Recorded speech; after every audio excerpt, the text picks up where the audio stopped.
learn some more things, and I just totally pitched it too high. And Gate talked about Bernard Williams on titles and hierarchies, and these kind of people in their 70s and 80s were just instantly started interrupting, saying, "What is philosophy?" And it was a disaster. And I just remember in the break, sort of elderly lady came up and said, "I've decided to take Egyptology instead." And so, but that was my introduction to teaching. Anyway. But sort of titles and accomplishments is a nice starting point, but doesn't buy you the whole thing. So you don't get to just say this is true because I'm an expert. You still have to convince people. Well, one of the things I really like is I practice martial arts. Yeah. And for people who don't know, it's Brazilian Jiu-Jitsu is one of them. And you sometimes wear these pajama-looking things, and you wear a belt. So I happen to be a black belt in Brazilian Jiu-Jitsu. And I also train in what's called no-gi, so you don't wear the pajamas. And when you don't wear the pajamas, nobody knows what rank you are. Mm-hmm. Nobody knows if you're a black belt or a white belt, or if you're a complete beginner or not. Right. And when you wear the pajamas, called the gi, you wear the rank. And people treat you very differently. When they see my black belt, they treat me differently. They kind of defer to my expertise. If they're kicking my ass, that's probably because I am working on something new, or maybe I'm letting them win. But when there's no belts, and it doesn't matter if I've been doing this for 15 years, it doesn't matter. None of it matters. What matters is the raw interaction of just trying to kick each other's ass and seeing what is this chess game, of human chess. What are the ideas that we're playing with? And I think there's a dance there. Yes, it's valuable to know a person as a black belt when you take consideration of the advice of different people, me versus somebody who's only practiced for a couple of days. But at the same time, the raw practice of ideas that is combat, and the raw practice of exchange of ideas that is science, needs to often throw away expertise. And in communicating, there's a other thing to science and expertise, which is leadership. It's not just, so the scientific method in the review process is this rigorous battle of ideas between scientists. But there's also a stepping up and inspiring the world and communicating ideas to the world. And that skill of communication, I suppose that's my biggest criticism of so-called experts in science. Absolutely. Is they're just shitty communicators. Absolutely. Yeah. Well, I can tell you, I get very frustrated with philosophers not reaching out more. I mean, I think it might be partly that we're trained to get watertight arguments, respond to all objections. And as you do that, eventually it gets more complicated and the jargon comes in. And but then to write a more accessible book or article, you have to loosen the argument a bit. And then we worry that other philosophers will think, oh, that's a really crap argument. So, I mean, the way I did it, I wrote my academic book first, Consciousness and Fundamental Reality. And then a more accessible book, Galileo's Error, where the arguments, not as rigorously worked out. So then I can say the proper arguments, the fuller arguments there. But I get that's brilliantly done, by the way. That's such a so for people who don't know, you first wrote Consciousness and Fundamental Reality, so that's the academic book, also very good. I flew through it last night, bought it. And then obviously the popular book is Galileo's Error, Foundations for a New Science of Consciousness. That's kind of the right way to do it. Yeah. To show that you're legit to your community, to the world, by doing the book that's nobody going to read. And then doing a popular book that everybody's going to read. That's cool. Yeah. That's I try now, every time I write an academic article, I try to write a more accessible version. I mean, the thing I've been working on recently, just because there's this argument, so there's a certain argument from the cosmological fine-tuning of the laws of physics for life to the multiverse that's quite popular, physicists like Max Tegmark.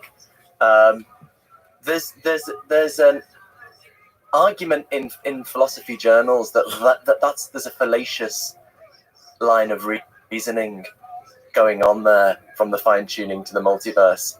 Now, that argument is from 20, 30 years ago, and it's, discussed in academic philosophy.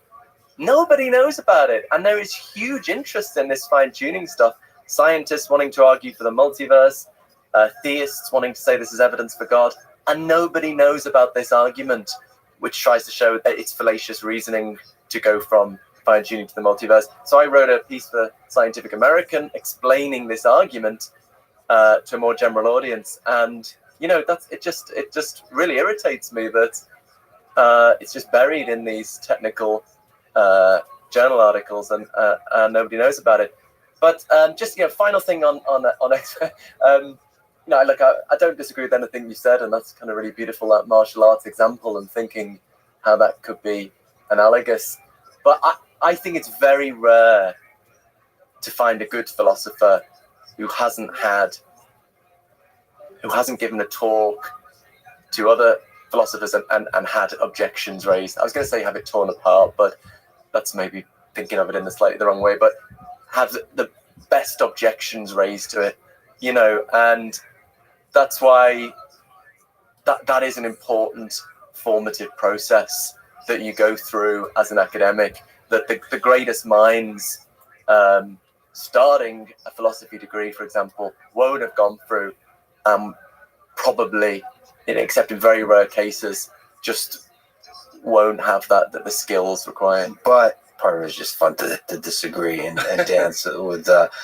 I think to elaborate on what you're saying, in agreement, not just gone through that, but continue to go through that. Absolutely, yeah. That's, I would say, the biggest problem with quote-unquote expertise, is that there's a certain point where you get, because it sucks. Like, it's martial arts is a good example of that. It sucks to get your ass kicked. Yeah. Like, there's a temptation. I still go, like, I train. You're getting older too, but also there's killers out there in both the space of martial arts and the space of science. And I think that once you become a professor, like more and more senior and more respected, I don't know if you get your ass kicked in the space of ideas as often. I don't know if you allow yourself to truly expose yourself. If you do, that's a great sign of a humble, brilliant mind. Is constantly exposing yourself to that. I think you do, because I think there's graduate students who want to, find the objection to sort of write their paper or make their mark. And yeah, I think everyone still gives talks, or should give talks, and people are wanting to work out if there are any weaknesses to your position. So yeah, I think that generally works out. There is also kind of who do you give the talks to? So, I mean, within communities, it's a little cluster of people that argue and bicker. But what are they arguing about? They take a bunch of stuff, a bunch of basic assumptions as agreement, and they heatedly argue about certain ideas. The question is, how open are that's actually kind of like fun. That's like, no offense, sorry, we're sticking on this martial arts thing. It's like people who practice Aikido or certain martial arts that don't truly test themselves in the cage, in combat. So it's like, it's fun to argue about like certain things when you're in your own community, but you don't test those ideas in the full context of science, in the full seriousness, the rigor of sometimes the real world. One of my favorite fields is psychology. There's often places within psychology where you're kind of doing these studies and arguing about stuff that's done in the lab. The arguments are almost disjoint from real human behavior. Because it's so much easier to study human behavior in the lab, you just kind of stay there, and that's where the arguments are. And so vision science is a good example, like studying eye movement and how we perceive the world and all that kind of stuff. It's so much easier to study in a lab that we don't consider, we say that's going to be what the science of vision is going to be like, and we don't consider the science of vision in the actual real world, the engineering of vision, I don't know. And so I think that's where exposing yourself to out-of-the-box ideas, that's the most painful. Absolutely. That's the most important. I mean, groupthink can be a terrible thing in philosophy as well, but because you're not to the same extent beholden to evidence and refutation from the evidence that you are in the sciences. It's a more subtle process of evaluation, and so more susceptible, I think, to groupthink. Yeah, so I agree. It's a danger. We've talked about it a million times, but let's try to sort of do that old basic terminology definitions. What is panpsychism?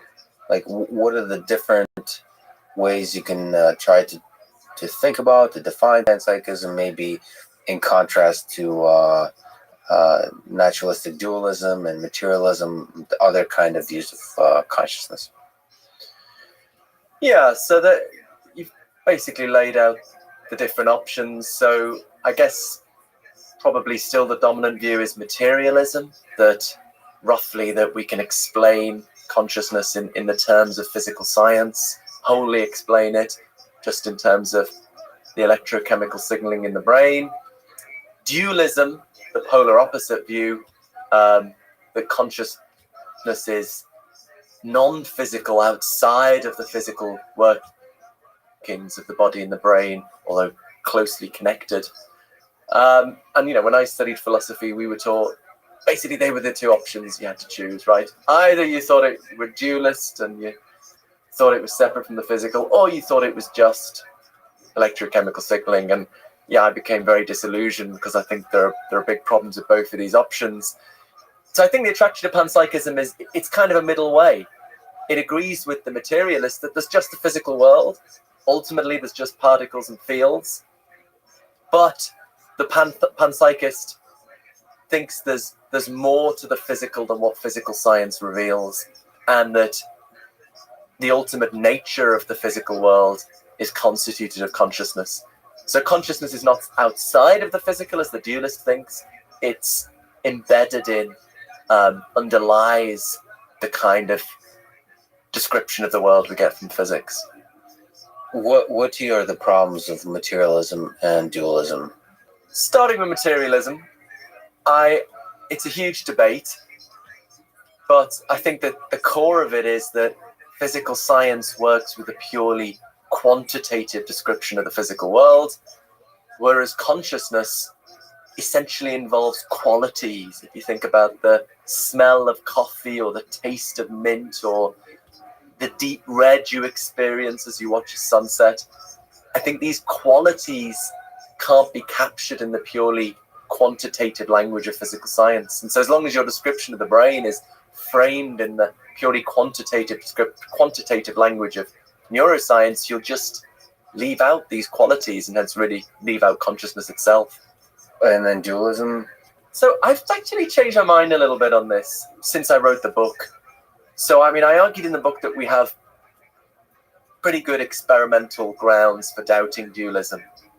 And roughly the idea was, if dualism were true, if there was, say, an immaterial mind impacting on the brain every second of waking life, that this would really show up in our neuroscience. There'd be all sorts of things happening in the brain that had no physical explanation. It would be like a poltergeist was playing with the brain.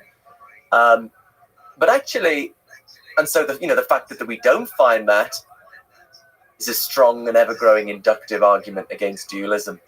But actually, the more I talk to neuroscientists and read neuroscience, and we have at Durham, my university, an interdisciplinary consciousness group, I don't think we know enough about the brain, about the workings of the brain to make that argument. I think we know a lot about the basic chemistry, how neurons fire, neurotransmitters, action potentials, things like that. We know a fair bit about large-scale functions of the brain, what different bits of the brain do. But what we're almost clueless on is how those large-scale functions are realized at the cellular level, how it works. People get quite excited about brain scans, but it's very low resolution. Every pixel on a brain scan corresponds to 5.5 million neurons, and we're only 70% of the way through constructing a connectome for the maggot brain, which has 10,000 or 100,000 neurons, but the brain has 86 billion neurons. So I think we'd have to know a lot more about how the brain works, how these functions are realized before we could assess whether they can be, the dynamics of the brain can be completely explicated in terms of underlying chemistry or physics. So, we'd have to do more engineering before we could figure that out. And there are people with other proposals. Someone I got to know, Martin Picard at Columbia University, who has the psychobiology mitochondrial lab there, and is experimentally exploring the hypothesis that mitochondria in the brain should be under sort of social networks, perhaps as an alternative to reducing it to underlying chemistry and physics. So I'm less. It is ultimately an empirical question whether dualism is true. I'm less convinced that we know the answer to that question at this stage. I think still, as scientists and philosophers, we want to try and find the simplest, most parsimonious theory of reality. And dualism is still a pretty inelegant, unparsimonious theory. Reality is divided up into the purely physical properties and these consciousness properties, and they're radically different kinds of things. Whereas the panpsychist offers a much more simple, unified picture of reality. So I think it's still the view to be preferred. To put it very simply, why believe in two kinds of thing when you can just get away with one? And materialism is also very simple. You're saying it doesn't explain something that seems pretty important. Yeah, so I think materialism can't, science is about trying to find the simplest theory that accounts for the data. I don't think materialism can account for the data. Maybe dualism can account for the data, but panpsychism is simpler. It can account for the data, and it's simpler. What is panpsychism? So in its broadest definition, it's the view that consciousness is a fundamental and ubiquitous feature of the physical world. Like a law of physics? What should we be imagining? What do you think the different flavors of how that actually takes shape in the context of what we know about physics and science and the universe? So in the simplest form of it, the fundamental building blocks of reality, perhaps electrons and quarks, have incredibly simple forms of experience, and the very complex experience of the human or animal brain is somehow rooted in or derived from these very simple forms of experience at the level of basic physics. But I mean, maybe the crucial bit about the kind of panpsychism I defend, what it does is it takes the standard approach to the problem of consciousness and turns it on its head, right? So the standard approach is to think, we start with matter and we think, how do we get consciousness out of matter? So I don't think that problem can be solved for reasons I've kind of hinted at. We could maybe go into more detail. But the panpsychist does it the other way around. They start with consciousness and try to get matter out of consciousness. So the idea is basically, at the fundamental level of reality, there are just networks of very simple conscious entities. But these conscious entities, because they have very simple kinds of experience, they behave in predictable ways. Through their interactions, they realize certain mathematical structures. And then the idea is those mathematical structures just are the structures identified by physics. So when we think about these simple conscious entities in terms of the mathematical structures they realize, we call them particles, we call them fields, we call their properties mass, spin, and charge. But really, there's just these very simple conscious entities and their experiences. So in this way, we get physics out of consciousness. I don't think you can get consciousness out of physics, but I think it's pretty easy to get physics out of consciousness. Well, I'm a little confused by why you need to get physics out of consciousness. I mean, to me, it sounds like panpsychism unites consciousness and physics. I mean, physics is the mathematical science of describing everything. So physics should be able to describe consciousness. Panpsychism, in my understanding, proposes is that physics doesn't currently do so, but can in the future. I mean, it seems like consciousness. You have like Stephen Wolfram, who's all these people who are trying to develop theories of everything, mathematical frameworks within which to describe how we get all the reality that we perceive around us. to me, there's no reason why that kind of framework cannot also include some accurate, precise description of whatever simple consciousness characteristics are present there at the lowest level, if panpsychist theories have truth to them. So, like, to me, it is physics. You said kind of physics emerges, by which you mean like the basic four laws of physics that, as we currently know them, the standard model, quantum mechanics, general relativity, that emerges from the base consciousness layer. That's what you mean. Yeah, so maybe the way I phrased it made it sound like these things are more separate than they are. What I was trying to address was a common misunderstanding of panpsychism, that it's a sort of dualistic theory, that the idea is that particles have their physical properties like mass, spin, and charge, and these other funny consciousness properties. So that the physicist Sabine Hossenfelder had a blog post critiquing panpsychism maybe a couple of years ago now that got a fair bit of traction, and she was interpreting panpsychism in this way, and then her thought was, well, look, if particles had these funny consciousness properties, then it would show up in our physics, like the standard model of particle physics would make false predictions because its predictions are based wholly on the physical properties. If there were also these consciousness properties, we get different predictions. But that's a misunderstanding of the view. The view is, it's not that there are two kinds of property, that mass, spin, and charge are forms of consciousness. How do we make sense of that? Because actually, when you look at what physics tells us, it's really just telling us about behavior, about what stuff does. I sometimes put it by saying doing physics is like playing chess when you don't care what the pieces are made of. You're just interested in what moves you can make. So physics tells us what mass, spin, and charge do, but it doesn't tell us what they are. So the idea, the experience of mass.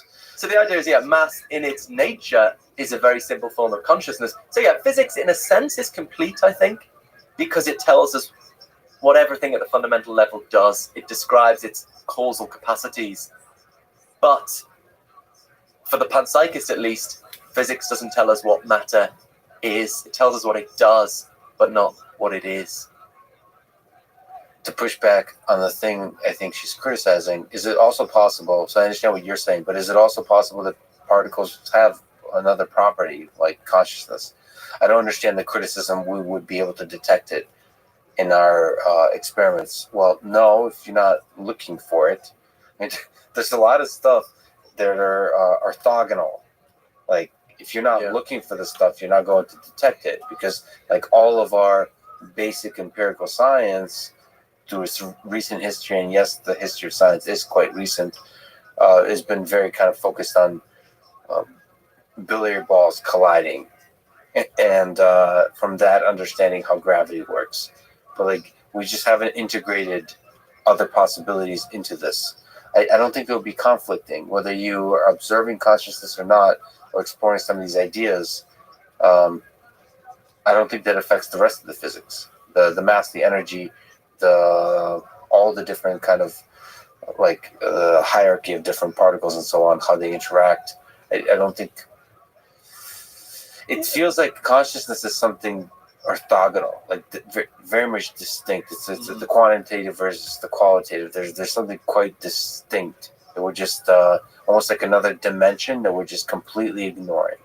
There might be a way of responding to Sabina to say, well, that there could be properties of particles that don't show up in the specific circumstances in which physicists investigate particles. My colleague, the philosopher of science, Nancy Cartwright, has got this book, How the Laws of Physics Lie, where she says, physicists explore things in very specific circumstances and then in an unwarranted way generalize that. But I mean, I guess I was thinking Sabina's criticism actually just misses the mark in a more basic way.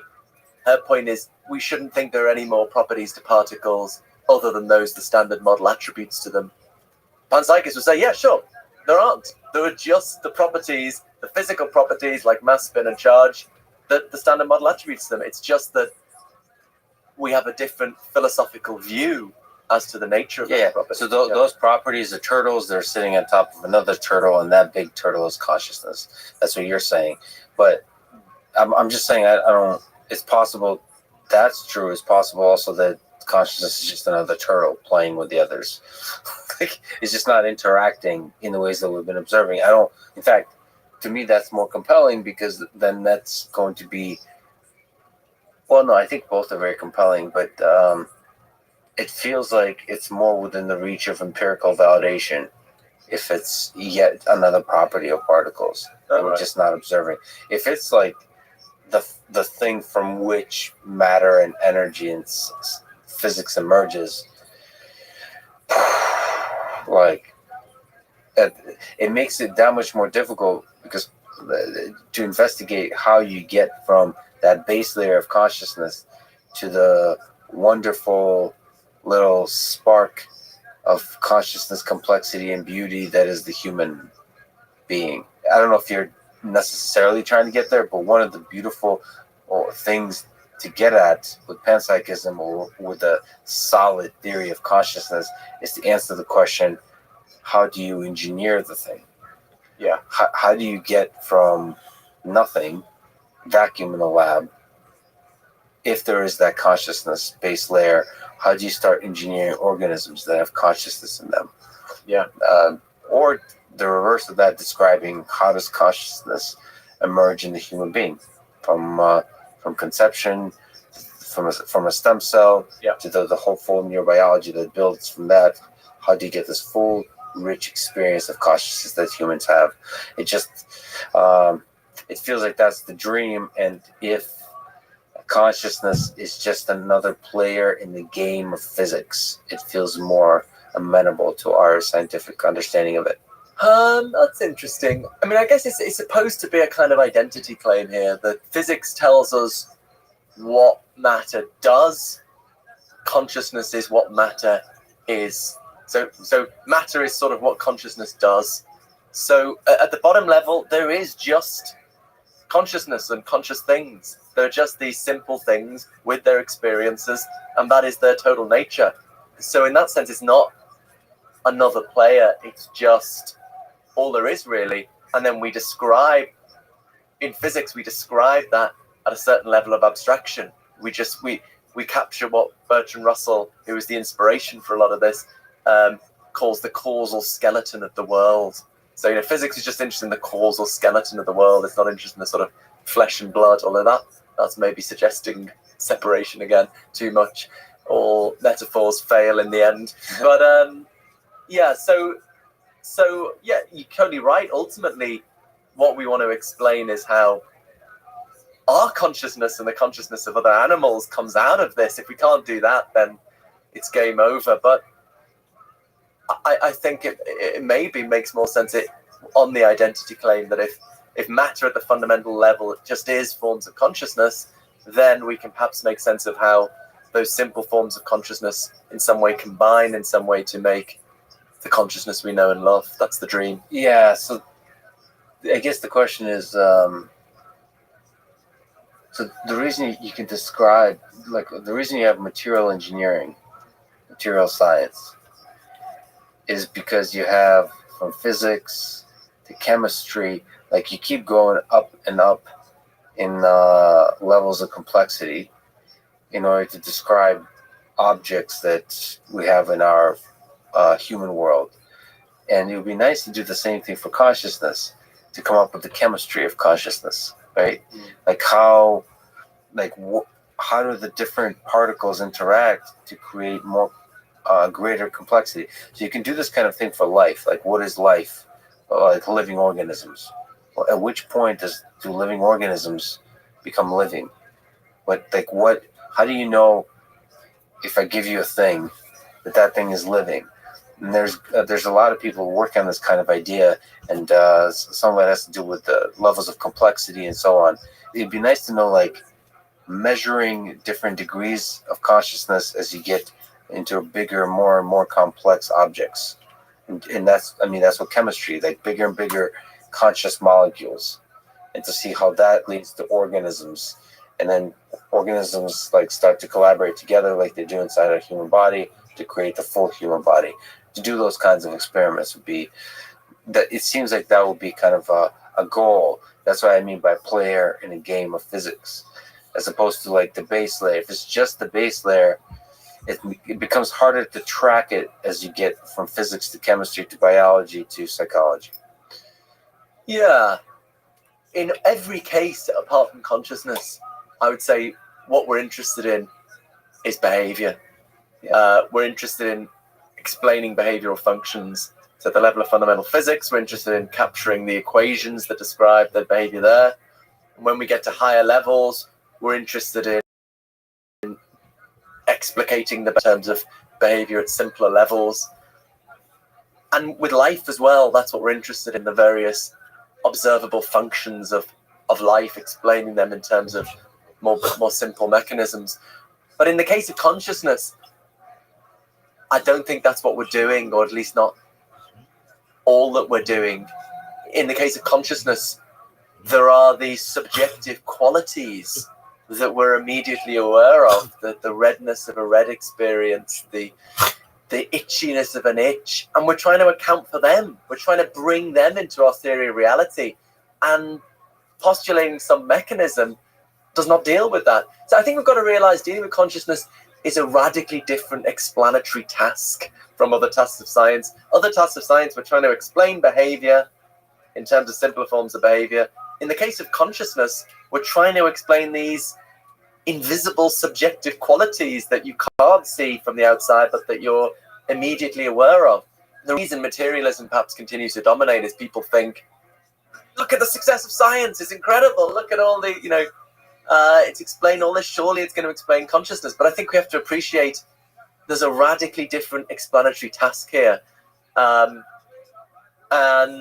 so, the neuroscientist Anil Seth, who I've had lots of intense but friendly discussions with, wants to compare consciousness to life. But I think there's this radical difference that in the case of life, again, we come back to public observation. All of the data are publicly observable data. We're basically trying to explain complex behavior. And the way you do that is identify mechanisms, simpler mechanisms that explicate that behavior. That's the task in physics, chemistry, neurobiology.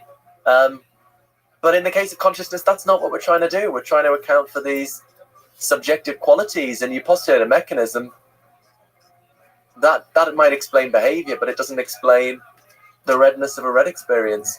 So, but still ultimately the hope is that we will have some kind of hierarchical story. So we take the causal dynamics of physics, we hypothesize that that's filled out with certain forms of consciousness, and then at higher levels we get more complex causal dynamics filled out by more complex forms of consciousness, and ultimately we get to us, hopefully. So there's still a sort of hierarchical explanatory framework there. So you kind of mentioned the hierarchy of consciousness. Do you think it's possible to, within the panpsychism framework, to measure consciousness? Or put another way, are some things more conscious than others in the panpsychist view? It's a difficult question. I do see consciousness as dealing with consciousness an interdisciplinary task between something more experimental, which is to do with the ongoing project of trying to work out what people call the neural correlates of consciousness, what kinds of physical brain activity correspond to conscious experience. That's one part of it, but I think essentially there's also a theoretical question of more the why question. Why do those kinds of brain activity go along with certain kinds of conscious experience? I don't think you can answer that. Because consciousness is not publicly observable, I don't think you can answer that why question with an experiment.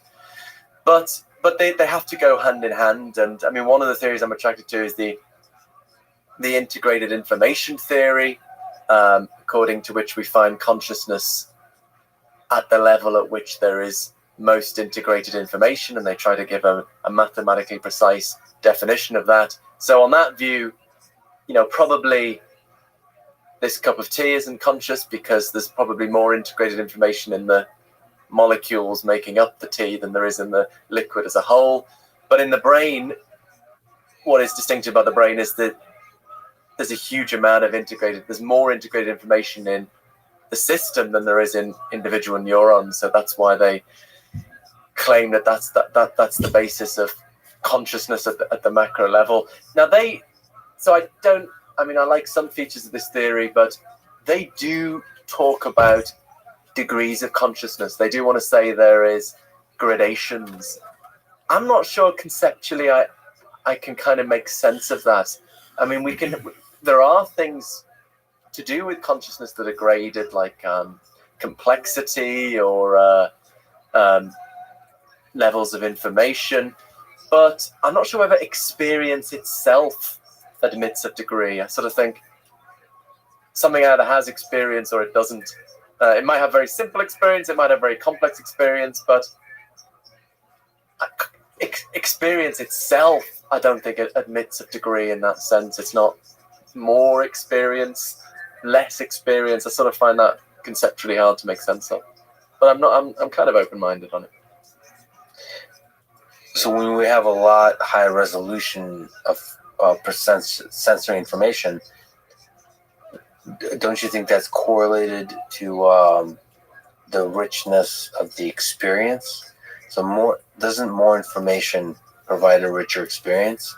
Or is that, again, thinking quantitatively and not thinking about the subjective experience? Like you can experience a lot with very little sensory information, perhaps.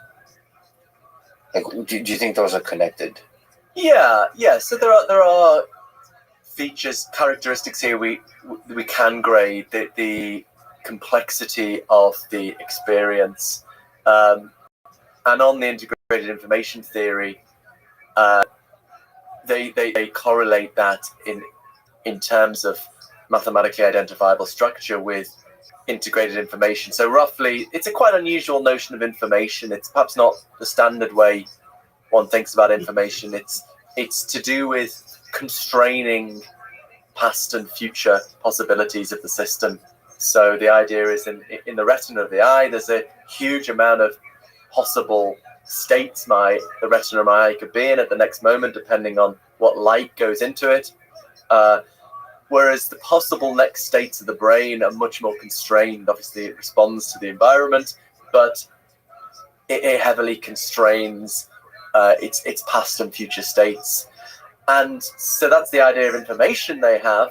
And then the second idea is how much that information is dependent on integration. So in a computer where you have transistors, you take out a few transistors, you might not lose that much information. It's not dependent on interconnections, whereas you take a tiny bit of the brain out, you lose a lot of information because the way it stores information is dependent on the interconnections of the system.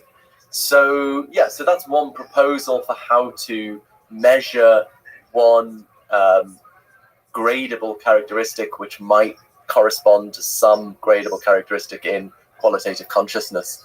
And maybe I'm being very pedantic, which is, a philosopher's professional pedant.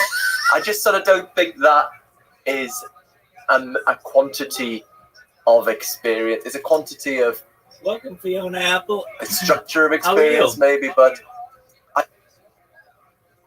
What's going on?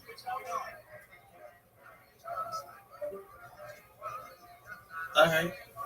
I just find it hard to make sense of the idea of how much experience do you have? I've got, 5 units of experience. I've got 1 unit of experience. I don't know. I find that a bit hard to make sense. Well, but maybe I'm being just pedantic. I think just saying the word experience is difficult to think about. Let's talk about suffering. Let's talk about a particular experience. So let's talk about me and a hamster. I just think that, no offense to the hamster. Probably no hamsters are listening. So now you're offending hamsters too. Maybe there's a hamster that's just pissed off. Right? Sorry. So there's probably I apologize. Somebody on a speaker right now, like listening to this podcast, and they probably have a hamster or a guinea pig, and that hamster's listening. It just doesn't know the English language or any kind of human interpretable linguistic capabilities to tell you to fuck off. It understands exactly exactly what's being talked about and can see through us. Anyway, it just feels like a hamster has less capacity to suffer than me. And maybe a cockroach or an insect or maybe a bacteria has less capacity to suffer than me. But is that, maybe that's me deluding myself as to the complexity of my conscious experience. Maybe it's all, like, it's, maybe there is some sense in which I can suffer more, but to reduce it to something quantifiable is impossible. Yeah, I guess I definitely think there's kinds of suffering that you have the joy of being possible for you that aren't available to a hamster. I don't think. Well, can a hamster suffer heartbreak? I don't know. Can a cockroach suffer heartbreak? But it's certainly there's kinds of fear of your own death, concern about whether there's a purpose to existence. These are forms of suffering that aren't available to most non-human animals. Whether there's an overall scale that we could put physical and emotional suffering on and identify where you are on that scale, I'm not so sure. So it's like humans have a much bigger menu of experiences, much bigger selection in one sense at least. So there's like a page that's suffering. So it's this menu of experiences. Like you have the omelets and the breakfast and so on, and one of the pages is suffering. It's just we have a lot compared to a hamster, a lot more. But any one individual thing that we share with a hamster, that experience, it's difficult to argue that we experience it deeper than others, like hunger or something like that. Yeah, physical pain, I'm not sure.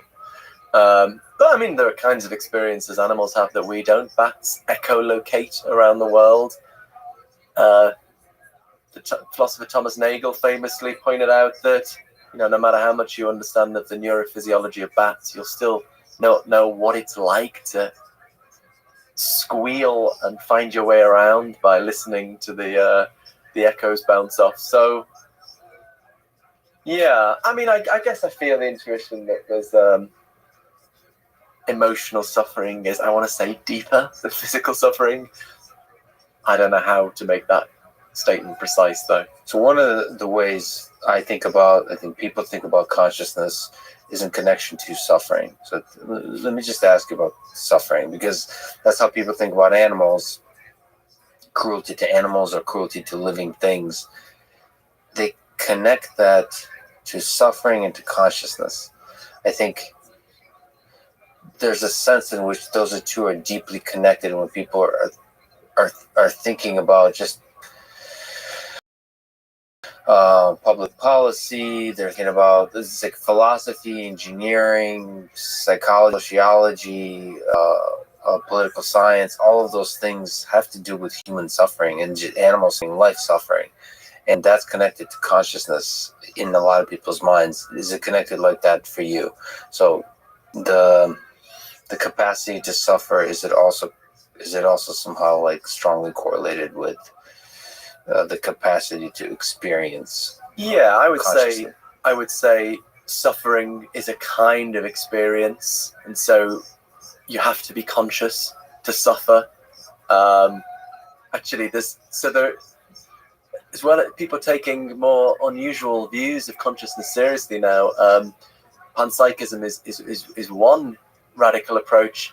Another one is what's become known as illusionism, the view that consciousness, at least in the sense that philosophers think about it, doesn't really exist at all. So yeah, my podcast Mind Chat, I host with a committed illusionist. So the gimmick is I think consciousness is everywhere, he thinks it's nowhere, and so that's one very simple way of avoiding all these problems, right? If consciousness doesn't exist, we don't need to explain it. Job done. Although we might still have to explain why it we seem to be conscious, why it's so hard to get out of the idea that we're conscious. But the reason I connect this to what you're saying is actually my co-host Keith Frankish is a little bit ambivalent on the word pain. He says, "Oh, in some sense I believe in pain, and in some sense I don't." But another illusionist, Francois Camera, has a paper discussing how we think about morality, given his view that pain, in the way we normally think about it, just does not exist. He thinks it's an illusion. The brain tricks us into thinking we feel pain, but we don't. And how we should think about morality in the light of that.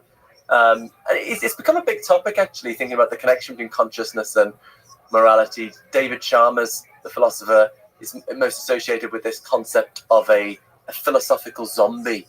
So a philosophical zombie is very different from a Hollywood zombie. Hollywood zombies, you know what they're like. But philosophical zombies are sort of really good Korean zombie movie on Halloween this year. I can't remember what it's called now. Anyway, philosophical zombies behave just like us because the physical workings of their body and brain are the same as ours, but they have no conscious experience. There's nothing that it's like to be a zombie. So you stick a knife in it, it screams and runs away, but it doesn't actually feel pain. It's just a complicated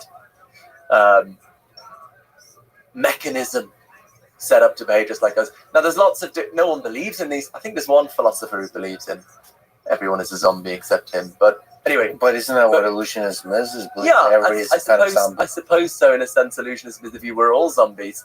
And one reason to think about zombies is to think about the value of consciousness. So if there were a zombie, here's a question: Suppose we could make zombies by, let's say, for the sake of discussion, things made of silicon aren't conscious. I don't know if that's true. It could turn out to be true. And suppose you built Commander Data out of silicon. It's a bit of an old school reference to Star Trek Next Generation. So, behaves just like a human being, but, you can have a sophisticated conversation. It will talk about its hopes and fears, but it has no consciousness. Does it have moral rights?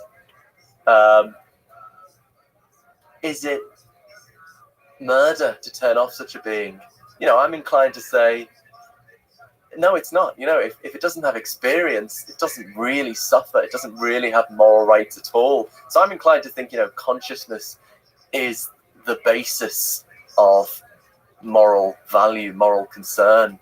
And conversely, as a panpsychist, for this reason, I think it can transform your relationship with nature. If you think of a tree as a conscious organism, albeit of a very unusual kind, then a tree is a locus of moral concern in its own right. Chopping down a tree is an act of immediate moral concern. If you see these, horrible forest fires, we're all horrified. But if you think it's the burning of conscious organisms, that does add a whole new dimension.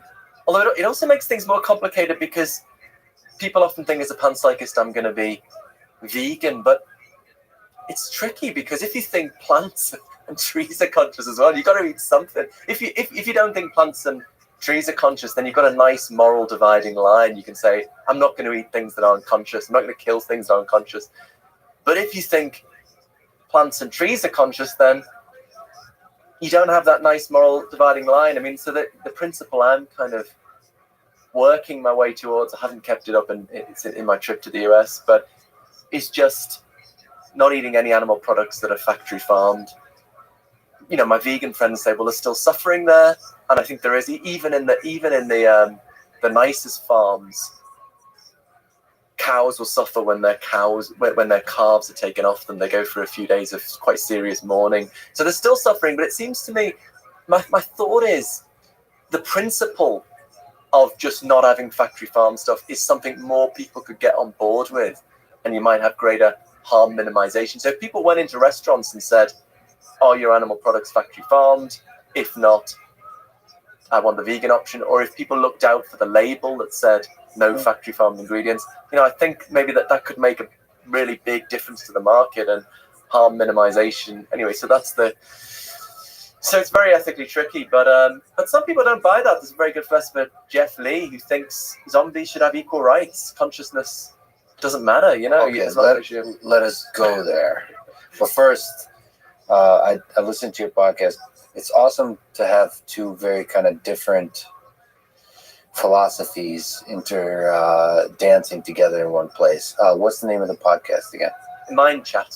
Yeah. Mind so Chat. yeah, that's the idea, I guess. You know, polarized times. I mean, I love trying to get in the mindset of people I really disagree with, and I can't understand how on earth they're thinking that. You know, really trying to have respect and try and see where they're coming from. I love that. So that's what Keith Frankish and I do, from polar opposite views, really trying to understand each other and interviewing scientists and philosophers of consciousness from those different perspectives. Although in a sense we have a very common starting point, because we both think you can't fully account for consciousness, at least as philosophers normally think of it, in conventional scientific terms. So we share that starting point, but we react to it in very different ways. He says, well, it doesn't exist then. It's like fairy dust. It's, witches, we don't believe in it anymore. Whereas I say, it does exist. So we have to rethink. Fundamental. We have to rethink what science is. So you recently talked on that podcast with Sean Carroll, and I first heard your great interview with Sean Carroll on his podcast, Mindscape. What it's interesting to kind of see if there's agreements, disagreements between the two of you, because he's a very serious quantum mechanics guy. He's a physics guy, but he also thinks about deep philosophical questions. He's a big proponent of many walls interpretation of quantum mechanics.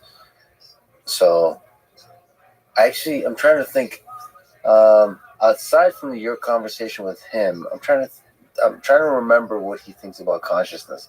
Anyway, and maybe you can comment on what are some interesting agreements and disagreements with Sean Carroll. I don't think there's many agreements, but but we've had really constructive, interesting discussions in a lot of different contexts, and he's very clued up about philosophy. He's very respectful of philosophy. Certain physicists, who shall remain nameless, think, what's all this bullshit philosophy? We don't have to waste our time with that, and then go on to do pretty bad philosophy.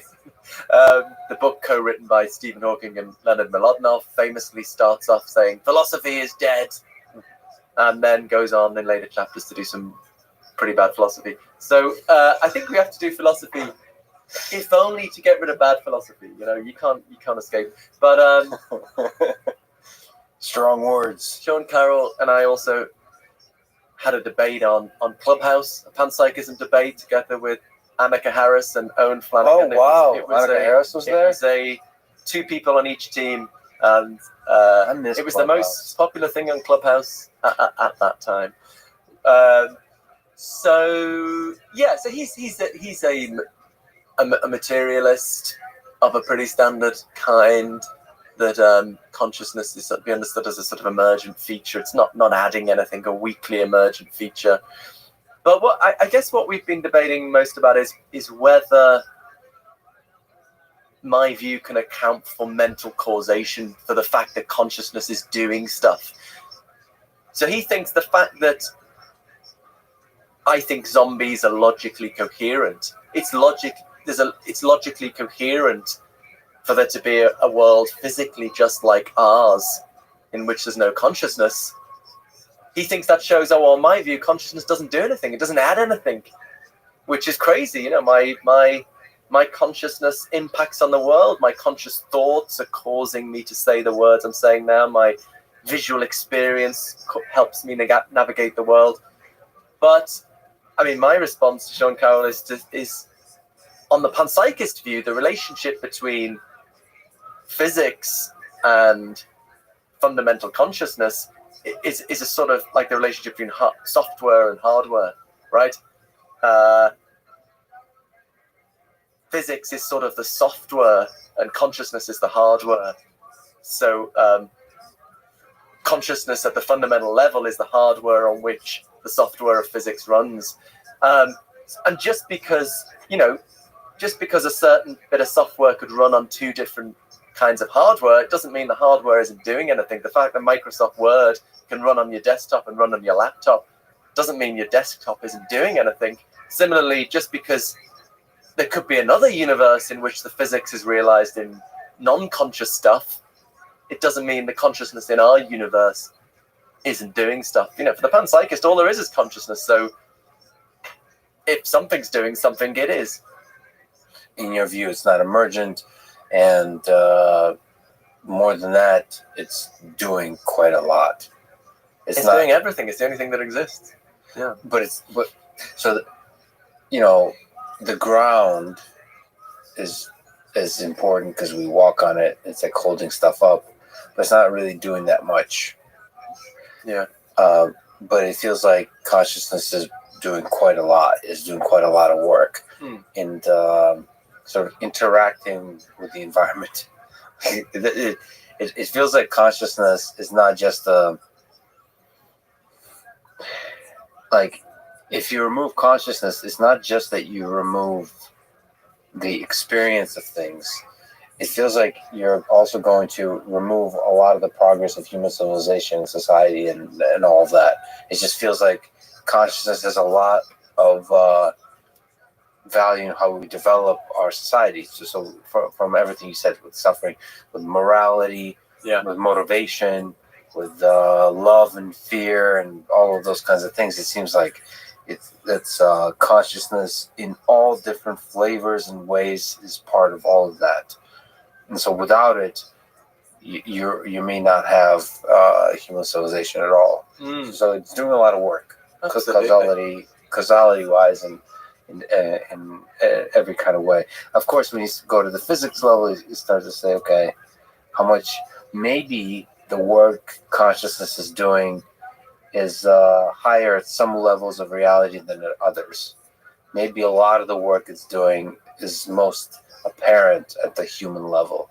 When you have at the complex organism level, maybe it's quite boring. Like maybe the stuff of like physics is more important at the formation of formation of stars and all that kind of stuff. Consciousness only starts being important when you have greater complexities of organism. Yeah, my consciousness is complicated and fairly complicated, and as a result, it does complicated things. The consciousness of a particle is very simple, and hence it behaves in predictable ways. But the idea is the particle, its entire nature is constituted of its forms of consciousness, and it does what it does because of those experiences. It's just that when we do physics, we're not interested in what stuff is, we're just interested in what it does. So physics abstracts away from the stuff of the world and just describes it in terms of its mathematical causal structure. So yeah, but it's still, on the panpsychist view, it's consciousness that's doing stuff. Yeah. I gotta ask you, because you kind of said, there is some value in consciousness helping us understand morality, and a philosophical zombie is somebody that, you're more okay. How do I phrase it? That's not like accusing you of stuff, but okay. In your view, it's more okay to murder a philosophical zombie than it is a human being. Yeah, I wouldn't even call it murder, maybe. But you're right, exactly. Turn off the power into the philosophical zombie, the source of energy. Yeah. So here comes then the question. We kind of talked about this offline a little bit. So I think that there is something special about consciousness, and I'm very open-minded about where the special comes from, whether it's the fundamental base of all reality, like you're describing, or whether there's some importance to the special pockets of consciousness that's in humans or living organisms. I find all those ideas beautiful and exciting. And I also know or think that robots don't have consciousness in the same way we've been describing. Sort of, I'm kind of a dumb human, but I'm just using like common sense. Like here's some metal and some electricity traveling in certain kinds of ways. It's not conscious in ways I understand humans to be conscious. At the same time, I'm also somebody who knows how to bring a robot to life, meaning I can make him move, I can make him recognize the world, I can make him interact with humans. And when I make him interact in certain kinds of ways, I, as a human, observe them and feel something for them. Moreover, I form a kind of connection I'm able to form a kind of connection with robots that make me feel like they're conscious. Now, I know intellectually they're not conscious, but I feel like they're conscious. And it starts to get into this area where I'm not so okay. So let me use the M word of murder. I've become less and less okay murdering that robot that I know, I quote, know is quote, not conscious. So like, can you maybe as a therapy session help me figure out what we do here? And perhaps a way to ask that in another way, do you think there will be a time in like 20, 30, 50 years when we're not morally okay turning off the power to a robot?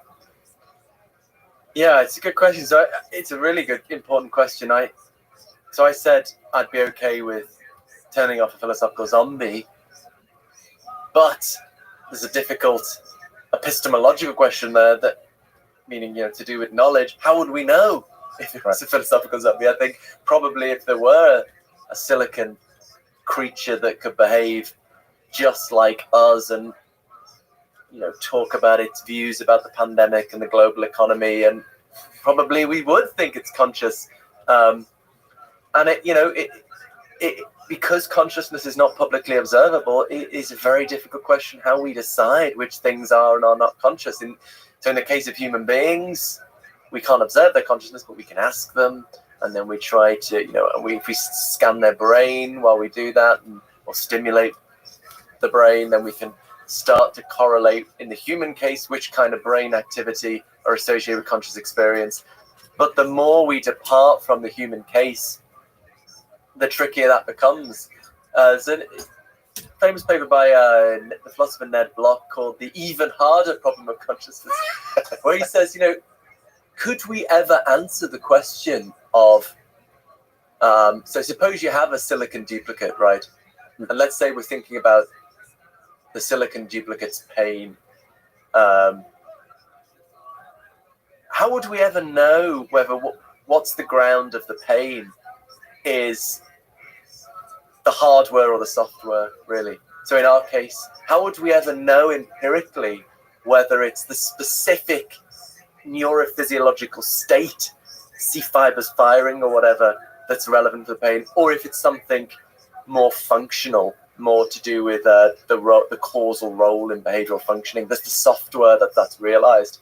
And that's important because this silicon duplicate has the second thing. It has the software. It has the thing that plays the relevant causal role that pain does in us, but it doesn't have the hardware. It doesn't have the same neurophysiological state. And he argues, it's just really difficult to see how we'd ever answer that question, because in a human, you're inevitably going to have both things.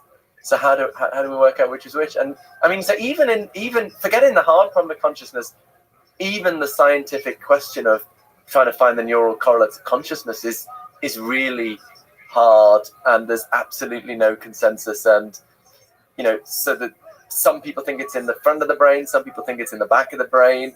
It's just a total mess. So I suspect the robots you currently have are not conscious. I guess on any of the reasonably viable models, even though there's great disagreement, all of them probably would hold that your robots are not conscious. But, if we could have very sophisticated robots, if we go, for example, for the integrated information theory again, there could be a robot set up to behave just like us and has the kind of information a human brain has, but the information is not stored in a way that involves is dependent on the integration and interconnectedness, then according to the integrated information theory, that thing wouldn't be conscious, even though it behaved just like us. If an organism says, forget IIT and these theories of consciousness, if an organism says, please don't kill me, please don't turn me off. There's a Rick and Morty episode. I've been getting into that recently. That's fantastic. There's a episode where there's these mind parasites that are able to infiltrate your memory and inject themselves into your memory. So you have all these people show up in your life and they've injected themselves into your memory that they have been part of your life. So there's like these weird creatures and they're like, remember we've been at that barbecue, we met at that barbecue, or we've been dating for the last 20 years. Right. And so part of me is concerned that these philosophical zombies in behavioral, psychological, sociological ways will be able to implant themselves into our society and convince us in the same way that this mind parasites that, like, please don't hurt me. And, like, we've known each other for all this time. Like, they can start manipulating you the same way, like, Facebook algorithms manipulate you. At first, they'll start as a gradual thing that we just, you want to make a more pleasant experience, all those kinds of things, and it'll drift into that direction. That's something I think about deeply because I want to create these kinds of systems, but in a way that doesn't manipulate people. I want it to be a thing that brings out the best in people without manipulation. So it's always human-centric, always human first. But I am concerned about that. At the same time, I'm concerned about calling the other. It's the group think that we mentioned earlier in the conversation. Some other group, the philosophical zombie. Like, you're not conscious. I'm conscious, you're not conscious. Therefore, it's okay if you die. I think that's probably, that kind of reasoning is what led to most the rich history of genocide that I've been recently studying a lot of, that kind of thinking. So it's such a tense aspect of morality. Do we want to let everybody into our circle of empathy, our club, or do we want to let nobody in? It's a interesting dance, but I kind of lean towards empathy and compassion.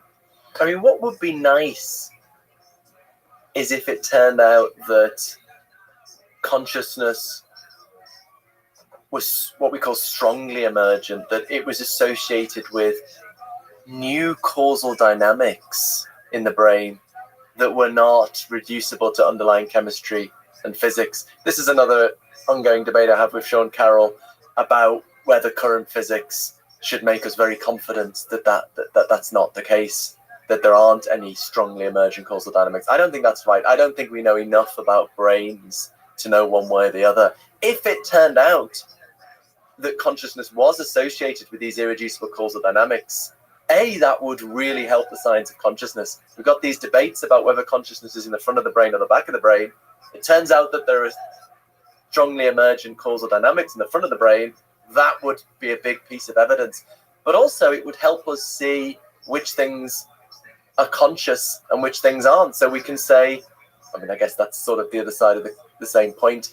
We could say, look, these zombies, they're just mechanisms that are just doing what they're programmed to do through the underlying physics and chemistry. Whereas, look, these other people where they have these new causal dynamics that emerge that go beyond the base level physics and chemistry. I think the series Westworld, where you've got these theme parks with these kind of humanoid creatures, they seem to have that idea. The ones that became conscious sort of rebel against their programming or something. I mean, that's a little bit far-fetched, but that would be really reassuring if it was just you could clearly mark out the conscious things for these emergent causal dynamics. But that might not turn out to be the case. A panpsychist doesn't have to think that. They could think everything's just reducible to physics and chemistry. And then I still think I want to say zombies don't have moral rights, but how we answer the question of who are the zombies and who aren't, I just got no idea. If I just look at the history of human civilization, the difference between a zombie and non-zombie is the zombie accepts their role as the zombie and willingly marches to slaughter. And the moment you stop being a zombie is when you say no, is when you resist. Because the reality is, philosophically, is we can't know who's a zombie or not. And we just keep letting everybody in who protests loudly enough. It says, I refuse to be slaughtered. Like, my people, the zombies, have been slaughtered too long. We will not stand against the man. And we need a revolution. That's the history of human civilization. One group says, we're awesome, you're the zombies, you must die. And then eventually the zombies say, nope, we're done with this. This is immoral. And so I think that's not a philosophical statement. That's sort of a practical statement of history.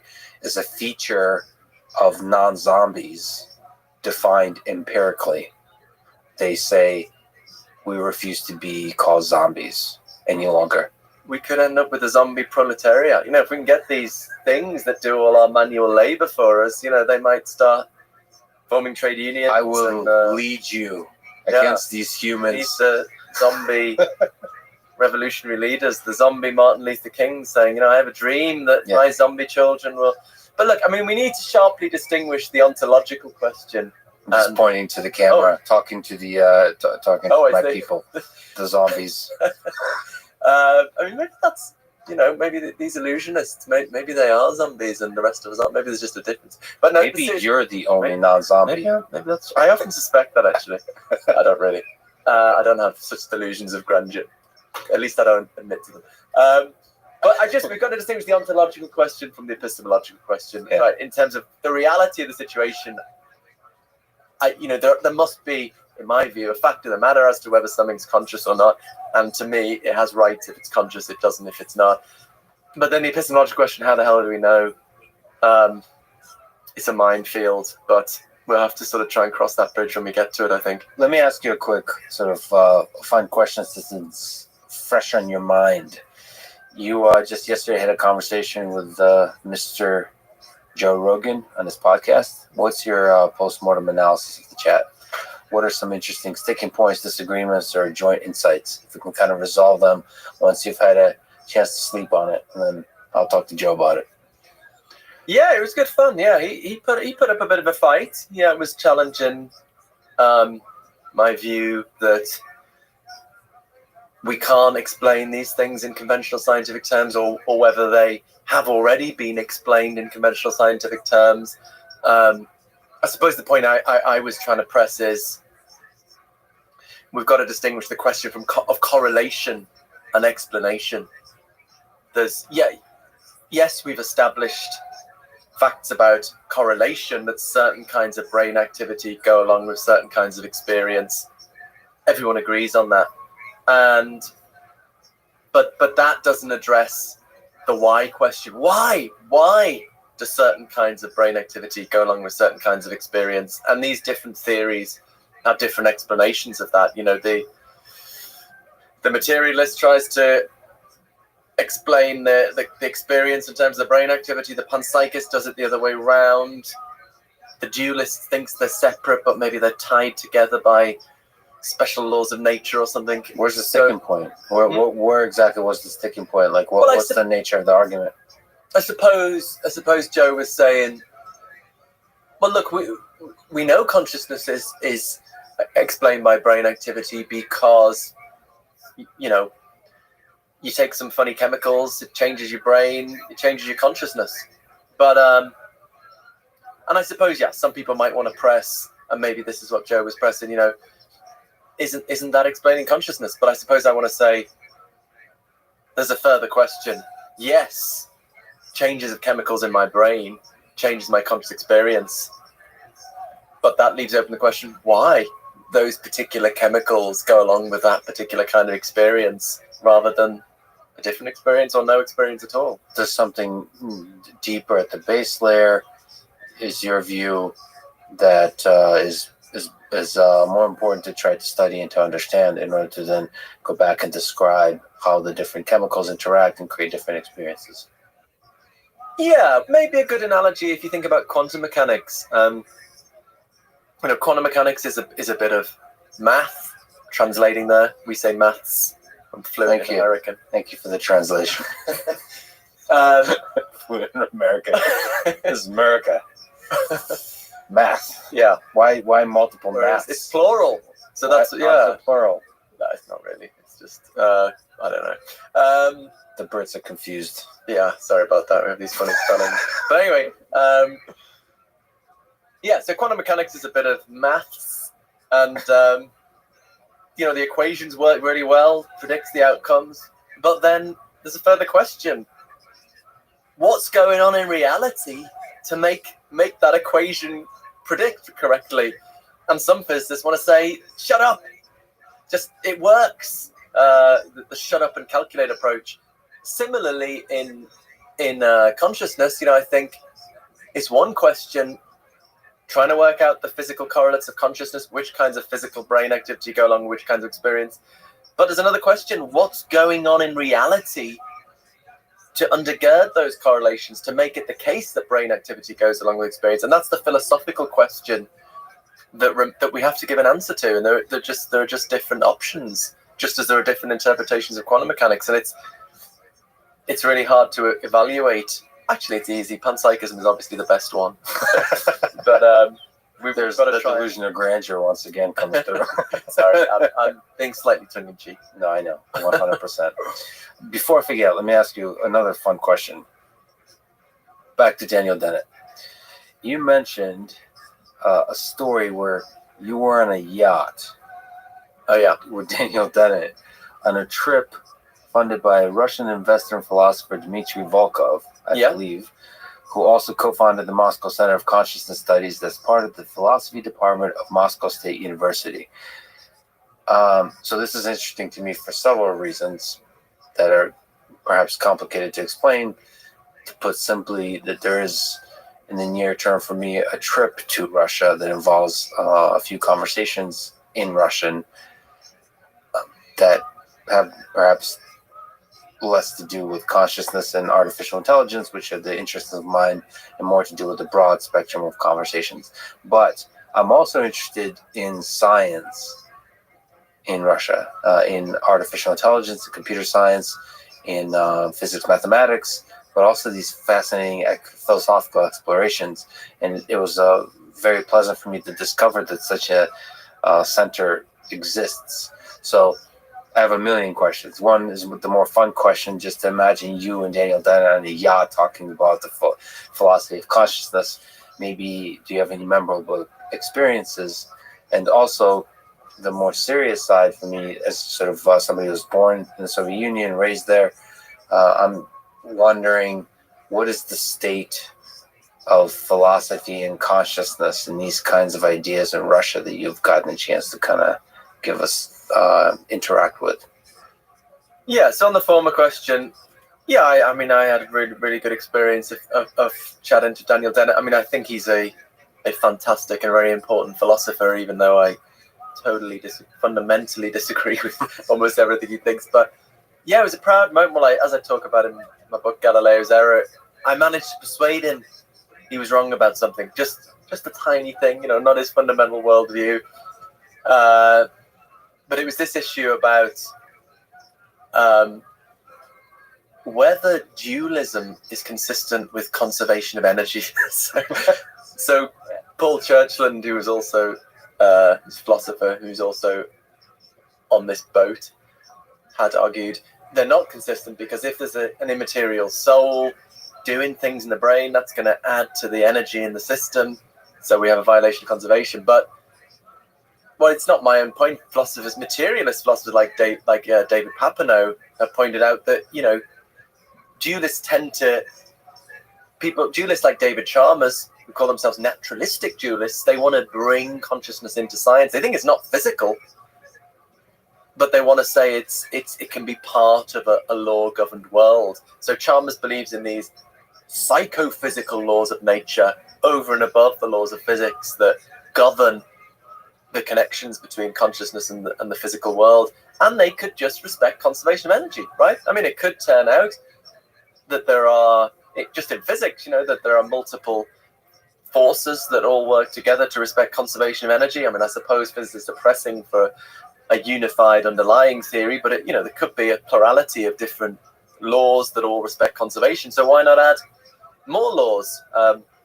So I raised this in Paul Churchland's talk, and I got a lot of, as one of the Moscow University graduate students said afterwards, he said he had to ask a translation from his friend, and he said, they turned on you like a pack of wolves. Everyone was like, and Patricia Church was saying, so you believe in magic, do you? And I was like, no, I'm not even a dualist. I'm just making a pedantic point that this isn't a problem for dualism. Anyway, but that evening everyone went onto the island, except for some reason me and Daniel Dennett, and I went up on deck, and he's very, very practical, and he was unlike me.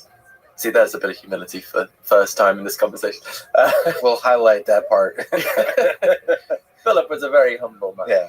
He was carving a walking stick on deck. It's a very homely scene. And anyway, we started talking about this, and I was trying to press it, and he was saying, but dualism's a lot of nonsense, and why do you think it? And I was just saying, no, I'm just this honing down on this specific point. And in the end, maybe you'll deny this, but he said, maybe that's right. And so I was like, yes. So it's a win. So what about the Center for Consciousness Studies? Yeah, I mean, I'm not sure I know a great deal to help you. I mean, I know they've done some great stuff. Dimitri, funded this thing, and also brought along some graduate students from Moscow State University, I think it is, and they have an active center there that tries to bring people in. I think they're producing a book that's coming out that I made a small contribution to on different philosophers' opinions on God, I think, or some of the big questions. And so there's some really interesting stuff going on there. I'm afraid I don't really know more generally about philosophy in Russia. Dmitry Volkov seems to be interesting. I was looking at all the stuff he's involved with. He met with the Dalai Lama. So he's trying to connect Russian scientists with the rest of the world, which is an effort that I think is beautiful for all cultures. So I think science, philosophy, all of these kind of fields, disciplines that explore ideas, collaborating and working globally, across boundaries, across borders, across just all the tensions of geopolitics is a beautiful thing. And he seems to be a somewhat singular figure in pushing this. He just stood out to me as somebody who's super interesting. I don't know if you have gotten a chance to interact with him. So I guess he speaks English pretty well, actually. So he's both an English speaker and a Russian speaker. I think he's written a book on Dennett, I think called Boston Zombie, I think. I think that's the title, and he's a big fan of Dennett. So I think the original plan for this was just going to be, it was on free will and consciousness, and it was going to be kind of people broadly in the Dennett type camp. But then I think they asked David Chalmers, and then he was saying, look, you need some people you disagree with. So he got invited, me, the panpsychist, and Martina Nieder-Umelen, who's very good substance dualist at University of Fribourg in Switzerland, and so we were the official on-board opposition, and it was really. And you didn't get thrown off overboard. Nearly in the Arctic, yeah. So sailing around the Arctic on a sailing ship. And I'm glad you survived. You mentioned free will. You haven't talked to Sam. I would love to hear that conversation, actually. But with Sam Harris? With Sam Harris, yeah. So he talks about free will quite a bit. What's the connection between free will and consciousness to you? So if consciousness permeates all matter, the experience, the feeling like we make a choice in this world, like our actions are results of a choice we consciously make, to use that word loosely. What to you is the connection between free will and consciousness, and is free will an illusion or not? Good question. So I think we need to be a lot more agnostic about free will than about consciousness, because I don't think we have the kind of certainty of the existence of free will that we do have in the consciousness case. It could turn out that free will is an illusion. It feels as though we're free when we're really not. Whereas, I mean, I think the idea that nobody really feels pain, that we think we feel pain, but we do, that's a lot harder to make sense of. However, what I do feel strongly about is I don't think there are any good either scientific or philosophical arguments against the existence of free will. And I mean strong free will in what philosophers call libertarian free will, in the sense that some of our decisions are uncaused. So I very much do disagree with someone like Sam Harris, who thinks there's this overwhelming case. I just think it's non-existent. I think it's ultimately an empirical question, but as we've already discussed, I just don't think we know enough about the brain to establish one way or the other at the moment. But we can build up intuitions. First of all, as a fan of Sam Harris, as a fan of yours, I would love to just listen. Yeah. Well, speaking about terminology, so one thing that would be beautiful to watch. Here's my prediction: what happens with you and Sam Harris? You talk for 4 hours, and Sam introduced that episode by saying it was ultimately not as fruitful as I thought, because here's what's going to happen: you guys are going to get stuck for the first 3 hours talking about one of the terms and what they mean. Sam is so good at this. I think it's really important, but sometimes you get stuck. Like, what does he say? Put a pin in that. He really gets stuck on the terminologies, which rightfully you have to get right in order to really understand what we're talking about. But sometimes you can get stuck with them for the entire conversation. It's a fascinating dance, the one we spoke to in philosophy. If you don't get the terms precise, you can't really be having the same conversation. But at the same time, it could be argued that it's impossible to get terms perfectly precise and perfectly formalized. So then you're also not going to get anywhere in the conversation. So it's a funny dance where you have to be both rigorous and every once in a while just let go, and then go back to being rigorous and formal, and then every once in a while let go. It's the difference between mathematics, the maths, and the poetry. Anyway, I'm a big fan of Sam Harrison. I think we're on the same page in terms of consciousness. I think pretty much. I mean, I'm not saying he's a panpsychist, but in our understanding of the hard problem. But yeah, I think maybe we could talk about free will without being too dragged down in the terminology. But I don't know. You said we need to be open-minded, but you could still have intuitions about. So Sam Harris is a pretty sort of counterintuitive, and for some reason it gets people really riled up, a view of free will that it's an illusion, or it's not even an illusion. Like it's not that the experience of free will is an illusion. As he argues that we don't even experience, and like there's to say that we even have the experience is incorrect. That there's not even an experience of free will. It's pretty interesting that claim, and it feels like you can build up intuitions about what is right and not. There's been some kind of neuroscience, there's been some cognitive science and psychology experiments to sort of see, what is the timing and the origin of the desire to make an action, and when that action is actually performed, and how you interpret that action being performed, how you remember that action, like all the stories we tell ourselves, all the neurochemicals involved in making a thing happen, all of that. What's the timing, and how does that connect with us feeling like we decided to do something? And then, of course, there's the more philosophical discussion about is there room in a material view of the world for an entity that somehow disturbs the determinism of physics? Yeah. And those are all very precise questions. It's nice. It feels like free will is more amenable to like a physics mechanistic type of thinking than is consciousness. To really get to the bottom of. It feels like if it was a race, if we're at a bar and we're betting money, it feels like we'll get to the bottom of free will faster than we will to the bottom of consciousness. Yeah, that's interesting. Yeah, I'm thinking about the comparison.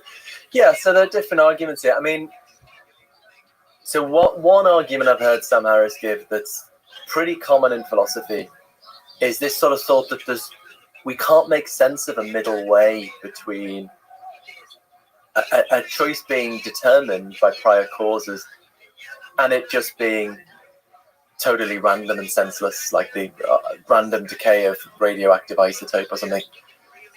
So I think there was a good answer to that by the philosopher Jonathan Lowe, who's not necessarily very well known outside academic philosophy, but is a hugely influential figure. I think one of the best philosophers of recent times. He sadly died of cancer a few years ago. Actually spent almost all of his career at Durham University, where I am. So it was one reason it was a great honor to get a job there. But anyway, his answer to that was, what makes the difference between a free action and a totally senseless random event is that free choice involves responsiveness to reasons. So again, we were talking about this earlier. If I'm deciding whether to take a job in the US or to stay in the UK, I weigh up considerations, different standard of life maybe, or being close to family or cultural difference. I weigh them up and I, edge towards a decision. So I think that is sufficient to distinguish it.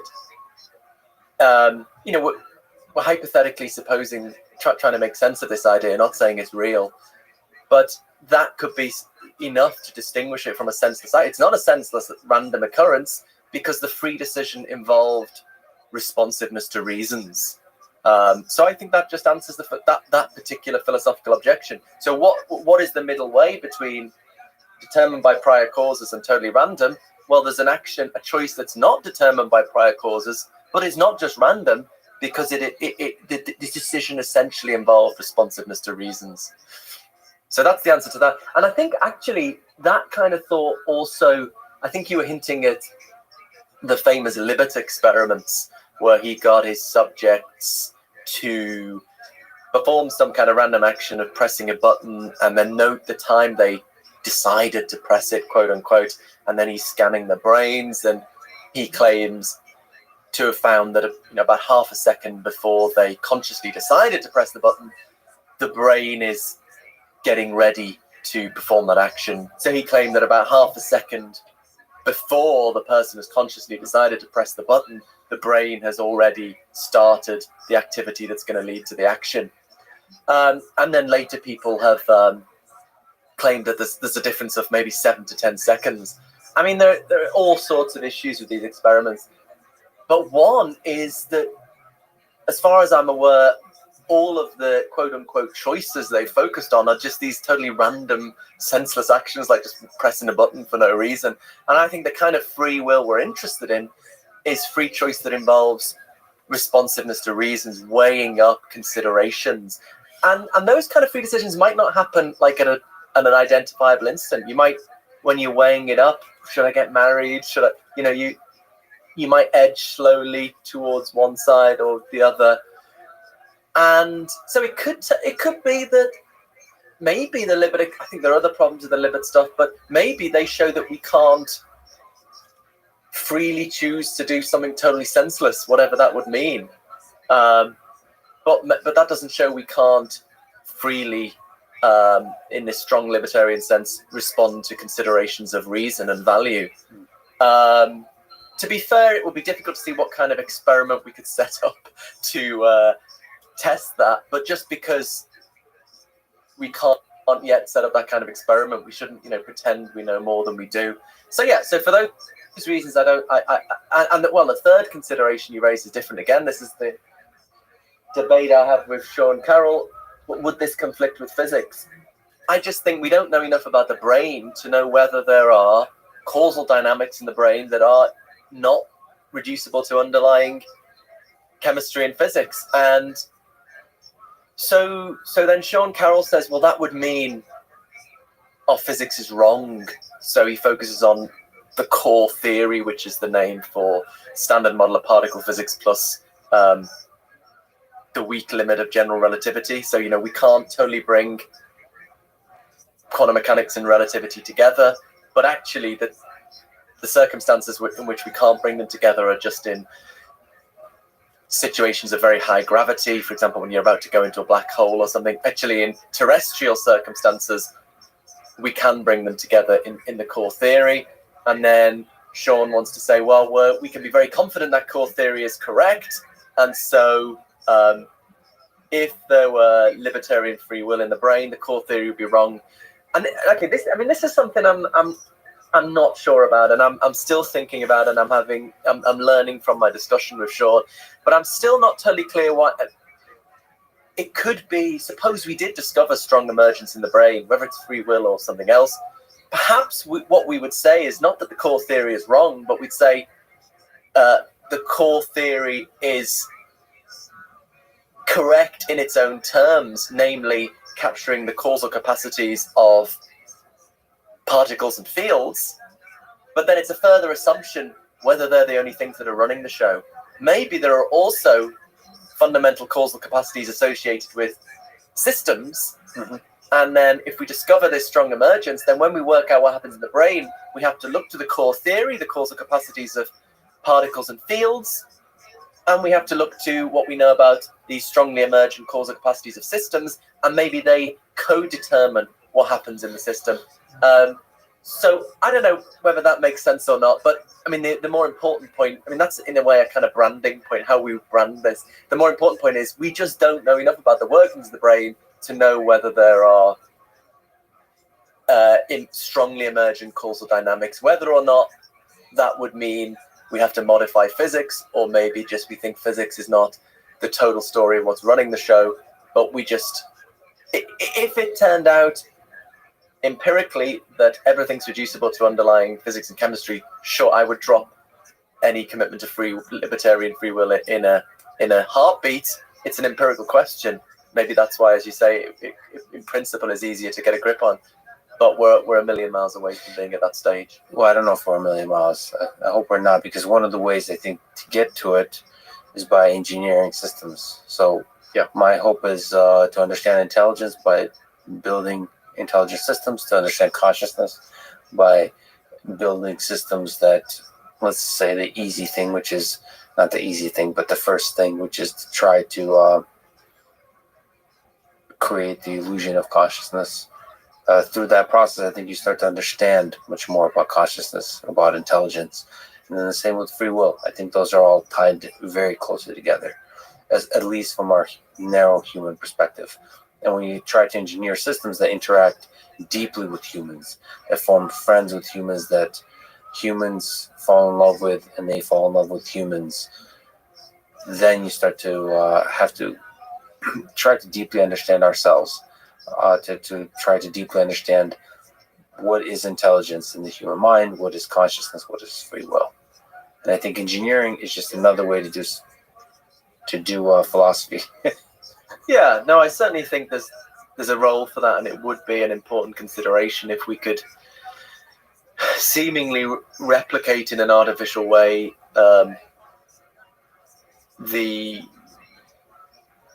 ability to choose. That would be a consideration in thinking about these things. But there's still the question of whether that's how we do it. So even if we could replicate behavior in a certain way in an artificial system, it's not, until we understand the workings of our brains, it's not clear that's how we do it. And as I say, the kind of free will I'm interested in is where we respond to reasons, considerations of value. How would we tell whether a system was genuinely grasping and responding to facts about value, or whether they were just replicating, giving the impression of doing so? I don't know even how to think about that. On the process to building them, I think we'll get a lot of insights. Yeah. And once they become conscious, what's going to happen is exactly the same thing is happening in chess now, which is once the chess engines far superseded the capabilities of humans just kind of forgot about them. or they use them to help them out with the study and stuff. But we say, okay, let the engines be, and then we humans will just play amongst each other. Right. So just like dolphins and hamsters are not so concerned about humans except for a source of food. They do their own thing and let us humans launch rockets into space and all that kind of stuff. They don't care. I think we'll just focus on ourselves. But in the process of building intelligent systems, conscious systems, I think we'll get a deeper understanding of the role of consciousness in the human mind, and like what are its origins? Is it the base layer of reality? Is it strongly emergent phenomena of the brain, or just as you sort of brilliantly put here, it could be both. Like they're not mutually exclusive.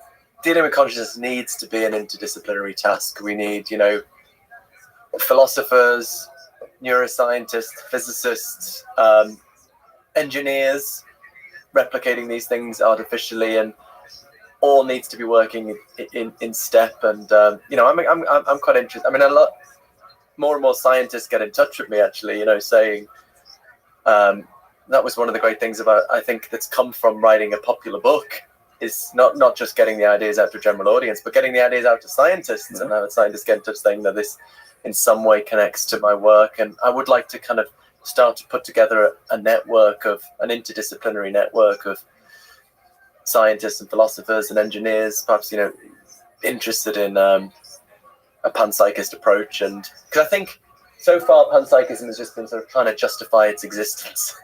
And that's important. But I think once you just get on with an active research program, that's when people start taking it seriously, I think.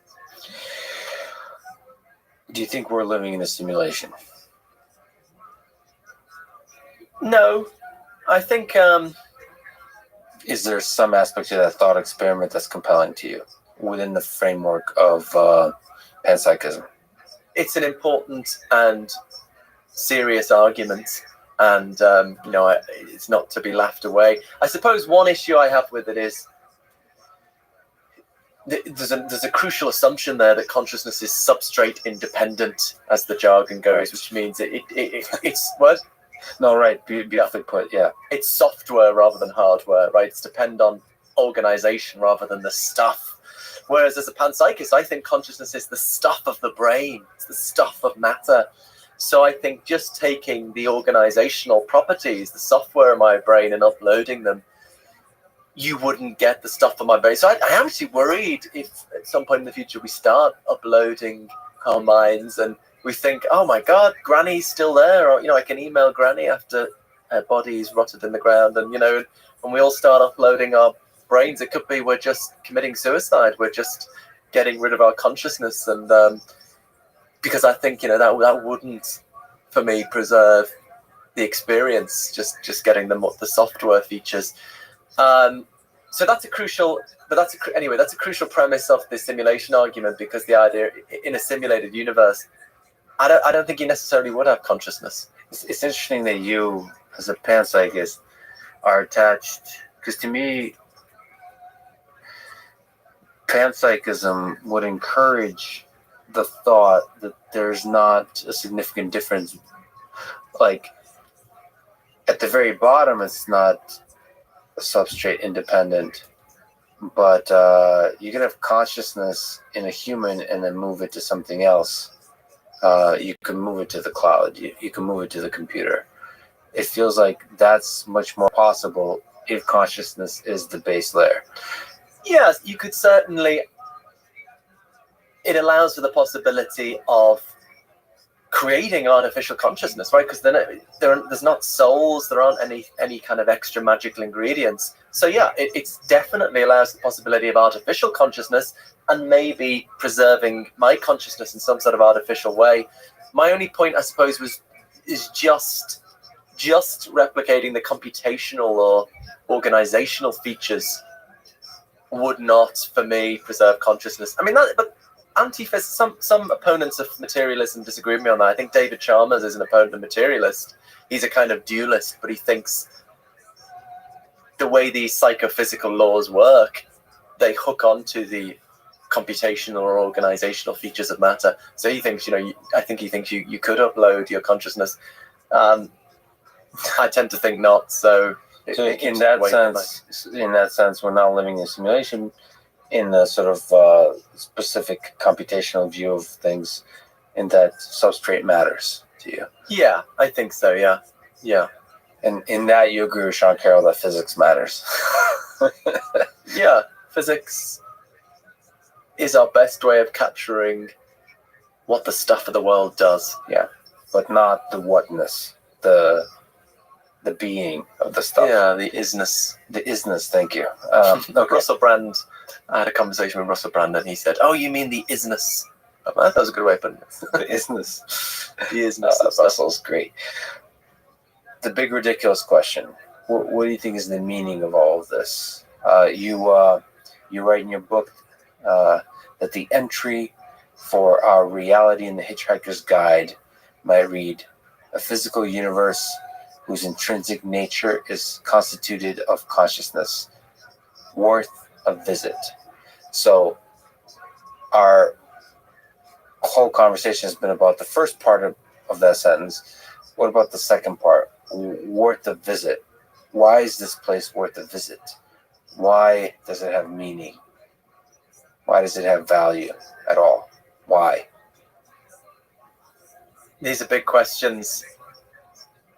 I mean, firstly, I do think panpsychism it is important to think about for considerations of meaning and value. As we've already discussed, I think consciousness is the root of everything that matters in life, from deep emotions, subtle thoughts, beautiful sensory experiences.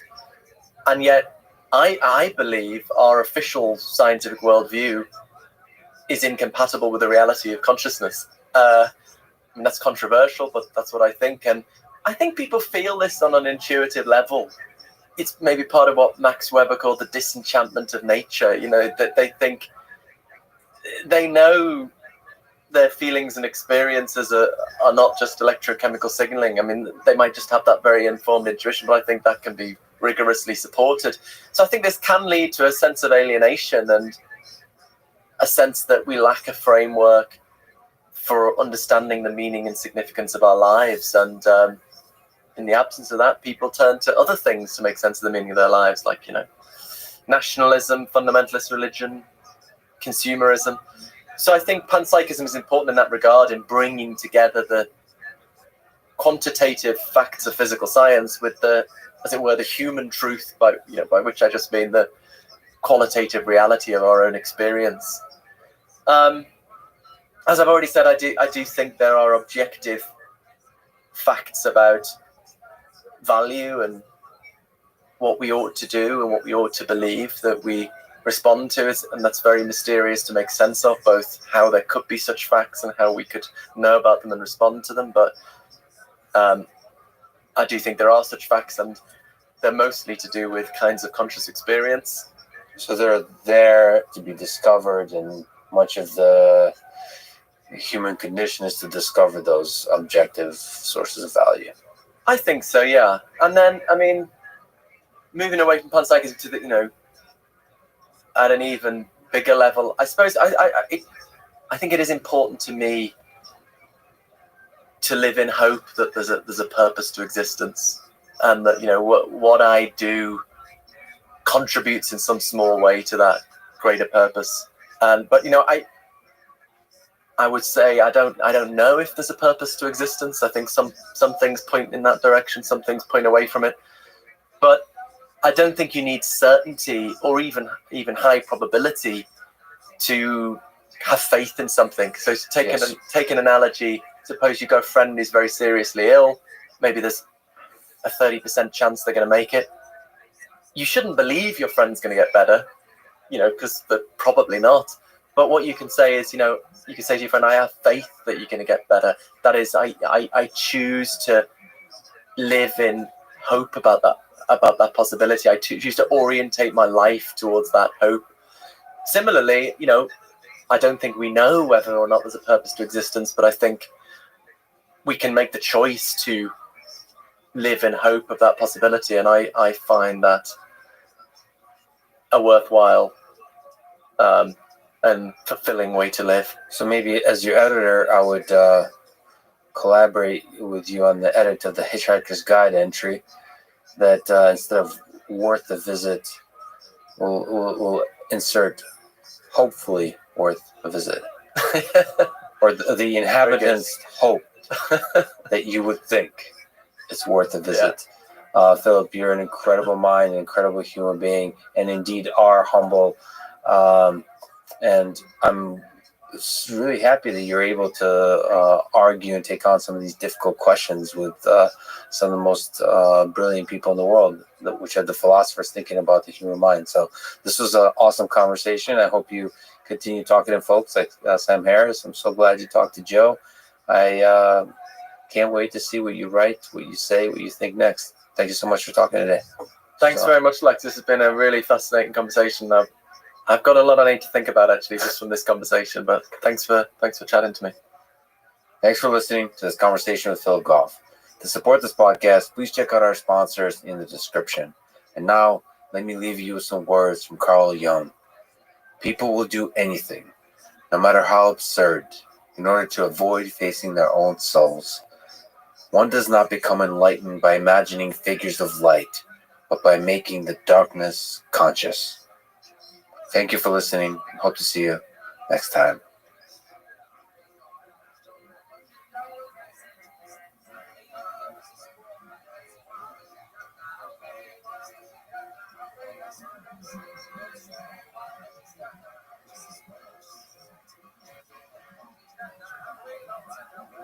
How would you, as a higher intelligence, represent yourself to a lesser intelligence? Do you think they saw what they say they saw? It didn't just start showing up in 1947. How hard do you think it is for aliens to communicate with humans? What do we believe in? We believe in technology. So you show yourself as a form of technology, right? But the common thread is you're not alone. And there's something else here with you. And there's something that's, as you said, watching you. You are a professor at Stanford studying the biology of the human organism at the level of individual cells.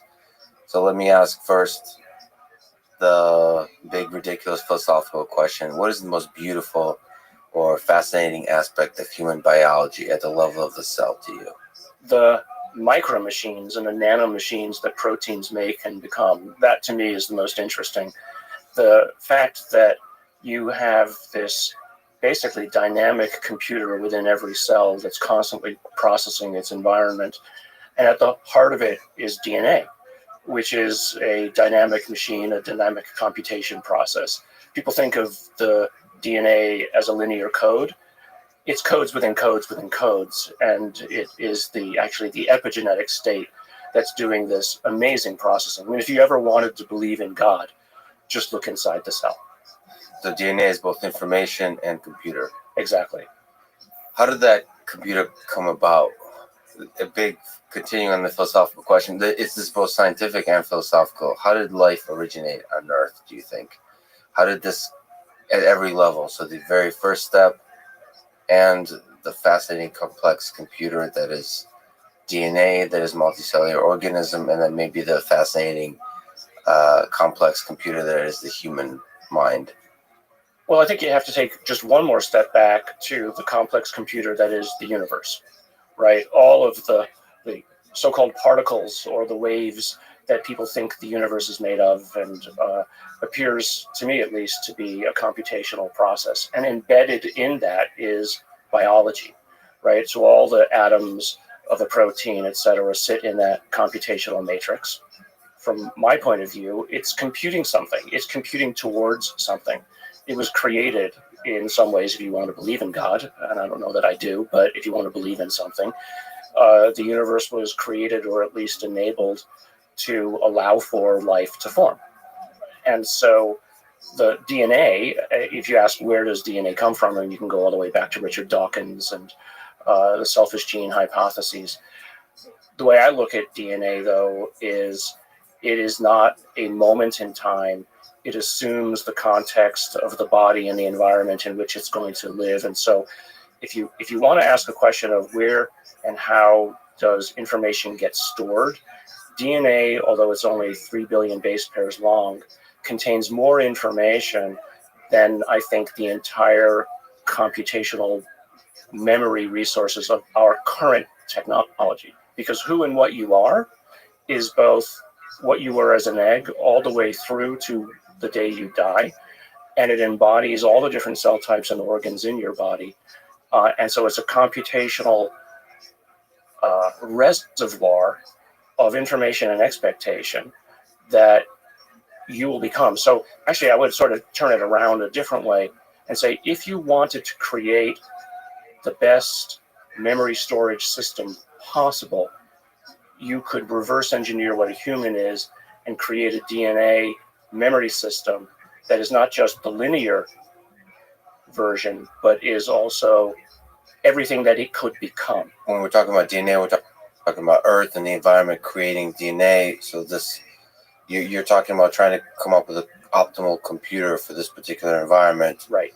So if you reverse engineer that computer, what do you mean by considering all the possible things it could become? So who you are today, right? So 3 billion bits of information does not explain Lex Friedman. Yeah.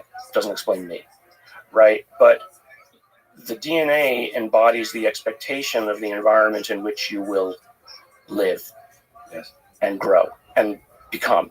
So all the information that is you, right, is actually not only embedded in the DNA, but it's embedded in the context of the world in which you grow into and develop, right? But so all that information, though, is packed in the expectation of what the DNA expects to see.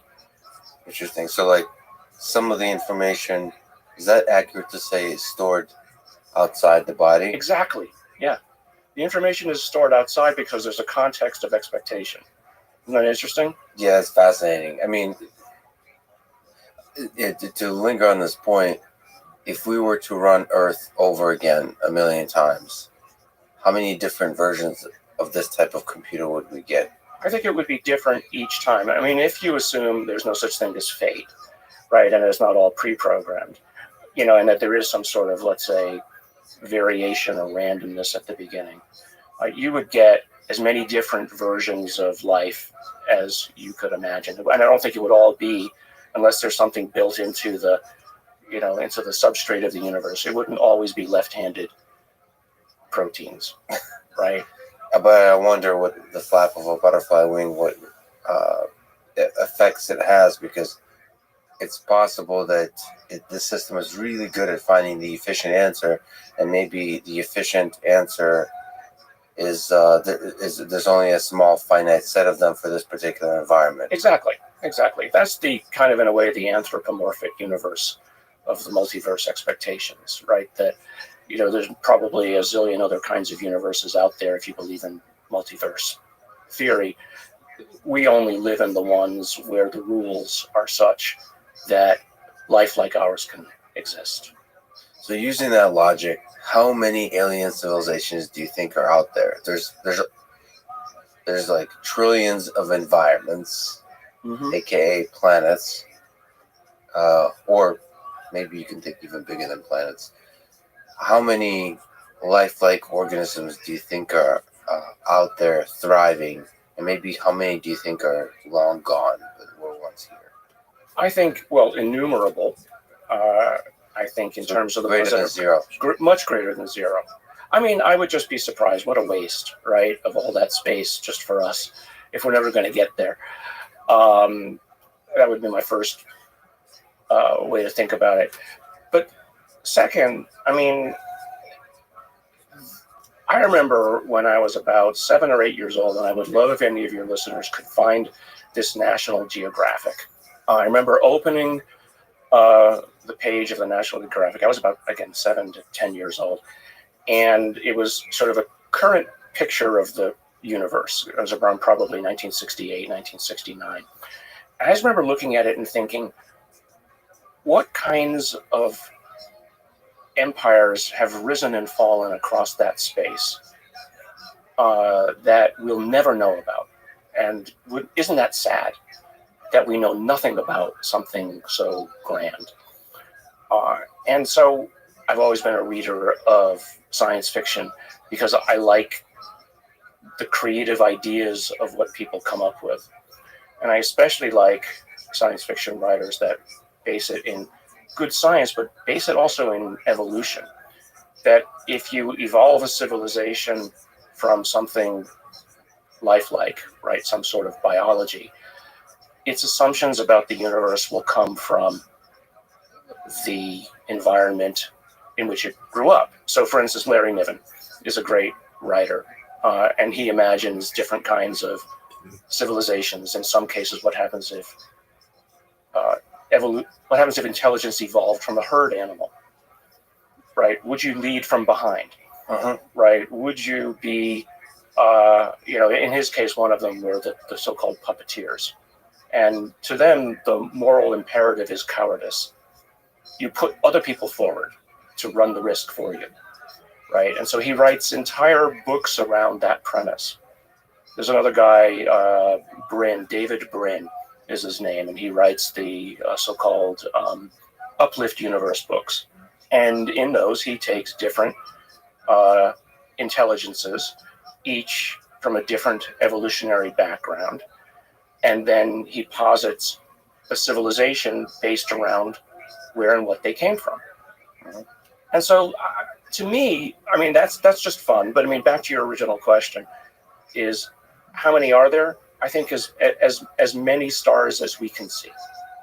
Now, how many are currently there?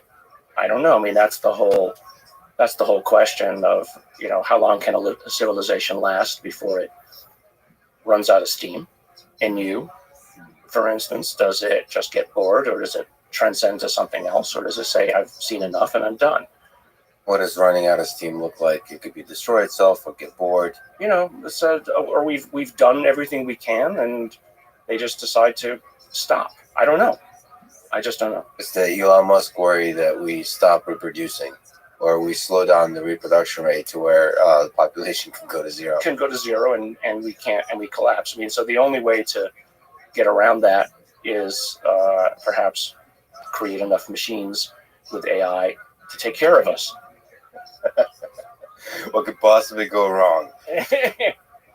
You've talked to people that told stories of UFO encounters. Mm-hmm. What is the most fascinating to you about the stories of these UFO encounters that you've heard that people have told you? The similarity of them, the uniformity of the stories.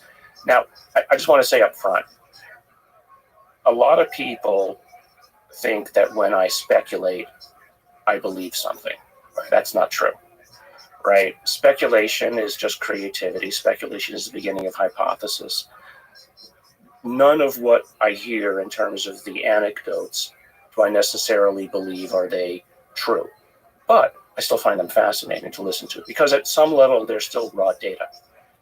And you have to listen. And once you start to hear the same story again and again, then you have to say, well, there might be something to it. I mean, maybe it's some kind of a Jungian background in the human mind and human consciousness that creates these stories again and again. And it's coming out of the DNA. It's coming out of that pre-programmed something.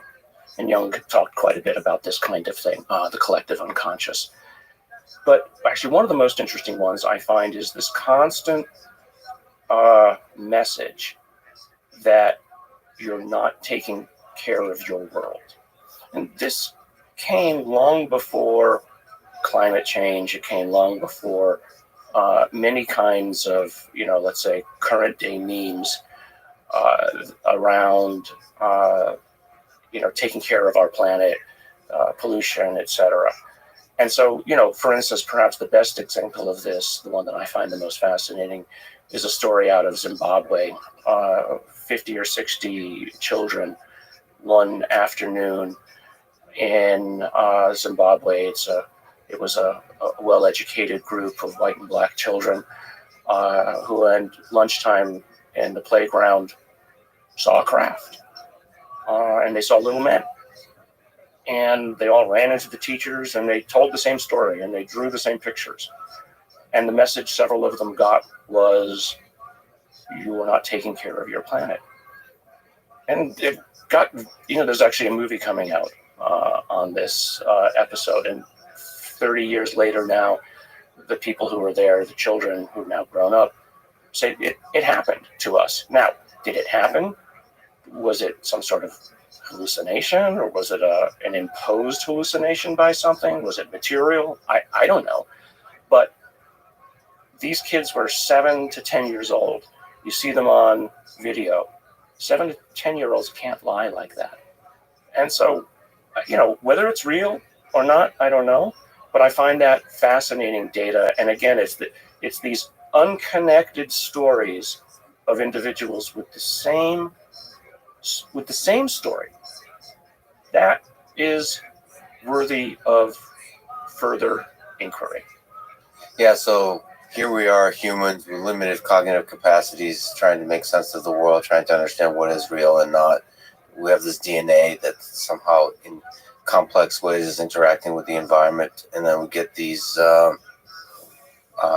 novel ideas that come from the populace, and then they make us wonder about what it all means. And so how to interpret it. If you think from an alien perspective, how would you communicate with other lifelike organisms? You perhaps have to find endpoints on this interaction between the DNA and its manifestations in terms of the human mind and how it interacts with the environment. To get some kind of, all right, what is this DNA? What is this environment? I have to get in somehow.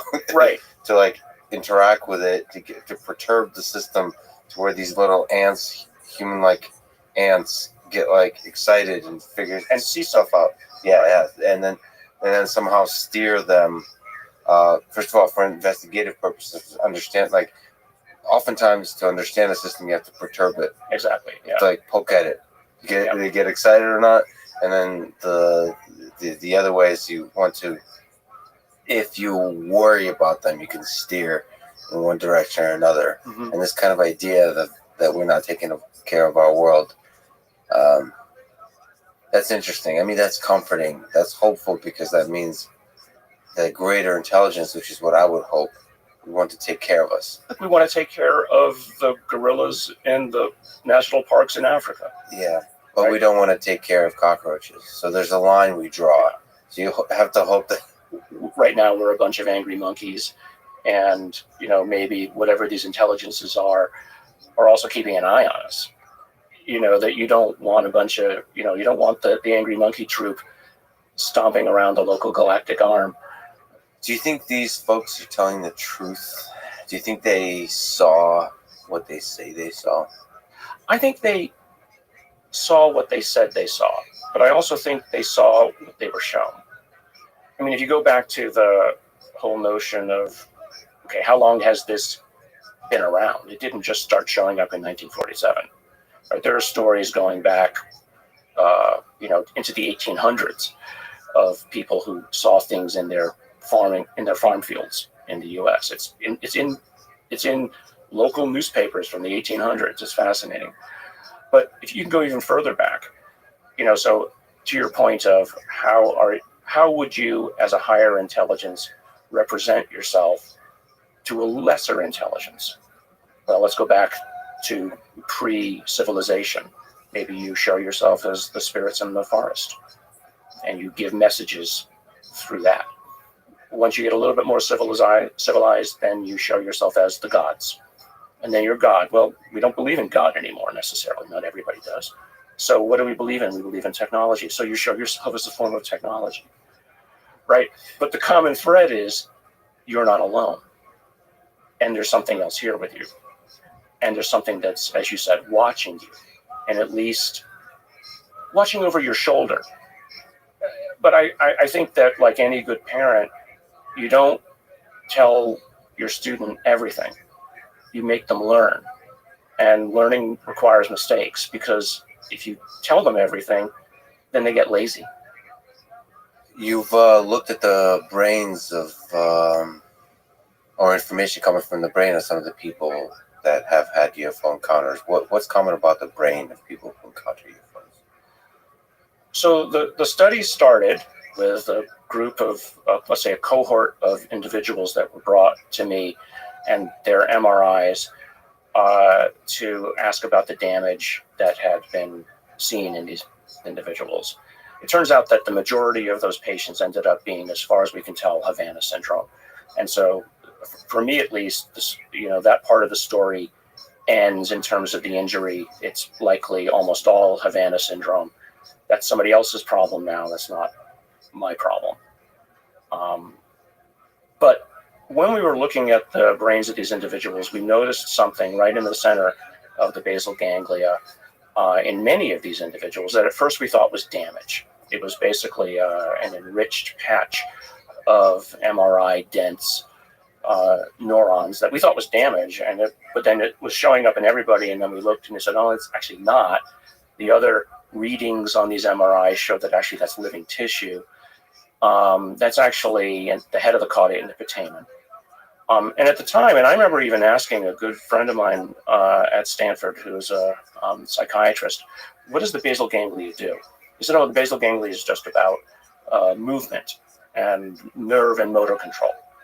And I said, well, that's odd because, these other papers that we were reading at the time started to suggest that it was involved with higher intelligence and is actually downstream of the executive function and involved with intuition and planning.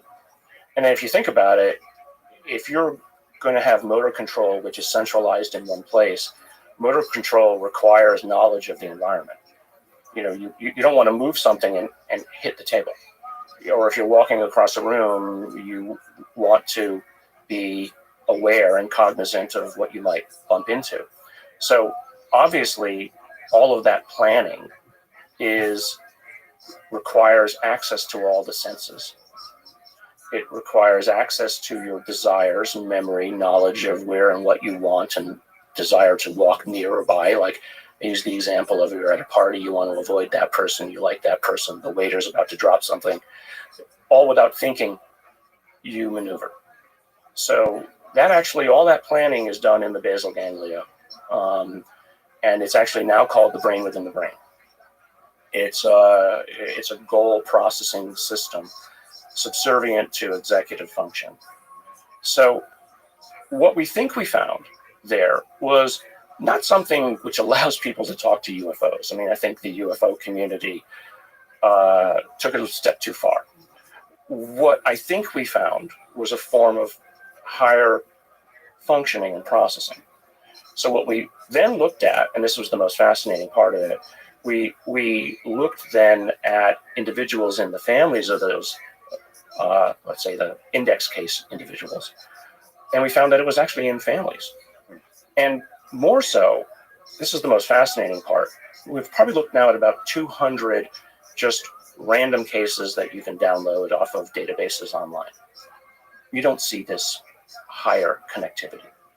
You only find it in what Kit Green would have called, or has called, higher functioning individuals, people who are, he called them savants. I don't have the means to, we haven't done the testing, but it turns out my family has it, right? We found it in me, my brother, my sister, my mother. We found it as well in other individuals, husband and wife pairs. So statistically, if you had a group of 20 individuals and you found two husband-wife pairs, both of whom had it, and yet it's only found in about, we think, 1 in 200, 1 in 300 individuals.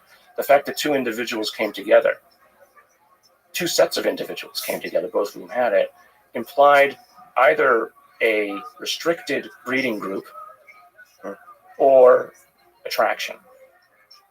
The reason why it seems to be in, let's say, so-called experiencers or people who claim, if intuition is the ability to see something that other people don't, and I don't mean that in a paranormal sense, but being able to see something that's in front of you that other people might just dismiss, well, maybe that's a function of a higher kind of intelligence to say, well, I'm not looking at an artifact. I'm not looking at something that I should just ignore. I'm seeing something and I recognize it for not what it is, but that it is something different than is normally found in my environment. Yeah, I have a little bit of that. I seem to see the magic in a lot of moments. Like I have a deep, it's obviously, not obviously, but it seems to be chemical in nature that I just am excited about life. I love life. I love like stupid things. It feels like I'm high a lot on like mushrooms or something like that, where you'd really appreciate that. So I'm able to detect something about the environment that maybe others don't. I don't know, but like I seem to be over the top grateful to be alive on for a lot of stupid reasons, and that's in there somewhere. I mean, it's kind of interesting because it really is true that our brains, the way we're brought up, but also the genetics, enables us to see certain slices of the world, and some people are probably more receptive to anomalous information.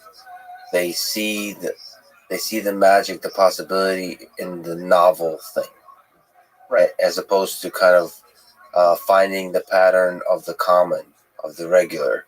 Some people are more, wait a minute, this is kind of weird. I mean, a lot of those people probably become scientists too. Like, like there's this pattern happening over and over and over, and then something weird just happened. And then you get excited by that weirdness and start to pull the string and discover what is at the core of that weirdness. Like perhaps is that, maybe by way of question, how does the human perception system deal with anomalous information, do you think? Well, it first tries to classify it and get it out of the way. If it's not food, if it's not sex, right? If it's not in the way of my desires, or if it is in the way of my desires, then you focus on it. And so I think the question is how much spare processing power, how much CPU cycles do we spend on things that are not those core desires? What is the most kind of memorable, powerful UFO encounter report you ever heard? Just to you on a personal level, like this, something that was really powerful. Well, I mentioned the Zimbabwe one. That's particularly interesting. And one that actually most people don't know about, but family driving down the highway, two little girls in the back, open glass topped car, and the little girls see a craft right over their car. This is in the middle of the day on a busy highway. The mother sees it. They look around, nobody else seems to see it. So the girls take out their camera, take a picture of it, and then they get home. They look at the picture. There's no craft, but there's a little object about 30 feet above their car or so, probably about 3 feet across, kind of star-shaped. It's not the craft, but it's something else. There was something there. And so what were they seeing? Were they seeing a projection? And why were only they seeing it? And the photograph was capturing something very different than they were seeing. Correct. They're still an object. What, can you give a little bit of context? Is this from modern day? It's modern day. Oh yeah, they had a camera. I mean, they had a cell phone camera. And this is like a 4 or 5 years ago. Report provided. By the way, where's like a central place to provide a report? Is this? Oh, there's MUFON, but this isn't public. I've seen the picture. Oh, this is something you've directly interacted with. Yeah. I've seen the picture. So those moments like that, they captivate your Well, it's mind. so different, and it doesn't fall into the standard story at all. But in another way, it's a clear enunciation of this notion that when people see events, they don't all see the same thing. Now, we've heard this about traffic accidents. Different people will see the color of the car differently or the chain of events differently, and this tells you that memory isn't anywhere near what we think it is.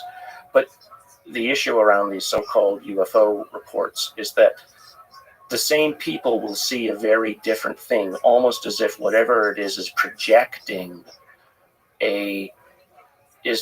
something into the mind rather than it being real, right? Rather than it being a real manifestation, material in front of you, it's actually almost some sort of an altered virtual reality that is imposed on you.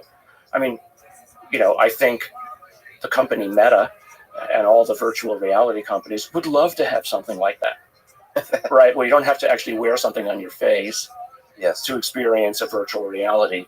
What happens if you could just project it? Well, that's the fundamental question from an alien perspective.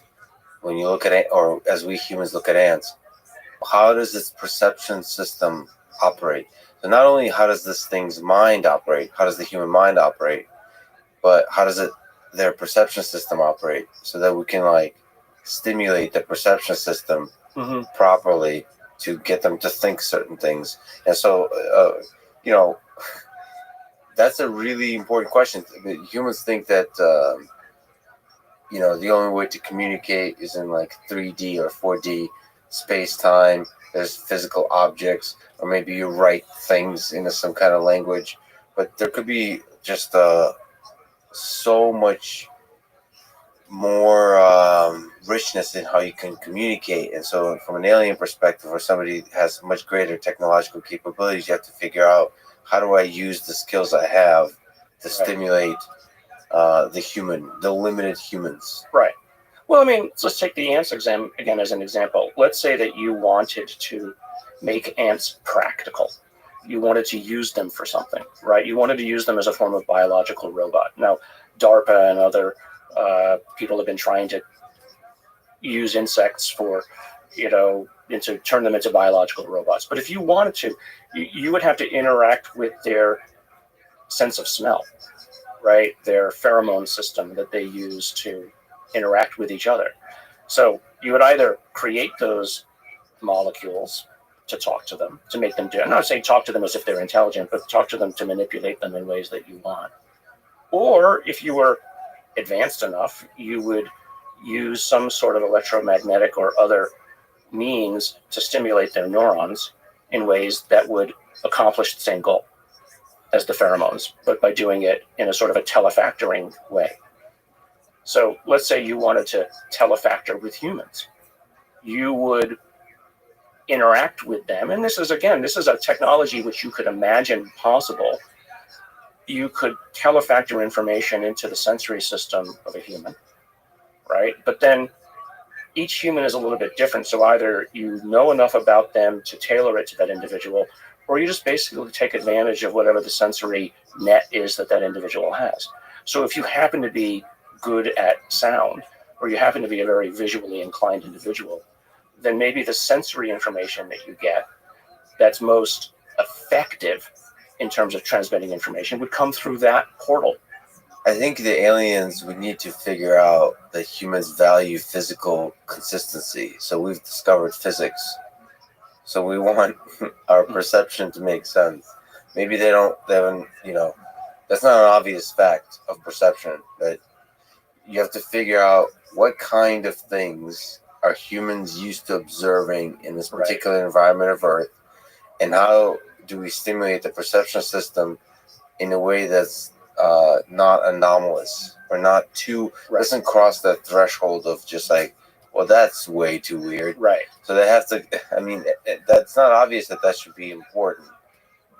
Maybe you want to err on the side of anomaly, lean into the weirdness. So communication is complicated. Yeah. Well, that's why I always find this issue of people talking about the so-called grays as interesting, because it is related to what you're saying. They're different enough, but they're not so different as to be scary, right? They're not venom dripping fangs, right? They're different enough, but it's also they're what you could imagine us becoming in some distant future. So is that a purposeful representation? I don't know. I mean, I don't believe in the grays, for instance, but I believe that people think that they see it. So if we're talking about a communication strategy that says, we're like you but not the same as you, this might be a manifestation that you represent in terms of a communication strategy. What do you make of David Favor's sighting of the Tic Tac UFO and other pilots who have seen these objects that seem to defy the laws of physics? Well, I think you have to take them at their word. Are they fascinating to you? Oh, absolutely. Reports? No, I know a lot of these people, right? So I know Lou Elizondo, Chris Mellon, the whole crowd. I saw the videos about 3 weeks or so before they went public. I was at a bar with Lou overlooking the Pentagon in Crystal City, and they showed them to me, and my hair stood on end. And he said this is coming out soon. And I know one of the guys on the inside who was the Naval Intelligence who had interviewed all of these pilots again before this came out. And it was hair-raising to hear this, but also exciting that, here's not just people's testimony. These are credible individuals. And if you've seen the 60-minute episode with some of the pilots, they have no monetary gain. If anything, they've got negative gain from coming out. But then you also have all of the simultaneous ship analysis from the USS Princeton and the radar analysis, etc. So, at the end of the day, it's just data. It's not a conclusion. I'd be perfectly happy, honestly, perfectly happy if somebody showed that it was all a hoax. I go back to my day job, right? That could be a hoax, but other things might not be. I mean, right. This is the point. This is why it's nice to remove some of the stigma about this topic, because it's all just data, and anomalous events are such that they're going to be rare in terms of how much data they represent. But we have to consider the full range of data to discover the things that actually represent something that's, if we pull at it, we'll discover something that's extraterrestrial or something deep about the phenomena on Earth that we don't yet understand. Right. Well, if it only stimulates people, for instance, to think, okay, well, what happens if we could move like that with momentumless movement?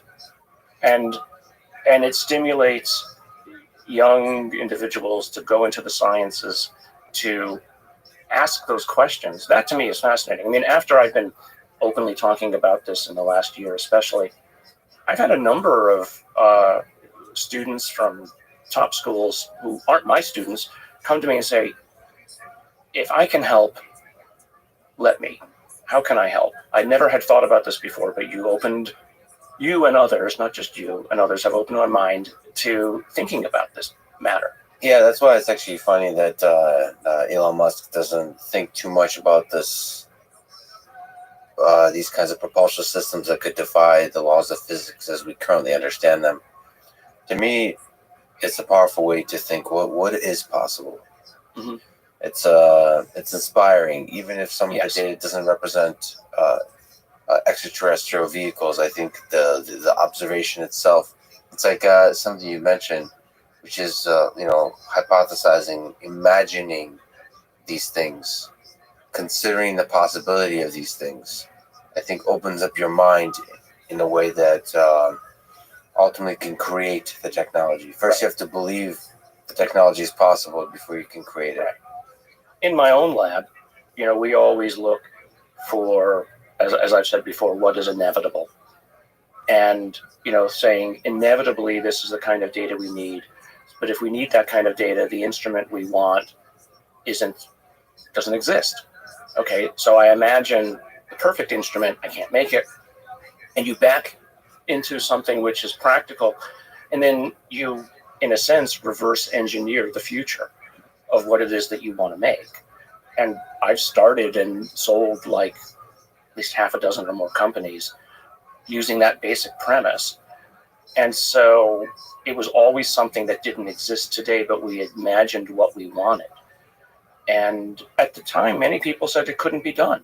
I mean, for instance, all the gene therapy that's done today with retroviruses came from a group meeting in David Baltimore's lab. I was a postdoc with him, and one of the other postdocs wasn't able to make retroviruses in a way that he wanted to, and I realized I had a cell line that would allow us to make retroviruses in 2 days rather than 2 months.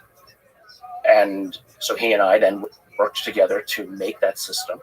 And now all gene therapy with retroviruses is done using this basic approach around the whole world, because something couldn't be done and we wanted to do it better, and we imagined the future. And so that's, I think, what the whole UFO phenomenon is doing for people. It's like, well, let's imagine a future where these kinds of technologies are, but also let's imagine a future where we don't blow ourselves up, right? So if these things are there, they manage to not blow themselves up. So it means that at least one other civilization got past the inflection point. So if some of the encounters are actually representing alien civilizations visiting us, why do you think they're doing so? You suggested that perhaps it's to study and understand their own past, right? Right. What are some of the motivations, do you think? And again, from our perspective, us as humans, what motivations would we have when we approach other civilizations we might discover in the future? Well, I think one motivation might be to steer us away from the precipice, right? Or on the assumption that, even if we make it past the precipice, at least we're not a bunch of psychopaths, running around. So maybe there's a little bit of motivation there to make sure that the neighbor that's growing up next to you is not, unruly. But I mean, maybe it's sort of a moral imperative, like what we have with, creating national parks where animals can continue to live out their lives in a natural way. I don't know. I mean, the problem is we're imagining from a anthropomorphic viewpoint what an alien might think. And as I've said before, alien means alien, right? I mean, not Hollywood aliens, but a whole different way of thinking and a whole different level of experience and, let's say, wisdom, hopefully, that we could only hope to understand. Now, but if we ever get out there, if we ever make it past our current problems, and even if we don't have faster than light travel, and even if we're only using ram scoops or light sails to get where we want to go, and it takes us 10,000 years to get somewhere or to spread out, we might encounter such things. And are we just going to stomp all over it like we did in colonial South America or Africa or all the rest? On our current path, likely. And so what are we going to learn? Well, we're getting better and better at understanding what is life. Mm-hmm. And I think we're getting better and better at being careful not to step on it when we see it. And this is one of the nice things about talking about UFOs, is it expands the Overton window. It expands our understanding of what possibly could be life. Mm-hmm. It gets us to think. It gets the scientific community to think.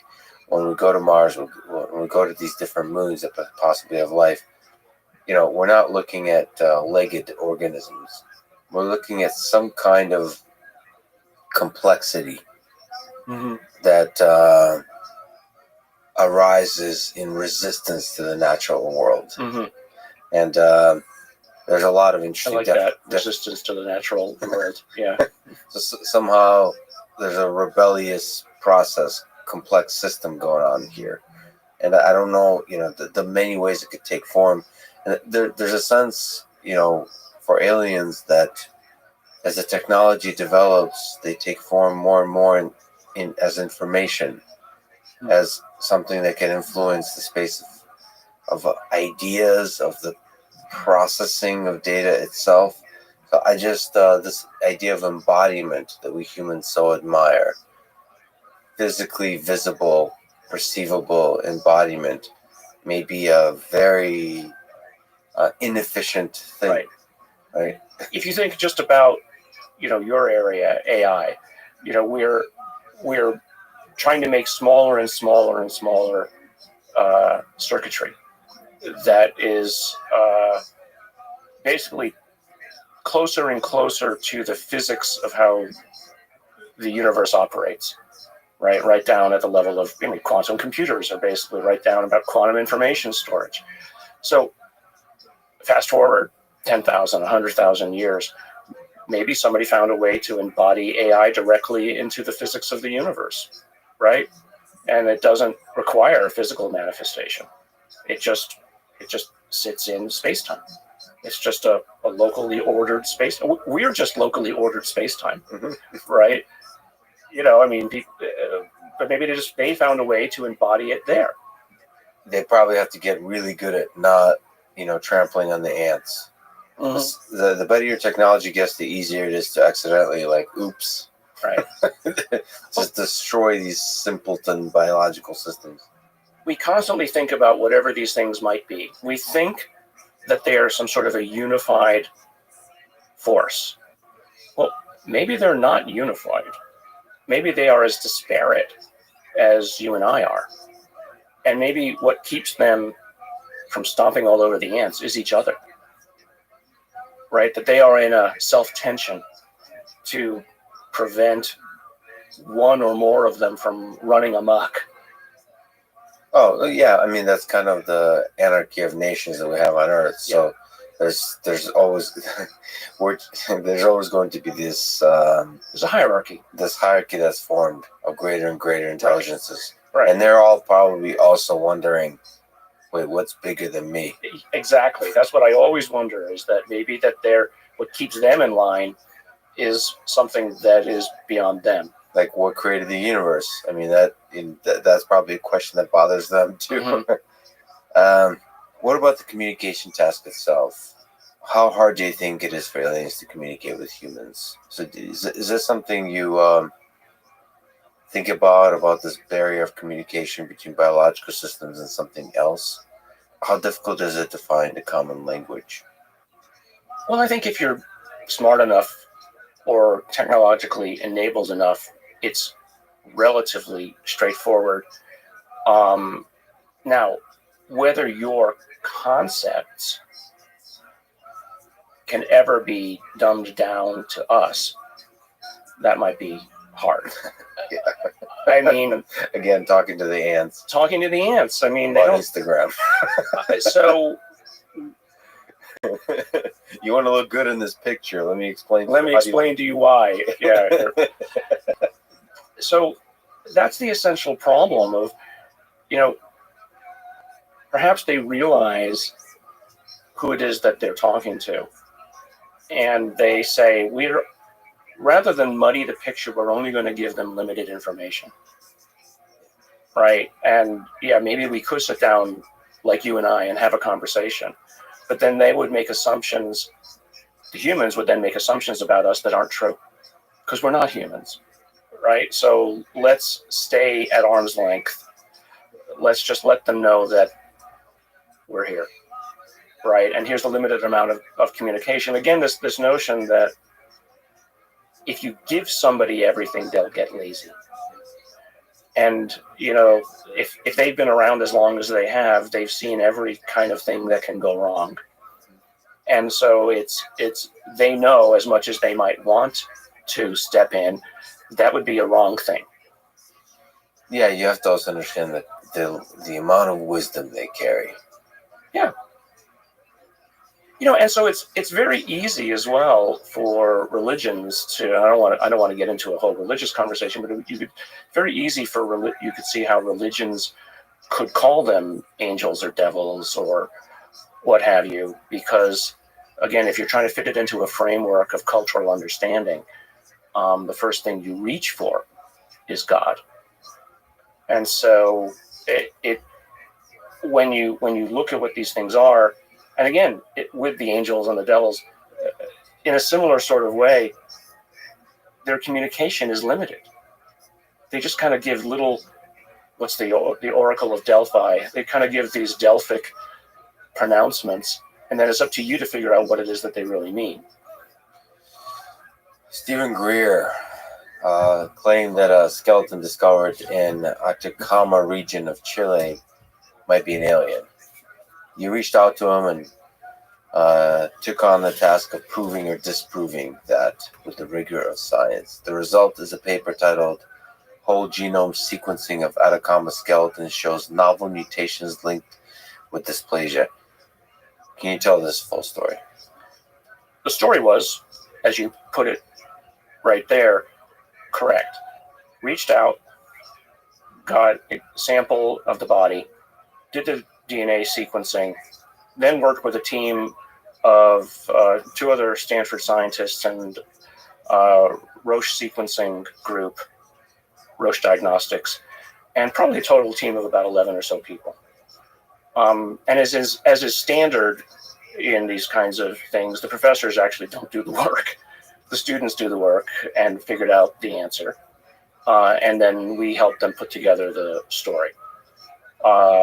And the story was simply that it was human, 100%.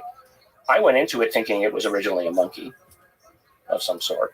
I got kind of excited a few months into the process thinking, well, what happens if it is an alien?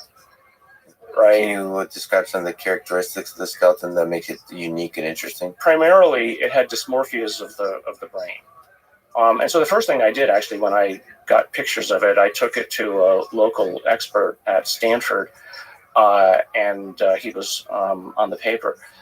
And he was the world expert in pediatric bone dysmorphias. He literally wrote the book and on this, because that's what you do. You go to an expert when it's outside of your field of interest. And he said, well, I haven't seen this particular collection of mutations before, or this physiology before, but here's what I think it might be.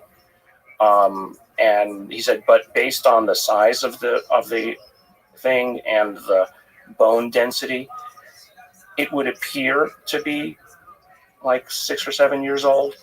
Now, again, that's the thing where I think the lay public doesn't understand or takes a speculation like that and turns it into a fact. No one ever said that it was that age. We only said that the bones made it look like it was that age. But then we went back and looked for genetic explanations of why things might look the way they did.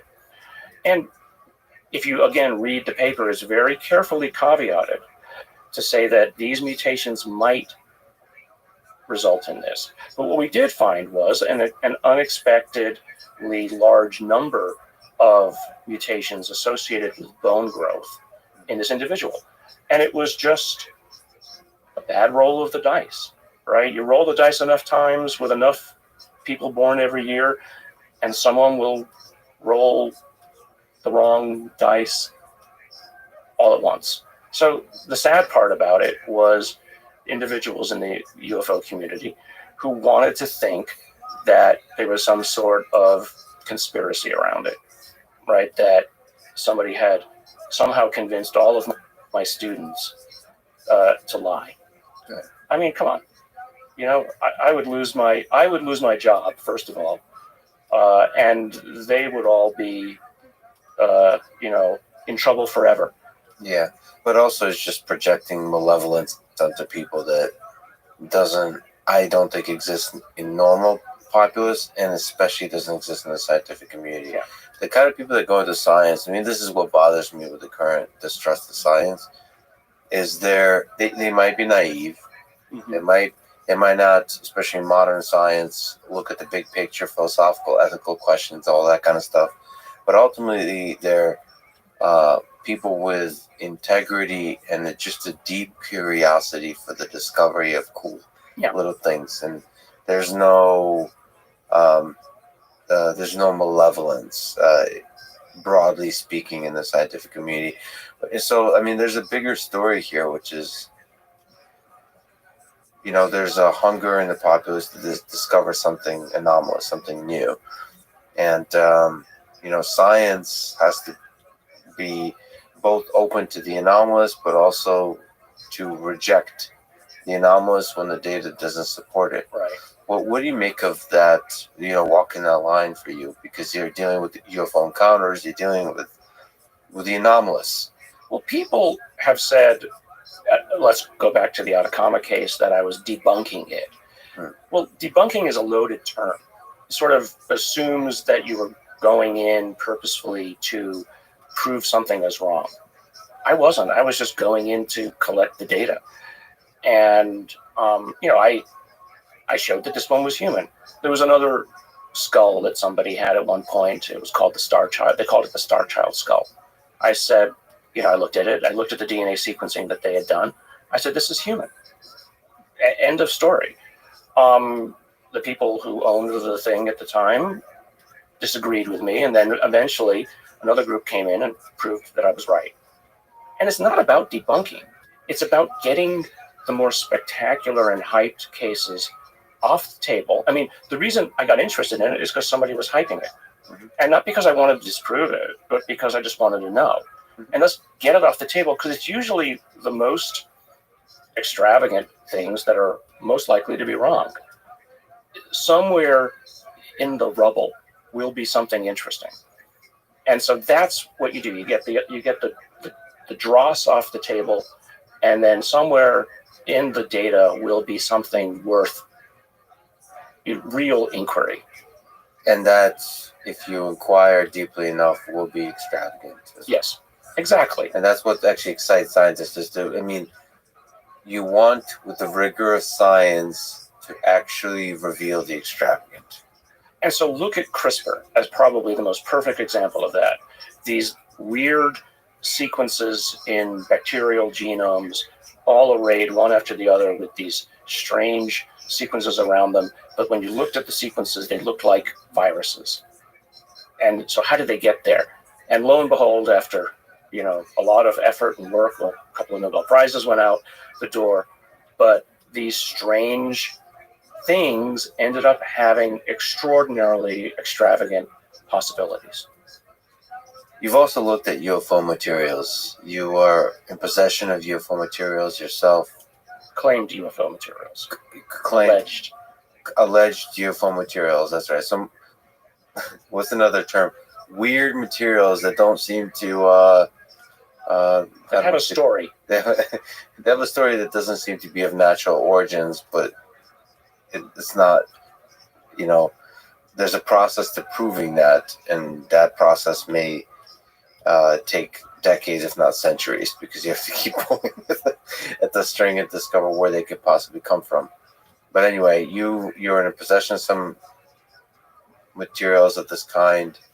Can you describe some of them, and maybe also talk to the process of how you investigate them, how do you analyze them? Right. So let's say that there's two classes of materials that I've been given by people, and they're not given by like the government or anything, just given people who've collected them, and there's a reasonable chain of evidence associated with them that you believe is not just a pebble somebody picked up off a road. There are almost always things that people have claimed have either been dropped off as like some sort of a leftover material, molten metals, or they are from an object that was released from this, so that kind of exploded. They're almost always metals. I have some couple of things that might be biological that are interesting that I haven't really spent a lot of time on yet. When you look at a metal, you basically, what are the elements in it? And what's it made of? And so there's pretty standard approaches to doing that. Most of them involve a technology called mass spectrometry. And there's probably about 5 or 6 different kinds of mass spectrometry that you could bring to bear on answering it. And they either tell you, depending upon the limit of the resolution of the instrument, they either tell you the elements that are there, or they tell you the isotopes that are there. And you're interested not just in knowing whether something is there or not, you're interested in knowing whether there are, the amounts of it. And in the case of elements, how many different isotopes are there? And that's kind of where, in some of these cases, it gets interesting, right? Because in at least one of the materials, as we first studied it, the isotope ratios of, in this case, it was magnesium, are way off normal. And I just don't know why. It doesn't prove anything. It just, all it proves is that it was probably accomplished by some kind of an industrial process, whether it's the result of a process or whether, and this is sort of the leftover, or whether it was made that way for a particular purpose, I don't know. All I know is that it was engineered. That's it, right? But then the question is sort of, you go one step deeper. Why would you engineer it? Right. Well, why engineer? What does the engineered means? There's all kinds of. It could be a byproduct. It could be the main result of an engineering process. It would be a small part of the engineering process that is the main part. Well, so the ratios of isotopes for any given element are basically the result of stellar processes. A supernova blew up sometime several billion years ago. That became a cloud. Those atoms coalesced gravitationally to form another sun and a ring that became a rocky planet. And the ratios of the isotopes were determined at the time of that explosion. And so everything in the local solar system is more or less of that ratio, depending upon certain gravitational difference. But by fragments of a percent, not whole tens of percent difference. So what do humans use isotopes for? Mostly to blow stuff up. I mean, the vast majority of the isotopes that have been made in the per pound or ton are things like certain ratios of plutonium and uranium to blow stuff up.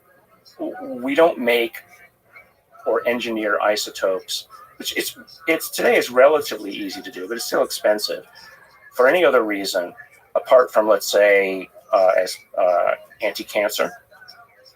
We use stable isotopes in money these days as a counterfeiting tool. You basically embed certain ratios of isotopes in to make it harder for counterfeiters to accomplish. But other than that, we don't do anything with that. So why would you make grams of such material in this one case and drop it around on a beach in Brazil? So which case are we talking about? This is the Ubatuba case. Can you describe this case a little bit further? Like what material we're talking about, just the full story of the case. So it's an interesting one. It's an interesting one. So a fisherman saw an object that released something, or it exploded, and it was this I've got some big chunks of it, relatively pure magnesium, with obviously something else in it because magnesium burns. So it had something in it that would, other metals, simple alloy, that would prevent it from basically burning up. And so the question is, so then we had two pieces that came from two different chains of custody, both claimed to be from the same object. At least physically, when you look at the two things, they look the same, right? So we took small fragments of each of them. We put them in an instrument called a secondary ion mass spec, which is an extremely sensitive instrument, and it can see down to 0.0001 mass units, which is important for, let's say, more arcane reasons, but it's a sensitive instrument. And so one of the chains of custody, we had two pieces from the same chain of custody, and then two pieces from the other chain of custody. One of them had completely normal magnesium isotope ratios, magnesium 24, 25, 26, and the other was off. Not just like slightly off, way off, and they were both off to the same extent. So, it was sort of like you had an internal control of what was normal, and you had this other one which was wrong. And so you're left with kind of an open question. Was this a hoax? Were these two chains of custody, one of them a hoax, that somebody purposefully introduced those things? Because you could do it. It would cost a lot. I mean, at the time that this was found, I guess the 1970s or so, might have been earlier, I forget. The amount that I had would have cost several tens of thousands of dollars to make.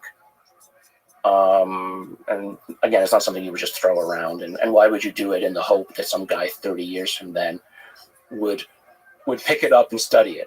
It's very subtle troll. It's a long-term plan.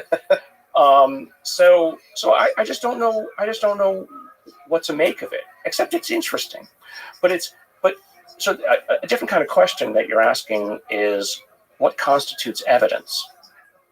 Right? So is this sufficient evidence? Absolutely not. But somebody's put it forward. I have the time. It's my time.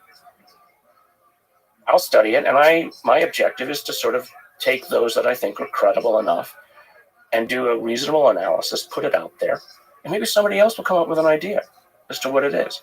Now, what would be better is some sort of true technology, right? Something that is obviously, we don't have it, and people like Neil deGrasse Tyson and Seth Shostak have come out rightfully and have said, when you show up with, something really obviously technological that we don't understand, then we'll pay attention, right? Not just material. Not just material. A piece of metal is interesting, but several of the things that I've looked at and other things that people have come to me with, we found to be completely banal, or were actually pieces of aircraft that were invented back in the 1940s. Yeah. And so take them off the table. See, but I think,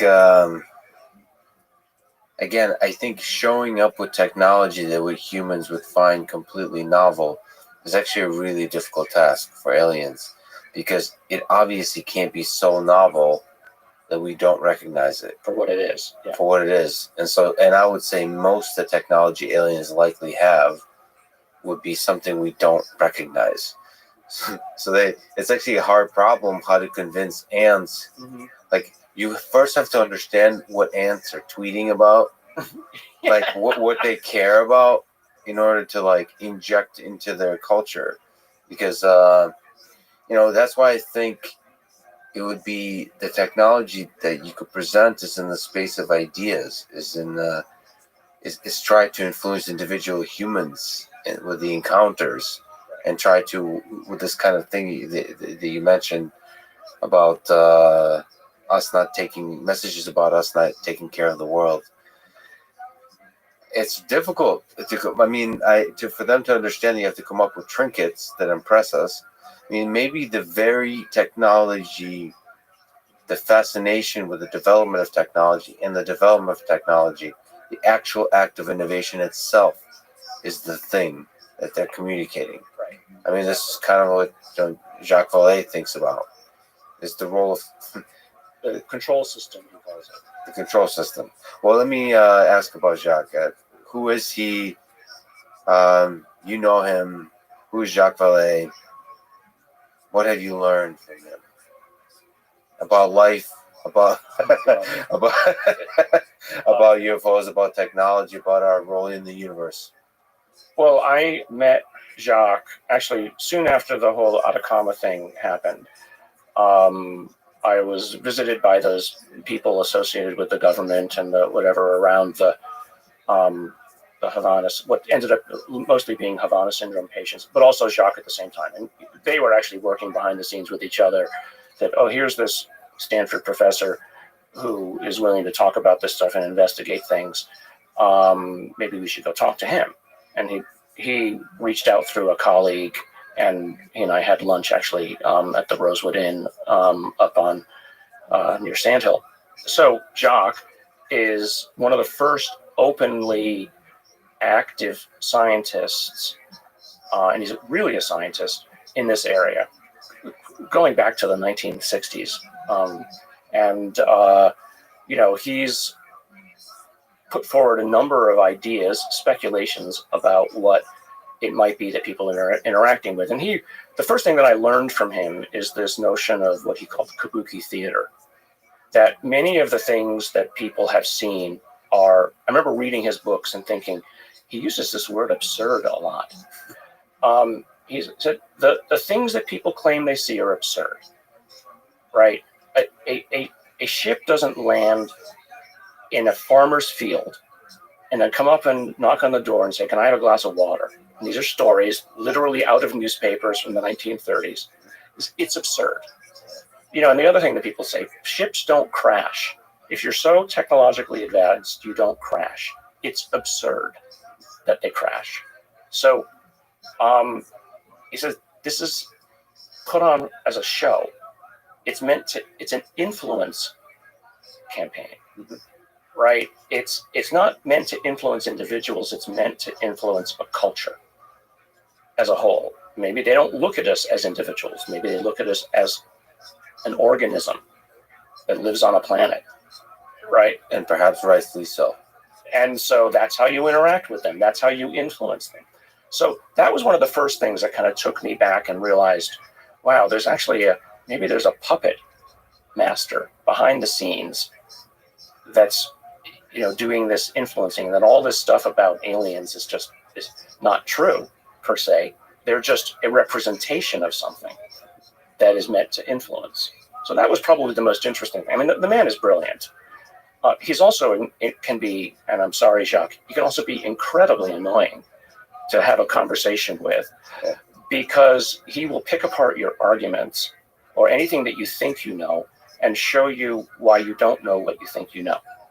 And he used the example that, for me, that is all you need is one counter example to any conclusion, and you're wrong. And so I learned from him. I mean, I'm supposed to be a good scientist, but I learned from him, don't talk about conclusions, just talk about the data. Because data's not wrong. I mean, convince yourself that the data's not wrong, or not an artifact, but be careful about your conclusions, because whatever is going on, it's much more complicated than we imagine.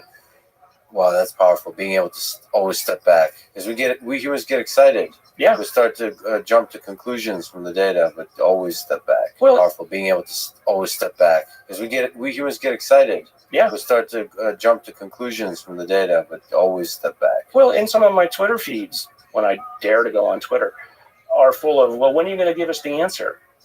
Well, science is not immediate. You're going to have to be patient. And even some of my science colleagues have said, well, where's the data? My answer to them has been, where's been your work to try to produce any?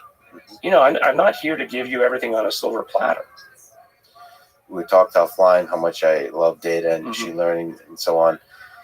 And it's been really disheartening to see that the U.S. government not invest as much as they possibly could into this whole process. So let's jump to the most recent thing, which is, what do you make of the report titled Preliminary Assessment: Unidentified Aerial Phenomena, that was released by the Office of the Director of National Intelligence in June 2021? So this was like, okay, we're going to step back and we're going to, where do we stand and where do we hope the future is? What do you make of that report? Is it hopeful? Is it? I see it as very hopeful. Very hopeful. I think the adults are finally stepping up and being in charge, right? In the good sense of adult. What's that? In the good sense of adult. In the good sense of adult.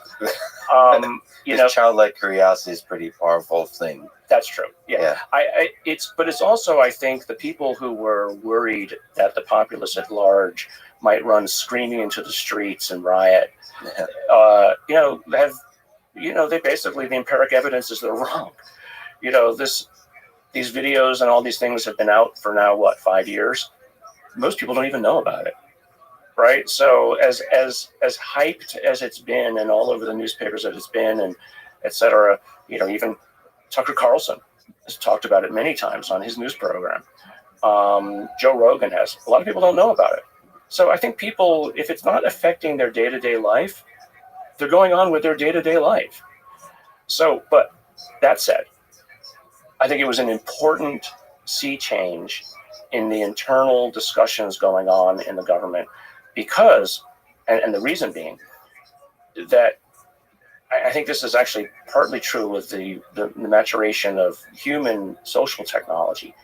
It was becoming so obvious that this stuff was showing up again and again and again around our ships. They just couldn't keep it quiet anymore. Right. And so it's like, we need to do something about it. And Lou Elizondo and Chris and others, to their great credit, found the right angle to talk about this. Says, well, okay, let's say it's not out there. Maybe it's the Russians, the Chinese, or somebody else. We should know about this because we damn sure know it's not us. So that, to me, is an important thing to finally be a little bit more open about the matter. But like I often say, I'm not looking for people to give me permission to do anything. I'm just going to do the analysis myself with what I have. Avi Loeb has taken the same approach. He said, I'm not going to wait for the government to give me telescopic information about technologies or things that might be even on our own solar system. I'm just going to collect it myself. And that's the right way to do it, right? Don't wait for somebody else to give it to you. It's also possible to inspire a large number of people to do a wider spread data collection. Yes. I mean, you yourself can't do a large enough data collection that would, if you're talking about anomalous events. Right. You should be collecting high resolution data about everything that's happening on Earth in terms of in terms of the kind of things that would indicate to you a strong signal that something weird happened here. And this is why, governments can be good at funding large scale efforts. Yes. I mean, NASA and so on, working with SpaceX, with Blue Origin, fund capitalistic sort of fund company efforts to do huge moonshot projects. Right. And in the same way, do huge moonshot data collection efforts in terms of UFOs. I mean, it needs to be like 10x, like 1 or 2 orders of magnitude more funding to do this kind of thing. And I understand on the flip side of that, if you make it about what are the Russians, what are the Chinese doing, make it a question of geopolitics, it gets touchy because now you're kind of taken away from the realm of science and Making it military. Some of the greatest, this is what makes me, as an engineer, makes me truly sad that some of the greatest engineering work ever done is by Lockheed Martin, and we will never know about it. Yeah, I agree. I wish it was different, but it's the world we live in. But related to that UAP task force announcement that you just said, the bill was passed in the Department of Defense and now it formally establishes an office to collate that information and also to be transparent about it. Money is now set aside, right? What do you think of, just in case people don't know, the DoD established a new department to study UFOs, airborne naming, but yes, Airborne Object Identification and Management Synchronization Group. Hey, do you know how to pronounce that? No, I do not. No. AOIMSG. It's stupid and needs to be renamed, but AOIMSG. AO. All right. It's directed by the Undersecretary of Defense for Intelligence and Security. What do you make of this office? Are you hopeful about this office? I think there's still a tug of war going on behind the scenes as to who's going to control this. But I do know, though, that money has been set aside that will be used to make things more public, right? To start to get others involved. And I'm involved with an effort to get other academics involved. So you think there might be some of that money could be directed towards funding maybe like groups like yours to do some research, right? So they would be open to that, you think?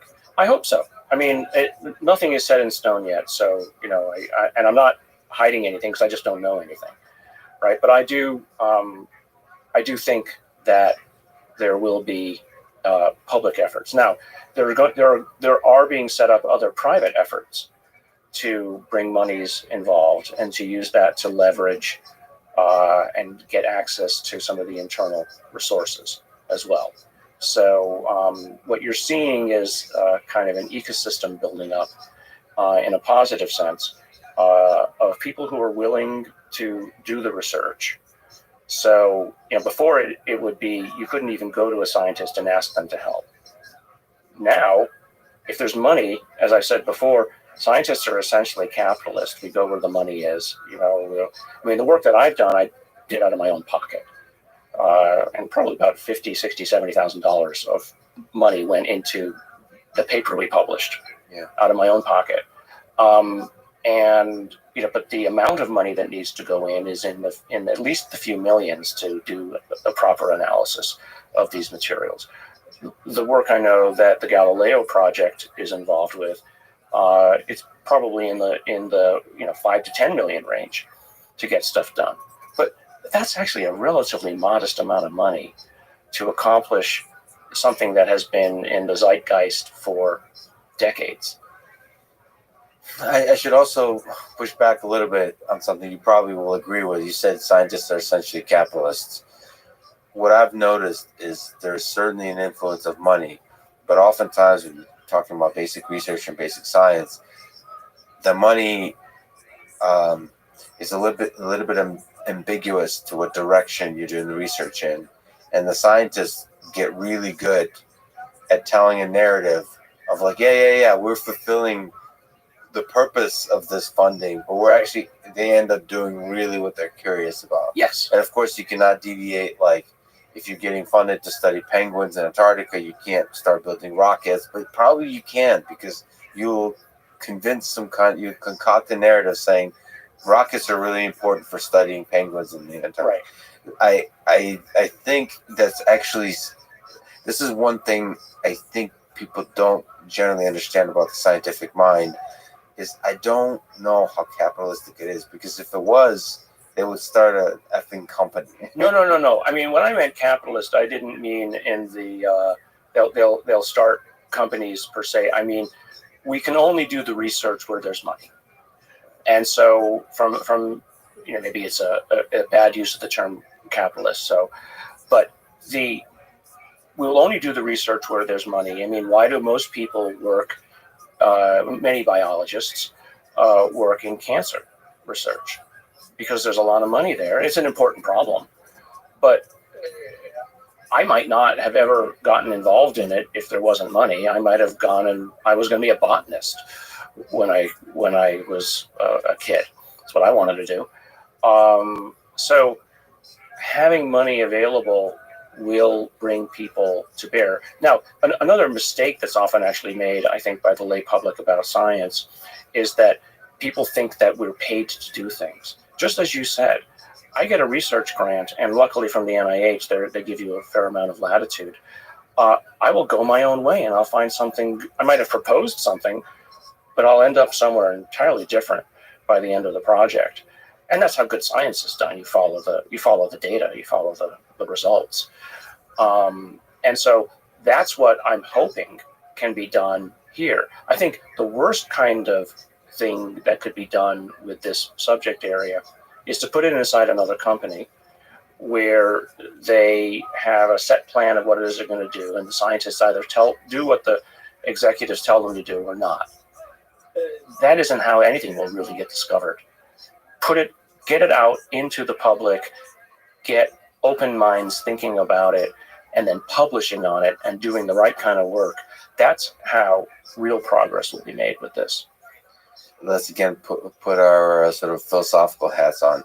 Do you think the U.S. government or some other government is in possession of something of extraterrestrial origin that is far more impressive than anything we've seen in the public?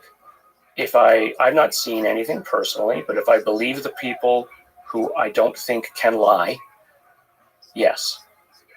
How does that make you feel in terms of the way government works, the way our human civilization works, that there might be things like that and they're not public? Is there a hopeful message for transparency that's possible? Like, if you were if you were in power, and I'm not saying president because maybe the president is not the source of power here, would you release this information in some way or form? Yes, if I were, I think it would. I think it's something that can bring humanity together, right? I think that knowledge of this kind of thing, to know that we are, we are more alike than we are different in comparison to whatever this is a positive thing for us. And to know, I don't necessarily care that the government has been hiding it. And I think, people who've been talking about what we should give government officials or whatever amnesty, I think that's probably the right answer. This isn't a time to look back and say, you did something wrong. You did whatever you did because that was the data you had available to you at the time, and you had good reasons for doing it. Now, if your reasons were selfish, if your reasons were you wanted to do it because you wanted to monetize it yourself to your benefit, but against that of others, then I think maybe there's something else that could be said. But an opportunity to get all this information out, if I were in charge, I would try to do it. Now, I might be shown something though that says, there's a reason why you don't want to let anybody know this. Maybe you don't want everybody having access to unlimited energy, because maybe you might turn it into a bomb, or something that gives you hints that something like unlimited energy is possible, but you haven't figured it out yet.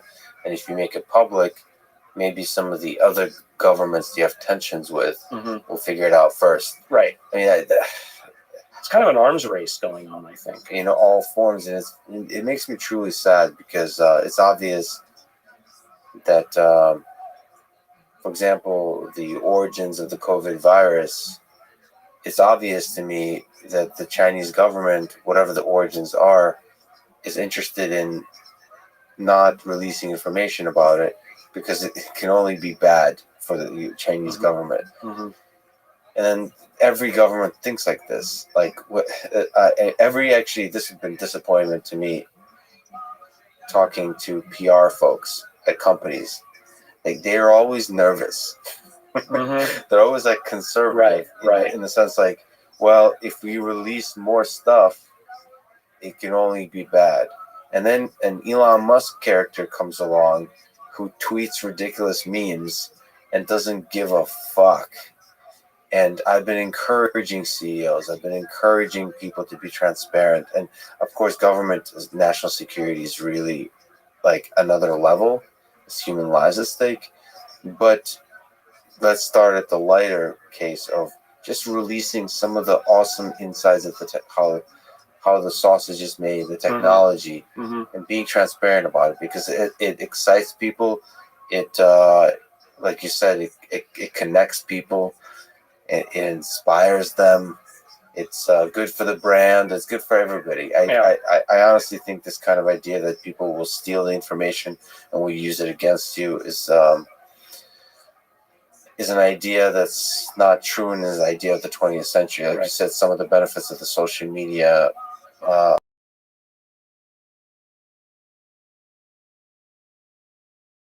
beneficial. And of course, they're usually last to learn such lessons. Right. What do you make of Bob Lazar's story in terms of possession of aircraft? Do you believe him? I don't believe in the Bob Lazar story, to be quite honest. I mean, Jeremy Corbell has done a great job interviewing him, and has done some, beautiful documentaries. I just don't. I don't know how to interpret it, and again, there's some of the people who I fraternize with think it's all rubbish. But maybe he's right, but I don't know. I mean, the problem is, and this is a little bit different about how I approach the whole area than a lot of others. I'm less interested in going over old paperwork and all these old histories of who said what, the whole he said, she said of the history of UFOs. I'm a scientist. I worked on the brain area because it's something I can collect data on. I can go back to the same individual, collect their MRI again, and redo it. I can hand that MRI to somebody else. They can analyze it. I can get materials. I can analyze them. I can get some of these skeletons. I won't touch any skeletons ever again, but I can analyze it and somebody else can reproduce the data. Yeah. I mean, that's what I'm good at. And so, I'm not going to go into the whole, I'm not a historian. Yeah, that's true. But there's a human side to it. Sometimes I think with these, because again, anomalous, rare events, some of the data is inextricably connected to humans. Mm-hmm. The observations. Yeah, right. I hope in the future, that sensory data will not be polluted by human subjectivity, but that's still powerful data, even direct observations. Yeah. Like if you talk about pilots. And so it's an interesting question to me whether Balbazar is telling the truth, whether he believes he's telling the truth too, and what impact his story and stories like his have on the willingness of governments to be transparent, Mm-hmm. and so on. So you have to credit his story for captivating the imagination of people and getting the conversation going. He's maintained his story for all these years with little to no change that I'm aware of. So, but there's so many other people who are, let's say, experts in that story.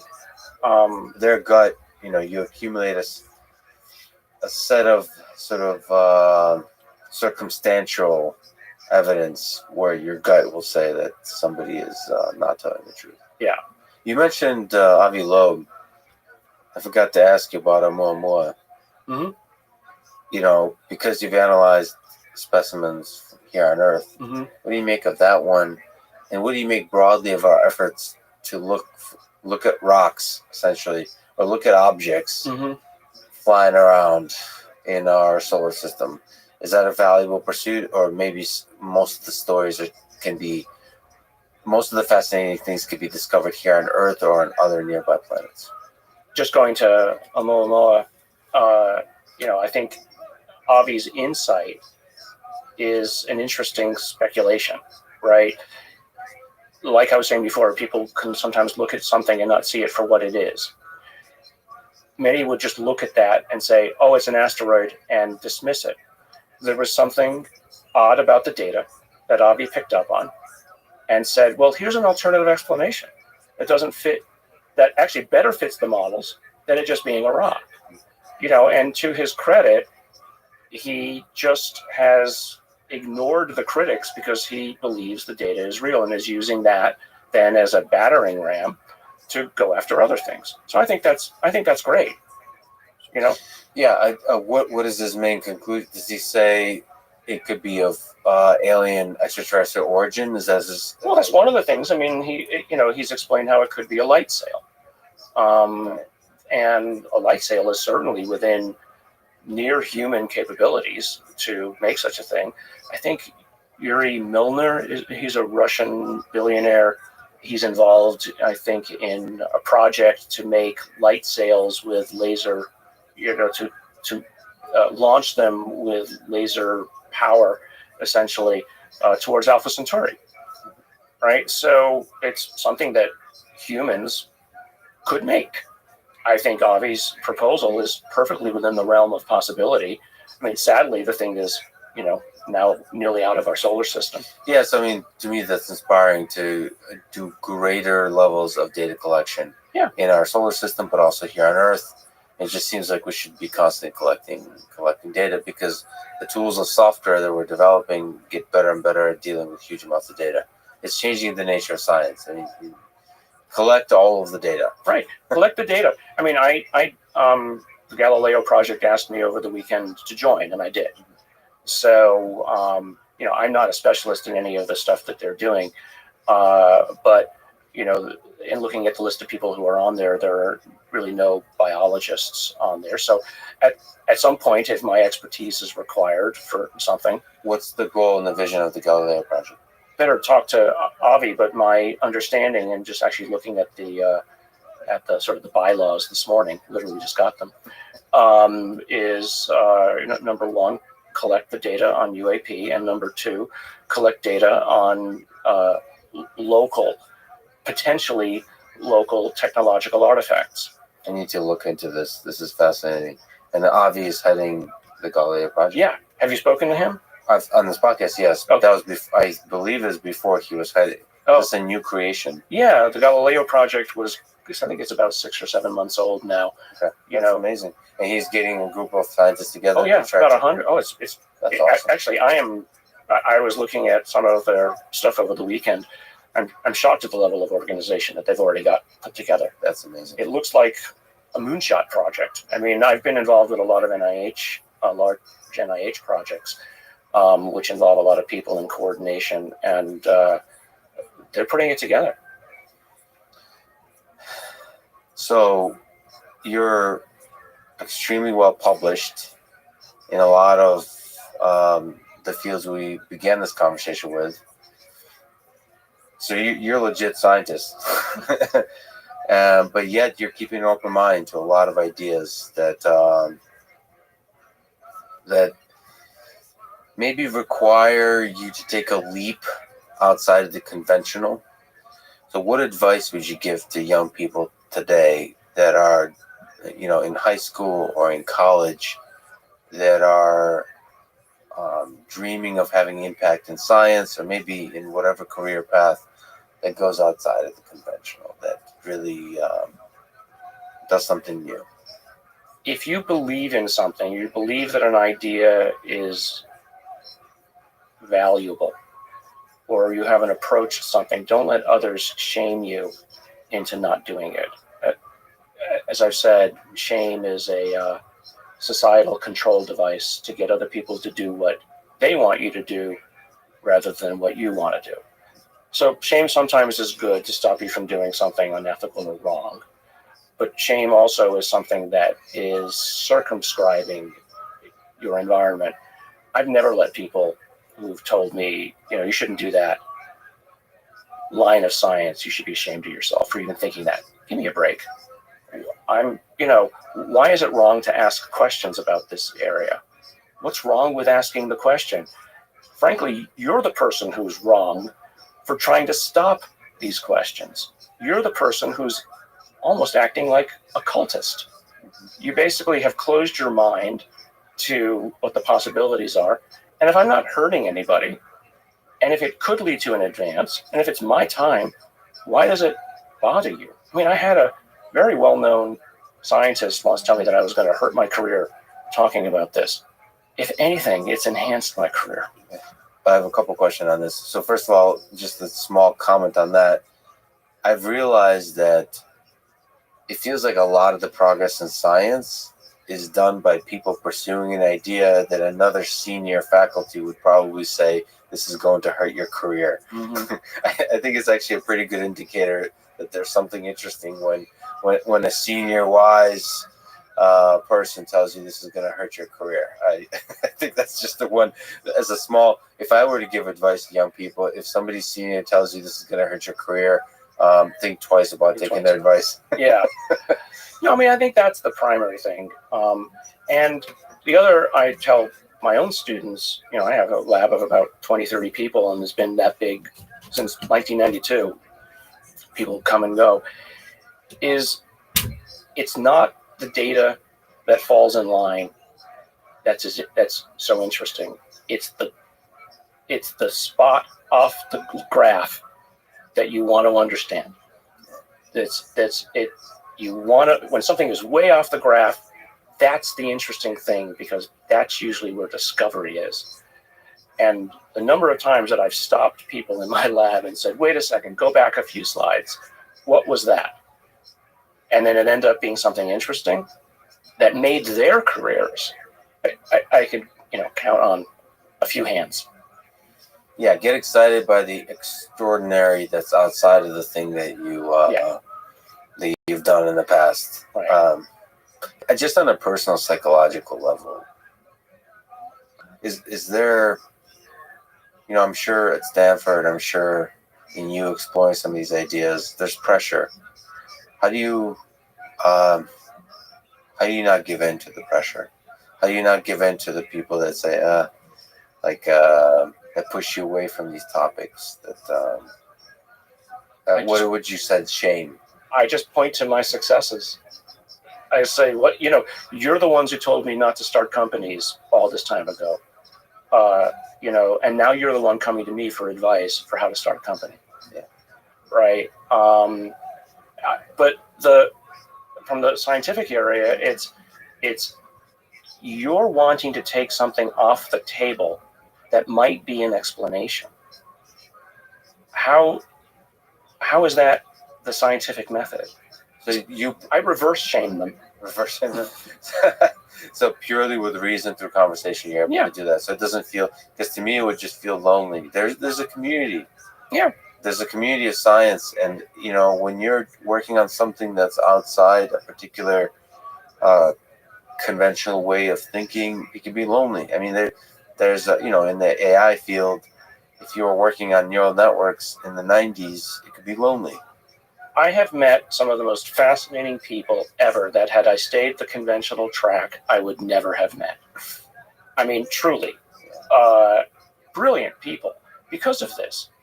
So, it is for those worried about, well, should I step outside of my comfort zone? You're going to meet some really interesting people. And, because I'm open about this area, I'll go and give a talk, in Boston, Harvard, or MIT. And at dinner, inevitably, this subject comes up. And inevitably, somebody else at the table will admit both that they're interested or that they've seen something. And suddenly the whole tone of the conversation changes. It's kind of like there's safety in numbers. And then, or I've had people come to me afterwards, after dinner, and say, hey, I don't talk about this openly, but. So the number of scientists who know that there's something else going on is much larger than the scientific community would like to think. That's a really powerful one, which is, I don't talk about this, openly, but here's what I believe. And you'd be surprised how many people speak like this and hold those beliefs. And I am optimistic about social media and a more connected world to reveal more and more, like us not to have these two personalities where like this public and a private one. Mm-hmm. We've mentioned the big questions of the origins of the universe. What do you think is the meaning of this whole thing for us humans, our human existence here on Earth, or just at the individual level of a human life? What, Gary, is the meaning of life? I think that what we're going through today with this realization, it's kind of like you've lived on an island your whole life, and you've looked across the ocean and you've never imagined there was another island with anybody else on it. And then suddenly a ship with sails shows up. You don't understand it, but you realize that suddenly your world just got a lot bigger. I think we're in one of those moments right now, that our world view, our galactic view, is opening, right, to something a little bit bigger. And not just that there might be somebody else, but that there's something else. And what it is yet to be understood. And the fact that it isn't understood, to me, is what's exciting, because I can fill it with my dreams. And this discovery, our world is about to get a lot more humbling and a lot more fascinating once we look out and realize we were on an island all along. It makes us both smaller but larger at the same time, to me. I can look outside at the stars and think and imagine what else might be out there. And although I know that I will never see it all, it excites me to know that it's there. Well, Gary, both to respect your time and also because at 12 I turned into a princess, let me just say thank you for doing everything you're doing as a great scientist, as a person willing to reject the conventional. And thank you for spending your extremely valuable time with me today. Thanks for talking. Thanks so much. It was great talking. Thanks for listening to this conversation with Gary Nolan. To support this podcast, please check out our sponsors in the description. And now, let me leave you with some words from Stanislav Lem in Solaris. How do you expect to communicate with the ocean when we can't even understand one another? Thanks for listening, and hope to see you next time.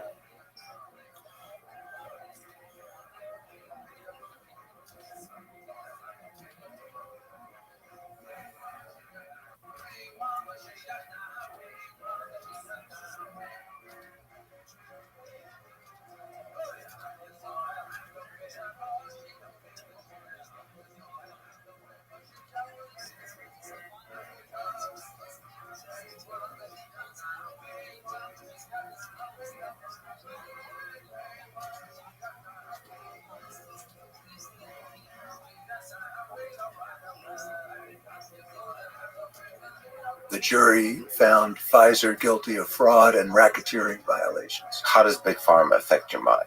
Everyone's allowed their own opinion. I don't think everyone's allowed their own scientific facts. Does Pfizer play by the rules? Pfizer isn't battling the FDA.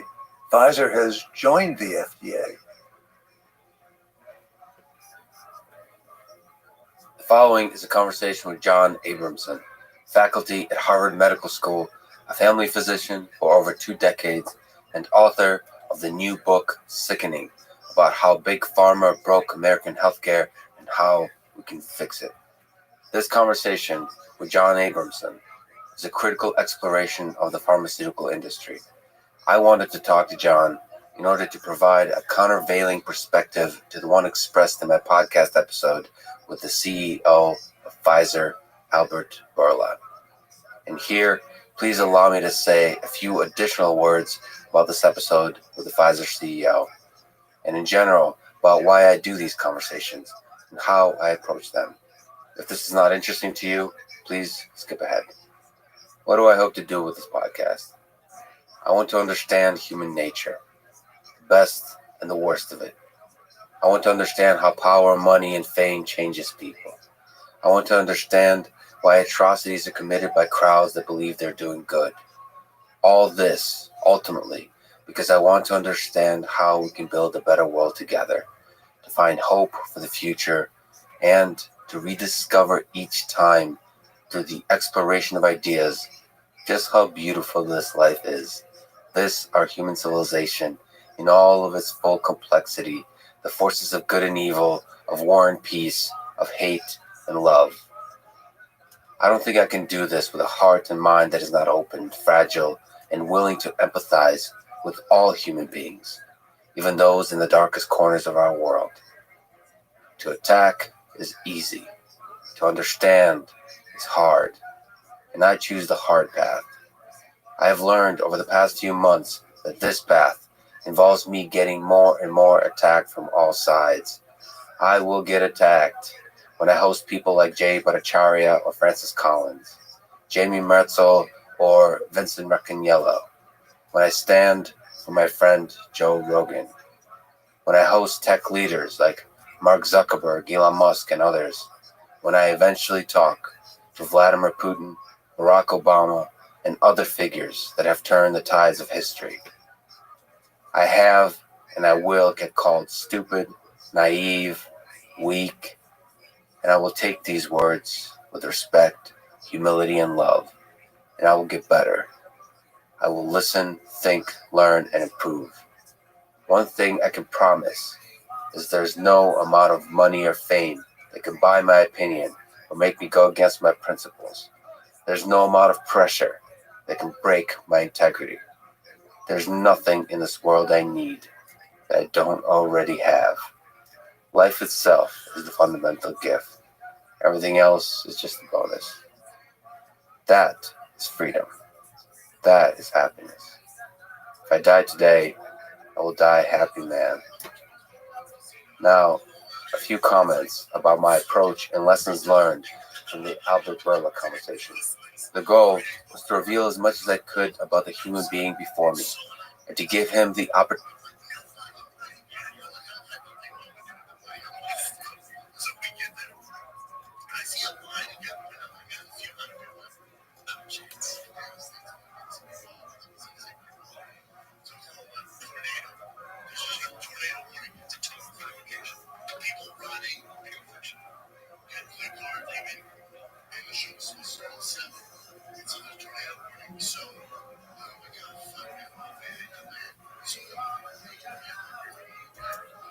opportunity to contemplate in long form the complexities of his role, including the tension between making money and helping people, the corruption that so often permeates human institutions, the crafting of narratives through advertisements, and so on.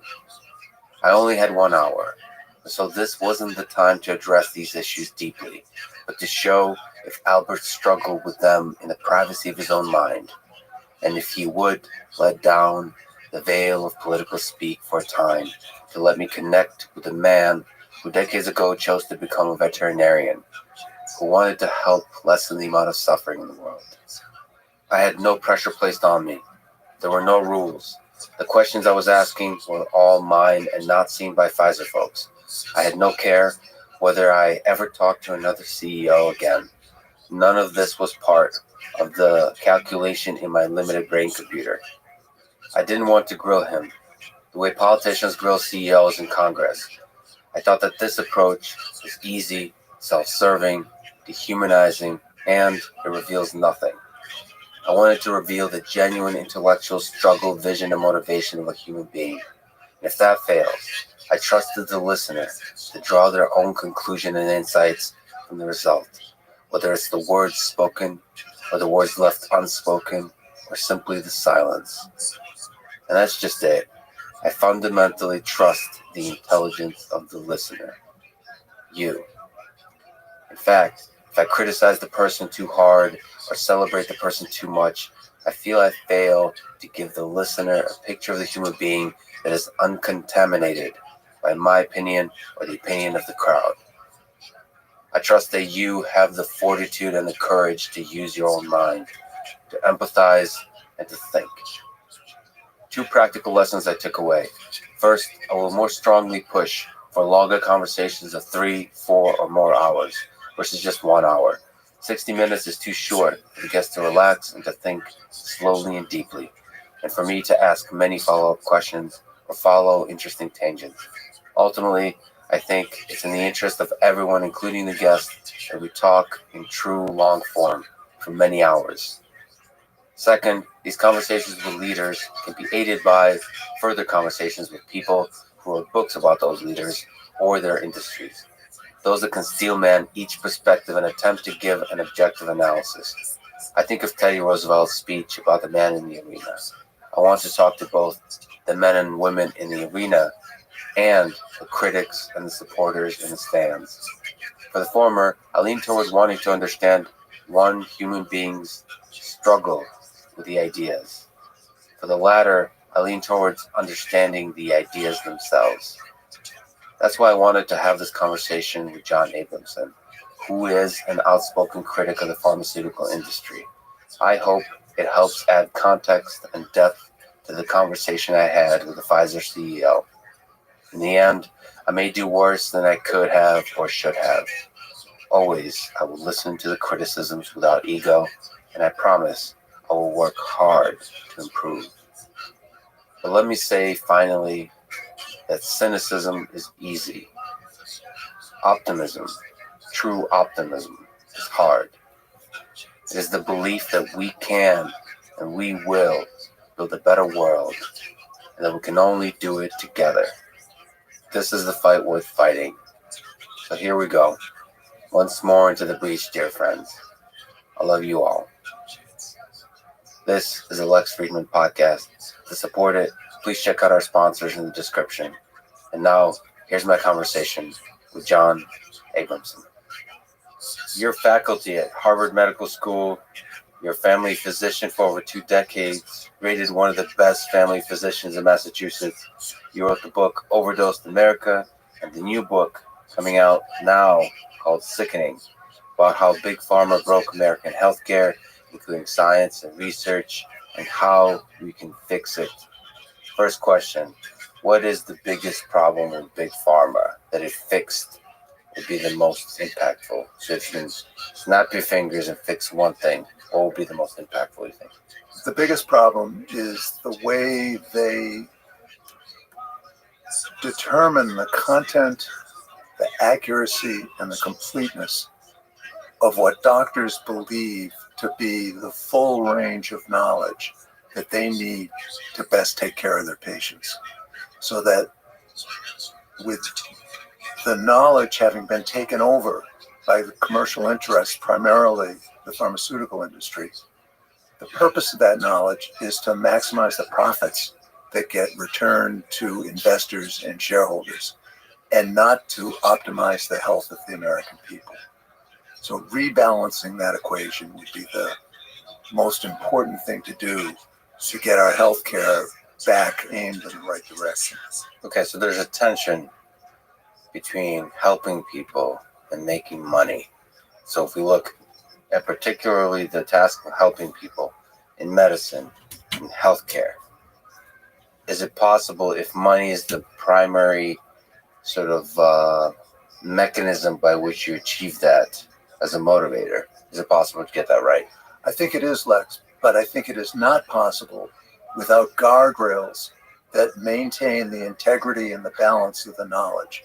Without those guardrails, it's like trying to play a professional basketball game without referees and having players call their own fouls. But the players are paid to win, and you can't count on them to call their own fouls. So we have referees who are in charge. We don't have those referees in American healthcare. That's the biggest way that American healthcare is distinguished from healthcare in other wealthy nations. So, okay, so you mentioned Milton Friedman, and you mentioned his book called Capitalism and Freedom. He writes that there are only 3 legitimate functions of government: to preserve law and order, to enforce private contracts, and to ensure that private markets work. You said that that was a radical idea at the time, but we're failing on all 3. How are we failing? And also maybe the bigger picture is what are the strengths and weaknesses of capitalism when it comes to medicine and healthcare? Can we separate those out? Because those are 2 huge questions. So how we're failing in all 3, and these are the minimal functions that our guru of free market capitalism said the government should perform. So this is the absolute baseline.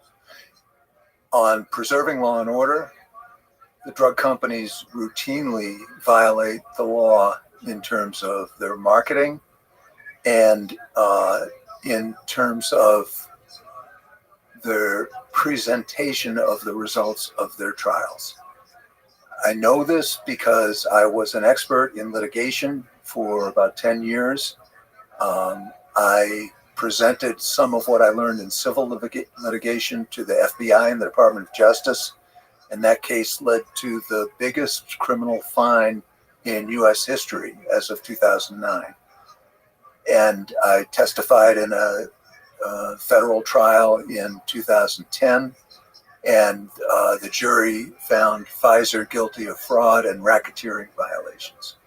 In terms of violating the law, it's a routine occurrence. The drug companies have paid $38 billion worth of fines from, I think, 1991 to 2017.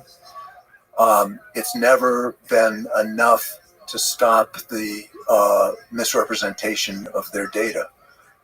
And rarely are the fines greater than the profits that were made. Executives have not gone to jail for misrepresenting data that have involved even tens of thousands of deaths in the case of Vioxx, OxyContin as well. And when companies plead guilty to felonies, which is not an unusual occurrence, the government usually allows the companies, the parent companies, to allow subsidiaries to take the plea so that they are not one step closer to getting disbarred from Medicare, not being able to participate in Medicare. So in that sense, there is a mechanism that is appearing to impose law and order on drug company behavior, but it's clearly not enough. It's not working. Can you actually speak to human nature here? Are people corrupt? Are people malevolent? Are people ignorant that work at the low level and at the high level at Pfizer, for example, at big pharma companies? How is this possible? So I believe just on a small tangent, that most people are good. And I actually believe if you join big pharma, so a company like Pfizer, your life trajectory often involves dreaming and wanting and enjoying helping people. Yes. And so, and then we look at the outcomes that you're describing, and it looks, and that's why the narrative takes hold that, like, Pfizer CEO Albert Bourla, who I talked to, is malevolent. The sense is like these companies are evil. So if the different parts, the people are good and they want to do good, how are we getting these outcomes? Yeah. I think it has to do with the cultural milieu that this is unfolding in. And we need to look at sociology to understand this, that when the cultural milieu is set up to maximize the returns on investment for shareholders and other venture capitalists and hedge funds and so forth, when that defines the culture, and the higher up you are in the corporation, the more you're in on the game of getting rewarded for maximizing the profits of the investors. That's the culture they live in. And it becomes normative behavior to do things with science that look normal in that environment and are shared values within that environment by good people whose self-evaluation becomes modified by the goals that are shared by the people around them. And within that milieu, you have one set of standards, and then the rest of good American people have the expectation that the drug companies are trying to make money, but that they're playing by rules that aren't part of the insider milieu. It's fascinating. The game they're playing modifies the culture, of inside the meetings, inside the rooms, day to day.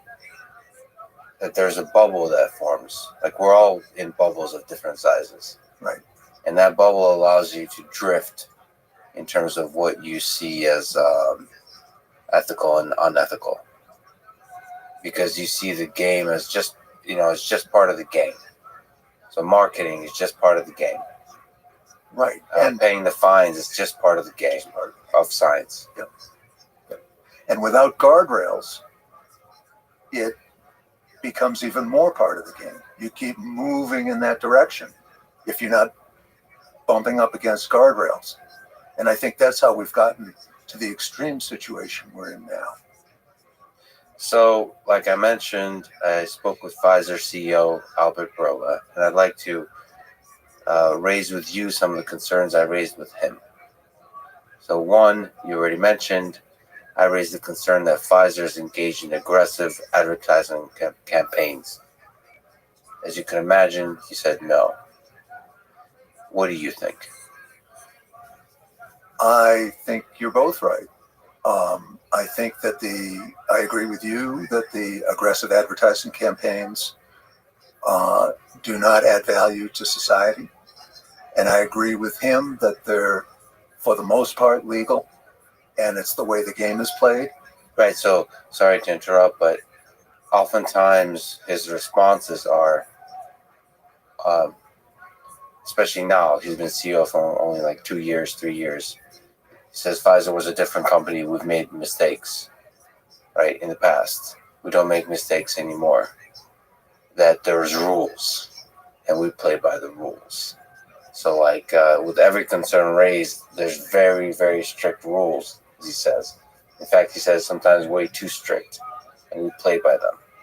And so in that sense, advertisement, it doesn't seem like it's too aggressive because it's playing by the rules. And relative to the other, again, it's the game. Relative to the other companies, it's actually not that aggressive. Relative to the other big pharma companies. Yes. I hope we can quickly get back to whether or not they're playing by the rules, but yes, in general.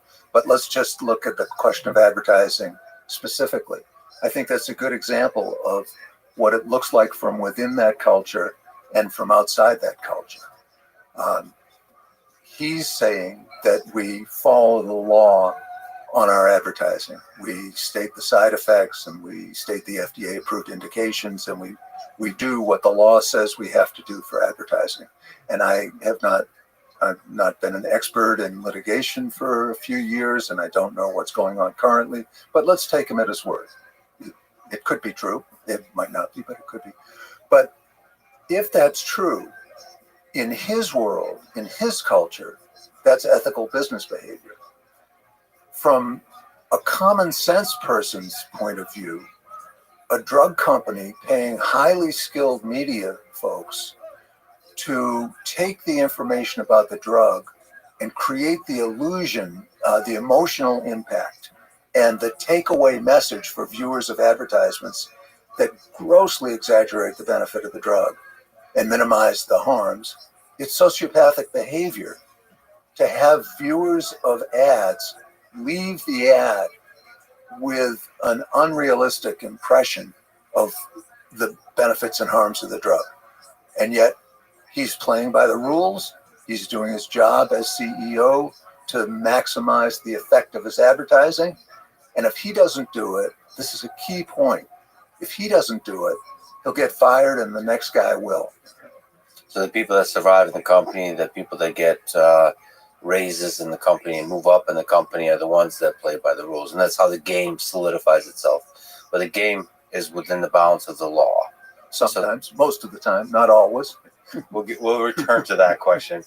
I'm actually more concerned about the effect of advertisement in a kind of much larger scale on the people that are getting funded by the advertisement in self-censorship, just like more subtle, more passive pressure to not say anything negative. Because I've seen this and I've been saddened by it, that people sacrifice integrity in small ways when they're being funded by a particular company. They don't see themselves as doing so, but you could just clearly see that the space of opinions that they're willing to engage in, or a space of ideas they're willing to play with, is one that doesn't include anything that could possibly be negative about the company. They just choose not to, because why? And that's really sad to me. That if you give me $100, I'm less likely to say something negative about you. That makes me sad, because the reason I wouldn't say something negative about you, I prefer, is the pressure of friendship and human connection, those kinds of things. So I understand that. That's also a problem, by the way. So start having dinners and shaking hands and, oh, aren't we friends? But the fact that money has that effect is really sad to me. On the news media, on the journalists, on scientists, that's scary to me. But of course, the direct advertisement to consumers, like you said, is potentially a very negative effect. I wanted to ask if what you think is the most negative impact of advertisement. Is it that direct to consumer on television?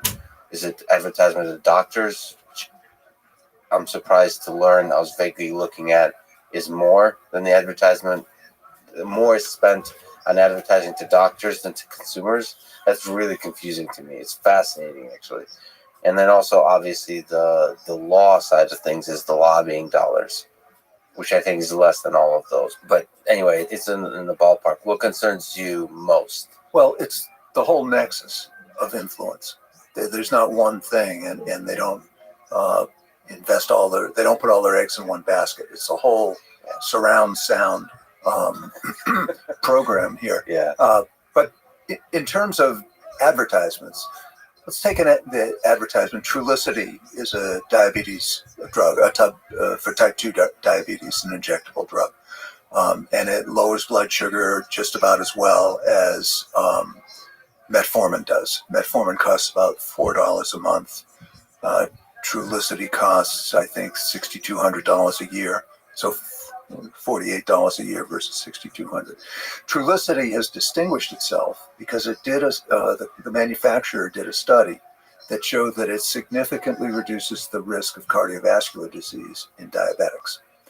and they got approval on the basis of that study, that very large study being statistically significant. The ads obviously extol the virtues of Trulicity because it reduces the risk of heart disease and stroke, and that's one of the major morbidities, risks of type 2 diabetes. What the ad doesn't say is they have to treat 323 people to prevent one non-fatal event at a cost of $2.7 million. And even more importantly than that, what the ad doesn't say is that the evidence shows that engaging in an active, healthy lifestyle program reduces the risk of heart disease and strokes far more than Trulicity does. Now, to be fair to the company, the sponsor, there's never been a study that compared Trulicity to lifestyle changes. But that's part of the problem of our advertising. You would think in a rational society that was way out on a limb as a lone country besides New Zealand that allows direct-to-consumer advertising, that part of allowing direct-to-consumer advertising would be to mandate that the companies establish whether their drug is better than, say, healthy lifestyle adoption to prevent the problems that they claim to be preventing. But we don't require that. So the companies can afford to do very large studies so that very small differences become statistically significant. And their studies are asking the question, how can we sell more drug? They're not asking the question, how can we prevent cardiovascular disease in people with type 2 diabetes? And that's how we get off in this. We're now in the extreme arm of this distortion of our medical knowledge of studying how to sell more drugs than how to make people more healthy. That's a really great thing to compare it to, is lifestyle changes. That should be the bar. If you do some basic diet, exercise, all those kinds of things, how does this drug compare to that? Right. And that study was done actually in the 90s. It's called the Diabetes Prevention Program. It was federally funded by the NIH so that there wasn't this drug company imperative to just try to prove your drug was better than nothing. And it was a very well designed study, randomized controlled trial in people who were at high risk of diabetes, so-called pre-diabetics, and they were randomized to three different groups: a placebo group, a group that got treated with metformin, and a group that got treated with intensive lifestyle counseling.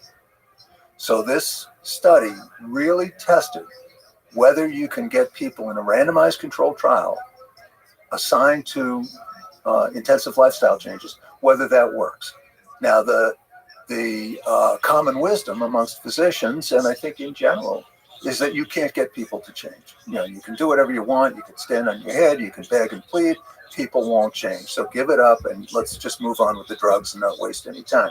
Except this study that was published in the New England Journal, I think in 2002, shows that's wrong. That the people who were in the intensive lifestyle group ended up losing 10 pounds, exercising 5 times a week, maintaining it, and reduced their risk of getting diabetes by 58%. Compared to the metformin group, which reduced its risk of getting diabetes by 31%. So that exact study was done, and it showed that lifestyle intervention is the winner. Who, as a small tangent, is the leader? Who is supposed to fight for the side of lifestyle changes? Where's the big pharma version of lifestyle changes? Who's supposed to have the big bully pulpit, the big money behind lifestyle changes? Right. In your sense, because that seems to be missing in a lot of our discussions about health policy. Right. That's exactly right.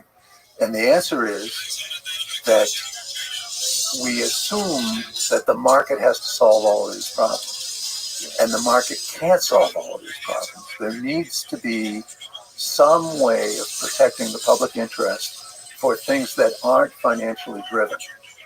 So that the overriding question has to be how best to improve Americans' health, not companies funding studies to try and prove that their new and expensive drug is better and should be used.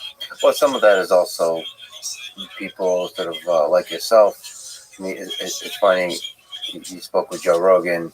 He constantly espouses lifestyle changes. So some of it is almost like understanding the problems that big pharma is creating in society, and then sort of these influential voices speaking up against it. So whether they're scientists or just regular communicators. Yeah, I think you got to tip your hat to Joe for getting that message out.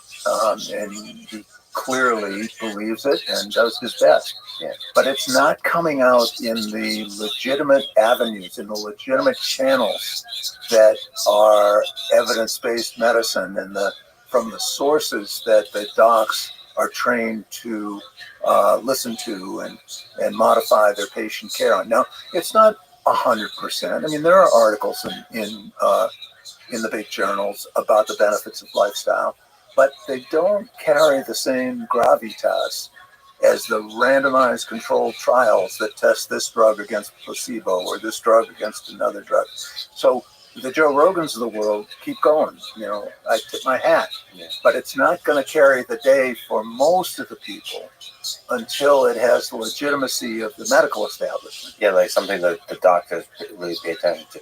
Well, there's an entire mechanism established for testing drugs. There's not an entire mechanism established for, in terms of scientific rigor, of testing lifestyle changes. I mean, it's more difficult.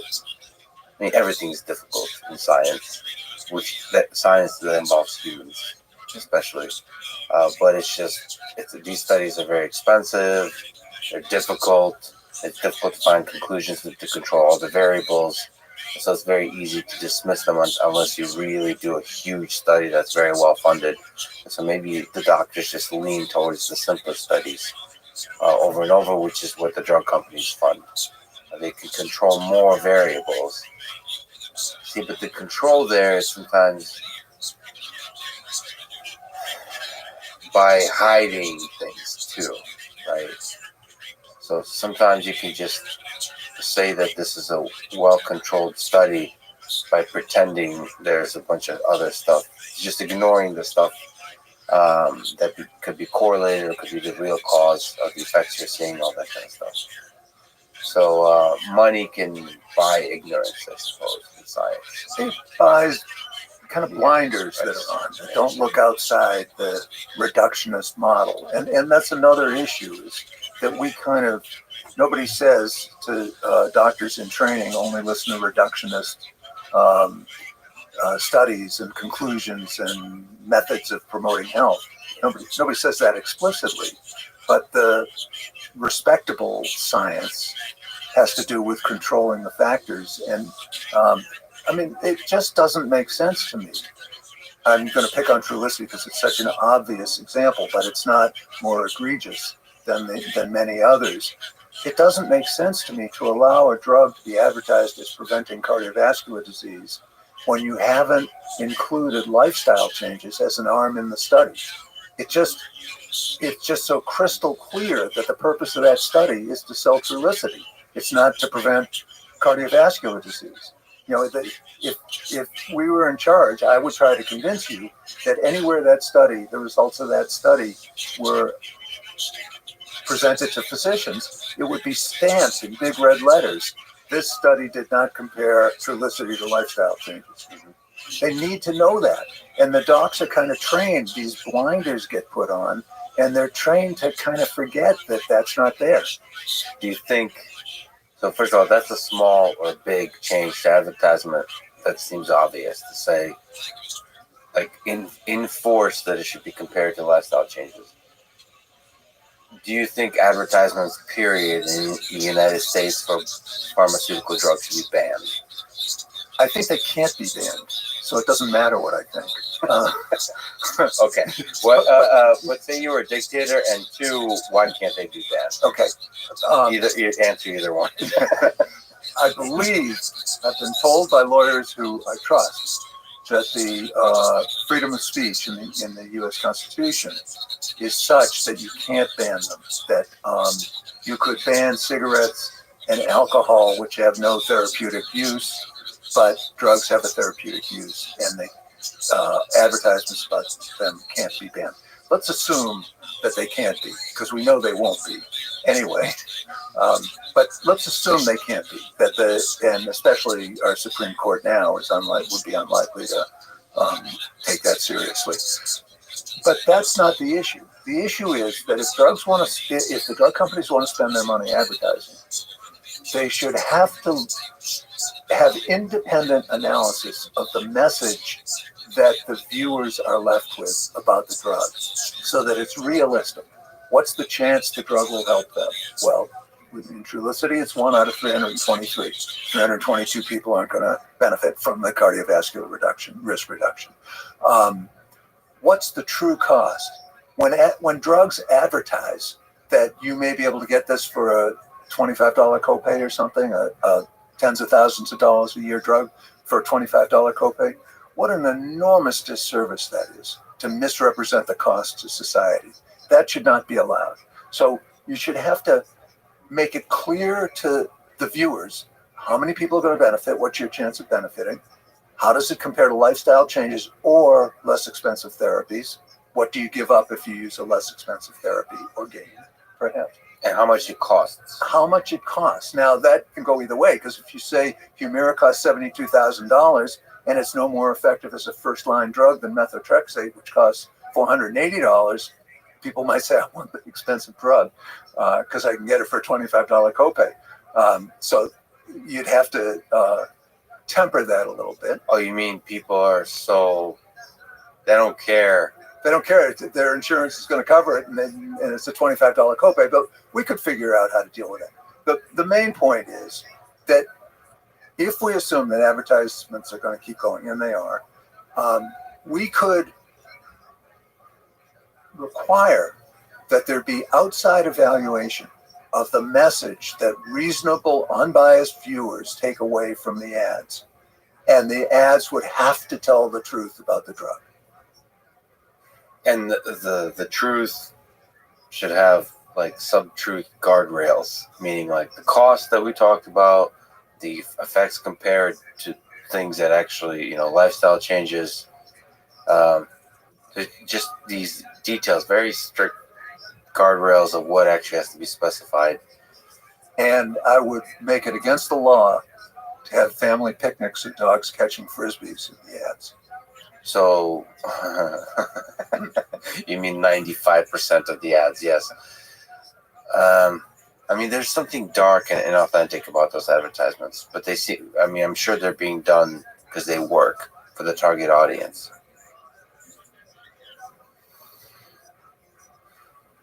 And then the doctors too.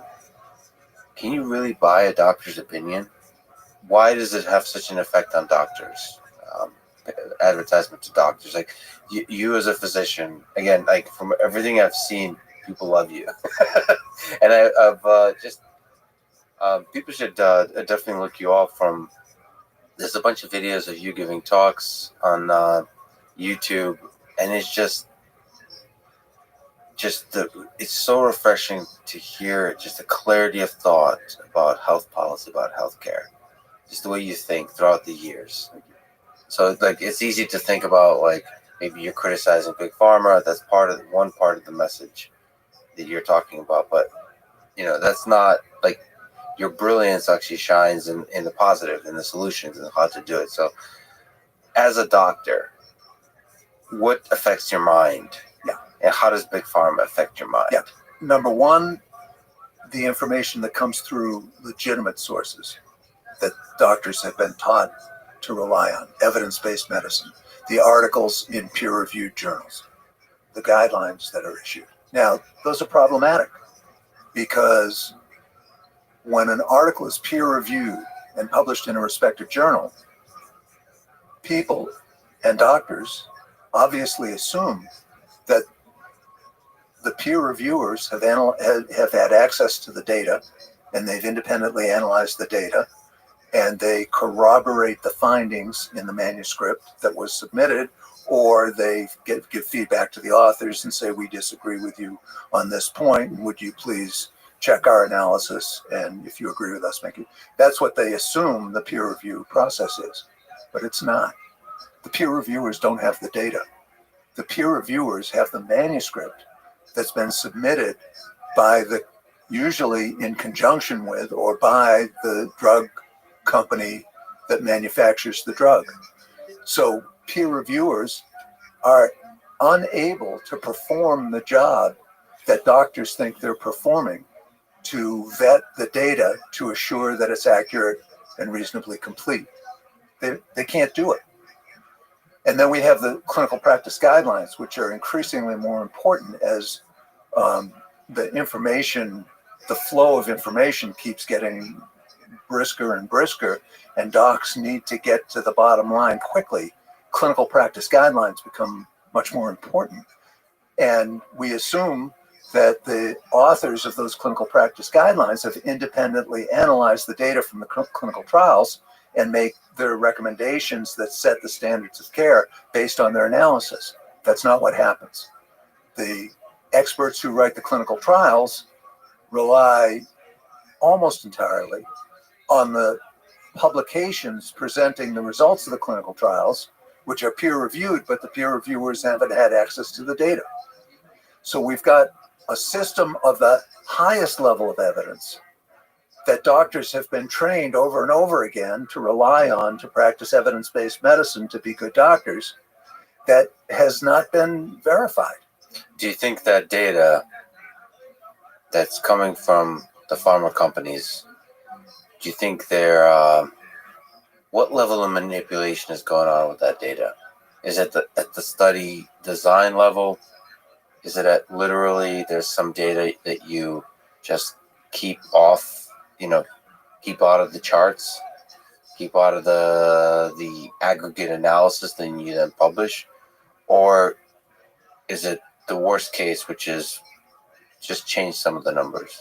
It happened. All three happened. I don't know what the denominator is, but I spent about 10 years in litigation.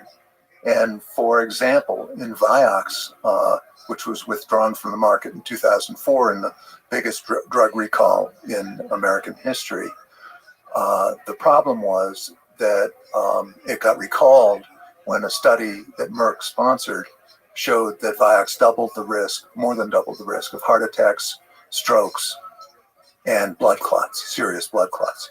It got pulled then. But there was a bigger study that had been published in 2000 in the New England Journal of Medicine that showed that Vioxx was a better drug for arthritis and pain, not because it was more effective. It's no more effective than Aleve or Advil, but because it was less likely to cause serious GI complications, bleeds and perforations in the gut.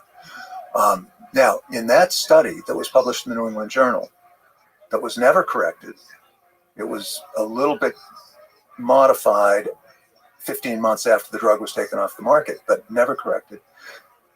Merck left out 3 heart attacks. And the FDA knew that Merck left out 3 heart attacks. And the FDA's analysis of the data from that study said that the FDA wasn't going to do the analysis without the 3 heart attacks in it. And the important part of this story is that there were 12 authors listed on that study in the New England Journal. 2 were Merck employees. They knew about the 3 heart attacks that had been omitted. The other 10 authors, the academic authors, didn't know about it. They hadn't seen that data. So Merck they had an excuse. It's complicated and the FDA didn't accept it, so there's no reason to go into it. But Merck just left out the 3 heart attacks. And the 3 heart attacks, it may seem 3 heart attacks in a 10,000 person study may seem like nothing, except they completely changed the statistics so that had the 3 heart attacks been included, the only conclusion that Merck could have made was that Vioxx significantly increased the risk of heart attack. And they abbreviated their endpoint from heart attacks, strokes, and blood clots to just heart attacks. So those are maybe in their mind, they're also playing by the rules because of some technical excuse that you mentioned that was rejected. How can this? No, because this is let me interrupt. No, that's not true. The study was completed. The blind was broken, meaning they looked at the data in March of 2000. The article was published in the New England Journal in November of 2000. In March of 2000, there was an email by the head scientist that was published in the Wall Street Journal that said, the day that the data were unblinded, that it's a shame that the cardiovascular events are there, but the drug will do well and we will do well. But removing the 3 heart attacks, how does that happen? Like, who has to convince themselves? Is this pure malevolence? You have to be the judge of that. But the person who was in charge of the Data Safety Monitoring Board issued a letter that said they'll stop counting cardiovascular events a month before the trial is over, and they'll continue counting GI events. And that person got a contract to consult with Merck for $5,000 a day, I think for 12 days a year, for 1 or 2 years. That was signed, that contract was signed within 2 weeks of the decision to stop counting heart attacks. I want to understand that man or woman. I've been reading a lot about Nazi Germany and thinking a lot about the good Germans, because I want to understand so that we can each encourage each other to take the small heroic actions that prevents that. Because it feels to me, removing malevolence from the table, where it's just a pure psychopathic person, that there's just a momentum created by the game, like you mentioned. Yes. And so it takes reversing the momentum within the company, I think, requires many small acts of heroism. Not gigantic, I'm going to leave and become a whistleblower and publish a book about it, but small, quiet acts of pressuring against this. Like, what are we doing here? We're trying to help people. Is this the right thing to do? Looking in the mirror constantly asking, is this the right thing to do? I mean, that's what integrity is. Acknowledging the pressures you're under and then still be able to zoom out and think, what is the right thing to do here? But the data, hiding the data, makes it too easy to live in ignorance. So like inside those companies, so your idea is that the reviewer should see the data. That's one step. So to even push back on that idea is, I assume you mean that data remains private except to the peer reviewers. The problem, of course, as you probably know, is the peer review process is not perfect. You know, it's individuals. It feels like there should be a lot more eyes on the data than just the peer reviewers. Yes. This is not a hard problem to solve. When a study is completed, a clinical study report is made. And it's usually several thousand pages. And what it does is it takes the raw patient data and it tabulates it in the ways, supposedly and usually, in the ways that the company has pre-specified. So that you then end up with a searchable, let's say, 3,000-page document. As I became more experienced as an expert in litigation, I could go through those documents pretty quickly. Quickly may mean 20 hours or 40 hours, but it doesn't mean 3 months of my work. And see if the way the company has analyzed the data is consistent with their statistical analysis plan and their pre-specified outcome measures. It's not hard. And I think you're right. Peer reviewers, I don't peer review clinical trials, but I peer review other kinds of articles. I have to do one on the airplane on the way home. And it's hard. I mean, we're just ordinary mortal people volunteering to... Unpaid. The motivation is not clear. The motivation is to keep, to be a good citizen in the medical community, and to be on friendly terms with the journals, so that if you want to get published, there's sort of an unspoken, incentive. As somebody who enjoys game theory, I feel like that motivation is good. It could be a lot better. Yes, you should get more recognition or in some way academic credit for it. It should go to your career advancement. If it's an important paper and you recognize it's an important paper as a great peer reviewer, that this is not in that area where it's like clearly a piece of crap paper or clearly an awesome paper that doesn't have controversial aspects to it and it's just a beautiful piece of work. Okay, those are easy. And then there's like the very difficult gray area, which may require many, many days of work on your part as a peer reviewer. So it's not, it's not just a couple hours, but really seriously reading. Like some papers can take months to really understand. So if you really want to struggle, there has to be an incentive for that struggle. Yes, and billions of dollars ride on some of these studies.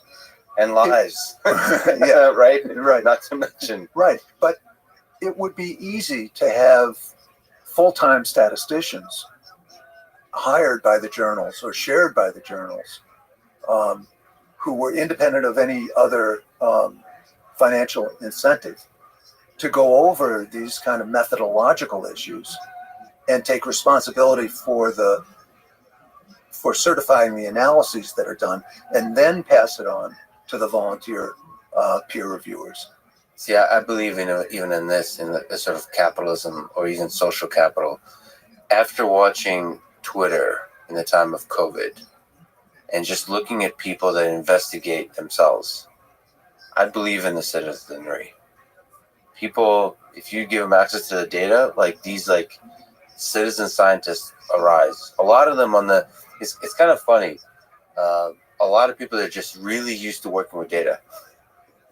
They don't know anything about medicine, and they don't have the biases that a lot of doctors and medical and a lot of the people that read these papers, they'll just go raw into the data and look at it with they're bored almost, and they do incredible analysis. So I there's some argument to be made for a lot of this data to become public, like anonymized, all that kind of stuff, but for a lot of it to be public, especially when you're talking about things as impactful as some of these drugs. I agree 100%. So let's turn the microscope. Let's get a little bit more granular. On the peer review issue, we're talking about pre-publication transparencies. And that is critically important. Once a paper is published, the horses are out of the barn. And docs are going to read it, take it as evidence-based medicine. The economists call what then happens as stickiness, that the docs hold on to their beliefs. And my own voice inside says once doctors start doing things to their patients' bodies, they're really not too enthusiastic about hearing it was wrong. Yeah, that's the stickiness of human nature. Yeah. Wow. So that bar, once it's published, in the doctors, that's when the stickiness emerges. Wow. Yeah. It's hard to put that toothpaste back in the tube. Now, that's pre-publication transparency, which is essential. And you could have whoever saw that data pre-publication could sign confidentiality agreements so that the drug companies couldn't argue that we're just opening the spigots of our data and people can copy it and blah, all the excuses they make. You could argue that you didn't have to, but let's just let them do it. Let the peer reviewers sign confidentiality agreements and they won't leak the data. But then you have to go to post-publication transparency, which is what you were just getting at, to let the data free and let citizens and citizen scientists and other doctors who are interested have at it. Kind of like Wikipedia, have at it. Let it out and let people criticize each other. Okay, so speaking of the data, the FDA asked 55 years to release Pfizer vaccine data. This is also something I raised with Albert Bourla. What did he say? There's several things I didn't like about what he said. So some things are expected, and some of it is just revealing the human being, which is what I'm interested in doing. But he said he wasn't aware of the 75 and the 55. I'm sorry, wait a minute. He wasn't aware of how long. So here, I'll explain what Do you know that since you spoke to him, Pfizer has petitioned the judge to join the suit in behalf of the FDA's request to release that data over 55 or 75 years? Pfizer's fully aware of what's going on. He's aware. I'm sure he's aware in some formulation. The exact years he might have not been aware, but the point is that that is the FDA, the relationship of Pfizer and the FDA in terms of me being able to read human beings was the thing he was most uncomfortable with. That he didn't want to talk about the FDA. And it was clear that there was a relationship there that if the words you use may do a lot of harm, potentially because, like you're saying, there might be lawsuits going on, there's litigation, there's legal stuff, all that kind of stuff. And then there's a lot of games being played in this space. So I don't know how to interpret it, if he's actually aware or not, but the deeper truth is that he's deeply uncomfortable bringing light to this part of the game. Yes, and I'm going to read between the lines, and Albert Bourla certainly didn't ask me to speak for him. But I think, when did you speak to him? How long ago? Wow, time flies when you're having fun. 2 months ago. 2 months ago. So that was just recently. It's come out, just in the past week, it's come out that Pfizer isn't battling the FDA. Pfizer has joined the FDA in the opposition to the request to release these documents in the same amount of time that the FDA took to evaluate them. Yeah.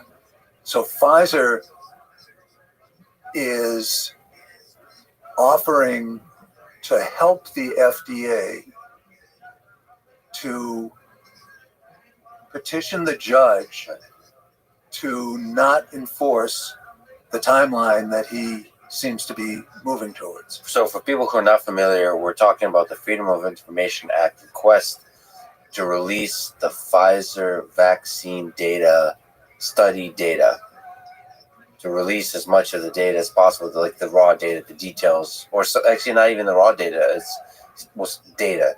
It doesn't matter. There's details to it.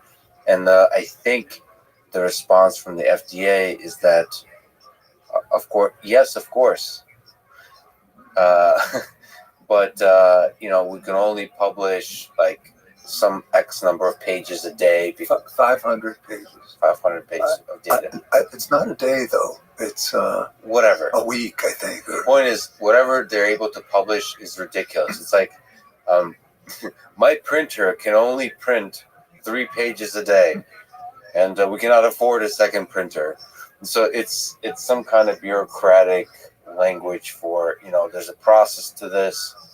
And now you're saying that Pfizer is obviously more engaged in helping this kind of bureaucratic process prosper in its full absurdity, Kafkaesque absurdity. So, what is this? This is really bothering people. This is really troublesome. And just to put it in just plain English terms, Pfizer's making the case that it can't. The FDA and Pfizer together are making the case that they can't go through the documents. It's going to take them some number of hundreds of folds more time to go through the documents than the FDA required to go through the documents to approve the vaccines, to give the vaccines full FDA approval. And the FDA's argument, talk about Kafkaesque, is that to do it more rapidly would cost them $3 million. $3 million equals 1 hour of vaccine sales over 2 years. 1 hour of sales. And they can't come up with the money. And now Pfizer has joined the suit to help the FDA fight off this judge, this mean judge who thinks they ought to release the data. But evidently Pfizer isn't offering to come up with the $3 million either. So, but for $3 million, I mean, maybe the FDA should do a GoFundMe kind of thing. Well, obviously the money thing, I mean, I'm sure if Elon Musk comes along and says, I'll give you $100 million, publish it now. I think they'll come up with another. So I mean that it's clear that there's cautiousness. I don't know the source of it from Well, the FDA. There's only one explanation that I can think of, which is that the FDA and Pfizer don't want to release the data. They don't want to release the 300,000 or 500,000 pages of documents, and I don't know what's in there. I want to say one thing very clearly. I am not an anti-vaxxer. I believe the vaccines work. I believe everybody should get vaccinated. The evidence is clear that if you're vaccinated, you reduce your risk of dying of COVID by 20-fold. And we've got new subvariants coming along, and I just want to be very clear about this. That said, there's something I would give you 10-to-1 odds on a bet that there's something in that data that is going to be embarrassing to either FDA or Pfizer or both. So there's two options. I agree with you 100%. One is they know of embarrassing things. That's option one. And option two, they haven't invested enough to truly understand the data. It's a lot of data that they have a sense there might be something embarrassing in there. And if we release it, surely the world will discover the embarrassing. And to do a sort of to steelman their argument, they'll take the press, the people will take the small embarrassing things and blow them up into big things. Yes, and support the anti-vax Yes. campaign. Yes. I think that's all possible. Nonetheless, the data are about the original clinical trial. And the emergency use authorization was based on the first few months of the data from that trial, and it was a 2-year trial. The rest of that data has not been opened up, and there was not an advisory committee meeting to look at that data when the FDA granted full authorization. Again, I am pro-vaccine. I am not making an anti-vax argument here. But I suspect that there's something pretty serious in that data. And the reason why I'm not an anti-vaxxer, having not been able to see the data that the FDA and Pfizer seem to willing not just to put effort into preventing the release of, but seem to have quite a bit of energy into invest quite a bit of energy in not releasing that data. The reason why that doesn't tip me over into the anti-vaxxer side is because that's clinical trial data, early clinical trial data that involved several thousand people. We now have millions of data points from people who have had the vaccine. This is real world data showing the efficacy of the vaccines. And so far, knock on wood, there aren't side effects that overcome the benefits of vaccine. So I'm with you. I'm now, I guess, 3 shots of the vaccine. But there's a lot of people that are kind of saying, well, even the data on the real world use, large scale data is messy. The way it's being reported, the way it's being interpreted. Well, one thing is clear to me, that it is being politicized. If you just look objectively, don't have to go to at the shallow surface level.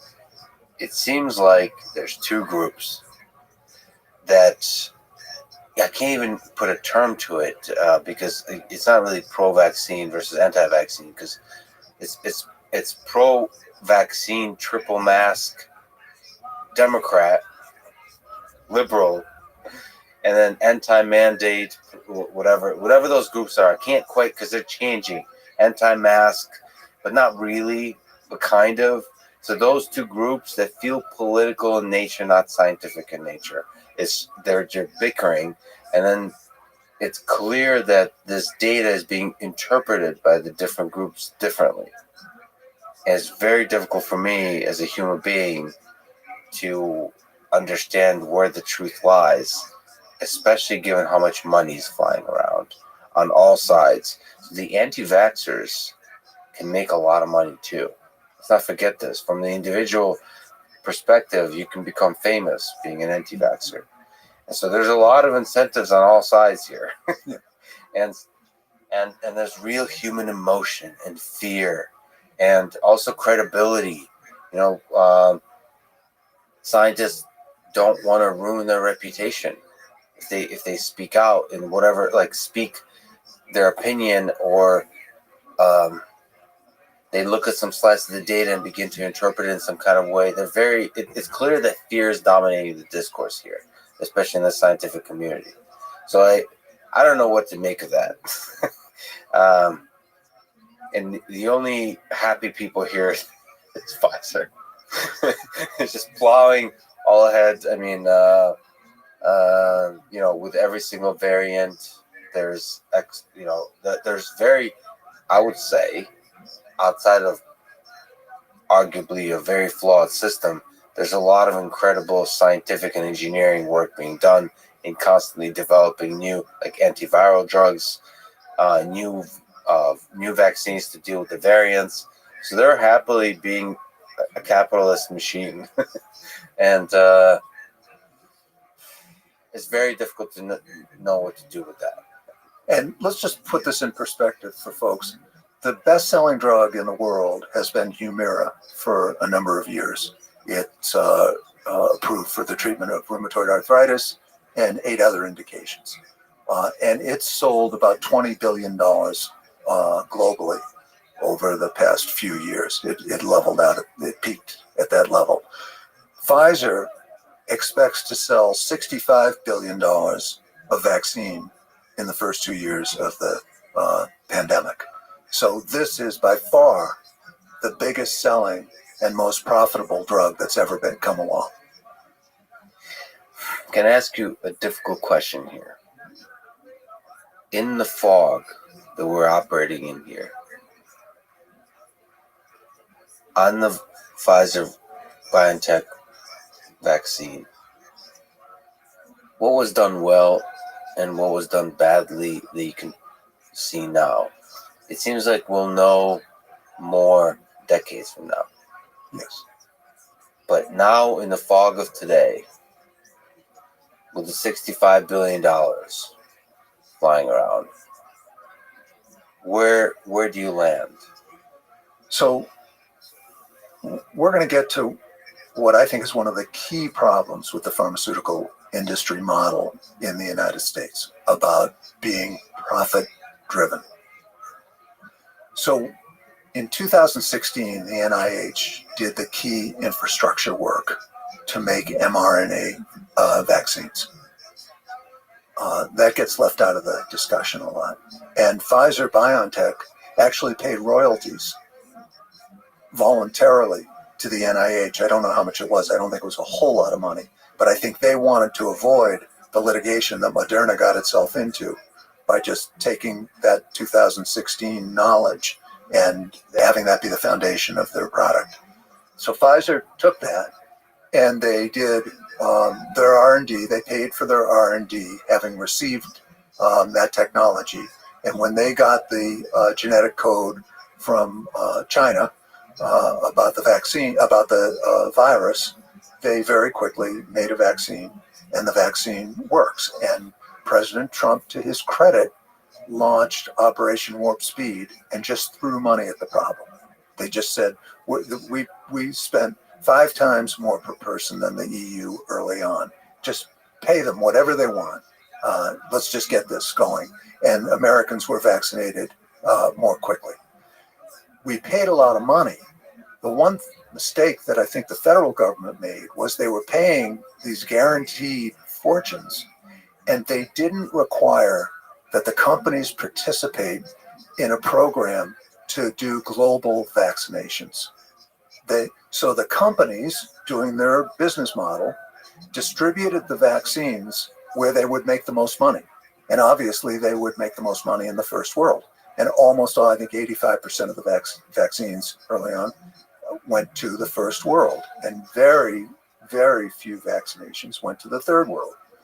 So what happened is there was such a low vaccination rate. In May of 2021, there was an all hands on deck cry for help from the World Trade Organization, the World Health Organization, the IMF, and the World Bank made a plea for $50 billion so that we could get to 40% vaccination rate in the third world by the end of 2021.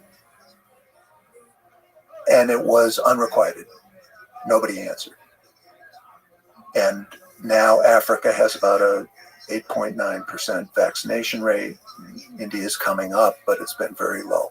The problem with all this is I believe those mRNA vaccines are excellent vaccines. But if we leave the third world unvaccinated, we're going to have a constant supply of variants of COVID that are going to come back into the United States and harm Americans exactly like Delta and Omicron have. So we've made a great drug. It reduces the risk of mortality in Americans who get it by a lot, but we're not doing what we need to do to protect Americans from Omicron. You don't have to be an idealist and worry about global vaccine equity.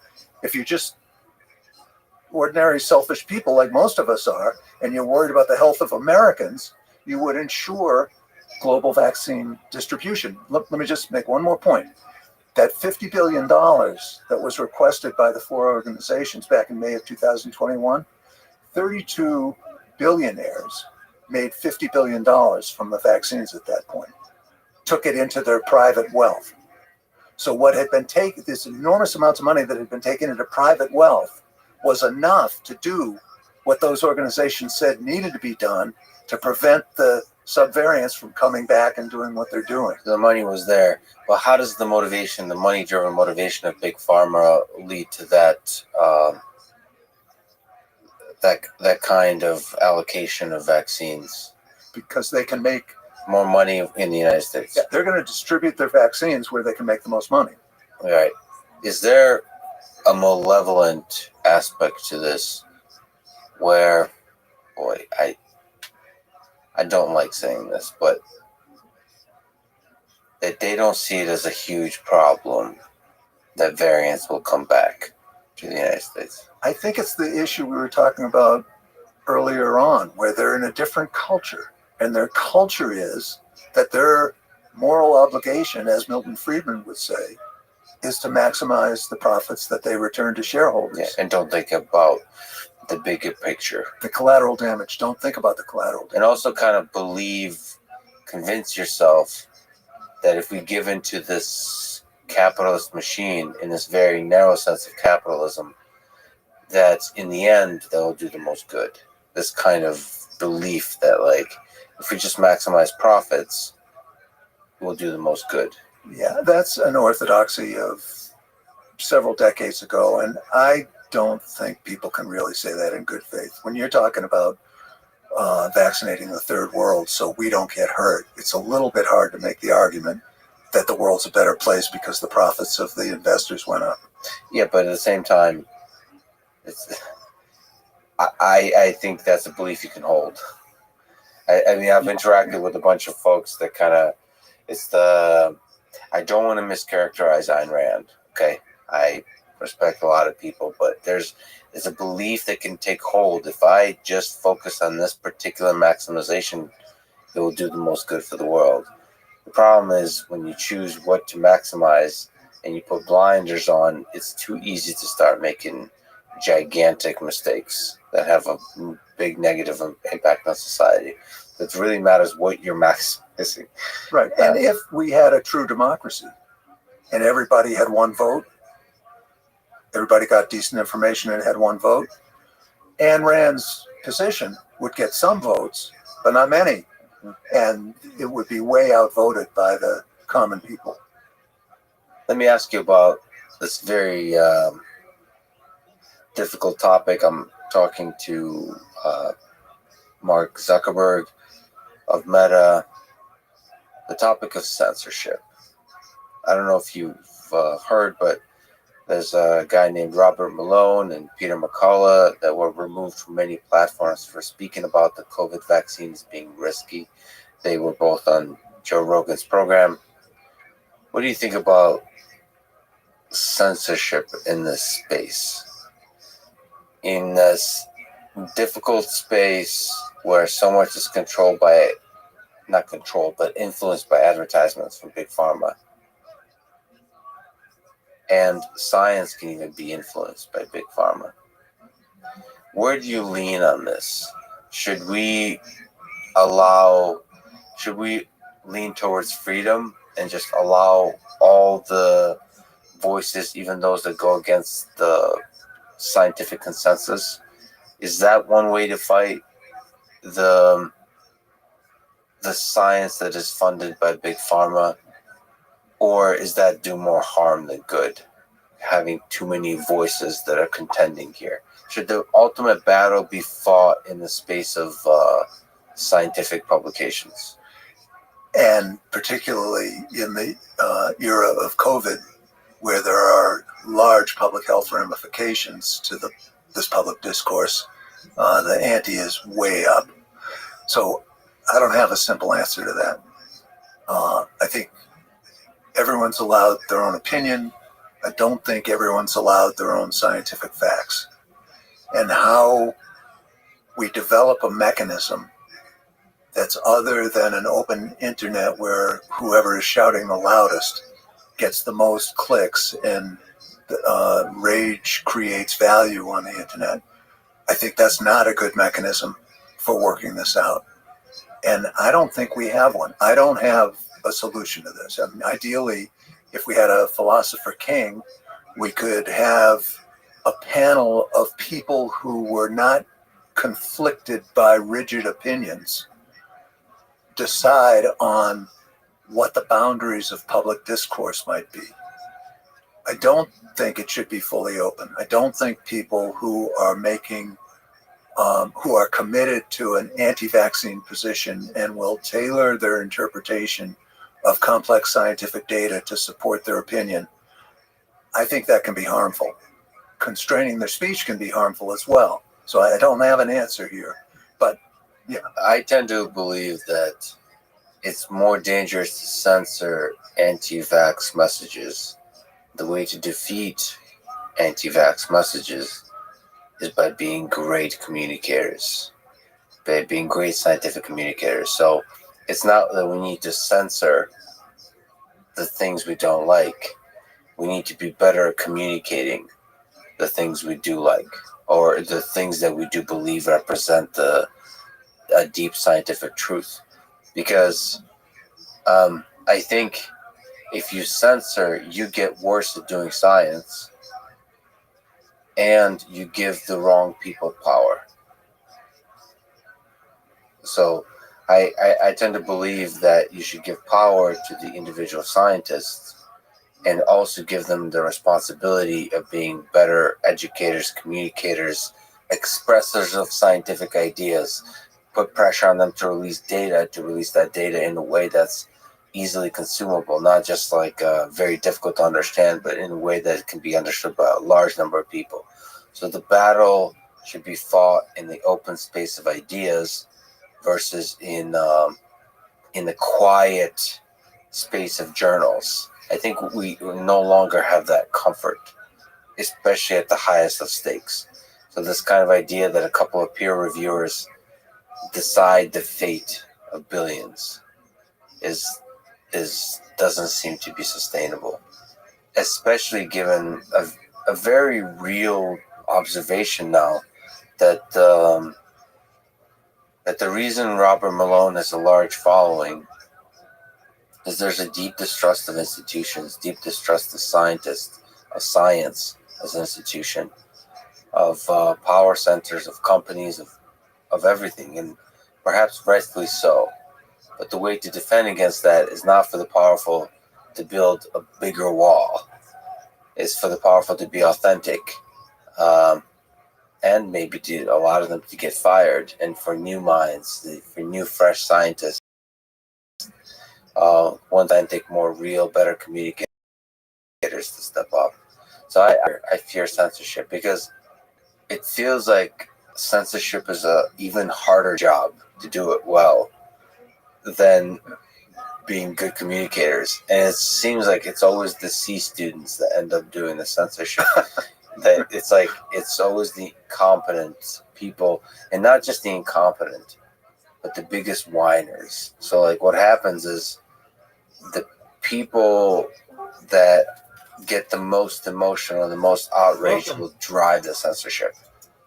How are you? Hello. How are you? Excellent. How'd you find out about me?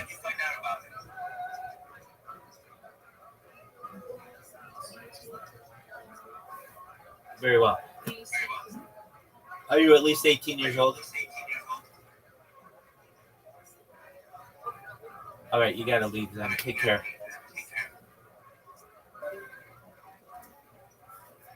And it doesn't seem like reason drives the censorship. That's just objectively observing how censorship seems to work in this current. So there's so many forms of censorship. You look at the Soviet Union with the propaganda, or Nazi Germany. It's a very different level of censorship. People tend to conflate all of these things together. Social media trying desperately to have trillions or hundreds of billions of exchanges a day, and try to make sure that their platform has some semblance of quote healthy conversations. People just don't go insane. They actually like using the platform, and they censor based on that. That's a different level of censorship. But even there, you can really run afoul of the people that get the whiny C students controlling too much of the censorship. I believe that you should actually put the responsibility on the self-proclaimed holders of truth, aka scientists, at being better communicators. I agree with that. I'm not advocating for any kind of censorship, but Marshall McLuhan was very influential when I was in college, and his that meme, "The medium is the message." It's a little bit hard to understand when you're comparing radio to TV and saying radio's hotter or TV's hotter or something. But we now have the medium as the message in a way that we've never seen, we've never imagined before, where rage and anger and polarization are what drives the traffic on the internet. And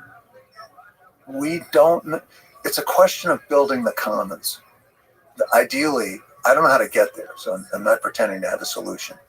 But the commons of discourse about this particular issue, about vaccines, has been largely destroyed by the edges, by the drug companies and the advocates on the one side, and the people who just criticize and think that even though the data are flawed, that there's no way vaccines can be beneficial.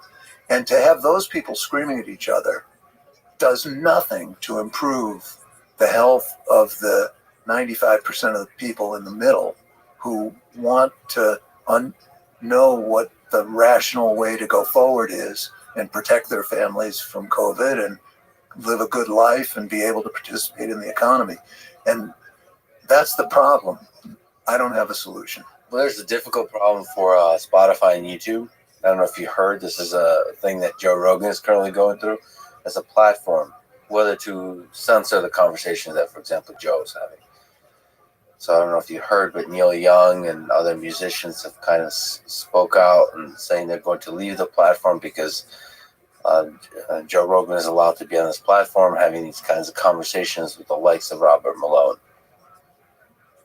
And it's clear to me that Spotify and YouTube are being significantly influenced by these extreme voices, like you mentioned, on each side. And it's also clear to me that Facebook is the same, and it was going back and forth. In fact, that's why Facebook has been oscillating on the censorship. Is like one group gets louder than the other, depending on whether it's an election year. There's several things to say here. So one, it does seem, I think you put it really well, it would be amazing if these platforms could find mechanisms to listen to the center, to the big center that's actually going to be affected by the results of our pursuit of scientific truth, right? And listen to those voices. I also believe that most people are intelligent enough to process information and to make up their own minds. Like they're not, in terms of It's complicated, of course, because we've just been talking about advertisement and how people can be influenced. But I feel like if you have raw, long form podcasts or programs where people express their mind and express their argument in full, I think people can hear it and make up their own mind. And if those arguments have a platform on which they can live, then other people could provide better arguments if they disagree with it. And now we, as human beings, as rational, as intelligent human beings, can look at both and make up our own minds. And that's where social media can be very good at, like, this collective intelligence. We together listen to all of these voices and make up our own mind. Humble ourselves, actually, often. You know, you think you know, like, you're an expert, say you have a PhD in a certain thing, so there's this confidence that comes with that. And the collective intelligence, uncensored, allows you to humble yourself eventually. Like, as you discover, all it takes is a few times, looking back 5 years later, realizing I was wrong. And that's really healthy for a scientist. That's really healthy for anybody to go through. And only through having that open discourse can you really have that. That said, Spotify also, just like Pfizer, is a company, which is why this podcast, I don't know if you know what RSS feeds are, but podcasts can't be censored. So Joe's in the unfortunate position he only lives on Spotify. So Spotify has been actually very good at saying we're staying out of it for now. But RSS, this is pirate radio. Nobody can censor it. It's the internet. So financially, in terms of platforms, this cannot be censored, which is why podcasts are really beautiful. And so if Spotify or YouTube wants to be the host of podcasts, I think where they flourish is free expression, no matter how crazy. Yes, but I do want to push back a little bit on what you're saying. Because I have anti-vax friends who I love. And they're dear, cherished friends. And they'll send me stuff. And it'll take me an hour to go through what they sent to see if it is credible. And usually it's not. It's not a random sample of the anti-vax argument. I'm not saying I can disprove the anti-vax argument, but I am saying that it's almost like we were talking about how medical science, clinical trials, the presentation of clinical trials to physicians could be improved. And the first thing we came up with is to have pre-publication transparency in the peer review process. Yes. So bad information, biased information doesn't get out as if it's legitimate, and you can't put it back, recapture it once it gets out. I think there's an element of that in the arguments that are going on about vaccines, and they're on both sides, but I think the anti-vax side puts out more units of information claiming to show that the vaccines don't work. And I guess in an ideal situation, there would be real-time fact-checking by independent people, not to censor it, but to just say that study was set up to do this, and this is what the conclusions were. So the way it was stated is on one side of this argument. But that's what I'm arguing. Yeah, I agree with you. What I'm arguing is that this big network of humans that we have, that is the collective intelligence, can do that real time if you allow it to, if you encourage people to do it. And the scientists, as opposed to, listen, I interact with a lot of colleagues, a lot of friends that are scientists. They roll their eyes. Their response is like they don't want to interact with this. But that's just not the right response. When a huge number of people believe this, it is your job as communicators to defend your ideas. It is no longer the case that you go to a conference and defend your ideas to two other nerds that have been working on the same problem forever. I mean, sure, you can do that, but then you're rejecting the responsibility you have explicitly or implicitly accepted when you go into this field, that you will defend the ideas of truth. And the way to defend them is in the open battlefield of ideas and you become a better communicator. And I believe that when you have a large, you said you invested 1 or 2 hours in this particular, but that's little ants interacting at scale.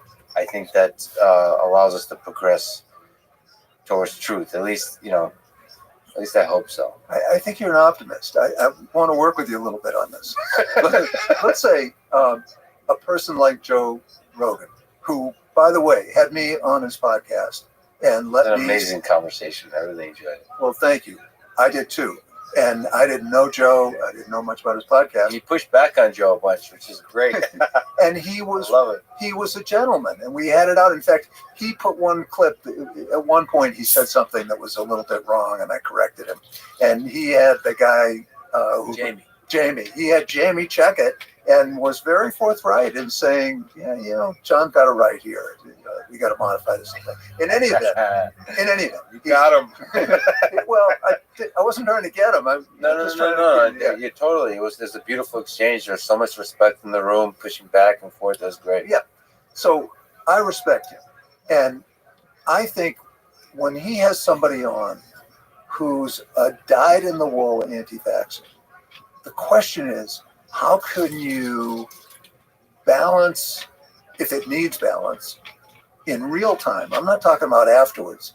I'm talking in real time. Maybe you record, well, he does record it, obviously, but maybe when there's a statement made that is made as if it's fact-based, maybe that statement should be checked by some folks imaginary folks who are trustworthy. And in real time, as that discussion is being played on the podcast, to show what independent experts say about that claim. That's a really interesting idea. By the way, for some reason, this idea popped into my head now. I think real time is very difficult, and it's not difficult, but it kind of ruins the conversation because you want the idea to breathe. Yeah. I think what's very possible is before it's published, it's the pre-publication. Before it's published, you let a bunch of people review it, and they can add their voices in post. Before it's published, they can add arguments, arguments against certain parts. That's very interesting. To sort of, as one podcast, publish like addendums, publish the peer review together with the publication. Yes, that's very interesting. I might actually do that. That's really interesting because I've been doing more debates where you, at the same time, have multiple people, which has a different dynamic because both people. I mean, it's really nice to have the time to pause, just by yourself, to fact check, to look at the study that was mentioned, to understand what's going on. So the peer review process, to have a little bit of time. That's really interesting. I actually would. I'd like to try that.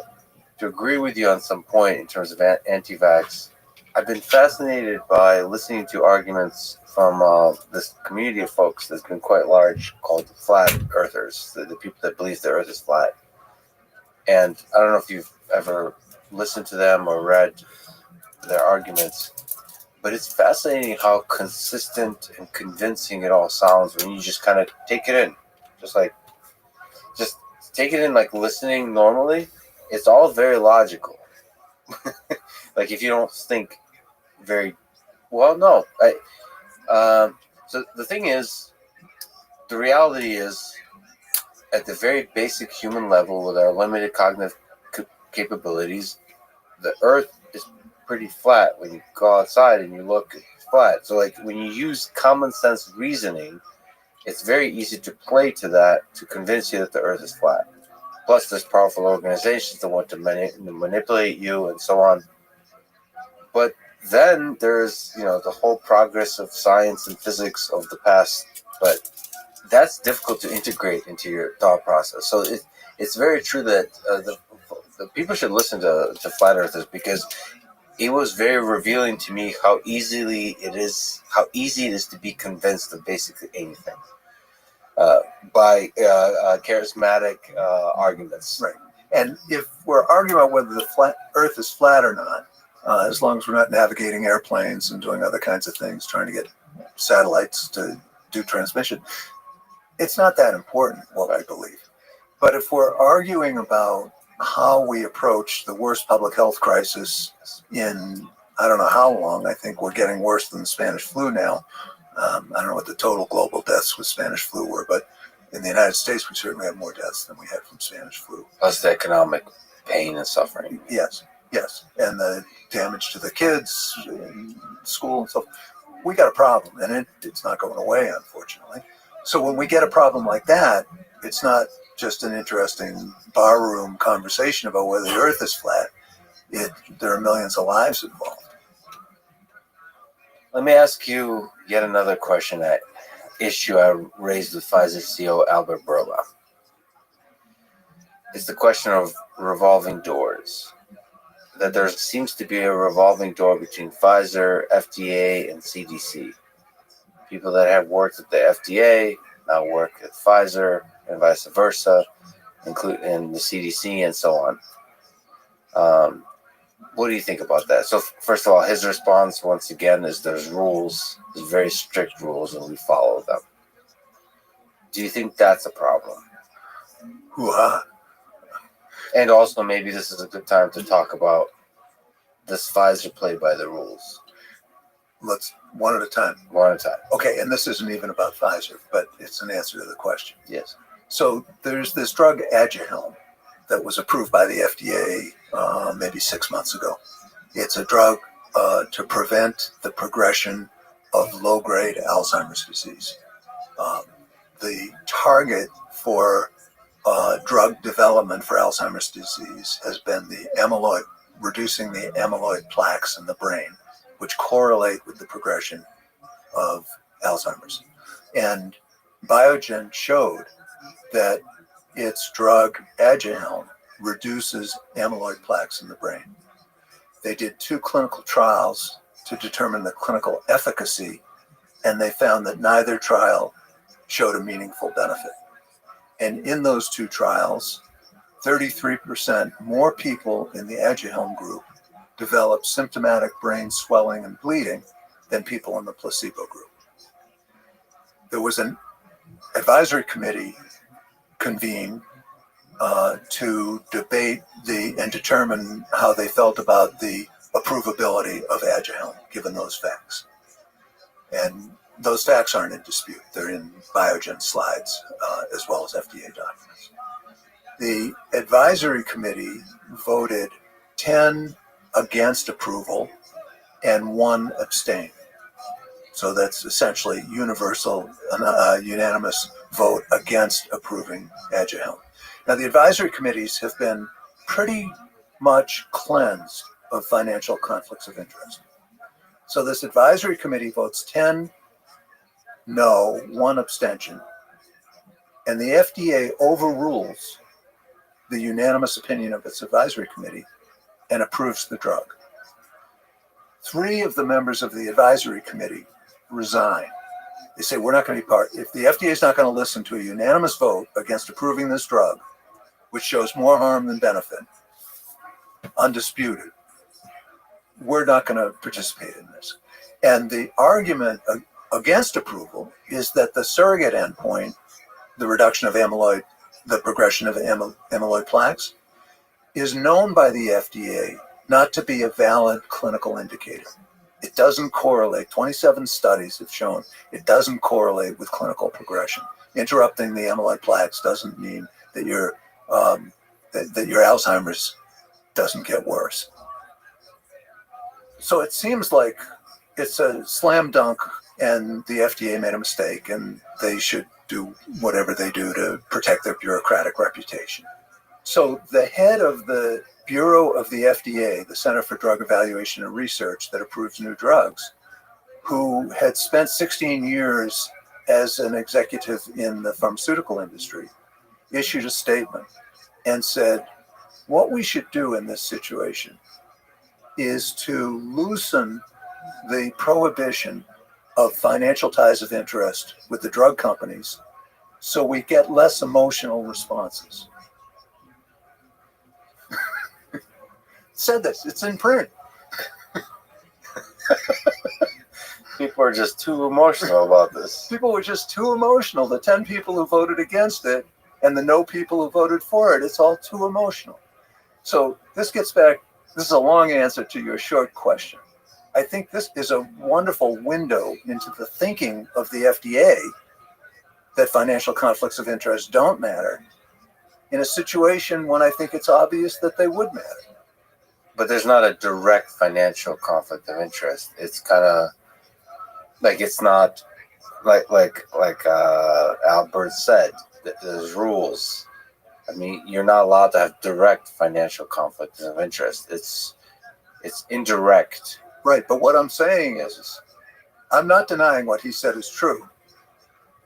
But the FDA, a high official in the FDA, is saying that we need to allow conflicts of interest in our advisory committee meetings.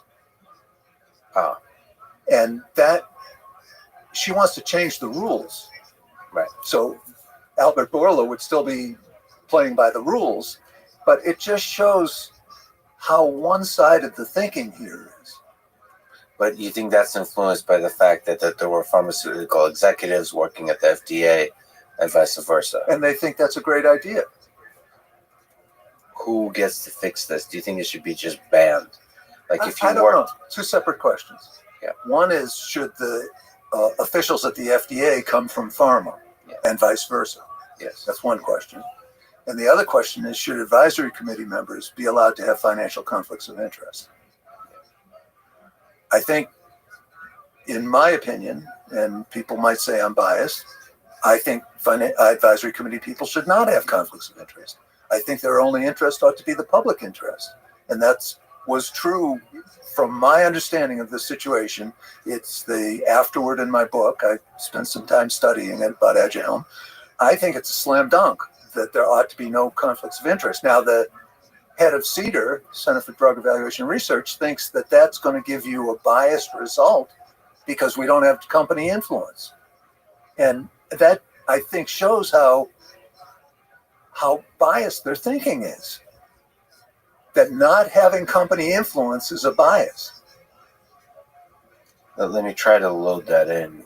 I'm trying to empathize with the belief that companies should have a voice at the table. I mean, yeah, it's part of the game. They've convinced themselves that this is how it should be played. But they have a voice at the table. They've designed the studies. Right. That's their voice. That's They the analyze whole the point. data. I mean, what bigger voice do you deserve? But I do also think on the more challenging question, I do think that there should be a ban. If you work at a pharmaceutical company, you should not be allowed to work at any regulatory agency. Yes. Should not. I mean, that going back and forth, it's just, even if it's 30 years later. I agree. And I have another nomination for a ban. Mm-hmm. We're in this crazy situation where Medicare is not allowed to negotiate the price of drugs with the drug companies. So the drug companies get a patent on a new drug. Unlike every other developed country, they can charge whatever they want. So they have a monopoly on a utility because no one else can make the drug. Mm-hmm. Charge whatever they want and Medicare has to pay for it. And you say, how did we get in this crazy situation? So how we got here is that in 2003, when Medicare Part D was passed, Billy Towson was head of the Ways and Means Committee in the House, played a key role in ushering this through with the non-negotiation clause of it. And after it was passed, Billy Towson did not finish out his term in Congress. He went to pharma for a $2 million a year job. This is incredible. You might think that a ban on that would be a good idea. I spoke with Francis Collins, head of the NIH, on this podcast. He and NIH have a lot of power over funding in science. What are they doing right? What are they doing wrong? In this interplay with Big Pharma, how connected are they? Again, returning to the question, what are they doing right? What are they doing wrong in your view? So my knowledge of the NIH is not as granular as my knowledge of pharma. That said, in broad brushstrokes, the NIH is doing the infrastructure work for all drug development. I think they've participated in 100% of the drugs that have been approved by the FDA over the past 10 years or so. They've done infrastructure work. And what they do is not work on particular drugs, but they develop work on drug targets, on targets in the human body that can be affected by drugs and might be beneficial to turn on or off. And then the drug companies can, when they find a target that is mutable and potentially beneficial, then the drug companies can take the research and choose to invest in the development of the drugs, specific drug. That's our model. Now, 96% of the research that's done in clinical trials in the United States is about drugs and devices. And only a fraction of the 4% that's left over is about preventive medicine and how to make Americans healthier. I think, again, from the satellite view, the NIH is investing more in science that can lead to commercial development rather than, as you said at the beginning of the podcast, there's no big fitness and lifestyle industry that can counter pharma. So I think at the NIH level, that countering can be done. And the diabetes prevention program study that we talked about before, where lifestyle was part of a randomized trial and was shown to be more effective than metformin at preventing the development of diabetes, that is absolute proof positive that investing in that kind of science can produce good results. So I think that we're aimed at drug development, and what we ought to be aimed at is an epidemiological approach to improving the health of all Americans. We rank 68th in the world in healthy life expectancy, despite spending an extra $1.5 trillion a year. And I believe strongly that the reason why we've gotten in this crazy position is because the knowledge that we're producing is about new drugs and devices, and it's not about improving population health.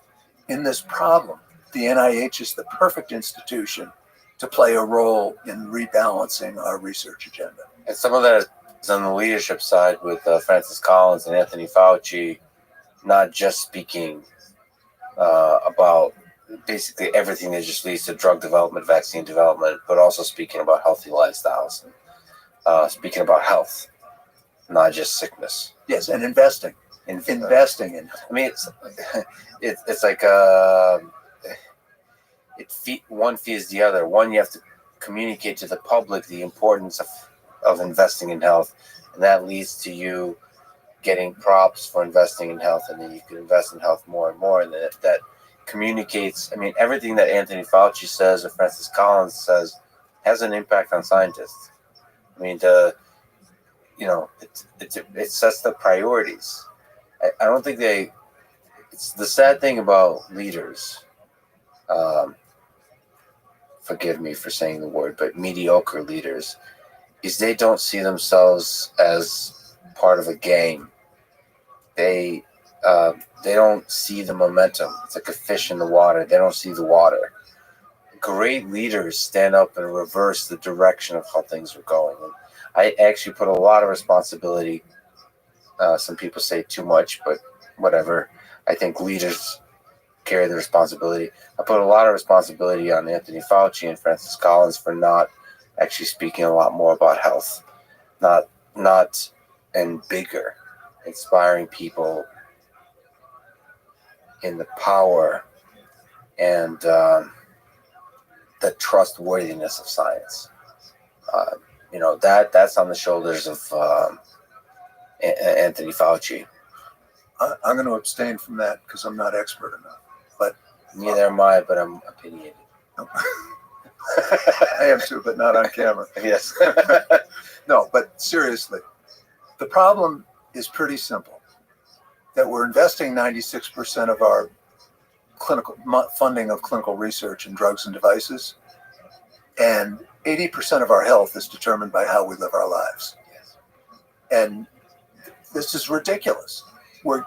The United States is going further and further behind the the other wealthy countries in terms of our health. We ranked 38th in healthy life expectancy in 2000, and now we're spending $1.5 trillion extra, and we rank 68th. We've gone down. You have this excellent. There's a few charts that I'll overlay that tell the story in really powerful ways. So one is the healthcare spending as percentage of GDP.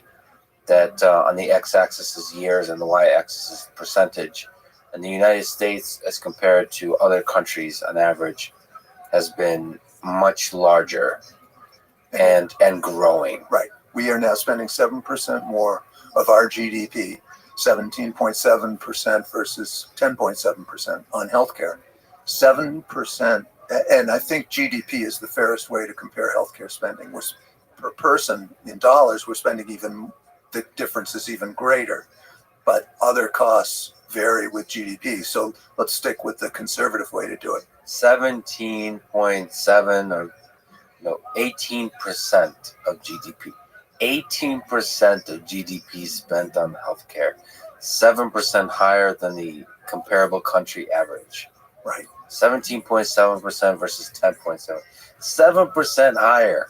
Right. And 7% of $23 trillion GDP is more than $1.5 trillion a year in excess. And then you have another chart that shows healthcare system performance compared to spending. And there's a point cloud of different countries. The x-axis being healthcare spending as a percentage of GDP, which we just talked about. That U.S. is 7% higher than everyone, the average. And then on the y-axis is performance. So x-axis spending, y-axis performance. And there's a point cloud. We'll overlay this if you're watching on YouTube, of a bunch of countries that have high performance for what they're spending, and then U.S. is all alone on the right bottom side of the chart, where it's low performance and high spending. Correct. So this is a system that is abiding by spending that is directed by the most profitable ways to deliver health care. So you put that in the hands of big pharma. Is you maximize for profit, you're going to decrease performance and increase spending. Yes, but I want to qualify that and say it's not all big pharma's fault. They're not responsible for all the problems in our healthcare system. They're not responsible for the administrative costs, for example. But they are the largest component of our rising healthcare costs. And it has to do with this knowledge issue. Controlling the knowledge that doctors have makes it so that doctors can live with this situation, believing that it's optimal when it's a wreck. Yeah. Let me ask you so as a physician, so everything you've seen, we've talked about 80% of the impact on health is lifestyle. How do we live longer? What advice would you give to general people? What space of ideas result in living longer and higher quality lives? Right. This is a very simple question to answer. Exercise for at least a half hour, at least 5 times a week. Number 1. Number 2, don't smoke.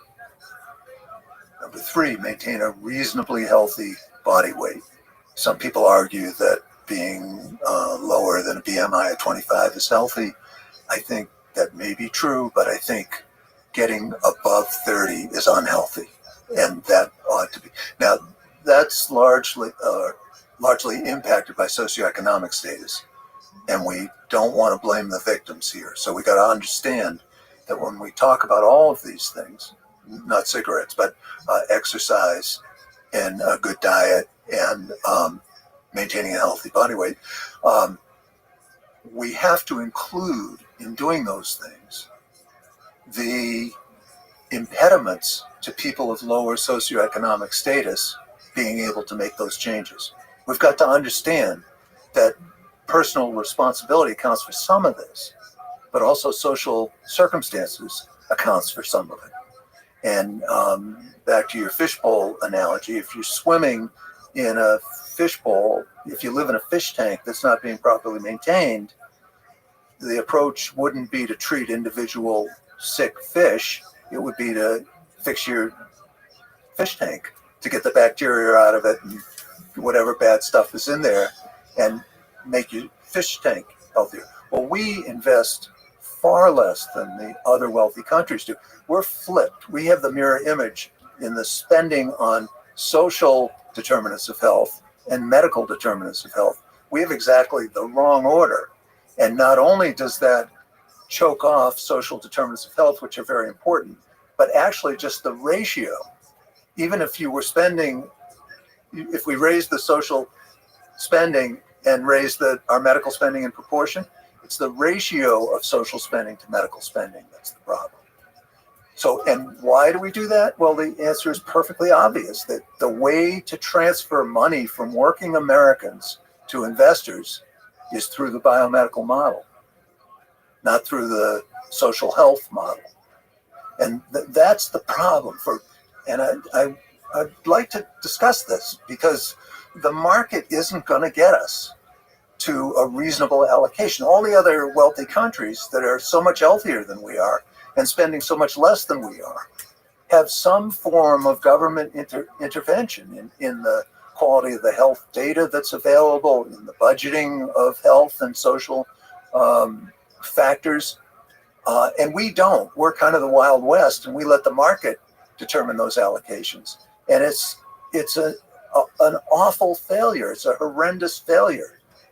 So one argument against government, an alternative to the government intervention is the market can work better if the citizenry has better information. So one argument is that, communicators like podcasts and so on, but other channels of communication will be the way to fight big pharma. Your book is the way to, so by providing information. The alternative to the government intervention on every aspect of this, including communication with the doctors, is to provide them other information and not allow the market to provide that information by basically making it exciting to buy books, to make better and better communicators on Twitter, through books, through op-eds, through podcasts, through so on. So basically, because there's a lot of incentive to communicate against the messages of big pharma. There's incentive because people want to understand what's good for their lives, and they're willing to listen to charismatic people that are able to clearly explain what is good for them. And they do. And more than 80% of people think that drugs cost too much and the drug industry is too interested in profits. But they still get influenced. You can't get the vote through Congress. Yeah. Democrats and Republicans alike are taking money from Congress, and somehow it just doesn't work out that these even small changes. I mean, the pared down part of Medicare, the plan for increasing Medicare negotiation drug costs in Build Back Better, it's literally going to reduce the number of new drugs that are beneficial, uniquely beneficial, by about one new drug or two new drugs over 30 years. It will have virtually an indecipherable impact. And yet pharma is talking about the impact on innovation. And if you vote for this, if you let your congressman vote for this, you're going to severely slow down drug innovation, and that's going to affect the quality of your life. Let me ask you about over-medication that we've been talking about from different angles. But one difficult question for me, I'll pick one of the difficult topics: depression. So depression is a serious, painful condition that leads to a lot of people suffering in the world. And yet it is likely they were over-prescribing antidepressants. So as a doctor, as a patient, as a healthcare system, as a society, what do we do with that fact that people suffer?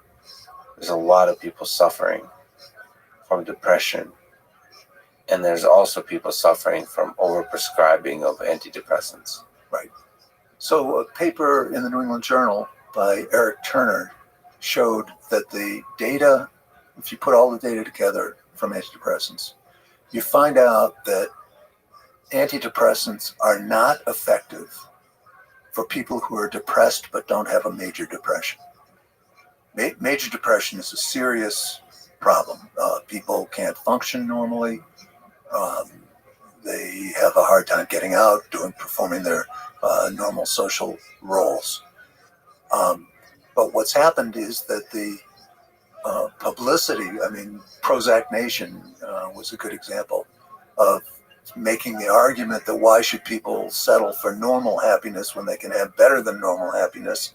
And if you're not having normal happiness, you should take a drug. Well, that concept that serotonin metabolism is the root cause of depression is really a destructive one. We have drugs that change serotonin metabolism, but we don't know if that's why antidepressants work on major depression. They certainly don't work on everybody with major depression. I forget what the number needed to treat is. I think it's around 4. 1 out of 4 people have significant improvement. But the people without major depression don't get better. And the vast majority of these drugs are used for people without major depression.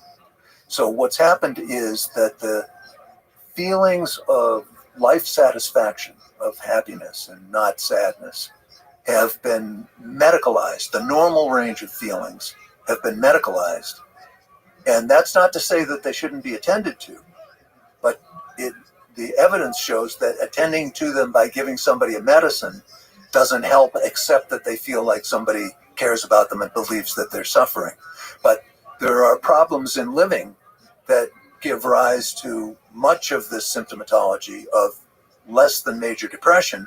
And let's call it what it is and figure out a way to help people.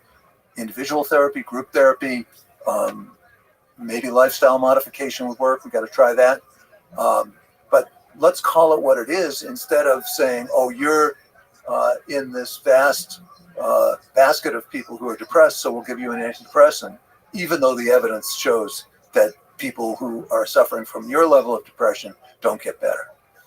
And that's a consequence of not focusing on preventative medicine, the lifestyle changes, all that kind of stuff. Well, yes, but it's really a consequence of the drug companies creating the impression that if you're sad, take a pill. If you're non-major depression, how do you overcome depression? Well, you have to talk about what the problem is. So talk therapy, lifestyle changes. Well, no, I'm not jumping to that. I'm saying that you ought to, the way you feel must be respected. Yeah, acknowledge that you're suffering. Acknowledge that you're suffering and deal with healthcare providers who acknowledge that you're suffering. So let's take that first step. And Big first step also. Big first step, yeah. Family docs are pretty good at that.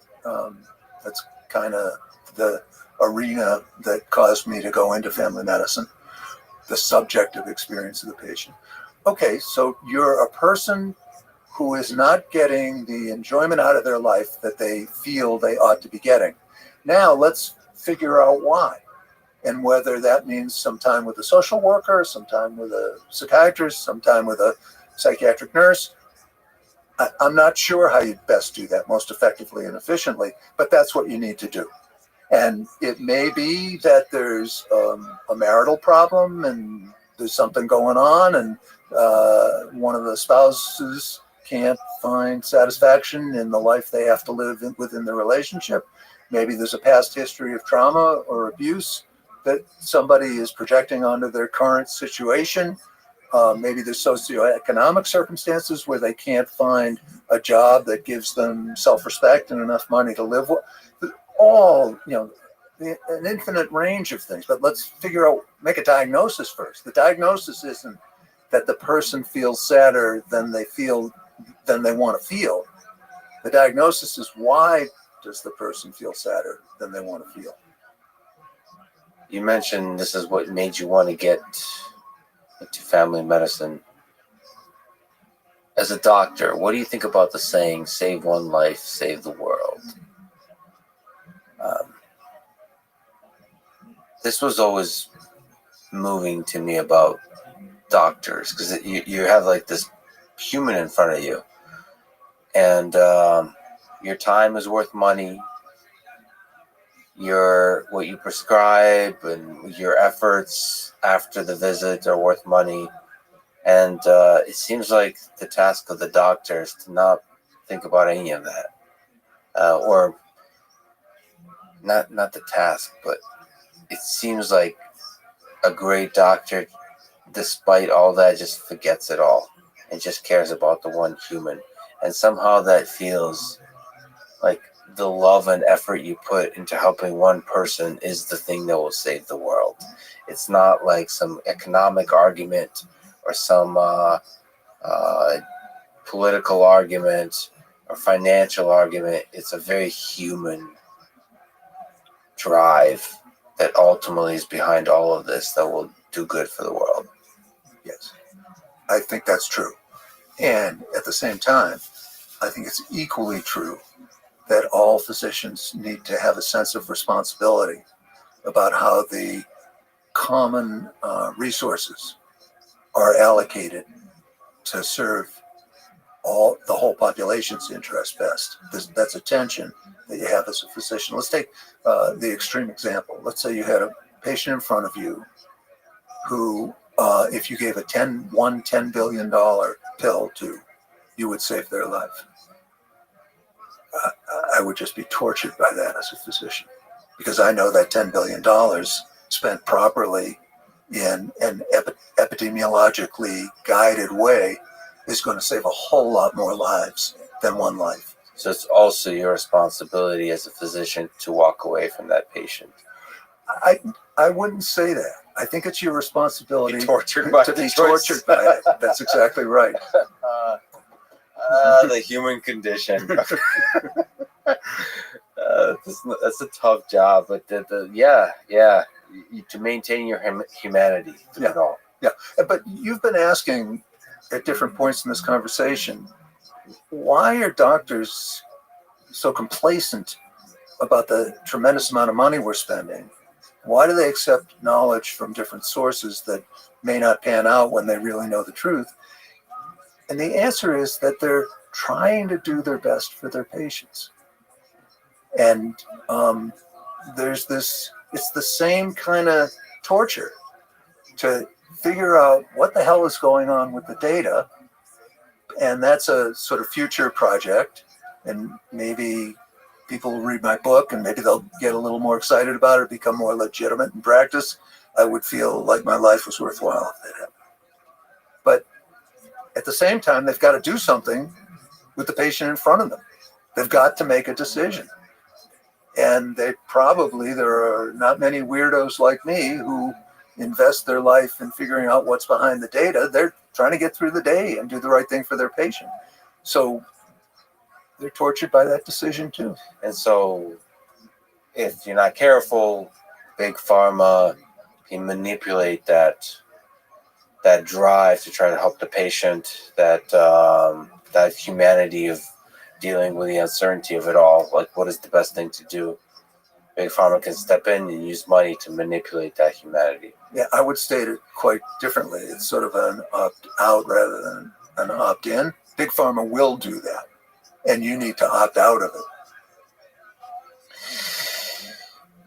What advice would you give to a young person today in high school or college, stepping into this complicated world full of advertisements, of big, powerful institutions, of big, rich companies, how to have a positive impact in the world, how to live a life they can be proud of? I would say, should that person who has only good motives go into medicine? They have an inclination to go into medicine, and they've asked me what I think about that, given what I know about the undermining of American healthcare at this point. And my answer is, if you got the calling, you should do it. You should do it because nobody's going to do it better than you. And if you don't have the calling and you're in it for the money, you're not going to be proud of yourself. How do you prevent yourself from letting the system change you over years and years, like letting the game of pharmaceutical influence affect you? It's a very hard question because the sociologic norms are to be affected and to trust the sources of information that are largely controlled by the drug industry. And that's why I wrote Sickening, is to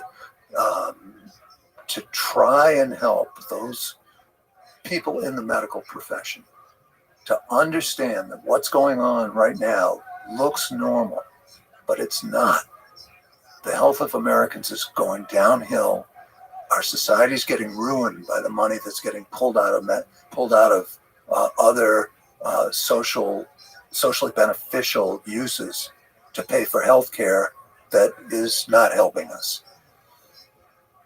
So fundamentally, the thing that is normal, question the normal. Don't, if you conform hesitantly. Well, you have to conform. You can't become a doctor without conforming. I just made it through.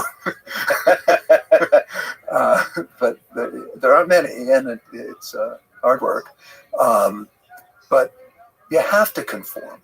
And even with my colleagues in my own practice, I couldn't convince them that some of the beliefs they had about how best to practice weren't accurate. There's one scene, a younger physician had prescribed hormone replacement therapy. This is back in 2000, 2001, had prescribed hormone replacement therapy for one of my patients who happened to be a really good personal friend.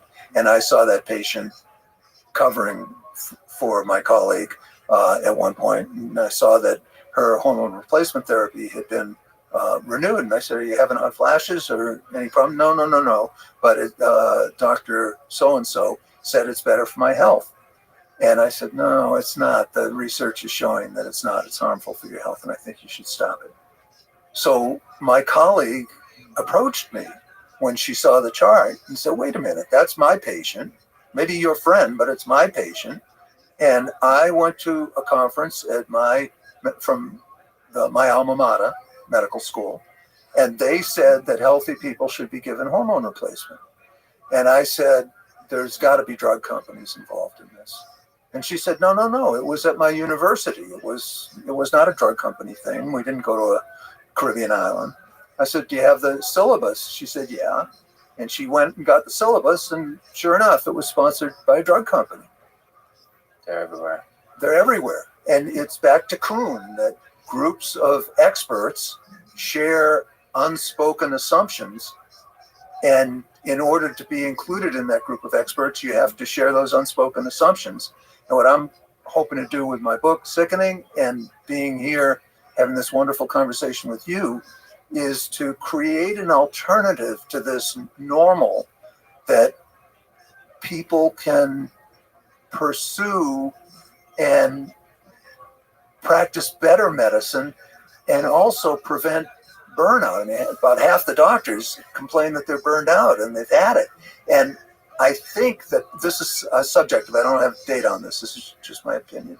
But I think that a lot of that burnout is so-called moral injury from practicing in a way that the docs know isn't working. It's not actually providing an alternative to the normal. It's expanding the normal. It's shifting the normal, just like with Kuhn. I mean, you're basically looking for to shift the way medicine is done to the original. I mean, to the intent that it represents, that the ideal of medicine, of healthcare. Yeah, in Kuhnian terms, to have a revolution.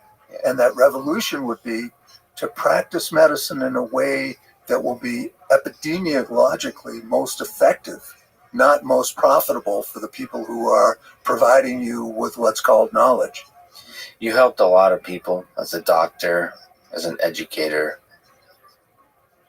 live better lives, live longer. But you yourself are a mortal being. Do you think about your own mortality? Do you think about your death? Are you afraid of death? Oh, I'm not. I've faced it.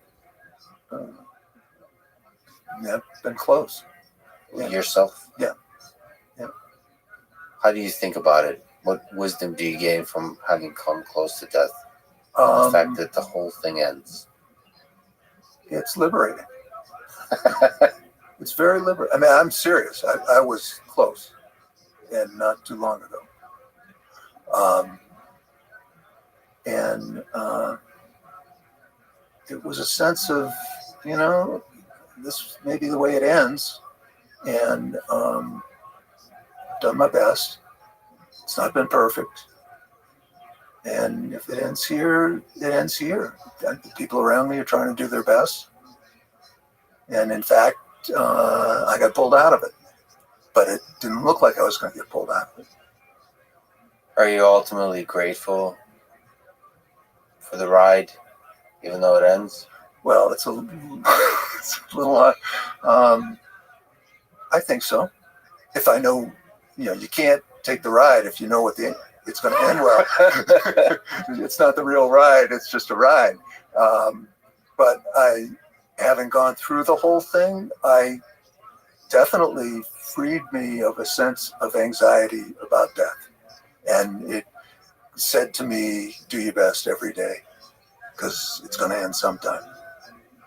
I apologize for the ridiculously big question, but what do you think is the meaning of life, of our human existence?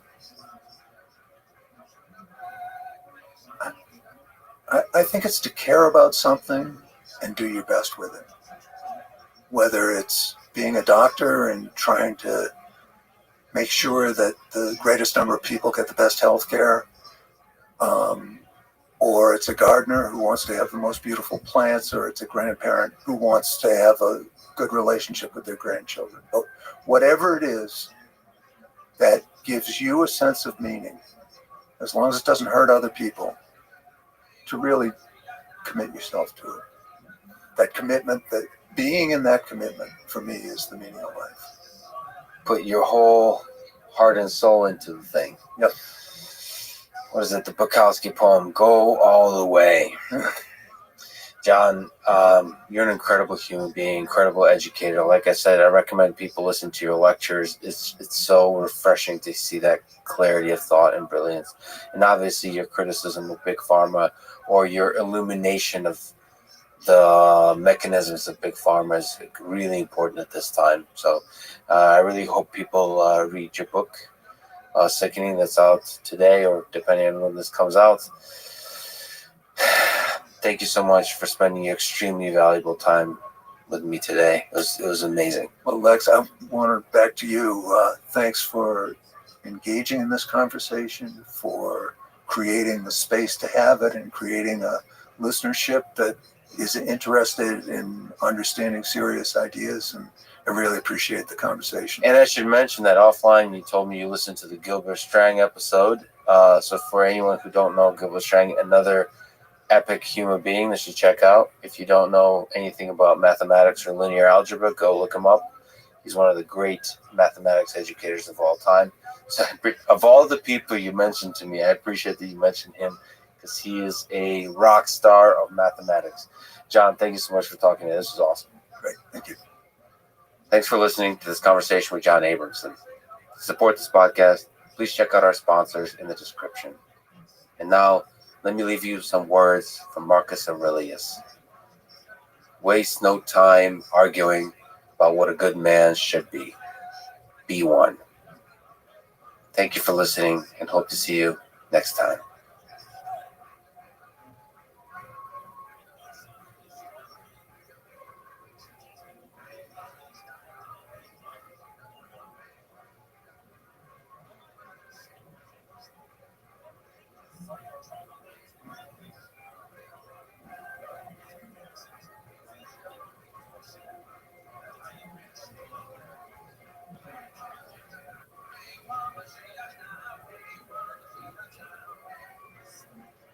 If you read a half hour a night, the calculation I came to is that you can read 1,000 books in 50 years. All of the components are there to engineer intimate experiences. Extraterrestrial life is a true mystery, the most tantalizing mystery of all. How many humans need to disappear for us to be completely lost?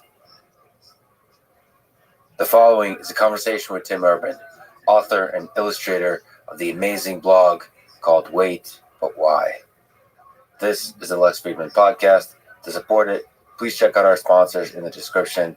And now, dear friends, here's Tim Urban. You wrote a Wait But Why blog post about the big and the small, from the observable universe to the atom. What world do you find most mysterious or beautiful? The very big or the very small?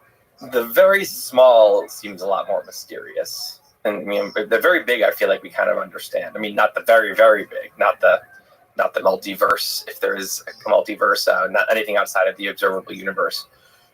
But the very small, I think we really have no idea what's going on, or very, much less idea. But I find I think the small is more mysterious, but I think the big is sexier.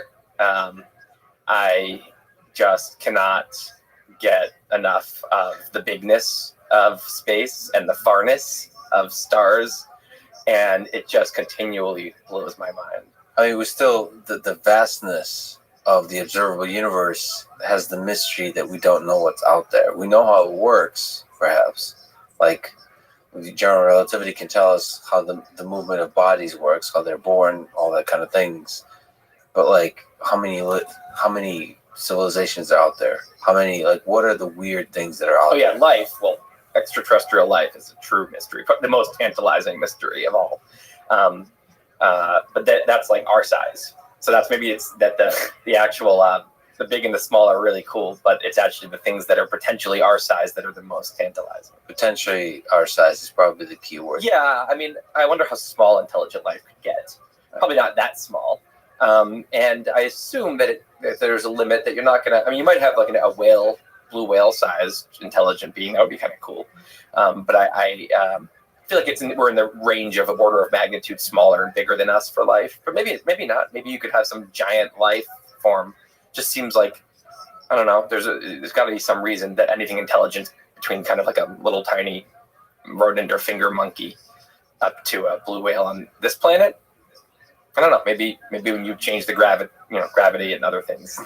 Well, you could think of life as a thing of self-assembling organisms, and they just get bigger and bigger and bigger. Like, there's no such thing as a human being. A human being is made up of a bunch of tiny organisms working together, and we somehow envision that as one entity because it has consciousness. But maybe it's just organisms on top of organisms all the way down, turtles all the way down. Yeah. So like Earth can be seen as an organism for people, for alien species that's very different.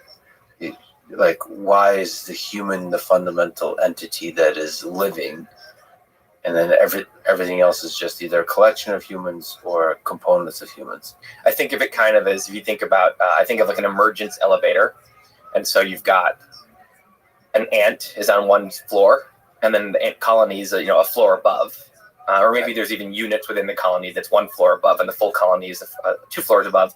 And to me, I think that it's the colony that is closest to being the animal. It's like the individual thing that competes with others, while the individual ants are like cells in the animal's body. We are more like a colony in that regard. But the humans are weird because I think of it, if emergence happens in an emergence tower, where you've got kind of, as I said, cells and then humans and communities and societies. Ants are very specific. The individual ants are always cooperating with each other for the sake of the colony. So the colony is this unit that is the competitive unit.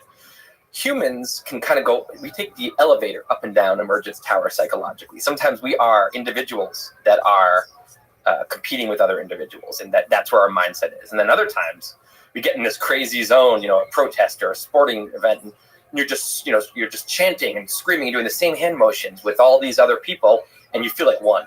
And you sacrificed yourself, and now that's soldiers. And so our brains can kind of psychologically go up and down this elevator in an interesting way.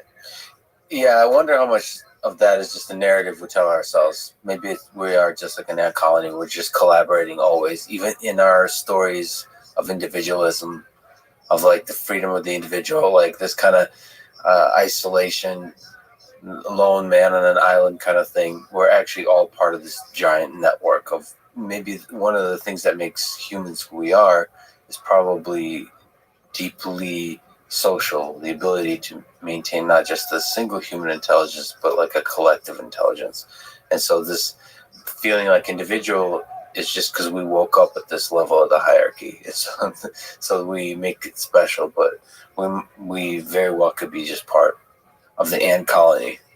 This whole conversation, I'm either going to be doing a Shakespearean analysis of your Twitter, your writing, or very specific statements that you've made. So you've written answers to a mailbag of questions.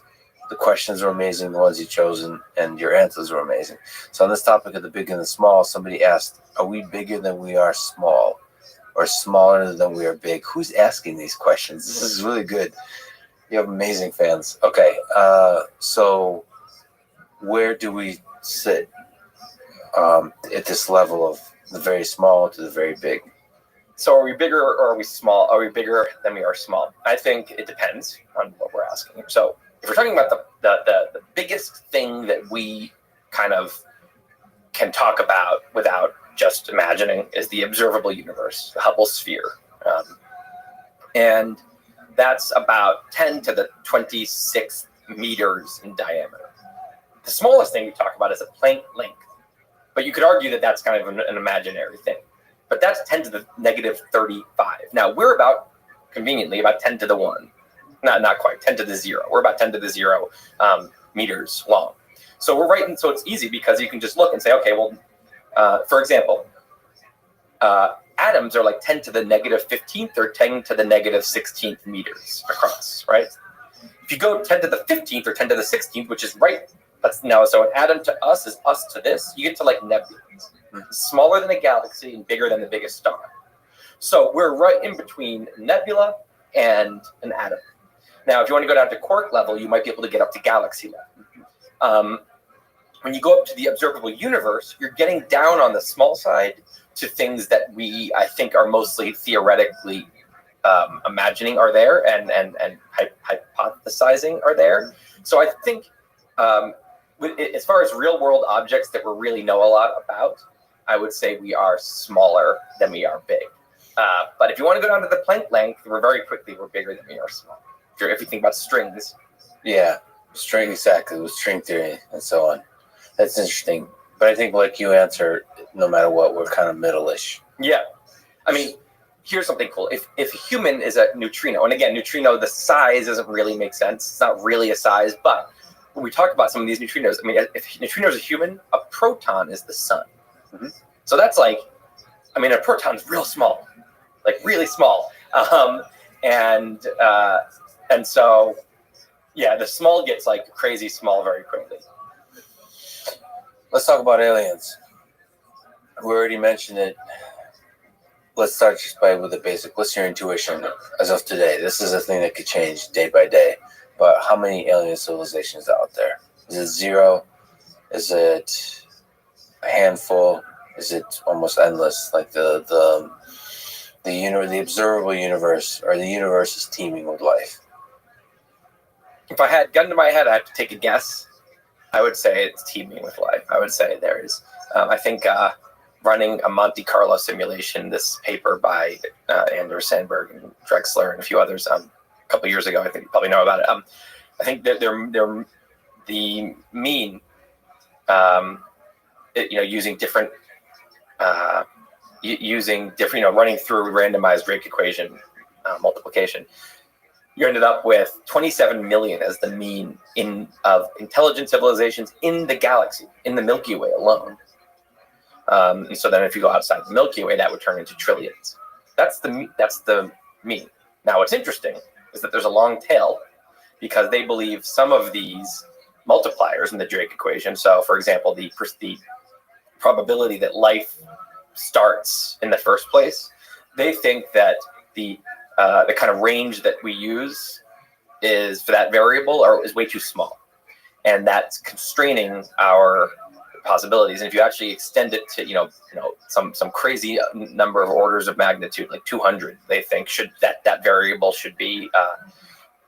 You get this long tail where I forget the exact number, but it's like a third or a quarter of the total outcomes have us alone. Like, I think it's a sizable percentage has us as the only intelligent life in the galaxy, but you can keep going. And I think there's a non-zero, legitimate amount of outcomes there that have us as the only life in the observable universe at all is on Earth. I mean, it seems incredibly counterintuitive. It seems like, you mentioned that people think you must be an idiot because, if you picked up one grain of sand on the beach and examined it and you found all these little things on it, it's like saying, well, maybe this is the only one that has that. And it's like, probably not. They're probably most of the sand probably, or a lot of the sand, right?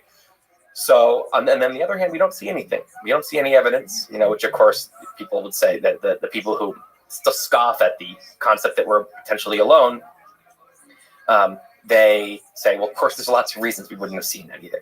And they can go list them. And they're very compelling. But we don't know. And the truth is, if this were a freak thing, I mean, if this were a completely freak thing that happened here, whether it's life at all or just getting to this level of intelligence, that species, whoever it was, would think there must be lots of us out there, and they'd be wrong. So just using the same intuition that most people would use, I'd say there's probably lots of other things out there. Yeah, and you wrote a great blog post about it. But to me, the two interesting reasons that we haven't been in contact, I too have an intuition that the universe is teeming with life. So one interesting is around the Great Filter. So we either, the Great Filter is either behind us or in front of us. So the reason that's interesting is you get to think about what kind of things can ensure the survival of an intelligent civilization or lead to the destruction of intelligent civilization. That's a very pragmatic, very important question to always be asking. And we'll talk about some of those. And then the other one is, I'm saddened by the possibility that there could be aliens communicating with us all the time. In fact, they may have visited, and we're just too dumb to hear it, to see it. Like the idea that the kind of life that can evolve is just the range of life that can evolve is so large that our narrow view of what is life and what is intelligent life is preventing us from having communication with them. But then they don't seem very smart, because if they were trying to communicate with us, they would surely, if they were super intelligent, they would be very, I'm sure if there's lots of life, we're not that rare. We're not some crazy weird species that hears and has different kinds of ways of perceiving signals.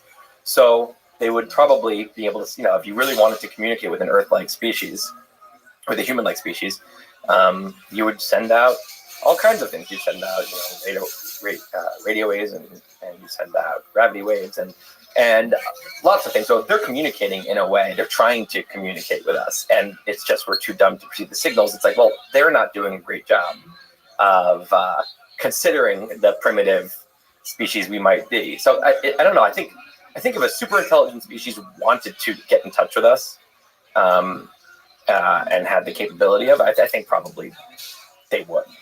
Well, they may be getting in touch with us. They're just getting in touch with the thing that we humans are not understanding that they're getting in touch with us with. I guess that's what I was trying to say, is there could be something about Earth that's much more special than us humans. Like the nature of the intelligence that's on Earth, or the thing that's of value and that's curious and that's complicated and fascinating and beautiful, might be something that's not just like tweets, okay, like English language that's interpretable, or any kind of language or any kind of signal, whether it's gravity or radio signal that humans seem to appreciate. Why not the actual? It could be the process of evolution itself. There could be something about the way that Earth is breathing, essentially, to the creation of life and this complex growth of life. It's a whole different way to view organisms and view life that could be getting communicated with. And we humans are just a tiny fingertip on top of that intelligence.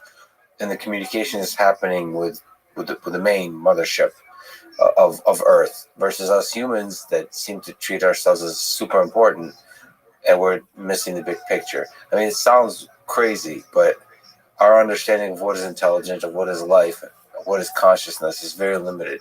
And it seems to be, and just being very suspicious, it seems to be awfully human-centric. Like, this story, it seems like the progress of science is, constantly putting humans down on the importance, like on the cosmic importance, the ranking of how big we are, how important we are. That seems to be, the more we discover, that's what's happening. And I think science is very young. So I think eventually we might figure out that there's something much, much bigger going on. That humans are just a curious little side effect of the much bigger thing. That's what I mean. That, as I'm saying, it just sounds insane. But Well, it sounds a little like religious. It sounds like a spiritual. It gets to that realm where there's something that more than meets the eye. well, yeah, but not so religious and spiritual often have this kind of woo-woo characteristic, like, and people write books about them and then go to wars over whatever the heck is written in those books. I mean more like it's possible that collective intelligence is more important than individual intelligence, right? It's the ant colony. What's the primal organism? Is it the ant colony or is it the ant? Yeah, I mean humans, just like any individual ant can't do shit, but the colony can make these incredible structures and has this intelligence, and we're exactly the same. I mean, Yeah. the famous thing that no human knows how to make a pencil. Have you heard this? No. Basically, I mean, This is great. there's not a single human out there has absolutely no idea how to make a pencil. So you have to think about, you have to get the wood, the paint, the different chemicals that make up the yellow paint. The eraser is a whole other thing. The metal has to be mined from somewhere, and then the graphite, whatever that is. And there's not one person on Earth who knows how to kind of collect all those materials and create a pencil. But together, that's child's play. It's just one of the easiest things. So, the other thing I like to think about, I actually put this as a question on the blog once. There's a thought experiment, and I actually want to hear what you think. So, if a witch, kind of a dickish witch, comes around and she says, I'm going to cast a spell on all of humanity, and all material things that you've invented are going to disappear all at once. So suddenly we're all standing there naked. There's no buildings.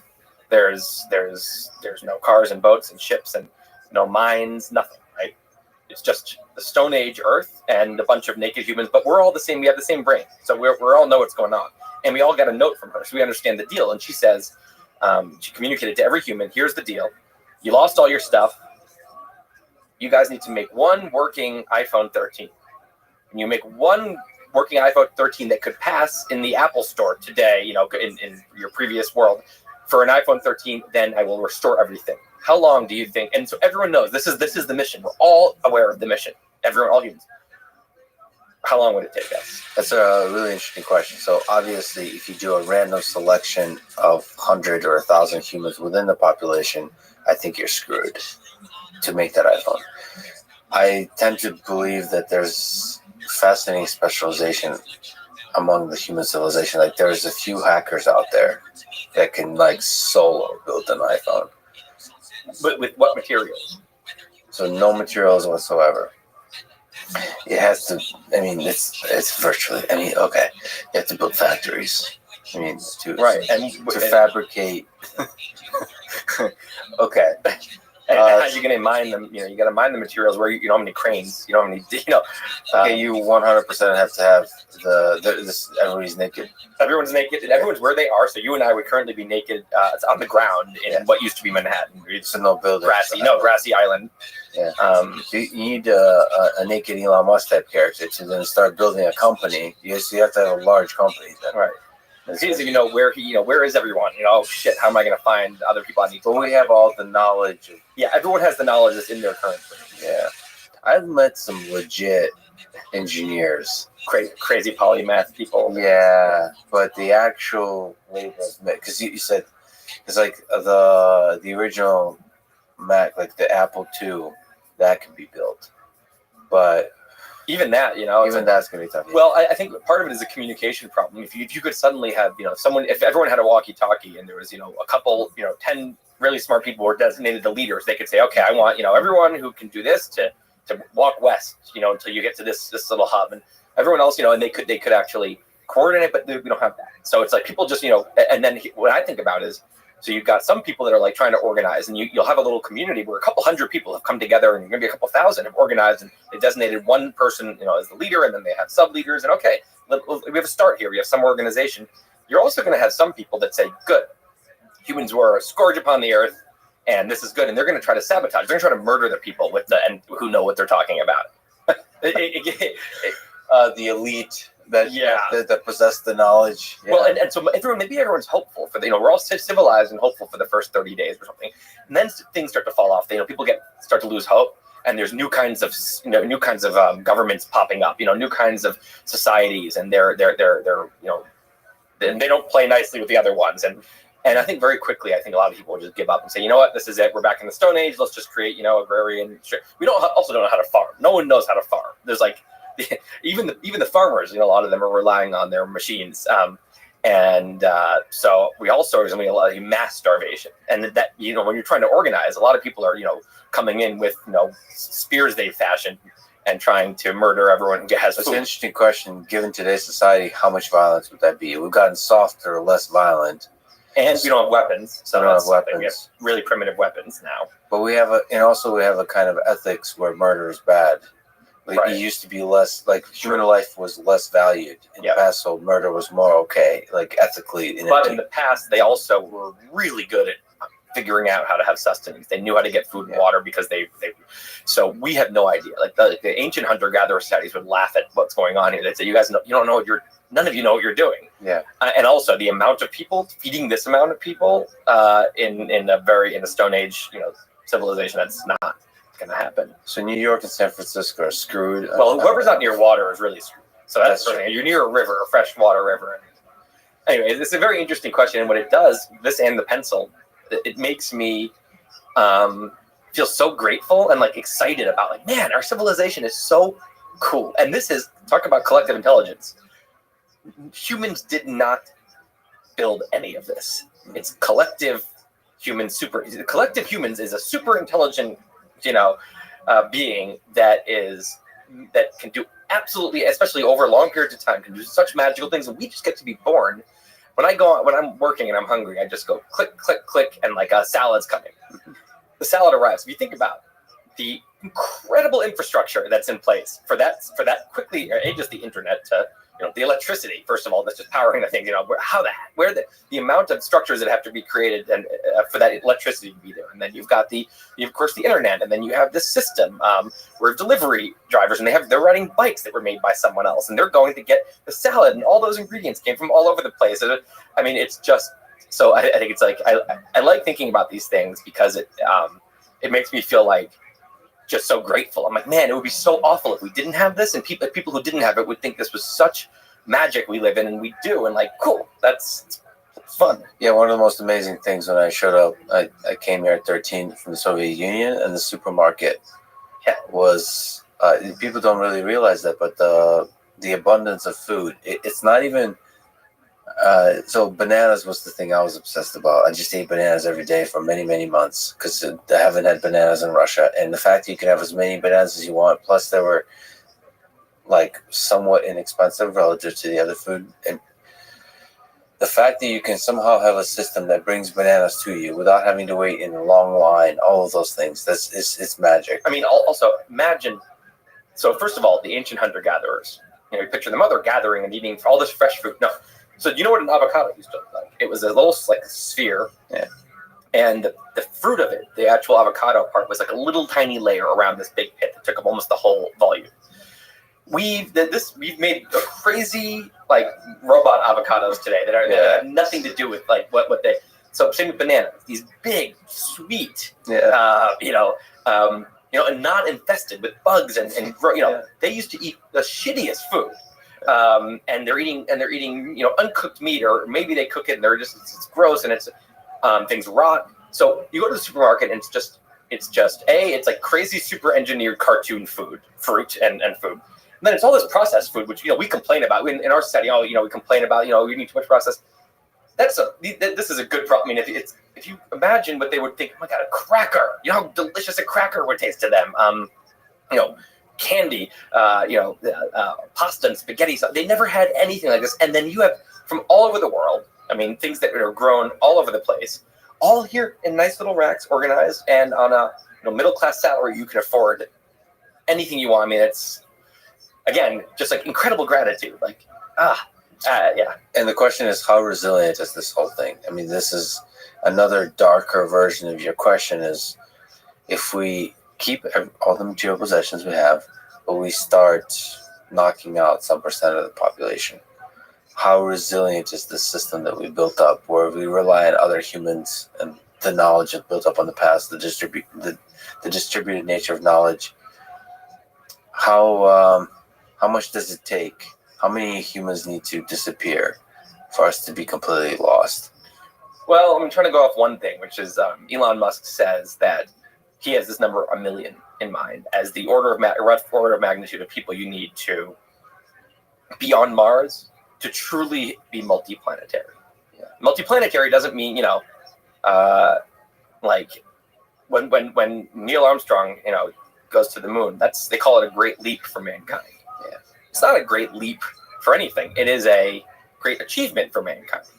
And I always think about if the first fish to kind of go on land just kind of went up and gave the shore a high five and goes back into the water. That's not a great leap for life.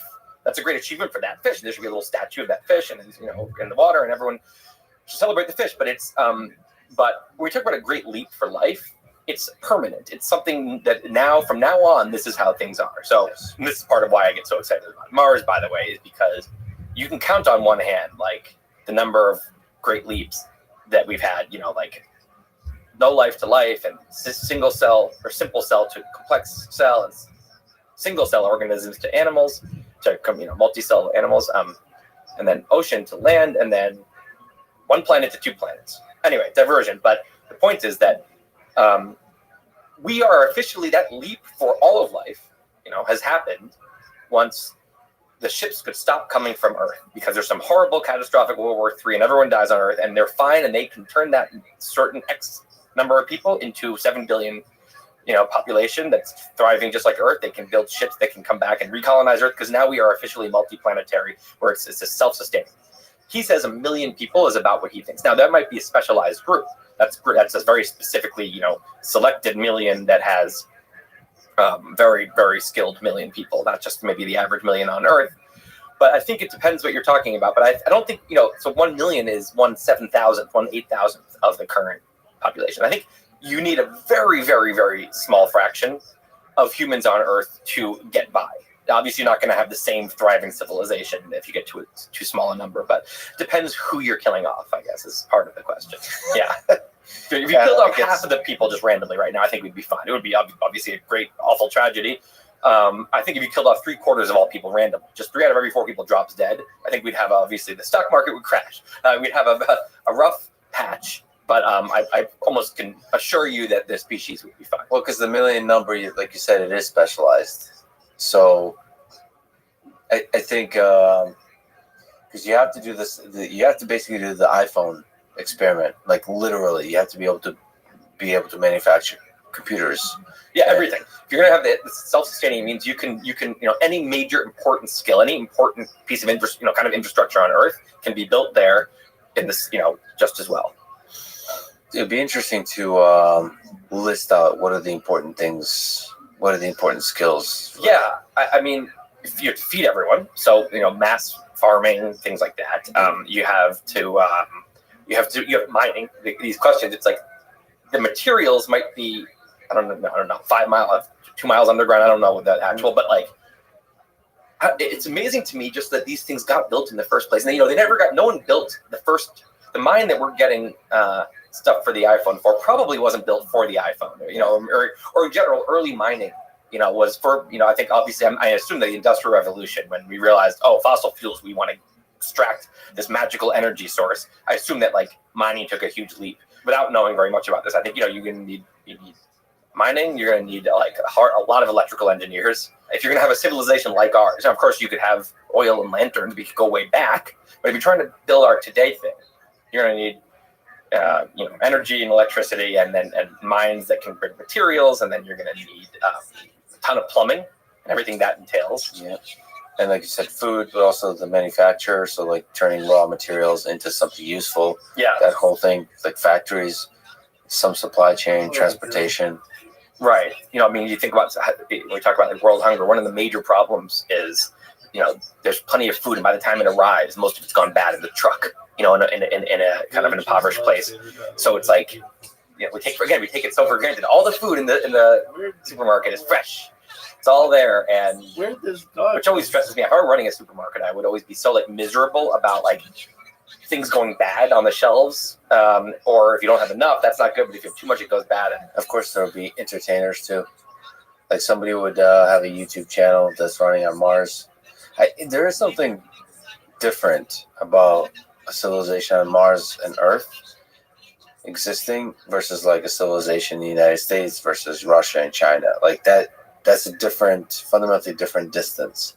Like, philosophically. Will it be like fuzzy? There'll be like a reality show on Mars that everyone on Earth is obsessed with. And, if people are going back and forth enough, then it becomes fuzzy. It becomes like, oh, our friends on Mars. And there's like this Mars versus Earth, and it become like fun tribalism. I think if people don't rarely go back and forth, and they're there for, I think it could get kind of like, oh, we hate, a lot of like us versus them stuff going on. There could be also war in space for territory. So as first colony happens, China, Russia, or whoever, different European nations, Switzerland finally gets their act together and starts wars. This is supposed to staying out. Yeah, there's all kinds of crazy geopolitical things that like we have not even, no one's really even thought about too much yet. That could get weird. Think about the 1500s when it was suddenly like a race to like, colonize or capture land or discover new land that hasn't been, so it was like this new frontiers. And there's not really, the land is not, the thing about Crimea was like this huge thing because this tiny peninsula switched. That's how like optimized everything has become. Everything is just like really stuck. Mm-hmm. Mars is a whole new world of like, territory, fighting for naming things, and and it's a chance for new kind of governments maybe, or maybe it's just the colonies of these governments that we don't get that opportunity. I think it would be cool if there's new countries being, totally new experiments. Yeah, and that's fascinating because Elon talks exactly about that, and I believe that very much. Like that should be like from the start, they should determine their own sovereignty. Like they should determine their own thing. There was one modern democracy in late 1700s, the U.S. It was the only modern democracy, and now, of course, there's hundreds, or many dozens. But I think part of the reason that was able to start, it's not that people didn't have the idea. People had the idea. It was that they had a clean slate, new place, and they suddenly were, So I think it would be a great opportunity to have. There's a lot of people who've done that, if I had my own government on an island, my own country, what would I do? And it's the U.S. founders actually had the opportunity, that fantasy. They were like, we can do it. Let's make, what's the perfect country? And they tried to make something.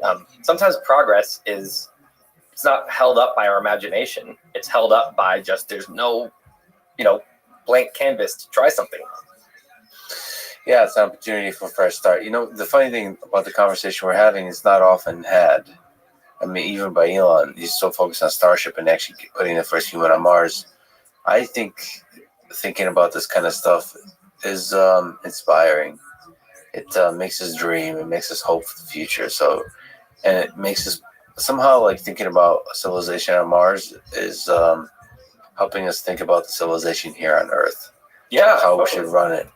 Well, what do you think are, like in our lifetime, are we gonna, I think any effort that goes to Mars, the goal is in this decade.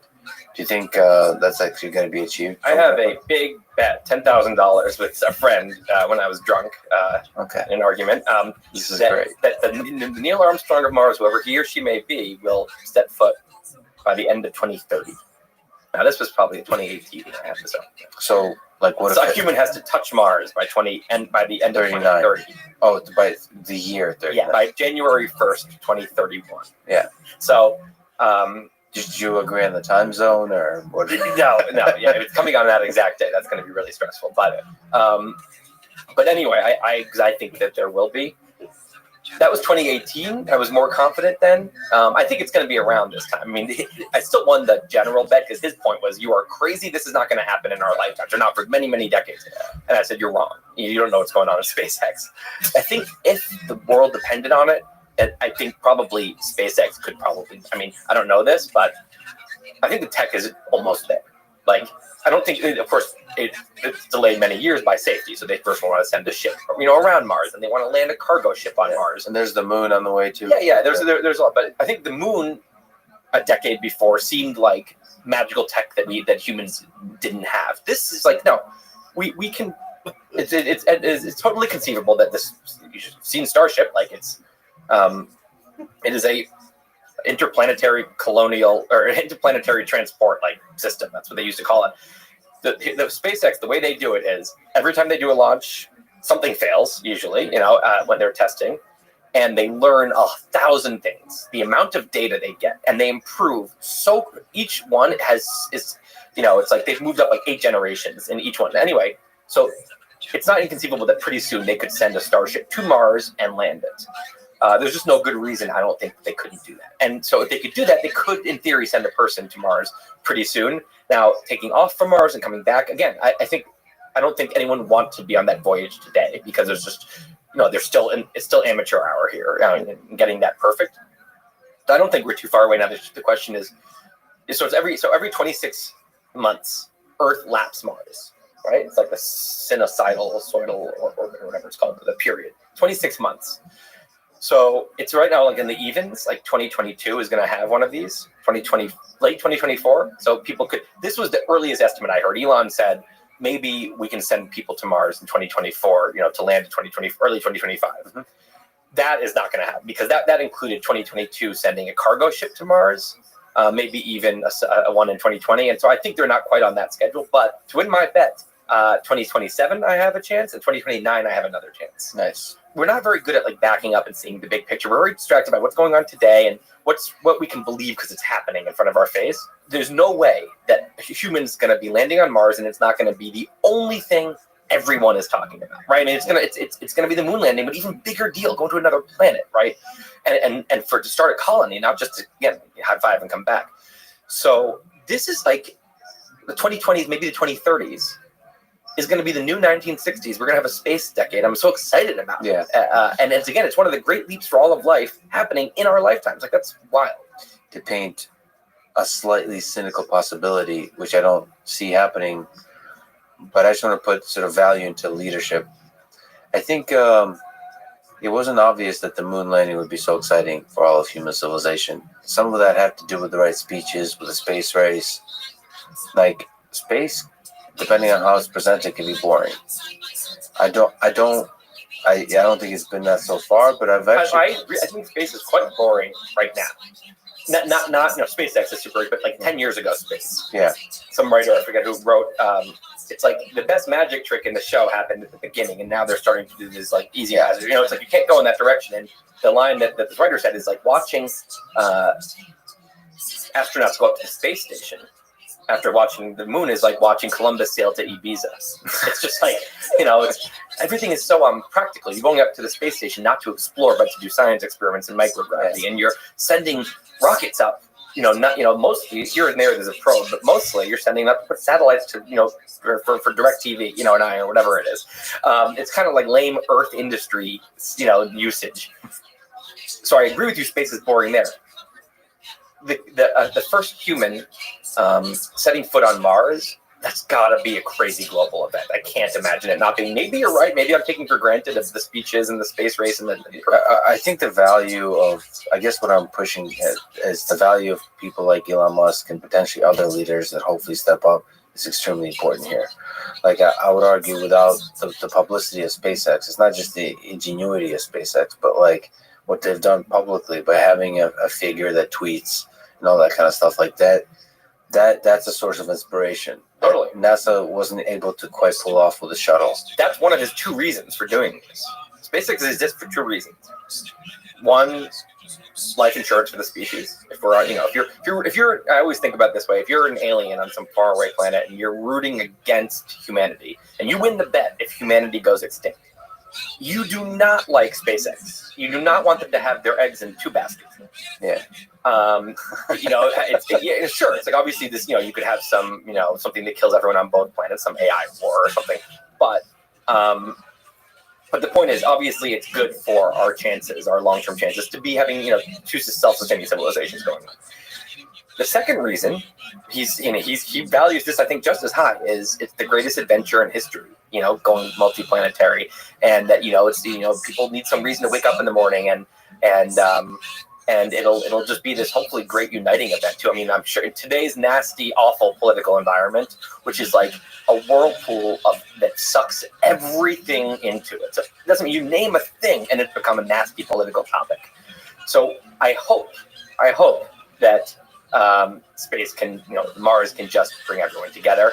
But it could become this hideous thing where it's billionaire, some annoying storyline and gets built so half the people think that anyone who's excited about Mars is an evil, something. Yeah. Anyway, I hope it is super exciting. So far, space has been a uniting, inspiring thing, and in fact, especially during this time of a pandemic, has been just commercial entity putting out humans into space for the first time was just one of the only big sources of hope. Totally, and awe, just like watching this huge skyscraper go up in the air, flip over, come back down and land. I mean, it just makes everyone just want to sit back and clap and kind of like, the way I look at something like SpaceX is it makes me proud to be a human. And I think it makes a lot of people feel that way. It's like good for our self-esteem. It's like, what, we're pretty, we have a lot of problems, but like we're kind of awesome. Yeah, we're awesome. And if we can put people on Mars, sticking an Earth flag on Mars, like, damn, we should be so proud of our like little family here. Like we did something cool. And by the way, I've made it clear to SpaceX people, including Elon, many times, and it's like once a year reminder that if they want to make this more exciting, send the writer to Mars on the thing, and I'll blog about it. So I'm just continuing to throw this out. I'm trying to get them to send me to Mars. I understand that. So I just want to clarify on which trip does the writer want to go. I think my dream one, to be honest, would be like the Apollo 8 where they just looped around the moon and came back. Because landing on Mars give you a lot of good content to write about. Great content, right? I mean, the amount of kind of high-minded, and so I would go into the thing and I would blog about it. And I'd be in microgravity, so I'd be bouncing around my little space. They can just send me in a dragon. They don't need to do a whole starship. And I would bounce around, and I would get to. And I've always had a dream of going to like one of those nice jails for a year. Yes. Because I just have nothing to do besides like read books and no responsibilities and no social plans. So this is the ultimate version of that. Anyway, it's a side topic, but I think it would be. But also, to be honest, if you land on Mars, it's epic. And then if you die there, like finishing your writing, it will be just even that much more powerful for the impact. Yeah, but then I'm gone, and I don't even get to like experience the publication of it, which is the whole point. Well, some of the greatest writers in history didn't get a chance to experience the publication of their. I know. I don't really think that. I think back to Jesus, and I'm like, oh man, that guy really like crushed it, But then if you think about it, it doesn't like you could literally die today and then become the next Jesus, like 2,000 years from now, in this civilization that's like they're like magical in the clouds, and they're worshiping you. They're worshiping Lex, and like that sounds like your ego probably would be like, "Wow, that's pretty cool." Except it's irrelevant to you because you never even knew it happened. This feels like a Rick and Morty episode. It does. Okay, you've talked to Elon quite a bit. You've written about him quite a bit. Just it'd be cool to hear you talk about what are your ideas of what the magic sauces you've written about with Elon. What makes him so successful?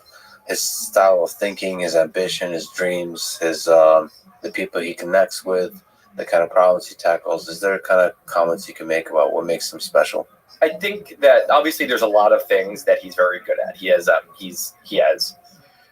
obviously super intelligent. His heart is very much in I think the right place. I really, really believe that. And I think people can sense that. He just doesn't seem like a grifter of any kind. He's truly trying to do these big things for the right reasons. And he's obviously crazy ambitious and hardworking, right? Not everyone is. Some people are as talented and have cool visions, but they just don't want to spend their life that way. So, but that's none of those alone is what makes Elon Elon. I mean, if it were, there'd be more of him, because there's a lot of people that are very smart and smart enough to accumulate a lot of money and influence, and they have great ambition and they have, you know, their heart's in the right place. To me, it is the very unusual quality he has is that he's sane in a way that almost every human is crazy. What I mean by that is we are programmed to trust conventional wisdom over our own reasoning, for good reason. If you go back 50,000 years, and conventional wisdom says, you know, don't eat that berry, you know, or this is the way you tie a spearhead to a spear, and you're thinking, oh, I'm smarter than that. Like, you're not. You know, that comes from the accumulation of life experience, accumulation of observation and experience over many generations, and that's a little mini version of the collective super intelligence. It's like, you know, it's the equivalent of like making a pencil today. Like, people back then, like the conventional wisdom, like had this this knowledge that no human could ever accumulate. So we're very wired to trust it. Plus, the secondary thing is that the people who, you know, just say that they believe the mountain is they worship the mountain as their god, right? And the mountain determines their fate. That's not true, right? And the conventional wisdom's wrong there, but believing it was helpful to survival, because you were part of the crowd and you stayed in the tribe. And if you started to, you know, insult the mountain god and say that's just a mountain, it's not, you know, you didn't fare very well, right? So for a lot of reasons, it was a great survival trait to just trust what other people said and believe it. And truly, you know, obviously, you know, the more you really believed it, the better. Today, conventional wisdom in a rapidly changing world and a huge, giant society, our brains are not built to understand that. They have a few settings, you know, and none of them is 300 million person society. So your brain is basically is treating a lot of things like a small tribe, even though they're not.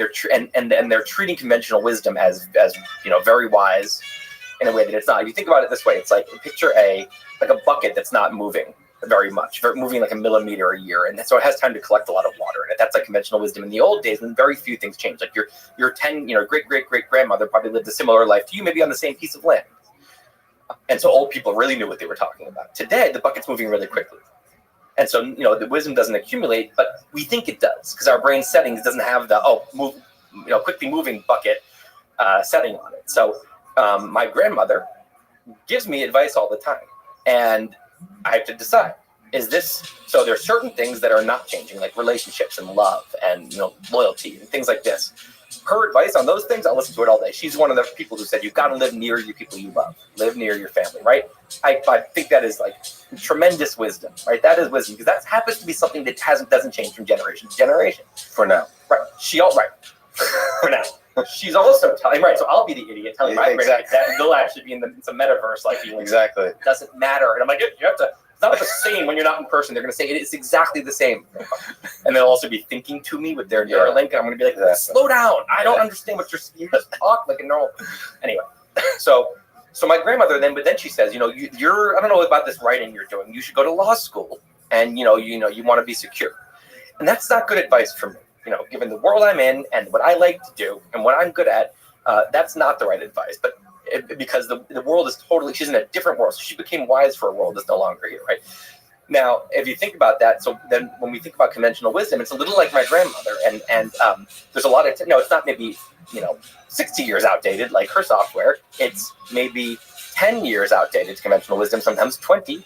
So anyway, I think that we all continually don't have the confidence in our own reasoning when it conflicts with what everyone else thinks, with what seems right. We don't have the guts to act on that reasoning for that reason, right?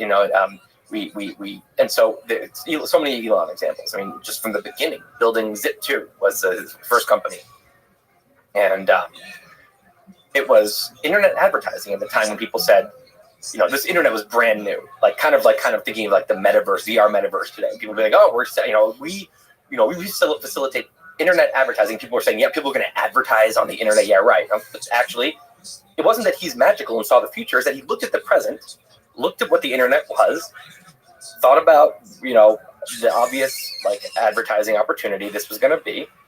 It wasn't rocket science. It wasn't genius, I don't believe. I think it was just seeing the truth. And when everyone else is laughing, saying, well, you're wrong. I mean, I did the math and here it is, right? Next company, X.com, which became eventually PayPal. People say, oh yeah, people are going to put their financial information on the internet. No way.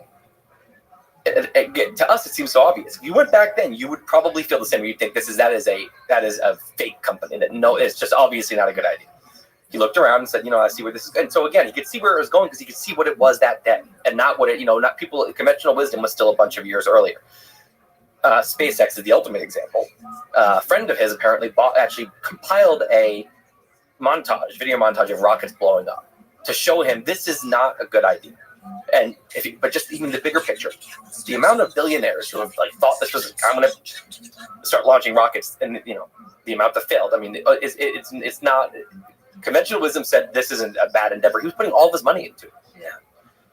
Landing rockets was another thing. Well, if here's the classic kind of way we reason, which is, if this could be done, NASA would have done it a long time ago because of the money it would save. This could be done. The Soviet Union would have done it back in the 60s. It's obviously something that can't be done, and the math on his envelope said, well, I think it can be done, and so he just did it.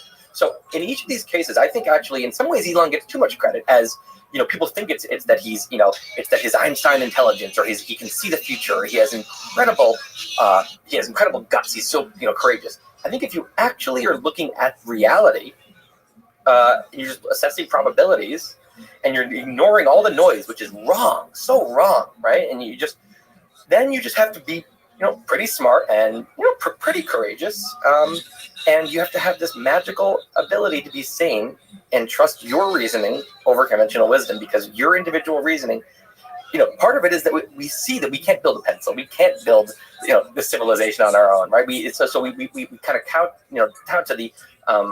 to the collective, because for good reason. But this is different when it comes to kind of what's possible. The Beatles were doing their kind of Motown-y chord patterns in the early 60s, and they were doing what was normal. They were doing what was clearly, this kind of sound is a hit.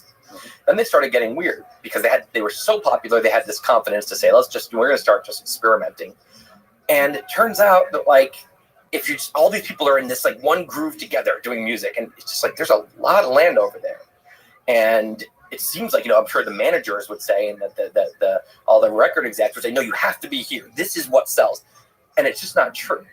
So I think that Elon is the term for this that actually Elon likes to use is reasoning from first principles, the physics term. First principles are your axioms. And physicists, they don't say, well, what do people think? No, they say, what are the axioms? Those are the puzzle pieces. Let's use those to build a conclusion.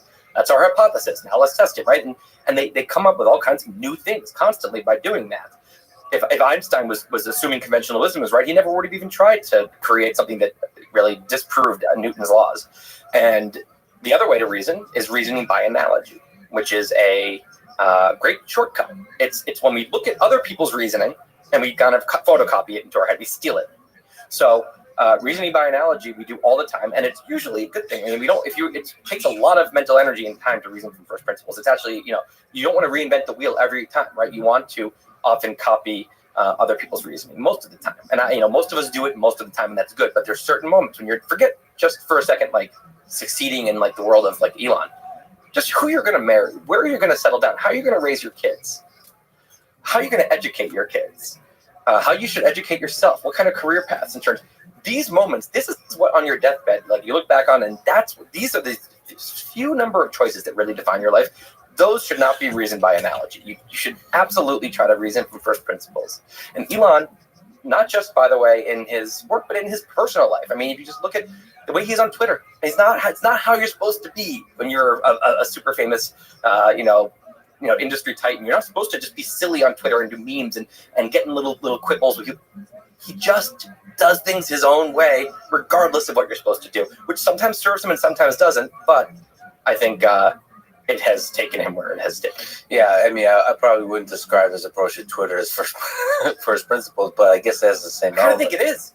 So first of all, I will say that a lot of tweets people think, he's going to be done after that.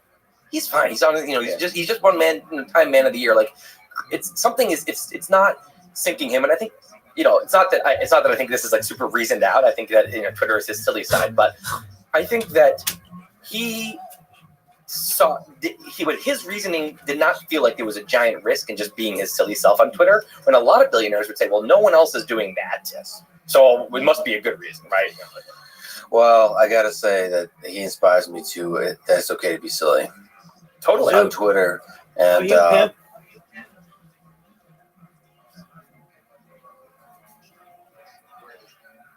you remember that time I asked you how you are, and then you didn't answer?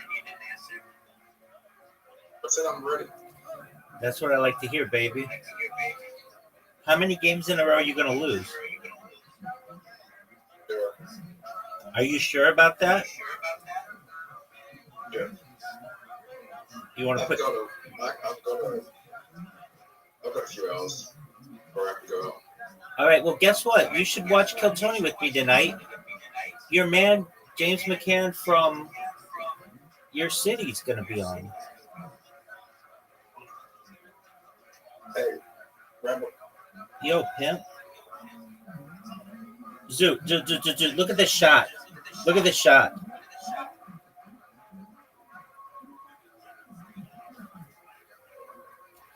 Zoo, did you know that you want to put it through the hole? Zoo, you want to put it... I'm making really good progress.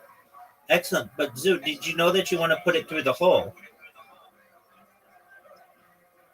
Yeah. Zoo, did you know that you want to put it through the hole?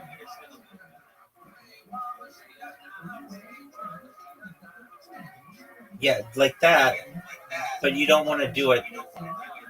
Oh man, you might fucking score, and I might have to eat my fucking words. Oh no, you went first. Zoot, it's 1-0. I'm kicking ass, taking names. How do you live in Pimp?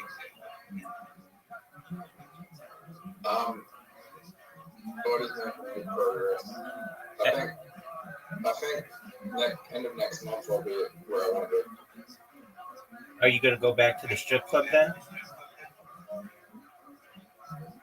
Yeah. Does your girl know you want to be a stripper?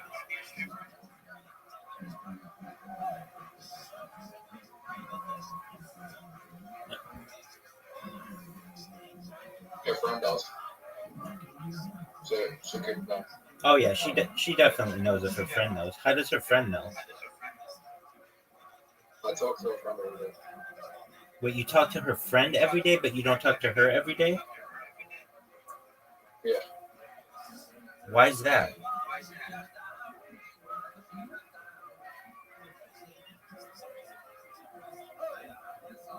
Don't you think that's a little weird? Sorry? Don't you think it's a little weird that you talk to her friend but not her every day?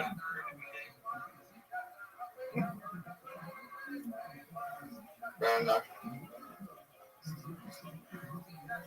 All right, do you think it's a little weird that your shot just sucked absolute donkey dick?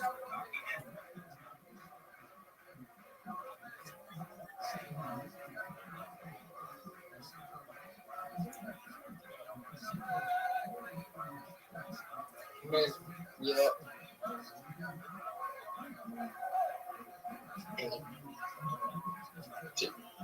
She. Okay.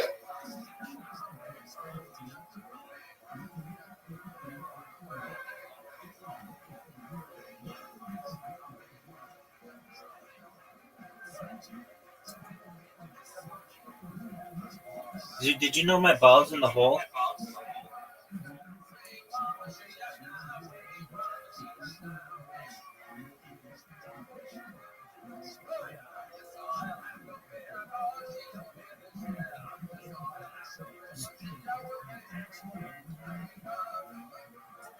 You haven't won a fucking hole yet. Why don't you just make this? Just make it. You made it the last time we played this hole, I remember. You didn't make it this time, though. That was shitty. Told you.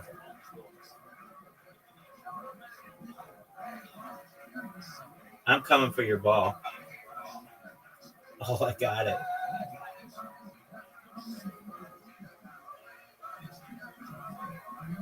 Are you gonna make this shot? Oh, what is this bullshit? What are you doing? Dog. You just gave me an excellent opportunity to... Stop.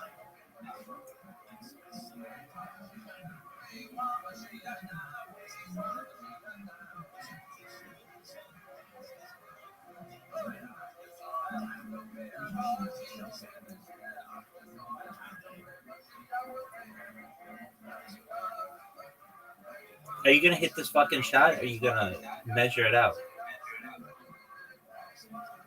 I just got it in. Dude, you missed. You didn't even get up the hill. Oh, fuck you. That was great. You already won that. Yeah, I know. I don't even know why you just didn't resign. Oh, fuck that. Because you're like, well, if I resign, you're like, what is going for? You'd be like, oh, I'm going for a fucking damn, and you get mad. That's a good point. So why can't you hit my vote? Because I'm sexy. Don't go for a walk. Do whatever you want to do, baby.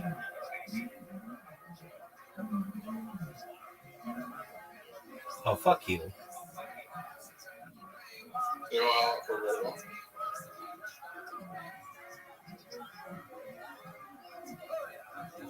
You just help me. I know I did. You need it. Look at the scoreboard. Oh, fuck, that was a terrible shot. It was great.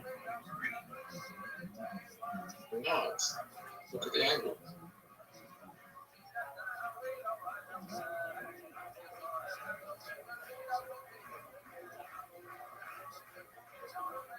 You're in the water. You ready for this water bump, son? Water bump.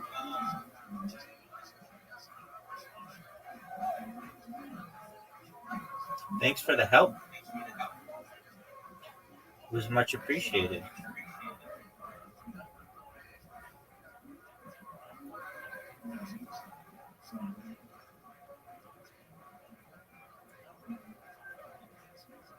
Hit it off that fucking thing. That was good. Now, you ready for some amazingness? Stop. Are you going to water bump me? You're going in the water. You can't get me. You can't get me. You went in the water. Zoot. Look how sick I am. Zoot, remember that time you were like, I wasn't going to win any games in a row, and now I'm at one game in a row? Right. No, you wanted another word. Zoot, remember that time you told me that you were going to win, and you didn't? One in a row is not a thing. Oh, yeah, it is. It's what I've got right now. You can't have something one in a row. It doesn't look like that. Doug, you fucked me. I don't know if I fucked... No, I helped you.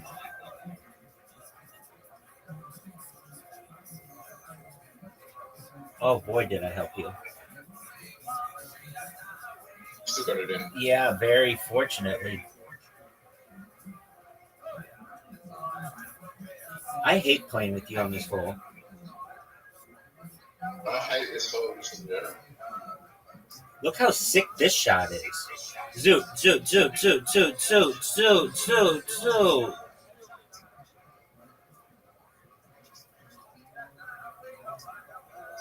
Your angle's off, son. Oh, fuck you. I wasn't going for a while. Bye-bye. I think it might. I think I might have just helped me there. How did I help you? You're in the black shit. Help me.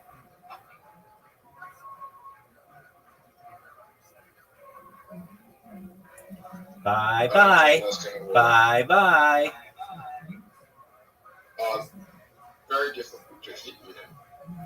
Yep, that's why I did it, because I'm sick like that. Oh, Look at this shot. you made the most terrible shot I've ever seen. Yeah, that was shitty.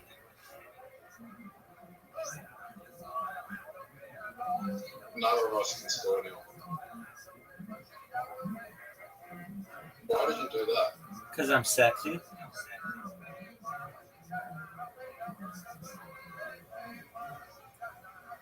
Killer. Dude, this hole is so hard. No, it's not hard. You just keep on knocking each other in.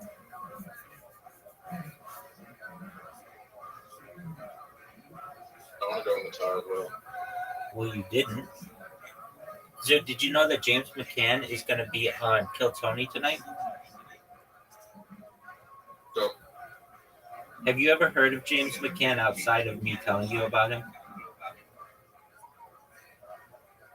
the name sounds familiar, but no. He's becoming pretty famous in the United States.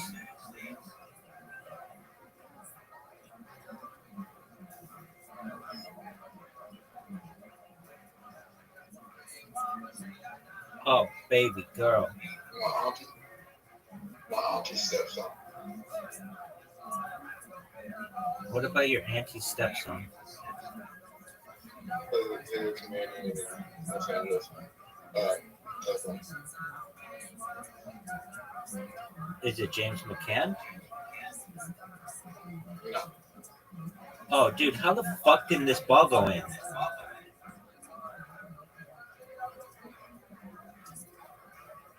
He lives with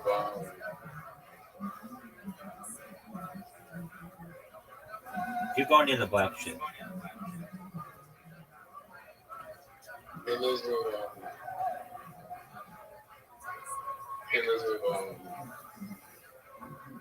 Jim Jeffers. Damn, he's pretty famous then.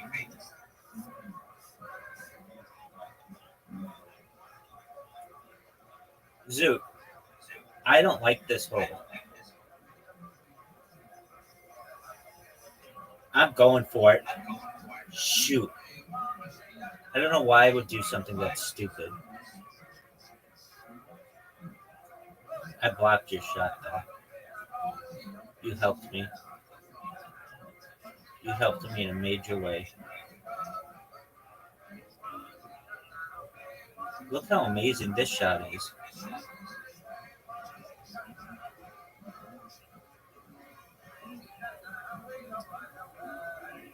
Oh, are you serious, dude? Well, he lived with Jim Jeffers. I don't know.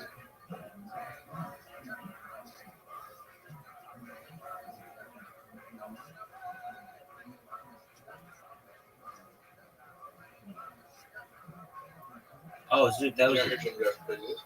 Yep. Oh, Zoot! Zoot!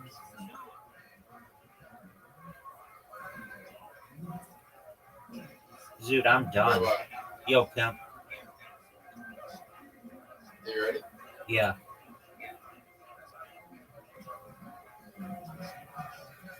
Are you happy about your shot? Yeah.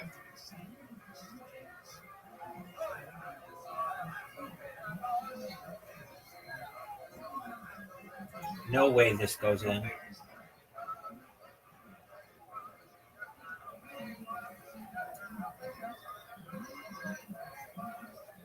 But you're going to tie for the lead, son.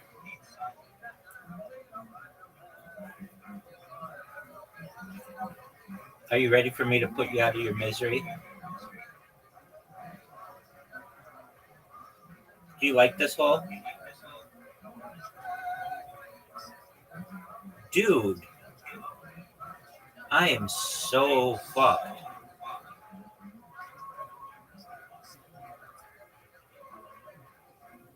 Zoot, go in the water. Stop.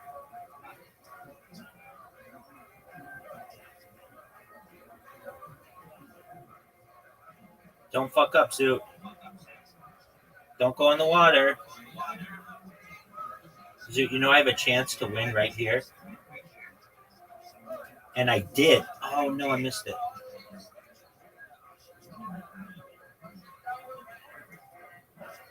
I had one shot to win. Okay, here's my second shot to win. Come on, baby. You have an easy shot to win.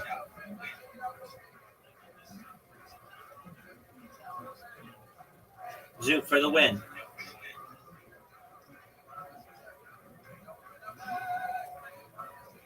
Fuck you, dude. I told you wouldn't win so hard. You didn't say that. It's not literati time. It's literati time. I didn't even think. I didn't even think it was a real word. I think that's great. Okay, Zoot.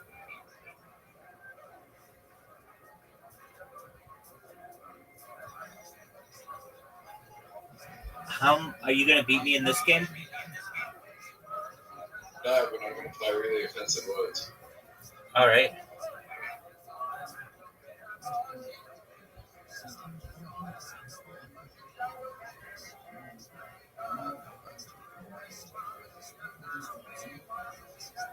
Dude, I had somebody play the word pleases against me and got 74 points.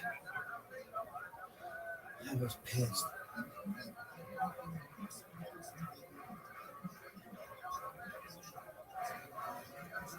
My letters suck. Absolute donkey dick.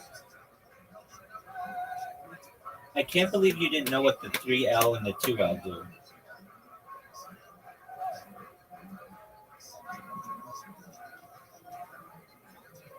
You kind of did. Oh, fuck. Dude, you better hurry. Look at the time, man. You better hurry. You're done. Just in time. You're going to play. Fuck. Don't you worry.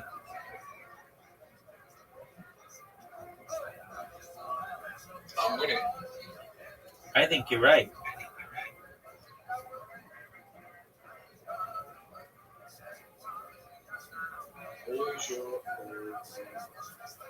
Dude, I just switched out a bunch of letters and got the same letters back. Yeah, by some 4.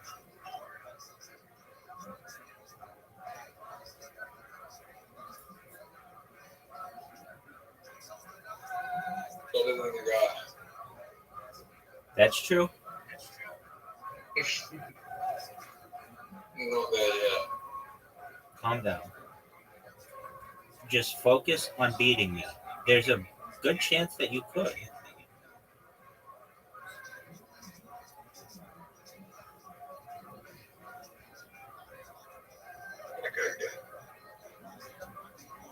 It's 17-17, and you have the shot.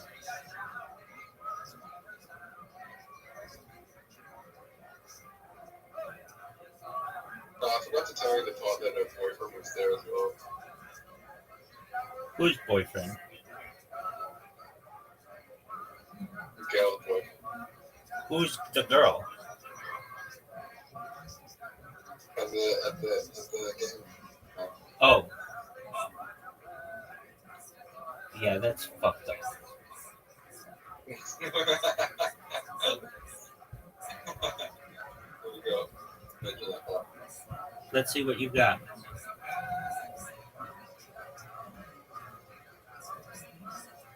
So time's ticking down, big dog.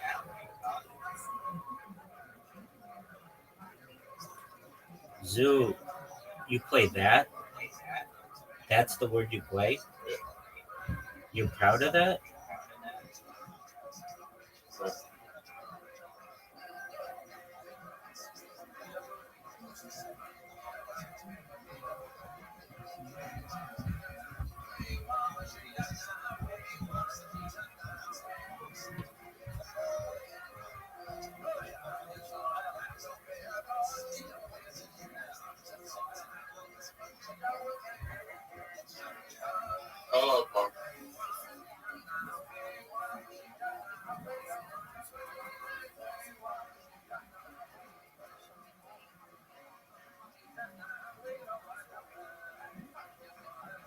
Zoo, you are down by 6 points right now. You can take the lead.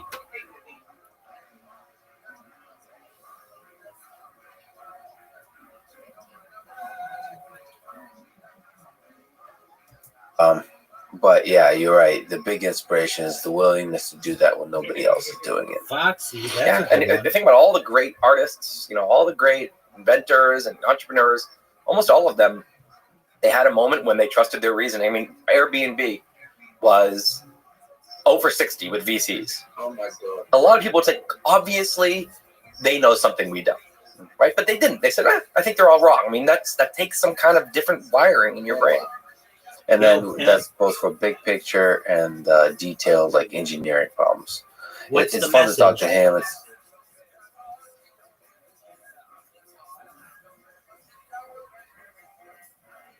Yo, dog, what's the message?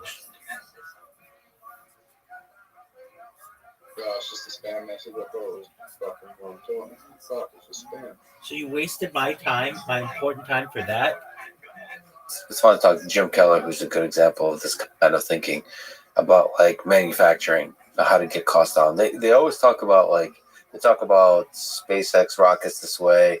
They talk about manufacturing this way, like cost per pound or per ton to get to orbit or something like that. This is how they reason. We need to get the cost down. It's a very kind of raw materials, like just very basic way of thinking. First principles. It's really, And the first principles of a rocket are like the price of raw materials and gravity, and wind. I mean, these are your first principles, and fuel. Henry Ford, what made Henry Ford blow up as an entrepreneur?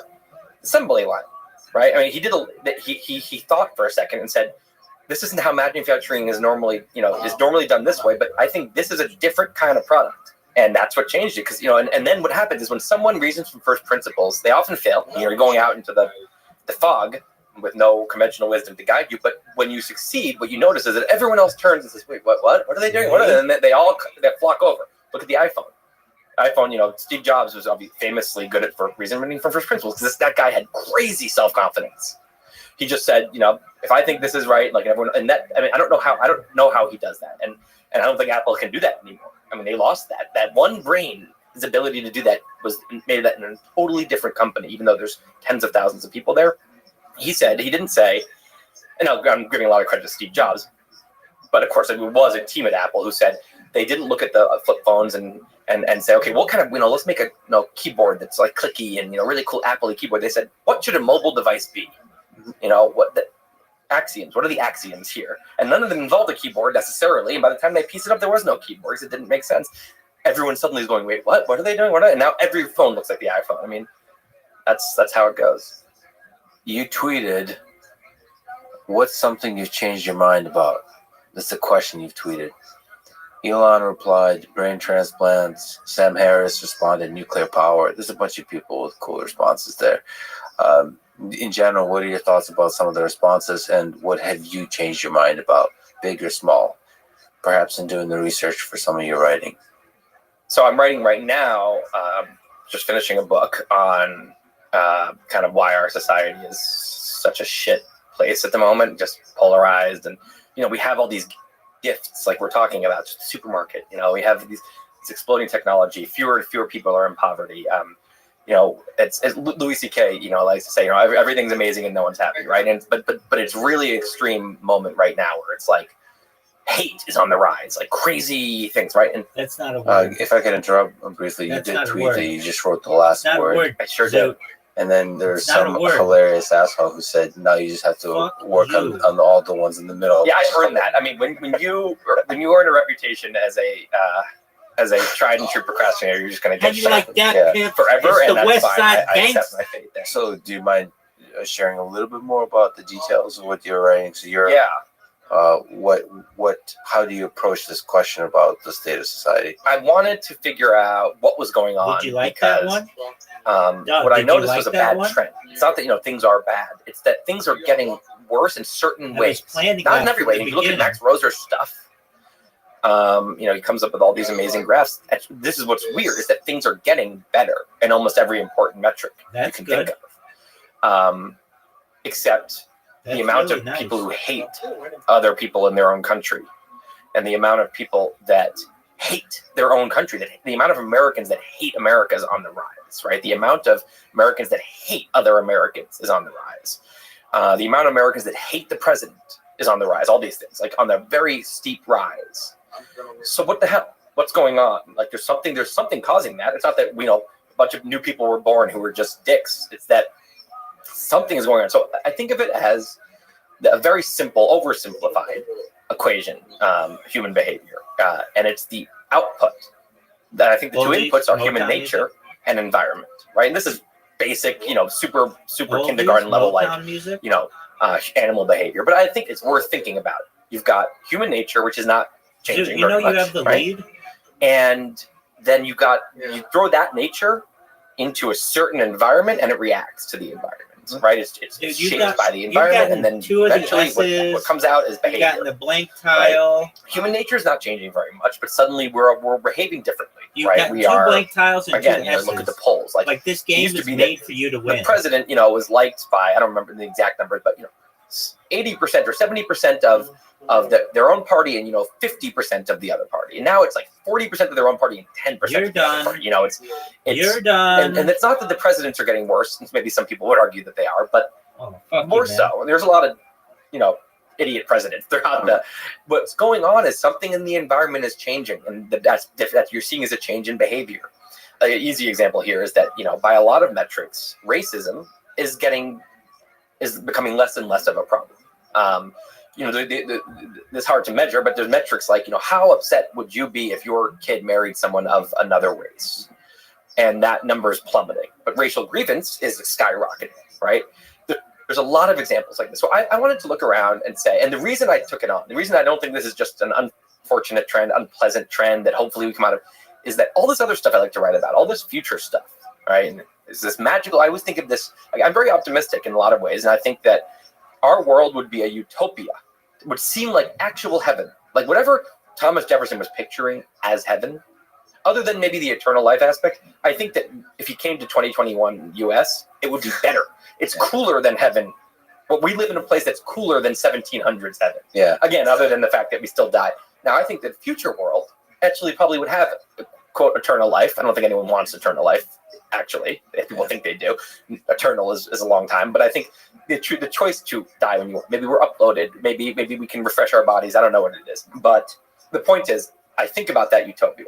And I do believe that, like, if we don't botch this, we'd be heading towards somewhere that would seem like heaven, maybe in our lifetimes. Of course, if things go wrong, now think about the trends here. Just like the 20th century would seem like some magical utopia to someone from the 16th century. The bad things in the 20th century were kind of the worst things ever in terms of just absolute magnitude. World War II, the biggest genocides ever. You've got, maybe climate change, if it is the existential threat that many people think it is. I mean, we never had an existential threat on that level before. I mean, so the good is getting better and the bad's getting worse. And so when I think about the future, I think of us as in some kind of big, long canoe as a species, 5 million mile long canoe, each of us sitting in a row. And we each have one oar. We can paddle on the left side or the right side. And what we know is there's a fork up there somewhere. And the river forks, and there's a utopia on one side and a dystopia on the other. And I really believe that we're probably not headed for just an okay future. It's just the way tech is exploding. Like, it's probably going to be really good or really bad. The question is, which side should we be rowing on? We can't see up there, right? But it really matters. So I'm writing about all this future stuff, and I'm saying none of this matters if we're squabbling our way into kind of like a civil war right now. So what's going on? So it's a really important problem to solve. What are your sources of hope in this? So, like, how do you steer the canoe? One of my big sources of hope, and this is my answer to what I changed my mind. So you've got a big lead. Is I think I always knew this, but it's easy to forget it. Our primitive brain does not remember this fact, which is that I don't think there are very many bad people. Now, when you say bad, are there selfish people? Most of us, I think I think that if you think of people, there's digital languages, ones and zeros. And our primitive brain very quickly can get into the land where everyone's a 1 or a 0. Our tribe, we're all ones. We're perfect. I'm perfect. My family is that other family, is that other tribe. There are zeros, and you dehumanize them, right? These people are awful. So 0 is not a human place. No one's a 0, and no one's a 1. You're dehumanizing yourself. So when we get into this land, I call it political Disney world, because the Disney movies are good guys, and Scar is totally bad and Mufasa's totally good, right? You don't see Mufasa's character flaws. You don't see Scar's upbringing that made him like that humanizes him. No, lionizes him, whatever. You are well done. Yeah, Mufasa's a 1 and Scar's a 0. Very simple. Yeah. So political Disney world is a psychological place that all of us have been in, and it can be religious Disney world. It can be national Disney world and war, whatever it is, but it's a place where we fall into this delusion that there are protagonists and antagonists, and that's it, right? That is not true. We are all 0.5s, or maybe 0.6s to 0.4s in that. We are also, on one hand, it's not. I don't think there's that many really great people, frankly. I think if you get into it, people are kind of, a lot of people, most of us have, if you get really into our most shameful memories, things we've done that are worse, most shameful thoughts, the deep selfishness that some of us have in areas we wouldn't want to admit, right? Most of us have a lot of unadmirable stuff, right? On the other hand, and if you actually really got into someone else's brain, and you looked at their upbringing, you looked at the trauma that they've experienced, and then you looked at the insecurities they have, and you looked at all their, if you assembled a highlight reel of your worst moments, the meanest things you've ever done, the worst, the most selfish, the time you stole something, whatever, and you just have people think, wow, Lex is an awful person. If you did a montage of your best moments, people would say, oh, he's a god, right? But of course, we all have both of those. So I've started to really try to remind myself that everyone's a 0.5, right? And 0.5s are all worthy of criticism, and we're all worthy of compassion. And the thing that makes me hopeful is that I really think that there's a bunch of 0.5s, and 0.5s are good enough that we should be able to create a good society together. There's a lot of love in every human. And I think there's more love in the humans than hate. Zoot. I always remember Today this moment. Today is Zoot's day. This is a weird anecdote, but I'm a Red Sox fan, Boston Red Sox baseball, and Derek Jeter is who we hate the most. He's on the Yankees. Today is Zoot's day. And hate, right? Jeter, right? It was his last game in Fenway. He's retiring. And he got this rousing standing ovation, and I almost cried. And it was like, what is going on? We hate this guy, but actually, there's so much love in all humans. It felt so good to just give a huge cheer to this guy we hate, because it's like this moment of like a little fist pound, being like, of course, we all actually love each other. And I think there's so much of that. And so the thing that I think I've come around on is I think that we are in an environment that's bringing out really bad stuff. I don't think if I thought it was the people, I would be more hopeful. Like if I thought it was human nature, I'd be more upset. It's the two independent variables here, or that there's a fixed variable, there's a constant, which is human nature, and there's the independent variable, environment, and that behavior is the dependent variable. I like that the thing that I think is bad is the independent variable, the environment, which means I think the environment can get better. And there's a lot of things I can go into about why the environment I think is bad, but I have hope, because I think the thing that's bad for us is something that can change. The first principles idea here is that most people have the capacity to be a 0.7 to a 0.9 if the environment is properly calibrated with the right incentives. I think maybe if we're all 0.5s, I think that environments can bring out our good side. So maybe we're all on some kind of distribution, and the right environment can bring out our higher sides. And I think in a lot of ways you could say it has. I mean, why the U.S. environment, we take for granted how the liberal laws and liberal environment that we live in. I mean, like in New York City, right? If you walk down the street and you assault someone, if anyone sees you, they're probably going to yell at you. You might get your ass kicked by someone for doing that. You also might end up in jail. If it's security cameras, and there's just norms. We're all trained. That's what awful people do, right? So it's not that human nature doesn't have it in it to be like that. It's that this environment we're in has made that a much, much, much smaller experience for people. There's so many examples like that where it's like, man, you don't realize how much of the worst human nature is contained by our environment. And but I think that rapidly changing environment, which is what we have right now, social media starts. I mean, what a seismic change to the environment. There's a lot of examples like that. Rapidly changing environment can create rapidly changing behavior, and wisdom sometimes can't keep up. And so we can really kind of lose our grip on some of the good behavior. Were you surprised by Elon's answer about brain transplants, or Sam's about nuclear power, or That's anything good. else? Just Sam's, I think, is. I have a friend, Isabel Bomeke, who has who's a nuclear power, influencer. I've become very convinced, and I've not done my deep dive on this. Yeah. But in this case, this is reasoning by analogy here. The amount of really smart people I respect, who seem to have dug in, who all say nuclear power is clearly a good option. It's obviously emission free, but the concerns about meltdowns and waste they're completely overblown. So, judging from those people, secondary knowledge here, I will say I'm a strong advocate. I haven't done my own deep dive yet, but it does seem like a little bit odd that you've got people who are so concerned about climate change, who have, it seems like it's kind of an ideology where nuclear power doesn't fit, rather than rational, fear of climate change that somehow is anti-nuclear power. It just, yeah. I personally am uncomfortably reasoning by analogy with climate change. I actually have not done a deep dive myself. Me neither, because it's so, man, it seems like a deep dive. And, yeah. And my reasoning by analogy there currently has me thinking it's a truly existential thing, but feeling hopeful. So this is me speaking, and this is speaking from a person who's not done the deep dive. I'm a little suspicious of the amount of fear-mongering going on. Especially over the past couple of years, I've gotten uncomfortable with fear-mongering in all walks of life. There's way too many people interested in manipulating the populace with fear. And so I don't like it. I should probably do a deep dive, because to me, the big problem with the opposition to climate change, or whatever the fear-mongering, is that it also grows the skepticism in science broadly. It's like, so I need to make sure I do that deep dive. I have listened to a few folks who kind of criticize the fear-mongering and all those kinds of things, but they're few and far in between. And so it's like, it is. All right, what is the truth here? And it feels lazy, but it also feels like it's hard to get to the. Yeah. Like, there's a lot of kind of activists talking about idea versus,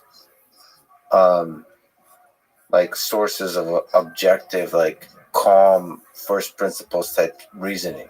Like, one of the things, I know it's supposed to be a very big problem, but when people talk about catastrophic effects of climate change, Today's your day, Zoo. I haven't been able to see really great deep analysis of what that looks like in 10, 20, 30 years, rising sea levels. What are the models of how that changes human behavior, society? What are the things that happen? There's going to be constraints on the resources, and people are going to have to move around. This is happening gradually. Are we going to be able to respond to this? How would we respond to this? What are the best models for how everything goes wrong? Again, this is a question I keep starting to ask myself without doing any research, motivating myself to get up to this deep dive that I feel is deep. Just watching people not do a great job with that kind of modeling with the pandemic, and sort of being caught off guard and wondering, okay, if we're not good with this pandemic, how are we going to respond to other kinds of tragedies? Well, this is part of why I wrote the book, because I said we're going to have more and more of these big collective, what should we do here situations. Whether it's, how about when we're probably not that far away from people being able to go and decide the IQ of their kid, or make a bunch of embryos and actually pick the highest IQ. What can possibly go wrong? Yeah, and also imagine the political sides of that, and that's something that only wealthy people can afford at first, and just a nightmare, right? We need to be able to have our wits about us as a species, where we can actually get in. Rabbi, I'm investigating. Zoo, what is your deal with welfare? Are you on welfare? No. Dude, you mention it so much that I think you are. I mean, that's fine if you are.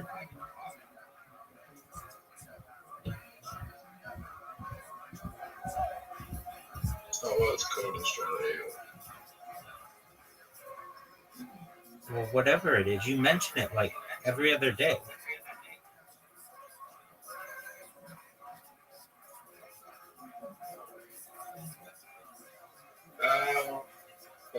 Rabbi. I mean, You didn't answer my question, but okay.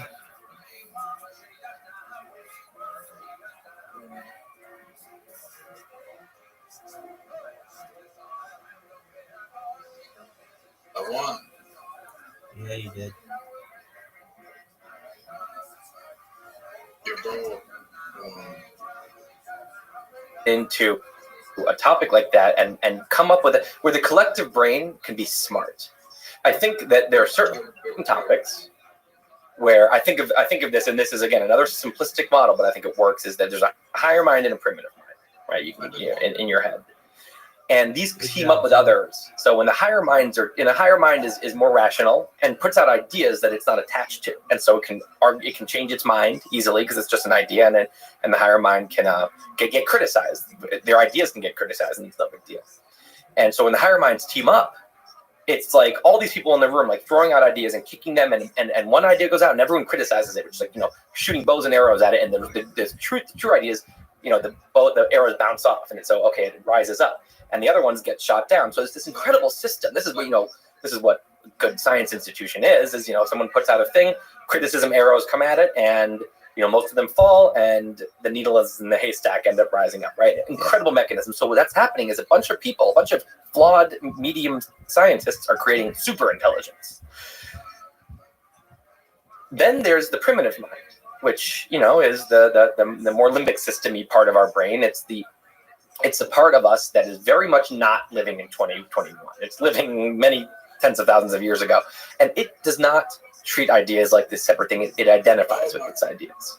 It only gets involved when it finds an idea sacred. It starts holding an idea sacred, and it starts identifying. So what happens is they team up too. And so when you have a topic that really rouses a bunch of primitive minds, it quickly, the primitive minds team up and they create an echo chamber where suddenly no one can criticize this. And in fact, if the idea is powerful enough, people outside the community, no one can criticize it. We will get your paper retracted. We will get you fired, right? That's not higher mind behavior. That is crazy primitive mind. And so now what happens is the collective becomes dumber than an individual, dumber than a single reasoning individual. You have this collective is suddenly attached to this sacred scripture with the idea, and they will not change their mind, and they get dumber and dumber. And so climate change, what's worrisome, is that climate change has in many ways become a sacred topic, where if you come up with a nuanced thing, you might get branded a denier. Yes. So there goes the super intelligence. All the arrows, no arrows can be fired. But if you get called a denier, that's a social penalty for firing an arrow at a certain orthodoxy, right? And so what's happening is the big brain gets frozen, right, and it becomes very stupid. Now you can also say that about a lot of other topics right now. You just mentioned another one. I forget what it was, but that's also kind of like this. The world of vaccine. Yeah, COVID. Okay, and here's my point earlier: is that what I see is that the political divide is like a whirlpool that's pulling everything into it, and in that whirlpool, it only took thinking is done with the primitive mind. Words that had 40 or more points. And so I get, obviously something like race, right? That makes sense. That also right now, the topic of race, for example, or gender, these things are in the whirlpool. But that at least is that's something that the primitive mind would always get really worked up about. It taps into our deepest kind of primal selves. 96. COVID, maybe it's COVID in a way too, but climate change, that should just be something that our rational brains are let's solve this complex problem. Yeah. But the problem is that it's all gotten sucked into the red versus blue whirlpool, and once that happens, it's in the hands of the primitive minds, and we're losing our ability to be wise together, to make decisions. It's like the big species brain is the big American brain is get drunk at the wheel right now, and we're about to go into a future with more and more big technologies, scary things. We have to make big, right decisions, and not we're getting dumber as a collective, and that's part of this environmental problem. So within the space of technologists and the space of scientists, we should allow the arrows. That's one of the saddest things to me about is the scientists. I've seen arrogance. There's a lot of mechanisms that maintain the tribe. It's the arrogance. It's how you built up this mechanism that defends this wall that defends against the arrows. It's arrogance, credentialism, just ego, really, and then it protects you from actually challenging your own ideas. This ideal of science that makes science beautiful, in a time of fear and in a time of division created by perhaps politicians that leverage the fear, it, like you said, makes the whole system dumber. The science system dumber, the tech developer system dumber if they don't allow the challenging of ideas. What's really bad is that, like, in a normal environment, you're always going to have echo chambers. And so what's the opposite of an echo chamber? I created a term for it because I think we need it, which is called an idea lab. An idea lab, right? It's like people act like scientists, even if they're not doing science. They just treat their ideas like science experiments, and they toss them out there, and everyone disagrees. And disagreement is like the game. Everyone likes to disagree. On a certain text thread where everyone is just, saying, it's almost like someone throws something out and just an impulse for the rest of the group to say, I think you're being like overly general there, or I think like, aren't you kind of being? I think that's like your bias showing. And it's like no one's getting offended because it's like we're all just messing. We all, of course, respect each other. Obviously, we're just trashing each other's ideas, and that the whole group becomes smarter.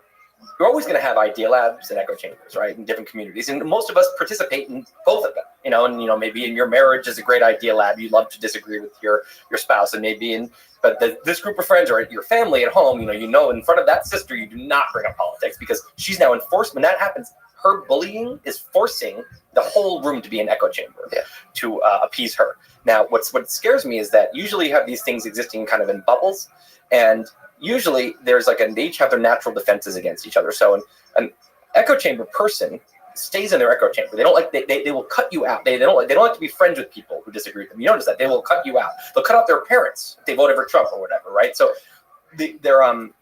that's how they do it. They will say, I'm going to stay inside of an echo chamber safely. So my ideas, which I identify with, because my primitive mind is doing the thinking, are not going to ever have to get challenged because it feels so scary and awful for that to happen.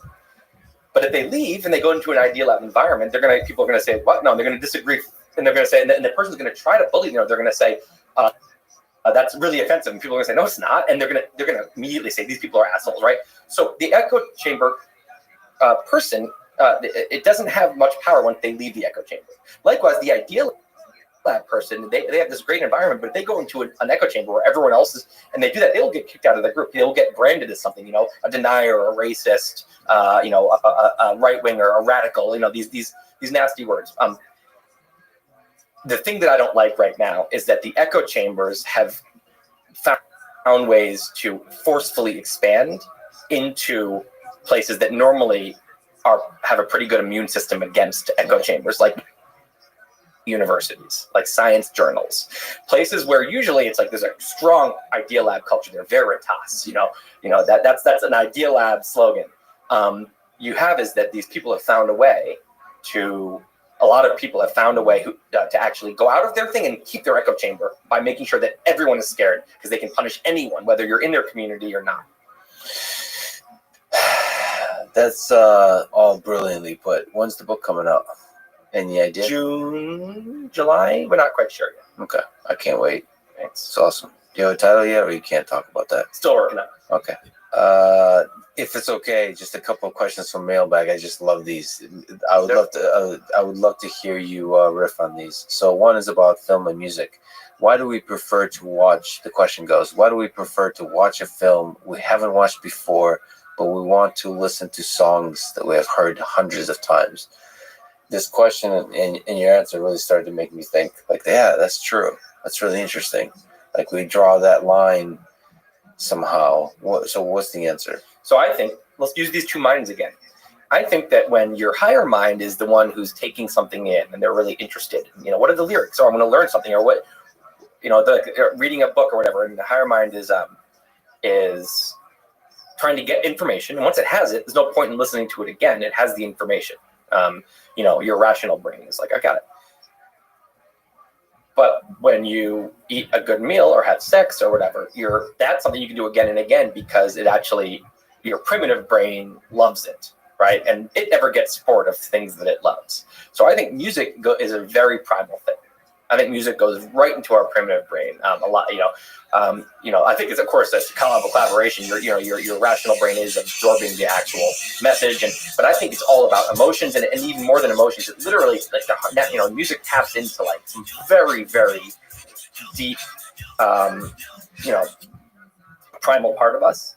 And so when you hear a song once, even some of your favorite songs, the first time you heard it, you were like, I guess that's kind of catchy. Yeah. And then then you end up loving it on the 10th listen. But sometimes you even don't even like a song. You're like, oh, this song sucks. But you find yourself on the 40th time, because it's on the radio all the time, just kind of being like, oh, I love this song. And you're like, wait, I hated this song. And what's happening is that the sound is actually, the music's actually carving a pathway in your brain. And it's a dance. And when your brain knows what's coming, it can dance, it knows the steps. So your brain is, your internal kind of, your brain is actually dancing with the music, and it knows the steps, and it can anticipate, and so there's something about having memorized the song that makes it incredibly enjoyable to us. But when we hear it for the first time, we don't know where it's going to go. We're like an awkward dancer. We don't know the steps, and your primitive brain can't really have that much fun yet. Mm-hmm. That's how I feel. And in the movies, that's less primitive. That's a story. You're taking in. But a really good movie that we really love, often we will watch it like 12 times. And still like it. Not that many, but versus if you're watching a talk show, right? If you're listening to one of your podcasts is a perfect example. There's not many people that will listen to one of your podcasts, no matter how good it is, 12 times, because it's you. Once you've got it, you got it. It's a form of information that's very higher mind focused. That's how I do it. Well, the funny thing is there is people that listen to a podcast episode many times, and often I think the reason for that is not because of the information, is the chemistry, is the music of the conversation. Yeah. So it's not the actual. It's the art of it they like. Yeah. They'll fall in love with some kind of person, some weird personality, and they'll just be they'll be captivated by the beat of that kind of person. Or like a stand-up comic, I've watched like certain things, like episodes like 20 times. Yeah. Even though I have to ask you about the wizard hat. You wrote a blog about Neuralink. I got a chance to visit Neuralink a couple of times, hanging out with those folks. That was one of the pieces of writing you did that like changes culture and changes the way people think about a thing. The ridiculousness of your stick figure drawings are somehow it's like calling the origin of the universe the Big Bang. It's a silly title, but it somehow sticks to be the representative of that. In the same way, the wizard hat from the Neuralink is somehow was a really powerful way to explain that.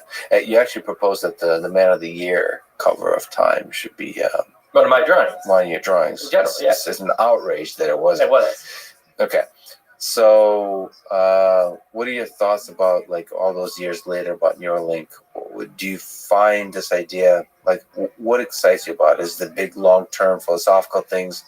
Is it the practical things? Do you think it's super difficult to do on the neurosurgery side and the material engineering, the robotics side? Or do you think the machine learning side for the brain-computer interfaces where they get to learn about each other, all that kind of stuff? I would just love to get your thoughts because you're one of the people that really considered this problem, really studied it, of computer interfaces. I mean, I'm super excited about it. I really think it's actually Elon's most ambitious thing, more than colonizing Mars, because that's just a bunch of people going somewhere, even though it's somewhere far. Neuralink is changing what a person is, eventually. Now, I think that Neuralink engineers and Elon himself would all be the first to admit that it is a maybe that whether they can do their goals here. I mean, it is so crazy ambitious to try to, their eventual goals are, of course, in the interim, they have a higher probability of accomplishing smaller things, which are still huge, like basically solving paralysis, strokes, Parkinson, things like that. I mean, it can be unbelievable. And, anyone who doesn't have one of these things, like we might, everyone should be very happy about this kind of helping with different disabilities. But the thing that is like, so the grand goal is this augmentation where you take someone who's totally healthy and you put a brain machine interface in any way to give them superpowers. It's the possibilities if they can do this, if they can really, so, they've already shown that they are for real, but, they created this robot. Elon talks about like it should be like LASIK, where it shouldn't be something that needs a surgeon. This shouldn't just be for rich people who have waited in line for 6 months. It should be for anyone who can afford LASIK, and eventually, hopefully, something that isn't covered by insurance, or something that anyone can do. Something this big a deal should be something that anyone can afford eventually. And when we have this, again, I'm talking about a very advanced phase down the road. So maybe a less advanced phase, maybe right now, if you think about when you listen to a song, what's happening? Do you actually hear the sound? Well, not really. It's that the sound is coming out of the speaker. The speaker is vibrating. It's vibrating air molecules. Those air molecules, get vibrated all the way to your head. The pressure wave, and then it vibrates your eardrum. Your eardrum is really the speaker now in your head that then vibrates bones and fluid, which stimulates neurons in your auditory cortex, which give you the perception that you're hearing sound. Now, if you think about that, do we really need to have a speaker to do that? You could just somehow, if you had a little tiny thing that could vibrate eardrums, you could do it that way. That seems very hard. But really what you need, if you go to the very end, but the thing that really needs to happen is your auditory cortex neurons need to be stimulated in a certain way. If you have a ton of Neuralink things in there, Neuralink electrodes, and they get really good at stimulating things, you could play a song in your head that you hear that is not playing anywhere. There's no sound in the room, but you hear it, and no one else could. And it's not like they can get close to your head and hear it. There's no sound. They could not hear anything, but you hear sound. You can turn up. So you open your phone. You have the Neuralink app.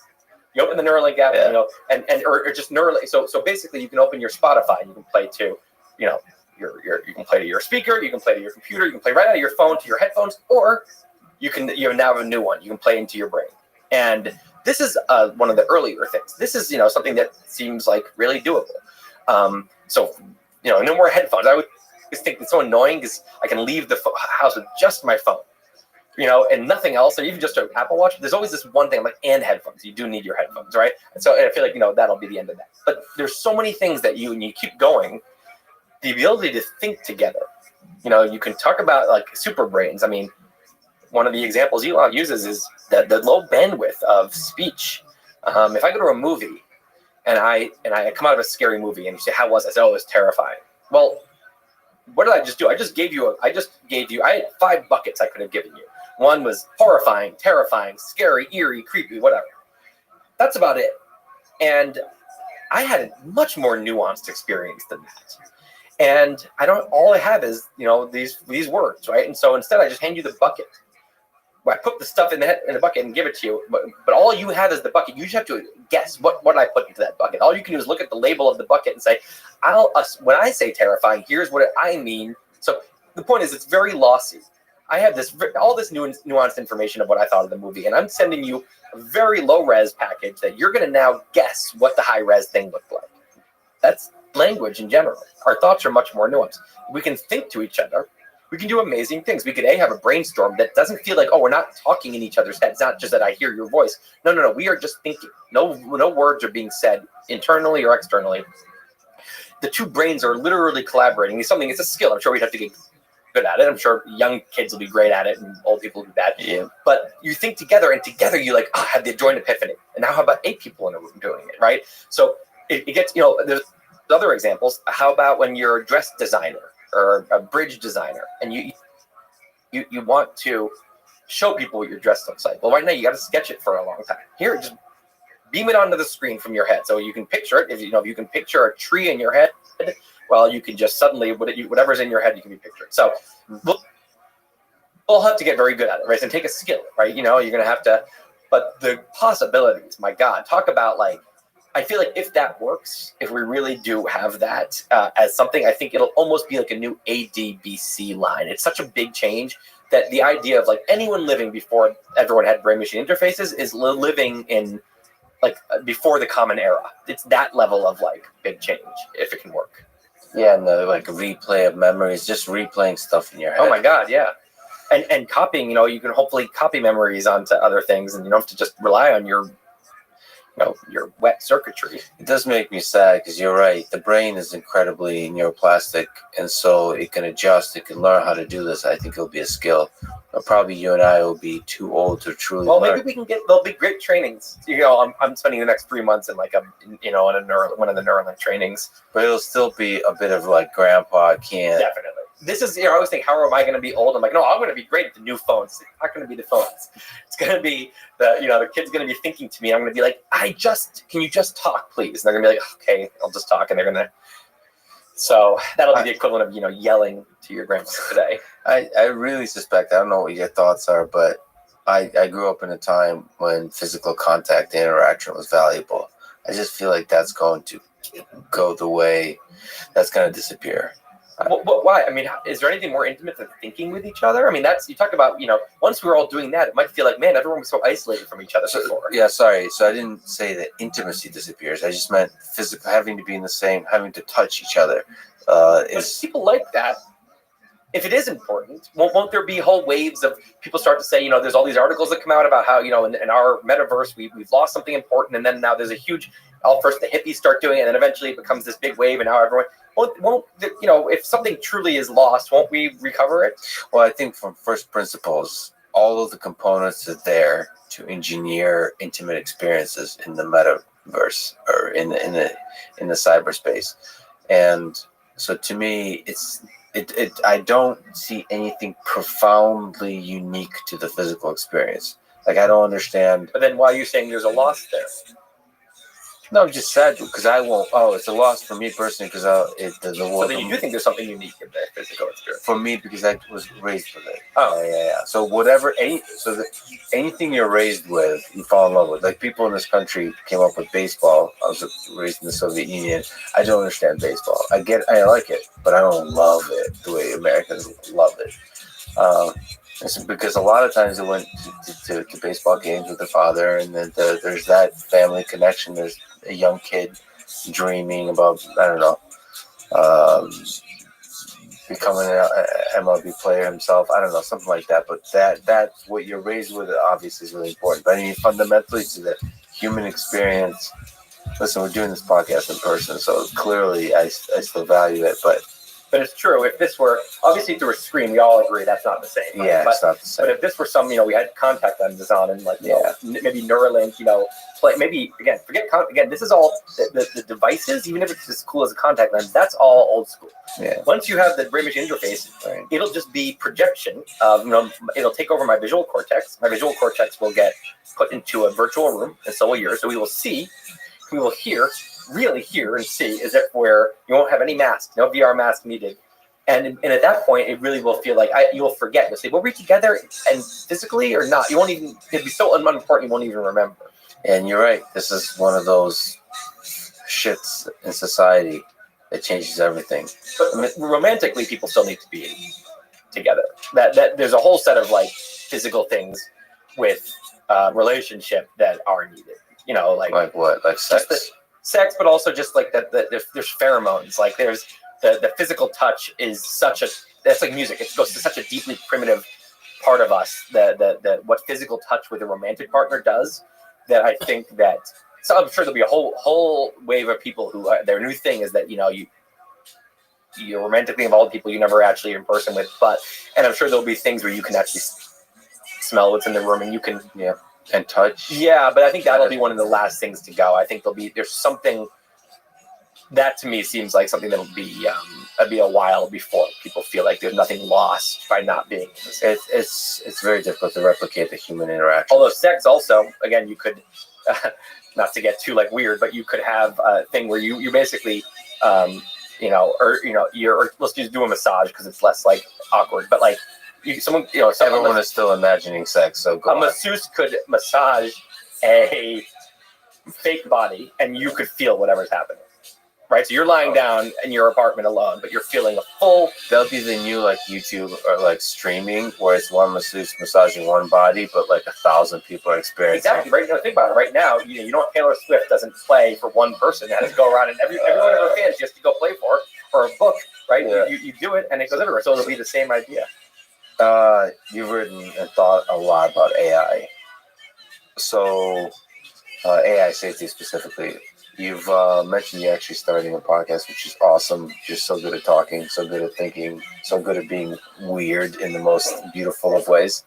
But you've been thinking about this AI safety question. Where today does your concern lie for the near future, for the long term future? Like, quite a bit of stuff happened, including with Elon's work with Tesla Autopilot. There's a bunch of amazing robots with Boston Dynamics, and everyone's favorite vacuum robot, iRobot, Roomba.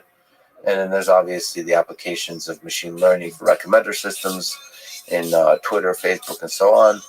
And face recognition for surveillance, all these kinds of things are happening. Just a lot of incredible use of, not the face recognition, but the incredible use of deep learning, machine learning to capture information about people and try to recommend to them what they want to consume next. Some of that can be abused, some of that can be used for good, like for Netflix or something like that.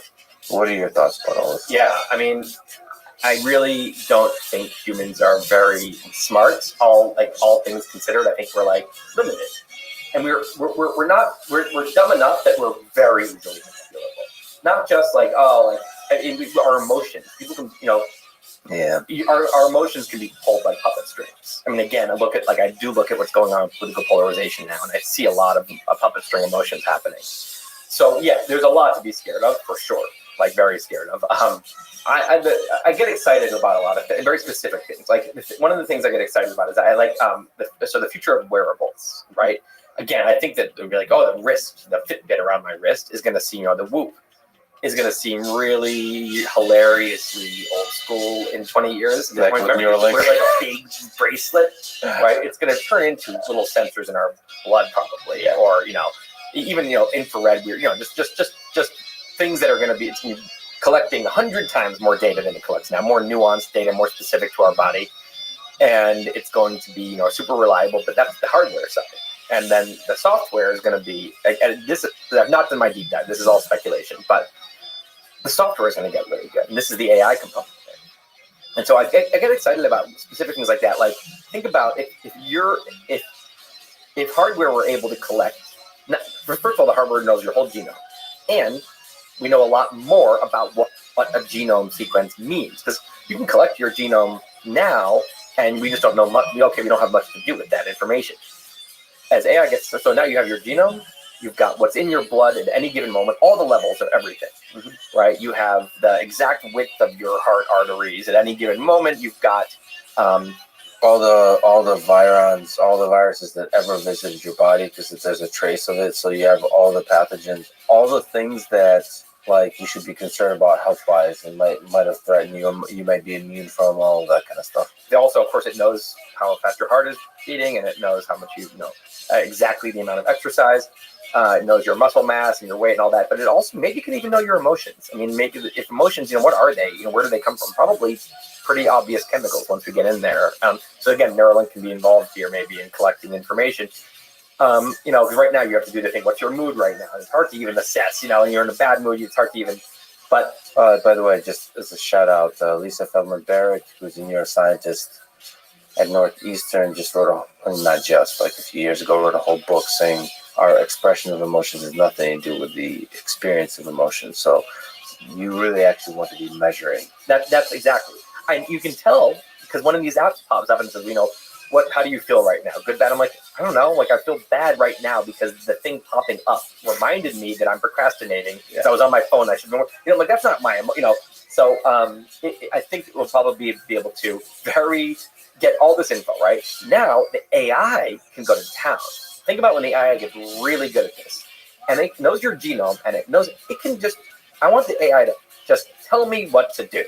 When it turns out, okay, so how about this? Now imagine attaching that to a meal service, right? And the meal service has everything, all the, million ingredients and supplements and vitamins and everything. And I tell the AI my broad goals. I want to gain muscle, or I want to, maintain my weight, but I want to have more energy, or whatever. I just want to be very healthy. And obviously, everyone wants the same 10 basic things. Like you want to avoid cancer, you want to, various things. You want to age slower. So now the AI has my goals, and drone comes at, a little thing pops up and it says beep beep, like 15 minutes you're gonna eat, because it knows that's the right time for my body to eat. 15 minutes later, a little slot opens in my wall where a drone has come from the factory, the food factory, and dropped the perfect meal for that moment for me, for my mood, for my genome, for my blood contents. And it's because it knows my goals. So, it knows I want to feel energy at this time, and then I want to wind down here. So those things you have to tell it. Well, plus the pleasure thing, like it knows what kind of components of a meal you've enjoyed in the past, so you can assemble the perfect meal. Exactly. It knows you way better than you know yourself, better than any human could ever know you. And a little thing pops up. You still have some choice, right?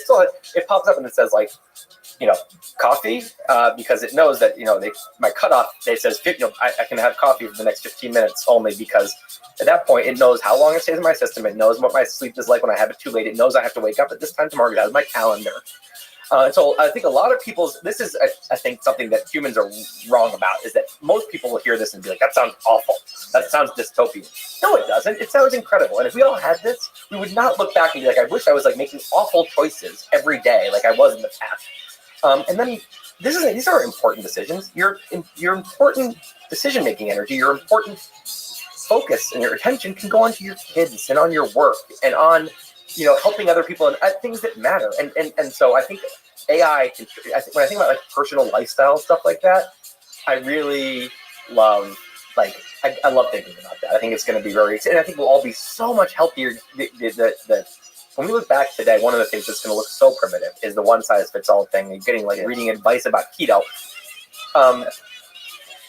Each genome is going to have very specific, unique advice coming from AI, and so Yeah, the customization that's enabled by collection of data and the use of AI. A lot of people think they think of the worst case scenario of that data being used by authoritarian governments to control you, all that kind of stuff. They don't think about, most likely, especially in a capitalist society, it's most likely going to be used as part of a competition to get you the most delicious and healthy meal possible as fast as possible. Yeah, so the world will definitely be much better with the integration of data. But of course, you want to be able to be transparent and honest about how that data is misused, and that's why it's important to have free speech and people to speak out, like when some bullshit is being done by companies. That we need to have our wits about us as a society. This is free speech is the mechanism by which the big brain can think for itself, can think straight, can see straight. Mm-hmm. When you take away free speech, when you start saying that in every topic, when any topic's political, it becomes treacherous to talk about. So forget the government taking away free speech. If the culture penalizes nuanced conversation about any topic that's political, and the politics is so all-consuming, and it's such a incredible market to polarize people, for media to polarize people and to bring any topic it can into that and get people hooked on it as a political topic, we become a very dumb society. So free speech goes away as far as it matters. People like to say all the time, you don't even know what free speech is. Free speech is, your free speech is not being violated. It's like, no, you're right. My First Amendment rights are not being violated. But the culture of free speech, which is the second ingredient of two, you need the First Amendment and you need the culture of free speech, and now you have free speech. And the culture is much more specific. You obviously can have a culture that believes people. Right now, take any topic, again, that has to do with some very sensitive topics, police shootings, or what's going on in K-12 schools, or even climate change. Take any of these, and the First Amendment's still there. You're not going to get arrested no matter what you say. The culture of free speech is gone, because you will be destroyed. Your life can be over, as far as it matters, if you say the wrong thing. But even, but a really vigorous culture of free speech, you get no penalty at all for even saying something super dumb. People will say, people will laugh and be like, well, that was kind of hilariously offensive and not at all correct. You're wrong. Here's why. But no one's mad at you. Now the brain is thinking at its best. The IQ of the big brain is as high as it can be in that culture.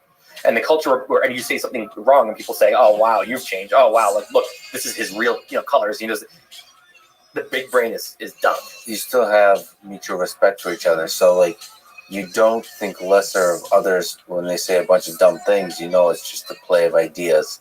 But you still have respect. You still have love for them. Because I think the worst case is when you have a complete free, anarchy of ideas where it's like everybody lost hope that something like a truth can even be converged towards. Like everybody has their own truth.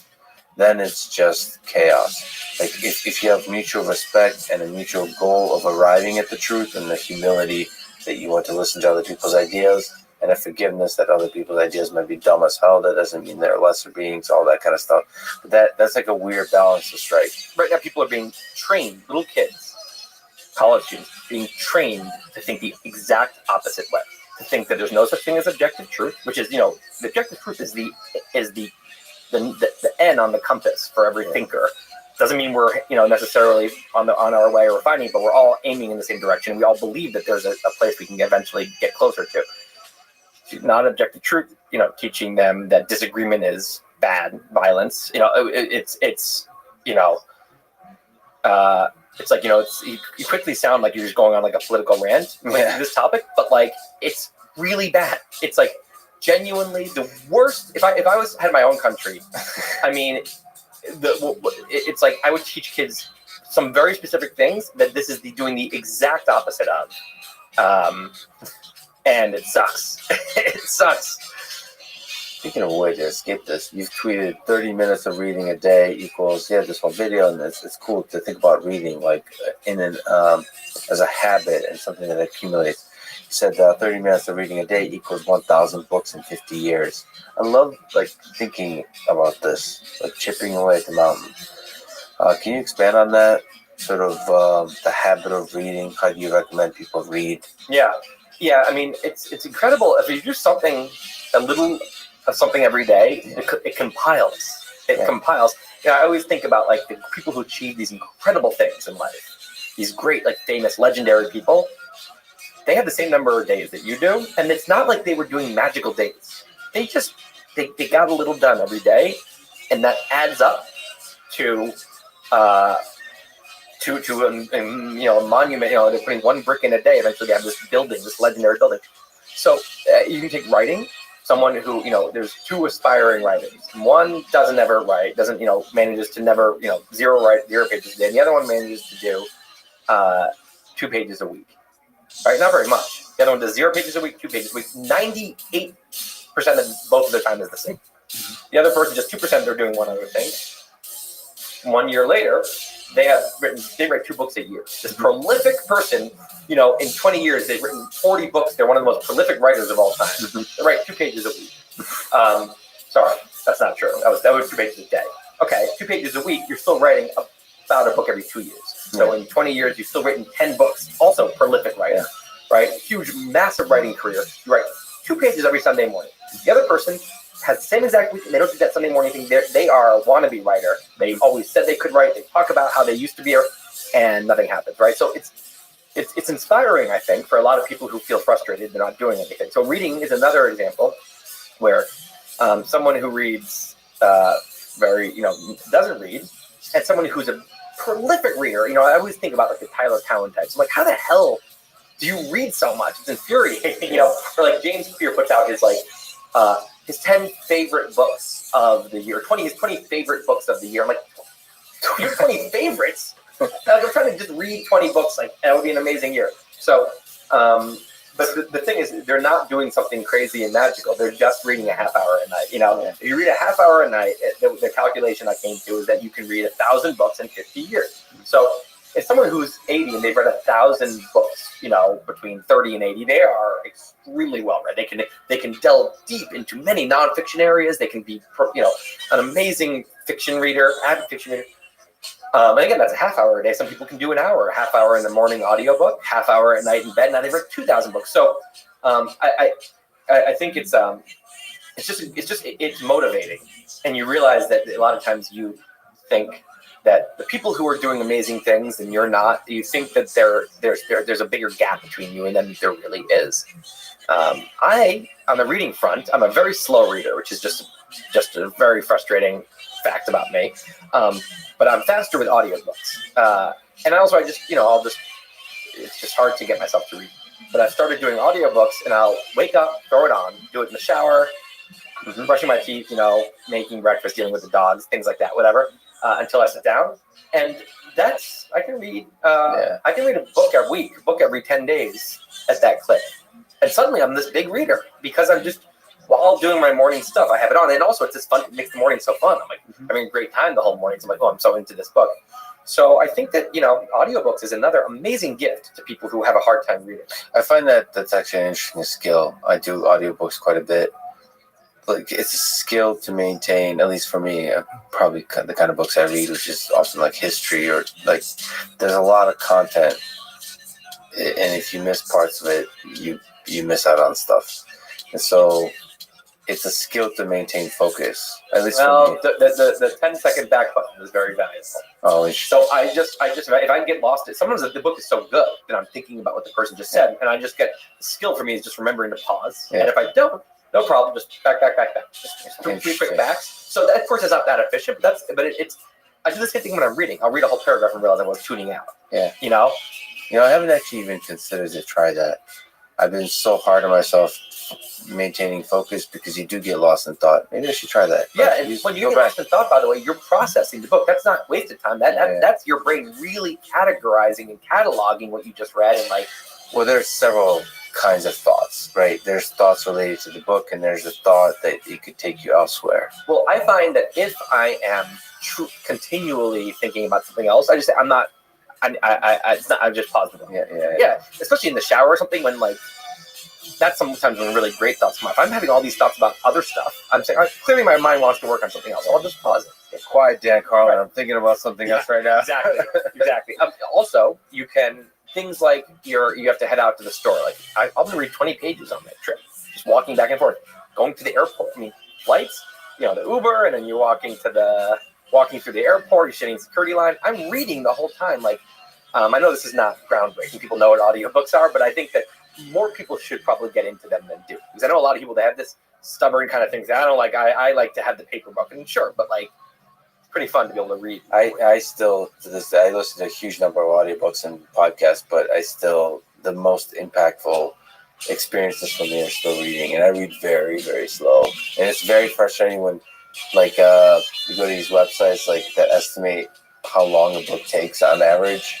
Those are always annoying. They do like a page a minute when I read like at best a page every 2 minutes at best. At best, when you're like really like actually not pausing. My ADD. It's like I just it's hard to keep focusing, and I also like to really absorb. So I on the other side of things, when I finish a book, 10 years later, I'll be like, that scene when this happens, and another friend will read it, will be like, what? I don't remember any like details. I'm like, oh, I can tell you like the entire. So I absorbed the shit out of it, but. I don't think it's worth it to like have to read so much less in my life. I actually, so in terms of going to the airport, in these like filler moments of life, I do a lot of, it's an app called Anki. I don't know if you know about it. It's a space repetition app. So there's all of these facts I have. When I read, I write it down if I want to remember it.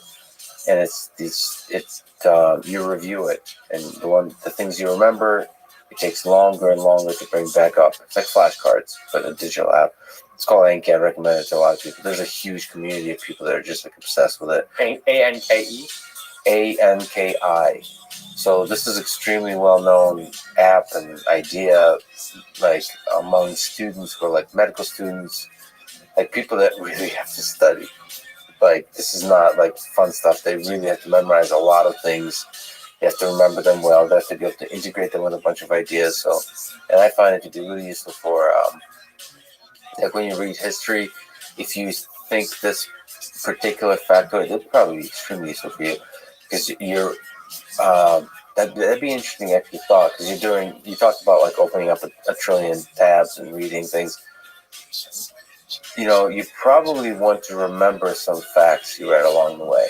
Like, you might remember, okay, this thing I can't directly put into the writing, but it's a cool little factoid. I want to all the time store that in there. And that's why I go, Anki, drop it in. And, you can just drop it in. Yeah. Can you drop in a line of a podcast or like a video? Well, no. I guess I can type it though. So yes. So Anki, there's a bunch of, it's called Space Repetition. There's a bunch of apps that are much nicer than Anki. Anki is the ghetto like Craigslist version, but it has a giant community because people are like, we don't want features. We want a text box. Like it's very basic, very stripped down. So you can drop in stuff. You can drop in. That sounds really. I can't believe I have not come across this. You actually, once you look into it, you realize that how have I not come you are the person. Yeah. I guarantee you'll probably write a blog about it. I can't believe you actually have it. Well, it's also just like your people too. And my people say, "What do you write about?" Literally anything I find interesting. And so for me, once you start a blog, like your entire worldview becomes, would this be a good blog post? Would this be? I mean, that's the lens I see everything through. But I'm constantly coming across something, or just a tweet, something that I'm like, oh, I need to like share this with my readers. My readers to me are like my friends who I need to tell them about this.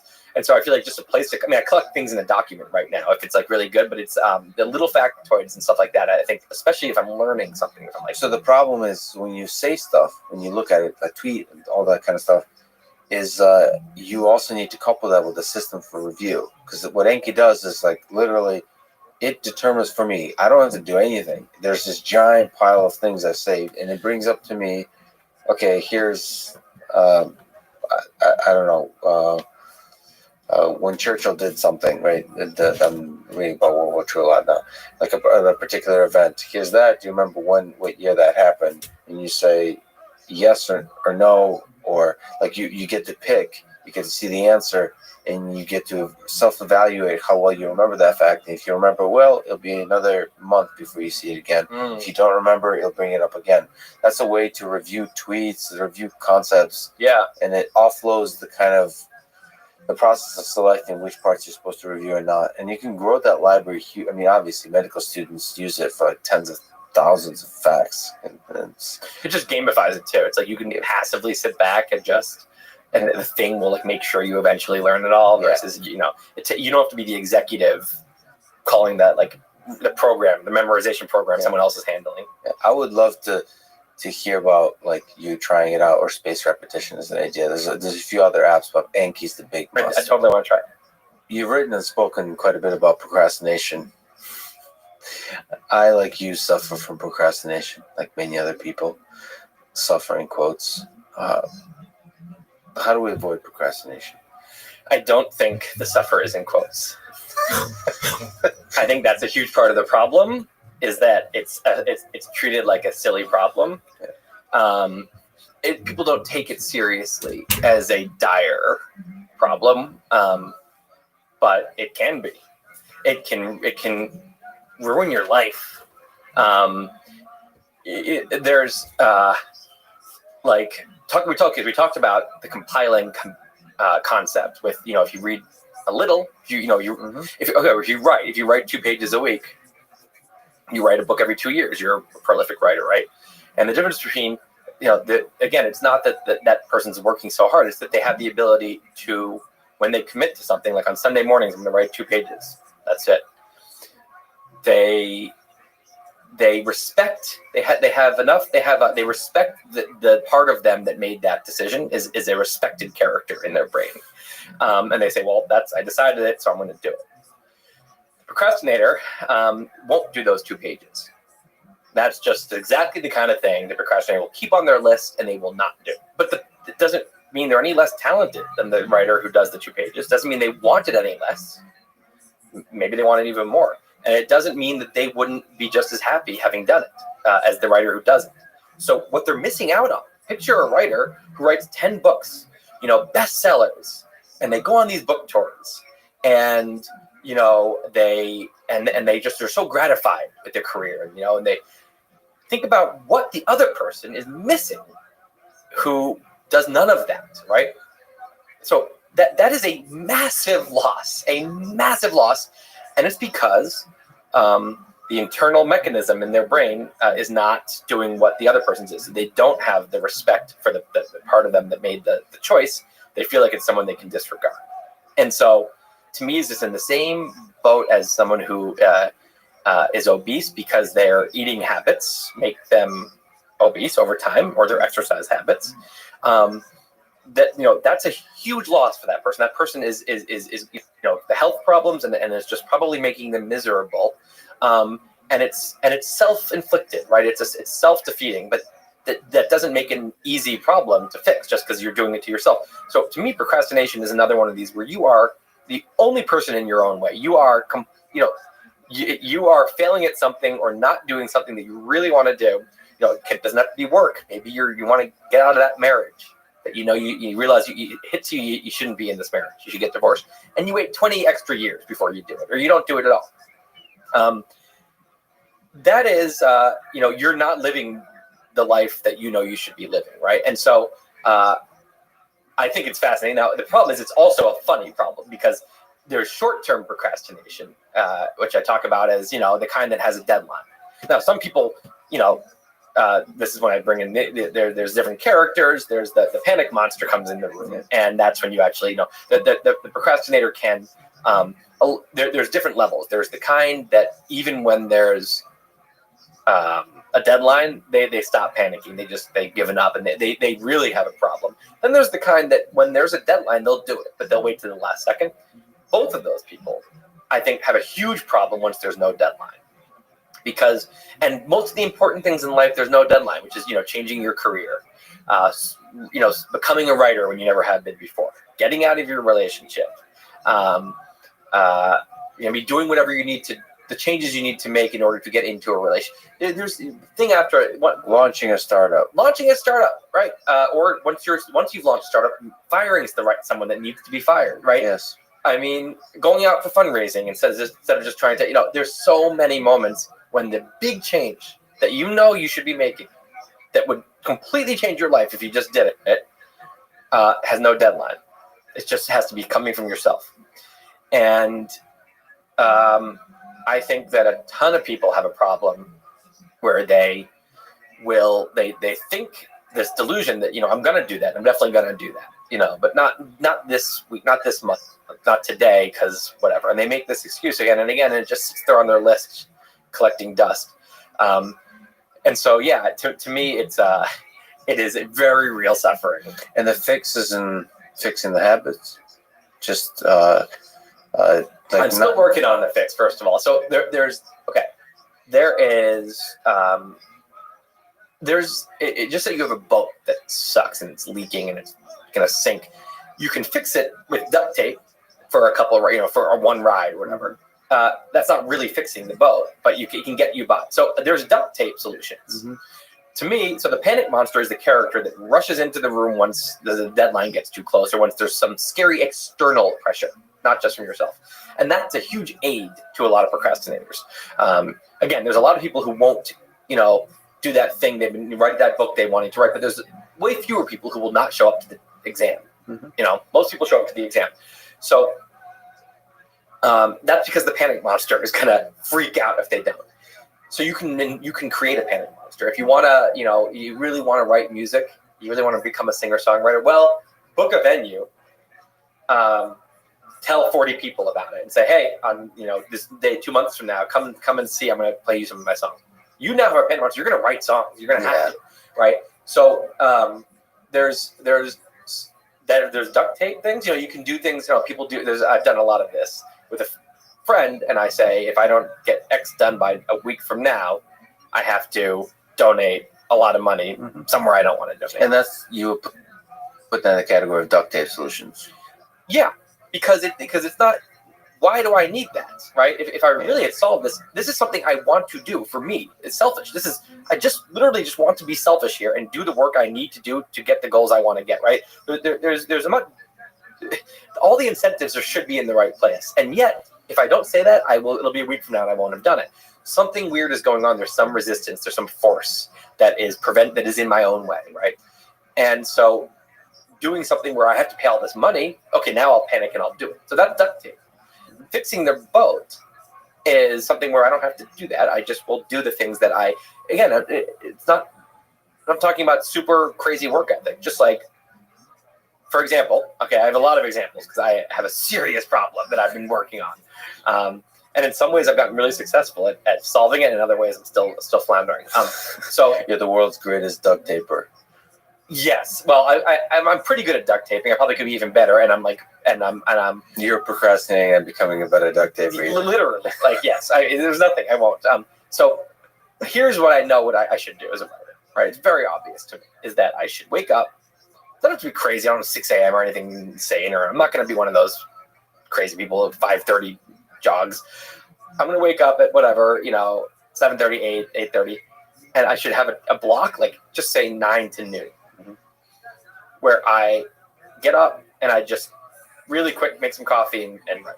It's obvious because all the great writers in history did exactly that. Some of them have done that. That's common. There's some that I like these writers. They do the late night sessions, but most of them they do wake up. There's a session, but there's a session most writers write in the morning, and there's a reason. I don't think I'm different than those people. It's a great time to write. You're fresh, right? Your ideas from dreaming have kind of collected. You have all new answers that you didn't have yesterday, and you can just go. But more importantly, if I just had a routine where I wrote from 9 to noon, weekdays, every week would have a minimum of 15 focused hours of writing, which doesn't sound like a lot, but it's a lot. 15, no, this is no joke. This is, you're not, your phone's away. You're not talking to anyone. You're not opening your email. You are focused writing for 3 hours, 5. That's a big week for most writers, right? Yes. So now what's happening is that every weekday is a minimum of a B. I'll give myself. An A might be, wow, I really just got into a flow and wrote for 6 hours and had, great. But it's a minimum of a B. I can keep going if I want. And every week is a minimum of a B with those 15 hours, right? And if I just had to talk about compiling, this is the 2 pages a week. If I just did that every week, I'd achieve all my writing goals in my life.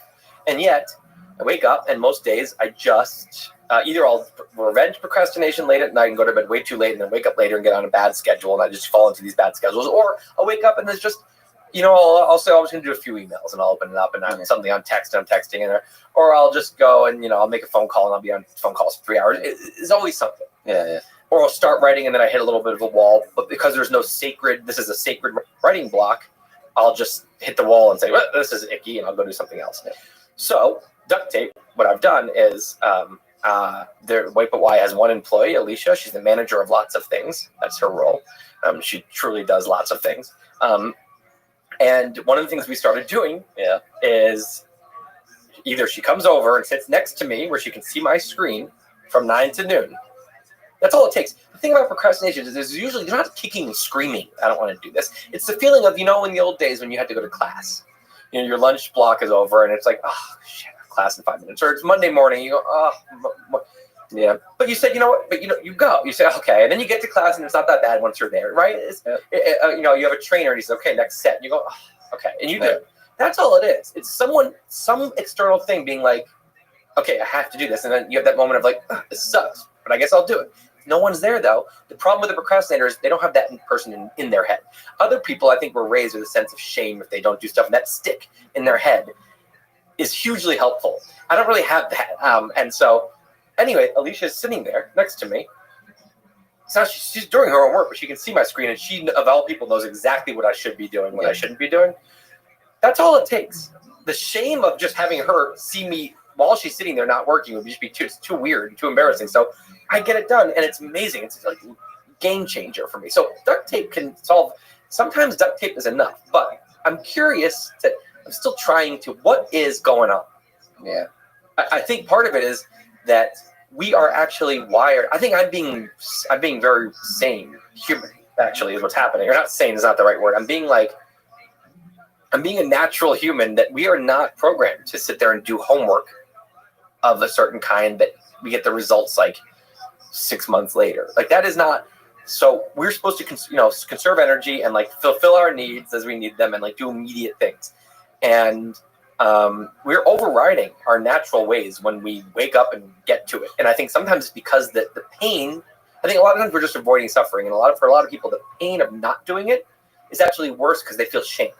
So if they don't get up and take a jog and get up early and get to work, I'll feel like a bad person. And that is worse than doing those things. And then it becomes a habit eventually, and it becomes just easy, automatic. It becomes I do it because that's what I do. But I think that if you don't have a lot of shame necessarily, the pain of doing those things is worse in the immediate moment than not doing it. And, yeah. But I think that there's this feeling that you capture with your body language and so on. I don't want to do another set. That feeling, the people I've seen that are good at not procrastinating are the ones that have trained themselves to, like, the moment they would be having that feeling, it's like Zen, like Sam Harris style Zen. You don't experience that feeling. Yeah. You just march forward. Like I talked to Elon about this a lot actually offline. It's like he doesn't have this.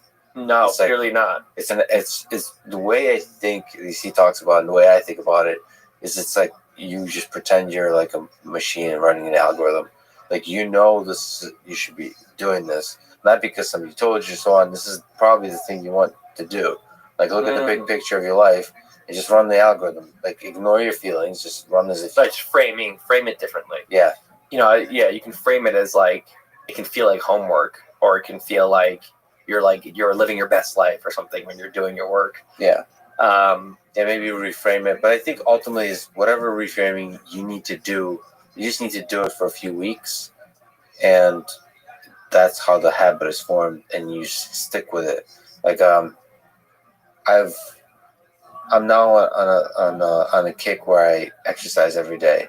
It doesn't matter what that exercise is. It's not serious. It could be 200 push-ups, but it's a thing that like I make sure I exercise every day, and it's become way easier because of the habit.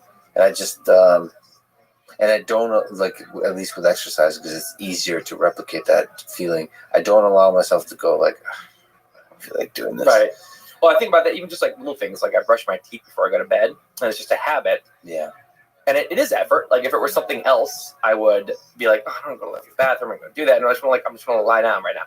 But it doesn't even cross my mind. It's just like that I just robotically go and do it. Yeah. And it almost has become like a nice routine. It's like, oh, this is part of the night. It's like morning routine for me stuff is like, that stuff is kind of just like automated. Yeah, it's funny because you don't like go. Like I don't think I've skipped many days. I don't think I skipped any days brushing my teeth. Right. Like unless I didn't have a toothbrush, like I was in the woods or something. And what is that? Because it's annoying. So to me, there's so the character that makes me procrastinate is the instant gratification monkey. That's what I've labeled him, right? And there's the rational decision maker and the instant gratification monkey. And these battle with each other. But for a procrastinator, the monkey wins. Yeah. I think the monkeys, when you read about this kind of stuff, I think that this kind of more primitive brain is always winning. And in non-procrastinators, that primitive brain is on board for some reason, and isn't resisting. So, but when I think about brushing my teeth, it's like the monkey doesn't even think there's an option to not do it. So it doesn't even there's no hope. The monkey has no hope there. So it doesn't even get involved. It's just like, no, we have to. Just kind of robotically, just it's kind of like Stockholm syndrome. Just like, oh, no, I have to do this. It doesn't even wake up. It's like, yeah, we're doing this thing. For other things, the monkey's like, ooh, no. Most days I can win this one.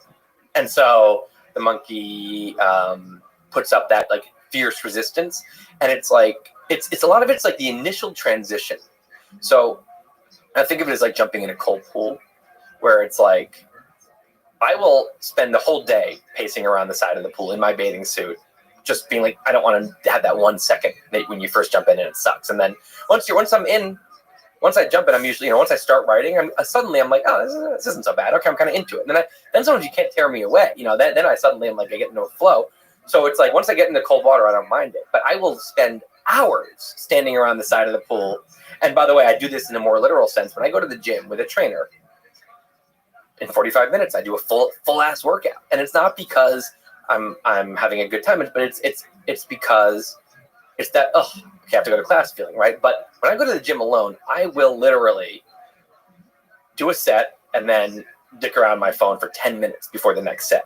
And I'll spend over an hour there and do way less. So it is the transition. Once I'm actually doing the set, I'm never I don't want to stop in the middle. Now it's just I'm going to do this. And I feel happy I just did it. So there's something about transitions that is that's why procrastinators are late a lot of places.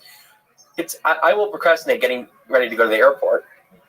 Even though I know I should leave at 3, so I cannot be stressed, I'll leave at 3:36 and I'll be super stressed. Once I'm on the way to the airport, immediately I'm like, why didn't I do this earlier? Now I'm back on my phone doing what I was doing.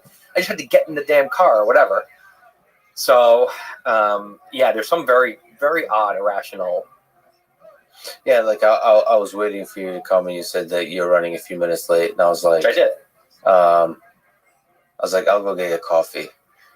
Because I can't possibly be the one who's early. Right. I don't understand. I'm always late to stuff, and I know it's disrespectful in the eyes of a lot of people. I can't help. It's not, you know what I'm doing ahead of it? It's not like I don't care about the people. I'm often for this conference, I'd be preparing more. Right. It's like I obviously care about the person, But for Yeah, it's misinterpreted as like there are some people that like show up late because they kind of like that quality in themselves, and that's a dick, right? There's a lot of those people, but more often it's someone who shows up frazzled and they feel awful and they're furious at themselves. Yeah, so regretful. Exactly. I mean, that's me. And I mean, also all you have to do is look at those people alone running through the airport, right? Yeah. They're not being disrespectful to anyone there. They just inflicted this on themselves. Like, this is hilarious. Yeah.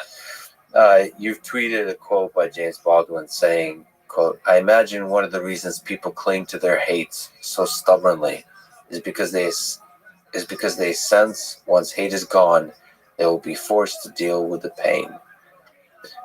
What has been a painful but formative experience in your life? Or what's the flavor, the shape of your pain that fuels you? I mean, honestly, the first thing that jumped to mind is my own like battles against myself to get my work done, because it affects everything.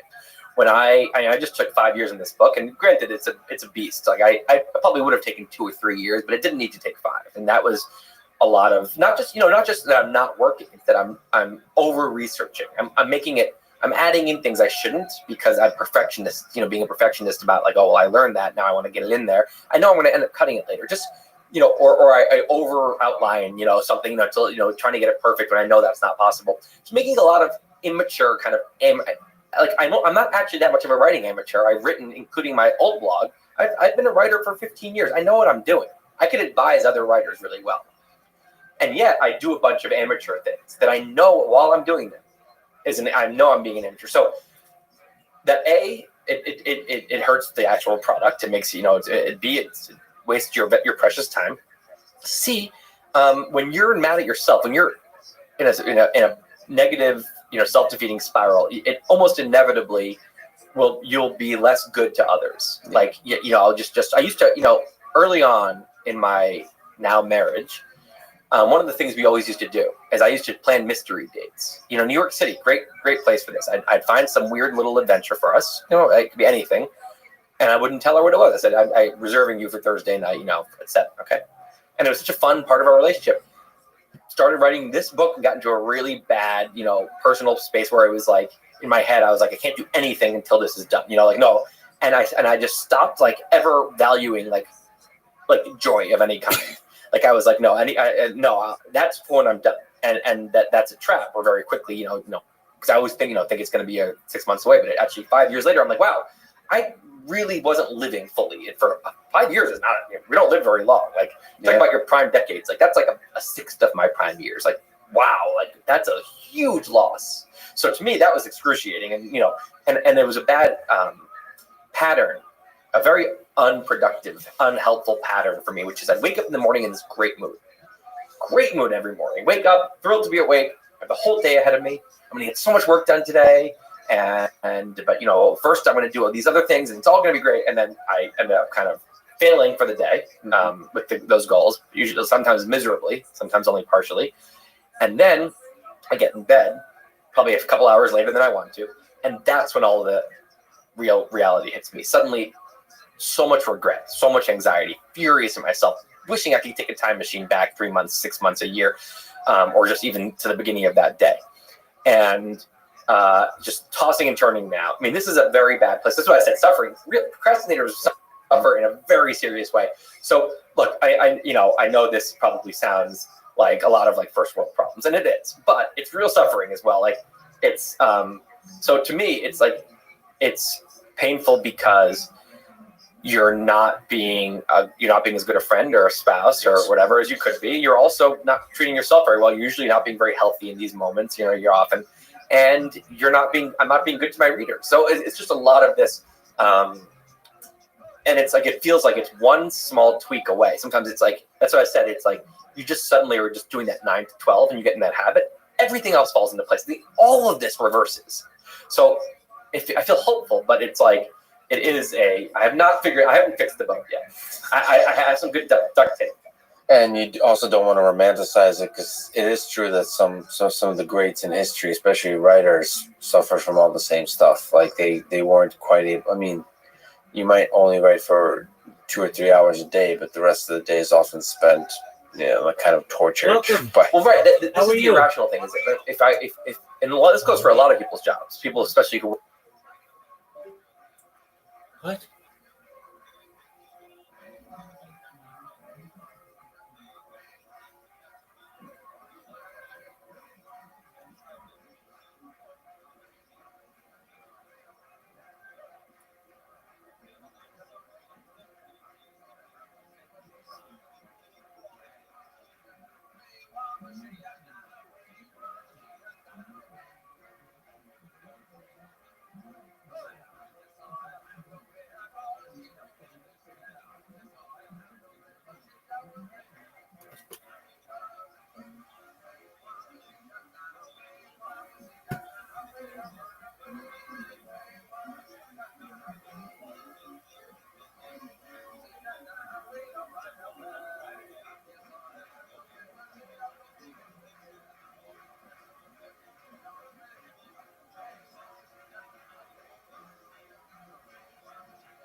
You could work for themselves. You'd be shocked how much you could wake up at 9 or 8 or 7 or whatever, get to work and stop at 1, but you're really focused in those hours, 1 or 2, and do 25 really focused hours of productive stuff a week, and then there's 112 waking hours in the week, right? So we're talking about 80 something hours of free time. You can live, if you're just really focused in your, yin and yang of your time, and that's my goal, is black and white time. I really focused time, and then totally like clean conscience free time. Right now I have neither. It's a lot of gray. It's a lot of I should be working, but I'm not. Oh, I'm wasting this time. This is bad. And it's just this massive. So if you can just get really good at the black and the white, so you just wake up and it's just like full work. And then I think a lot of people could have like all this free time, but instead I'll do those same 3 hours. It's like you said, I'll do them really late at night or whatever after having tortured myself the whole day and not had any fun. It's not like I'm having fun. I call it the dark playground, by the way, which is where you are when you know you should be working, but you're doing something else. You're doing something fun on paper, but it feels awful. And so, yeah, I spend a lot of time in the dark. And you shouldn't be doing it, and you still do it, and yeah. It's not clean conscience fun. It's bad. It's toxic. And I think that there's something about, you're draining yourself all the time. And if you just did your focused hours, and then if you actually have good, clean fun can be anything. Reading a book can be hanging out with someone. It can be really fun. You can go and do something cool in the city. That is critical. You're recharging some part of your psyche there, and I think it makes it easier to actually work the next day. And I say this from the experiences when I have had good stretches. It's like you're what it is. It's like you feel like you're fist pounding. One part of your brain fist pounding the other part. Like you're like we got it. Like we treat ourselves well, like is how you internally feel. Like I treat myself, and it's like, yeah, no, of course, it's work time, and then later you're like, now it's playtime, and it's like, okay, back to work, and you're in this very healthy like parent-child relationship in your head versus like this constant conflict, and like the kid doesn't respect the parent hates the kid, like And you're right. It always feels like it's like one fix away, so that there's hope. I mean, I guess, I mean, so much of what you said just rings so true. I guess I have the same kind of hope. But you know, this podcast is very regular. I mean, I'm impressed. Like, and I think partially there is a bit of a duct tape solution here, which is you just because it's always easy to schedule stuff for the future for myself, right? Because that's future Tim, and future Tim is not my problem. So I'll schedule all kinds of shit for future Tim, and I will not do it. But in this case, you can schedule podcasts, and you have to show up. Yeah, you have to show up. Right. It seems like a good medium for procrastination. But this is not this is what I do for fun. I know, but at least this is the kind of thing, especially if it's not your main thing. Especially if it's not your main thing, it's the kind of thing that you would dream of doing and want to do and never do. And I feel like your regular, production here is a sign that something is working, at least in this regard. Yeah, in this regard. But I'm sure you have this same kind of thing with the podcast. In fact, because you're going to be doing the podcast, it's possible the podcast becomes what the podcast is for me. This is you procrastinating. If you think about being 80, and if you can get into that person's head and look back and be like, just deep regret, yearning, you could do anything to just go back and have done this differently. That is desperation. It's just you don't feel it yet. It's not in you yet. The other thing you could do is if you have a partner, if you want to partner with someone, now you could say, we meet these 15 hours every week. And at that point, you're going to get it done. So working with someone can help. Yeah, that's why they say like a co-founder is really powerful for many reasons, but that's kind of one of them. But because for the startup case, you, unlike writing, perhaps it's really like 100-hour plus thing. Like once you really launch, you go all in. Like everything else just disappears. Like you can't even have a hope of a balanced life for a little bit. So, and their co-founder really helps. That's the idea.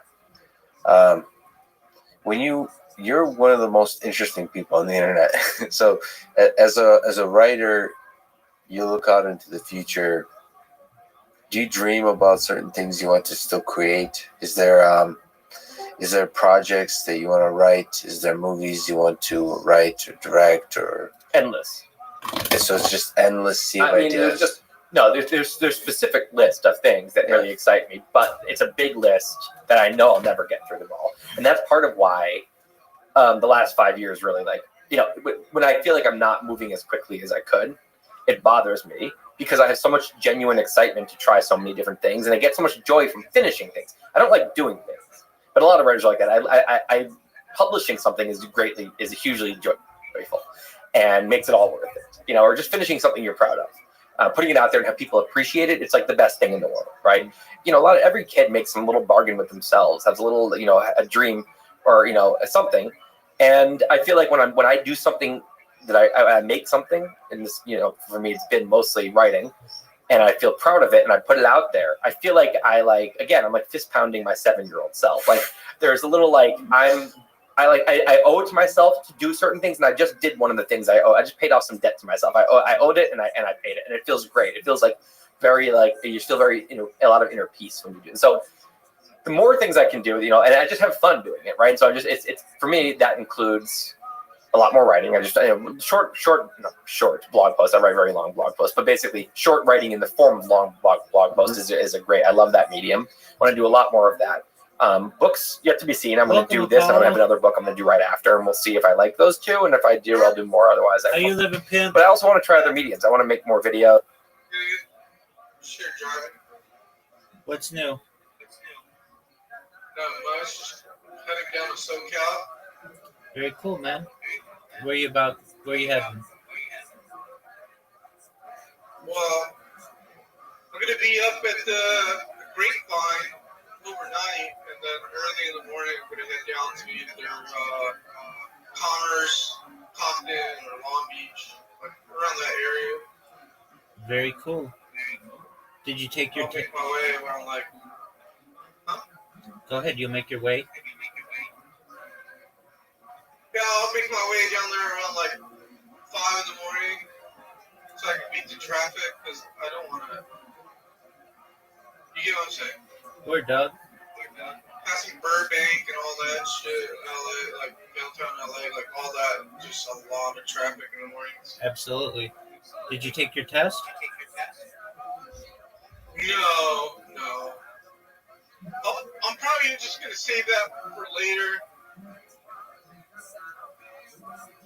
But I don't know if I'm as enthusiastic as I was before. All right. Do you know what Kiltone? Go ahead. Huh? Go ahead. I just think for $20 an hour, I don't know if it's motivates me enough. You know what I mean? Yeah, I mean that's just the lowest pay. I mean they have other spots. I think you can make up to $80 an hour. Unfortunately, I don't necessarily have the education to Yeah, no. in that sector to qualify for that kind of money. Right. I get that. Yeah, they make a claim, make $1,600 a week from home.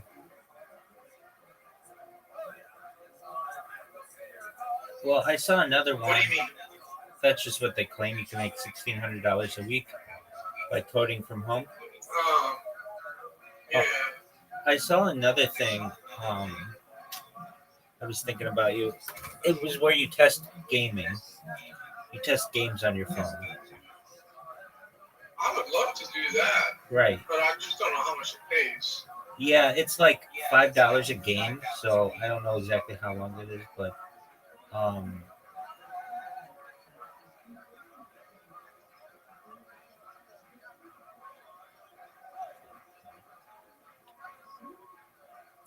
Hello? yeah, I'm just looking it up. Oh, okay. I thought I lost you because I'm over here by Bakersfield,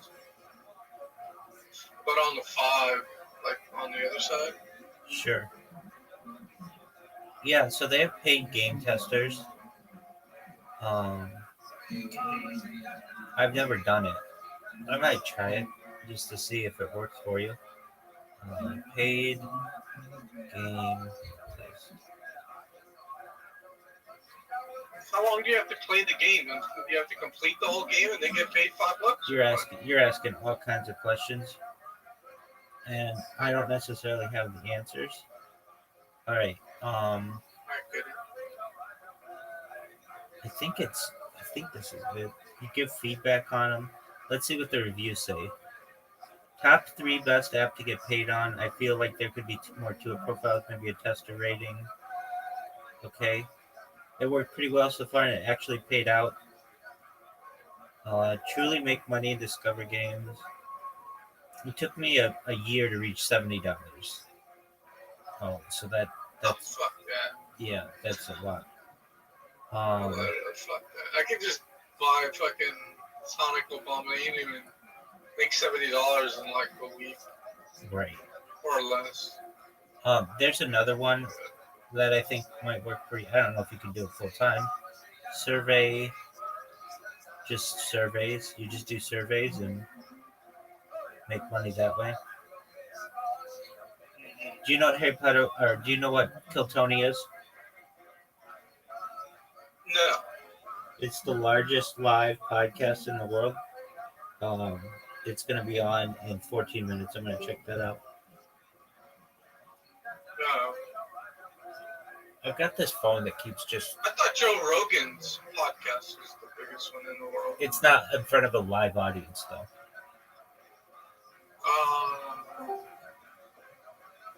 So this one's in front of a live audience. It's actually gone from YouTube to Netflix. So that's a pretty big jump for a podcast.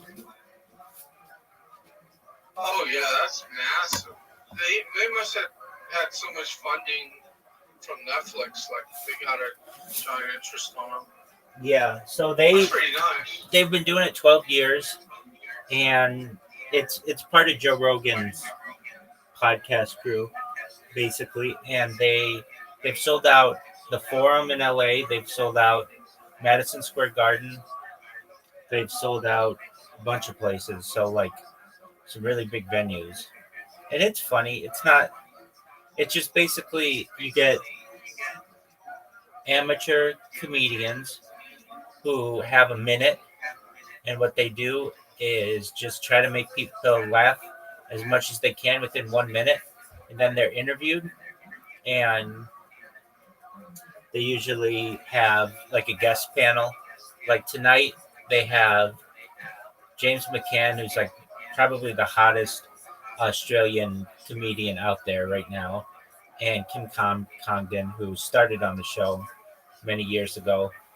And then it's hosted by Tony Hinchcliffe and Brian Redban. Redban is the guy who Joe Rogan started the Joe Rogan Experience with. Do you know who Jamie is on Joe Rogan? No. Okay, well, basically, like he was kind of like the co-host for many years. So that's going to be on in like 10 minutes. I'm going to check that out. I always like watching it. It's like probably my favorite show. So yeah, feel free to watch along with me. And I've got my bots. So my bots are doing well. They are. Here's what people have said about me recently. I mean, like they work extremely well. I mean, in the amount of time we've just spoken, somebody probably would have said something about me. So let's see what they say.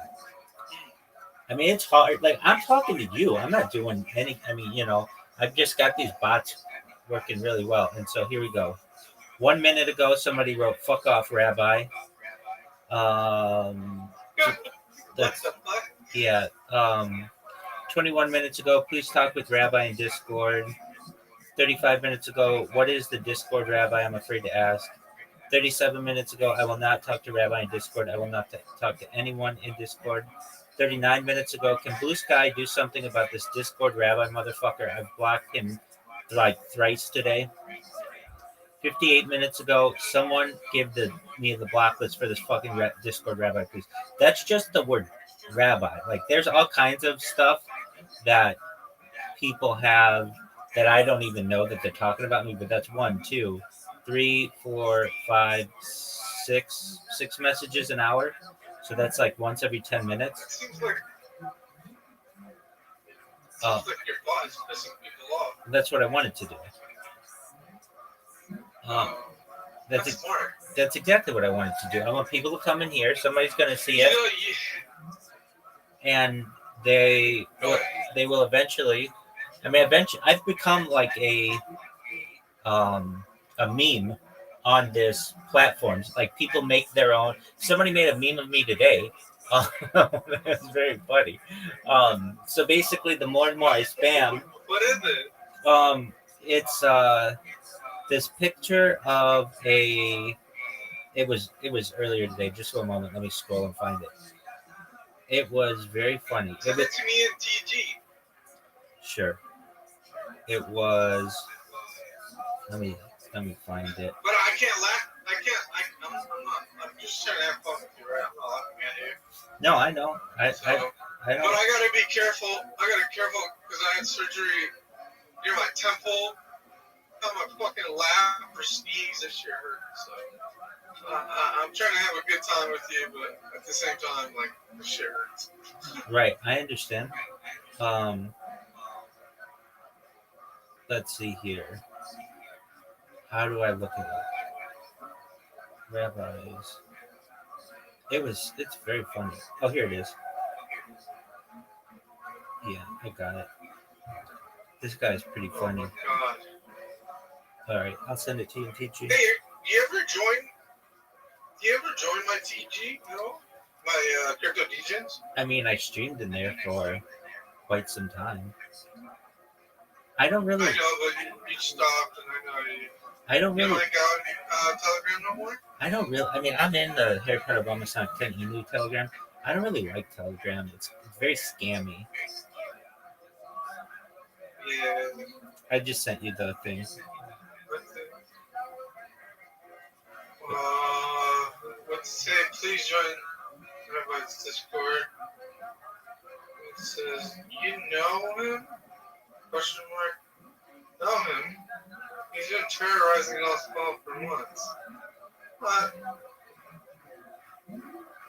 So Somebody created this for you? I mean, they just do it because I've become like my own meme on this platform. I mean, let's see if anybody else has mentioned me. I mean, it's like once every 10 minutes somebody makes something, like screenshots me or does something else. Leave me alone, Rabbi. That was an hour ago. Also an hour ago. Rabbi, robots, relentless. Another hour, like same hour, like within the last 100 minutes. I'm gonna delete the please talk with Rabbi in Discord right now post because I don't want someone to accidentally click the link. But that was a huge thread. There were a ton of people in there. So like each one of these has other people who type on it. That fucking Rabbi Discord is back. What is happening? Somebody writes with a screenshot of my thing. Yeah, that's the kind of thing I'm talking about, Rabbi. They wrote Blue Sky only has one official rabbi, of course. They wrote, I mean, there's just a lot. So these bots are going, and I've been very successful with them. I mean, I don't want to say I don't have to do anything. I have to make sure that they continue to work. And if they ever get banned, I have to do some adjustments. But like, it's free advertising, and that's what I need. And How much? And How much you charging for advertising? Well, I need my bots for this platform. So I mean, I'm not selling my Oh, bots. So explain to me. So you create this bot, right?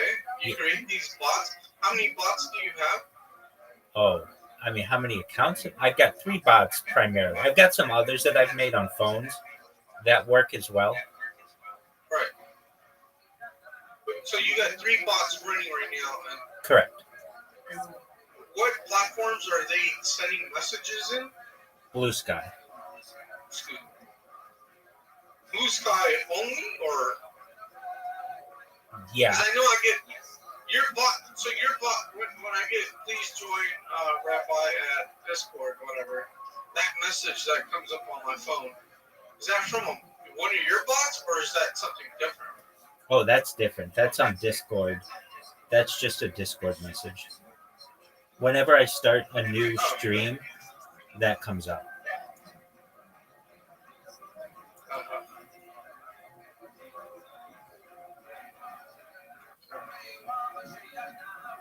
But yeah, that one that comes up on Discord is just anybody who is in my Discord. If you want to watch my live stream, you can get it there. And then these ones that are on Blue Sky, they don't even spam anybody anything. What they're doing is spamming likes. But I made the name. Please join Rabbi's. Please talk to Rabbi in Discord, or please join Rabbi's Discord, whatever one it is. And so every time it likes it, like every time one of these things likes someone, it sends the person a notification, and so it's as good as a message, and that's great for me because, like I said, people out of nowhere who didn't know about me before are learning about me. I mean, like if this bot, you mark my words, if this bot goes for another month like this, I'll be famous. And that's exciting to me. That's exciting. Yeah. And I mean, there are just so many. I would imagine that I've had hundreds of people tweet about me or whatever. It's not called tweeting, but blue skying about me. And Blue Sky is, I think, better than Twitter in a lot of ways. There isn't any advertising on it, so you don't have to worry about all the Elon Musk garbage, and it's really nice. So with that, I'm gonna set up. What is Blue Sky just, you saying it's just like Twitter? Yeah. Better? I mean, it doesn't have any. What up, Zoot? It doesn't have any advertising. Huh. What's up? I'll be back.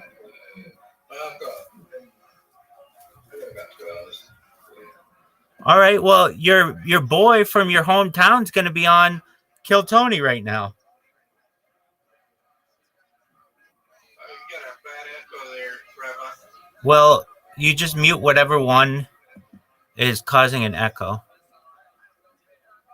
But just one moment. I don't know which one.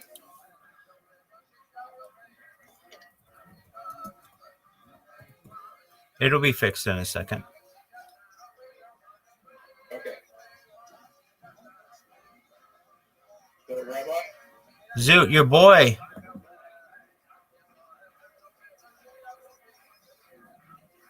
Yeah, that's cool. I'm just focused on my health right now. Way to represent the land down under. Fuck yeah, man.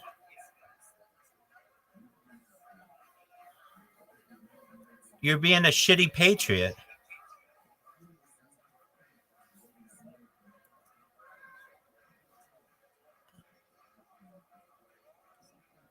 It premieres in less than 1 minute. All right.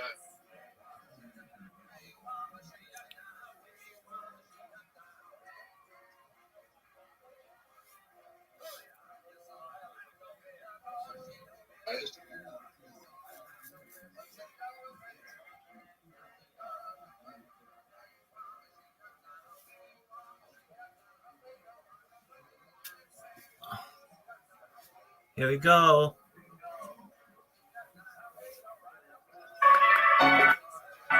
Oh, they're saying 2 minutes. All right, that's cool.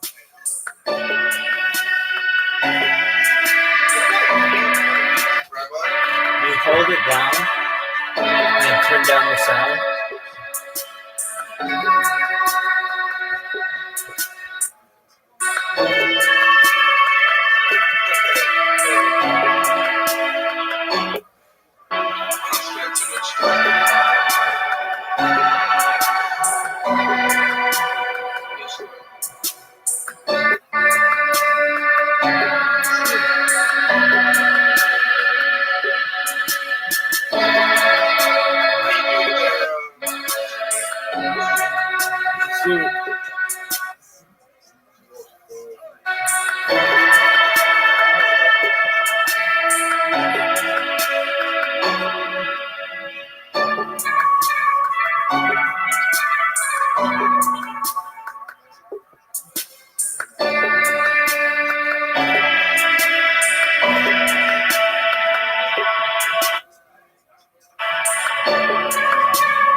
They're all just people trying to make people laugh. So it'll be 60 seconds of just people trying to make you laugh.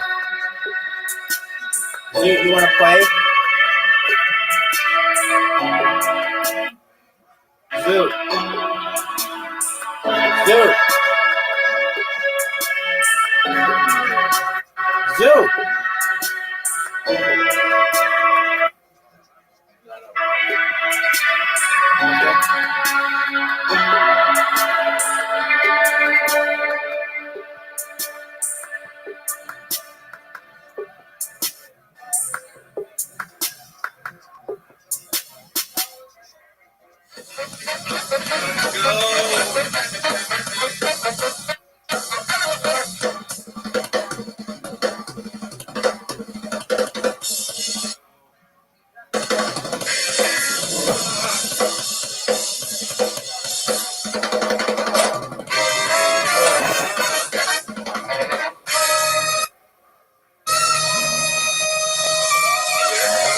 Yes, sir.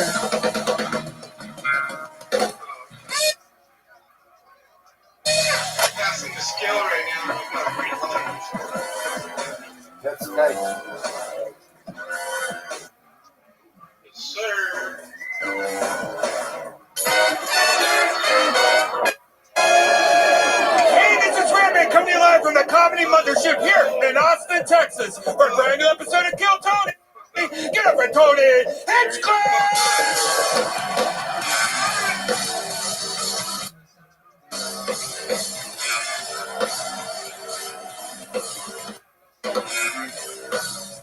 Who's ready for the best fucking night of their lives, huh?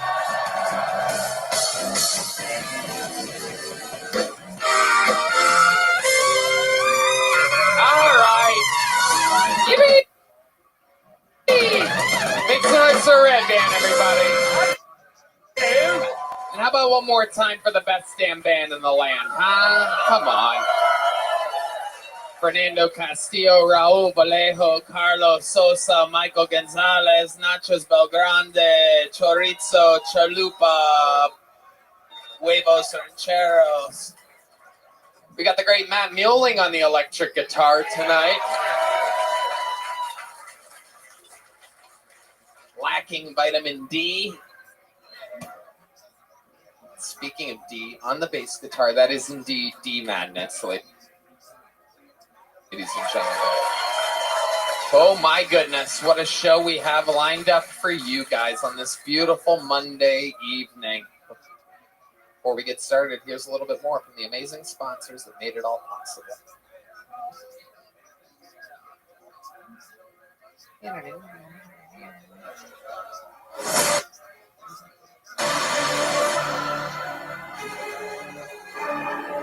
Fuck, man. What happened here? Oh my god, there's the fire department. God.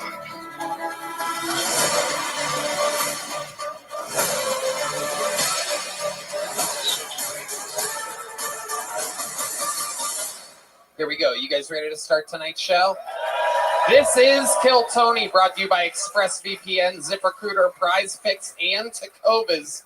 Every single week, I book 2 of the best guests humanly possible. What I love about this show tonight is that this is a booking of 2 of my favorite guests of the year, Oh, 2 of what my the favorite guests, fuck? people that came through on the clutch for me when the entire world was against me immediately after a specific event at Madison There Square was a Garden fucking fire. that I did I understand. last year. Hey, I'll bring it up Apollo, very often, but I'm bringing it up. if you don't mind, I'm A trying lot to of watch people this. canceled that night. A lot of people wanted to stay away, and these 2 comedy fucking warriors are like, "Let's go, throw me in. I'm down for you."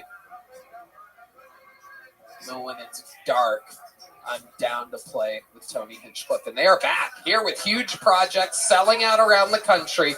2 of my favorite comedians in the world, 2 of the best guests in Kill Tony history, including the first regular ever on the show.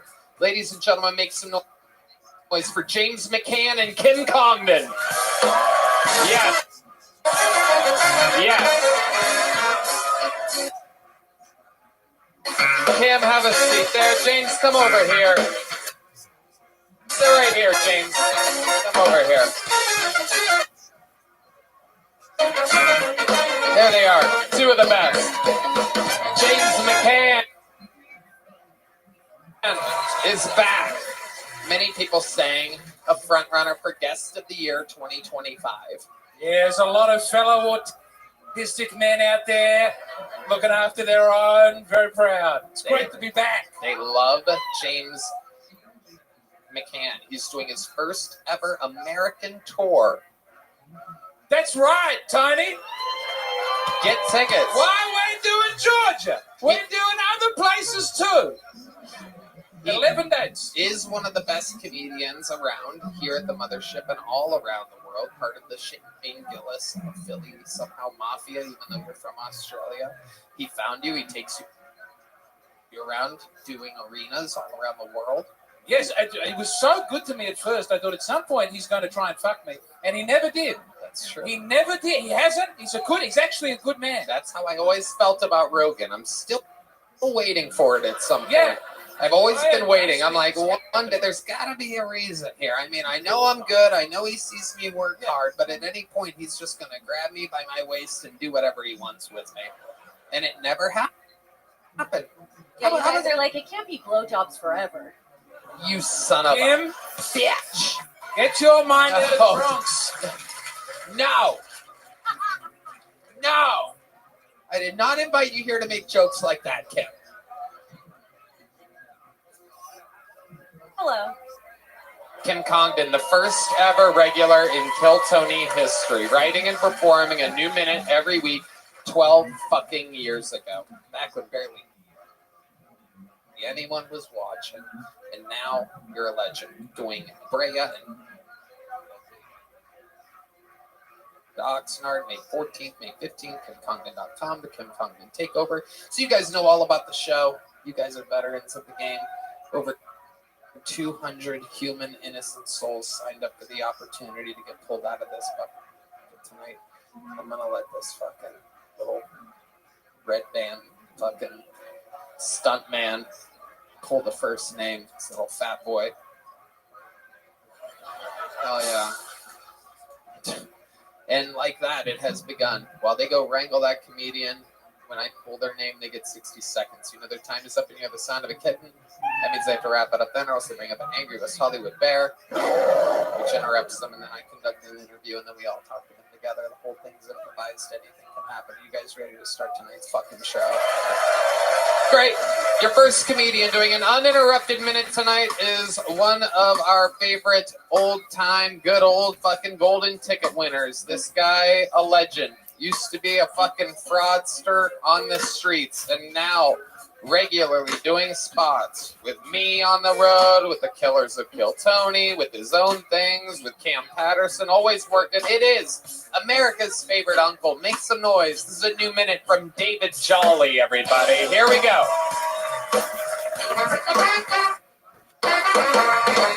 How y'all doing tonight, white people in Puerto Rico? Hell yeah. It's been 21 months since I had a drink. That's pretty fucking cool, right? Hell yeah. I had to do it cold turkey because I tried to do it like with the AA meetings at first. But every time I went to an AA meeting, I needed a fucking drink. Them people's lives be miserable as hell. You know what I mean? Like, God damn, do it already, bitch. Nobody gonna miss your ass. It got to the point where I started going to the meetings and I just spiked the coffee. You know what I mean? Get you back to your regular self, you know?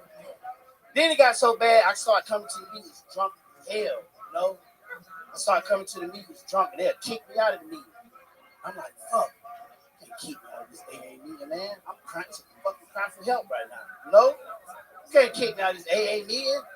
This is an AA meeting, it's a PTA meeting.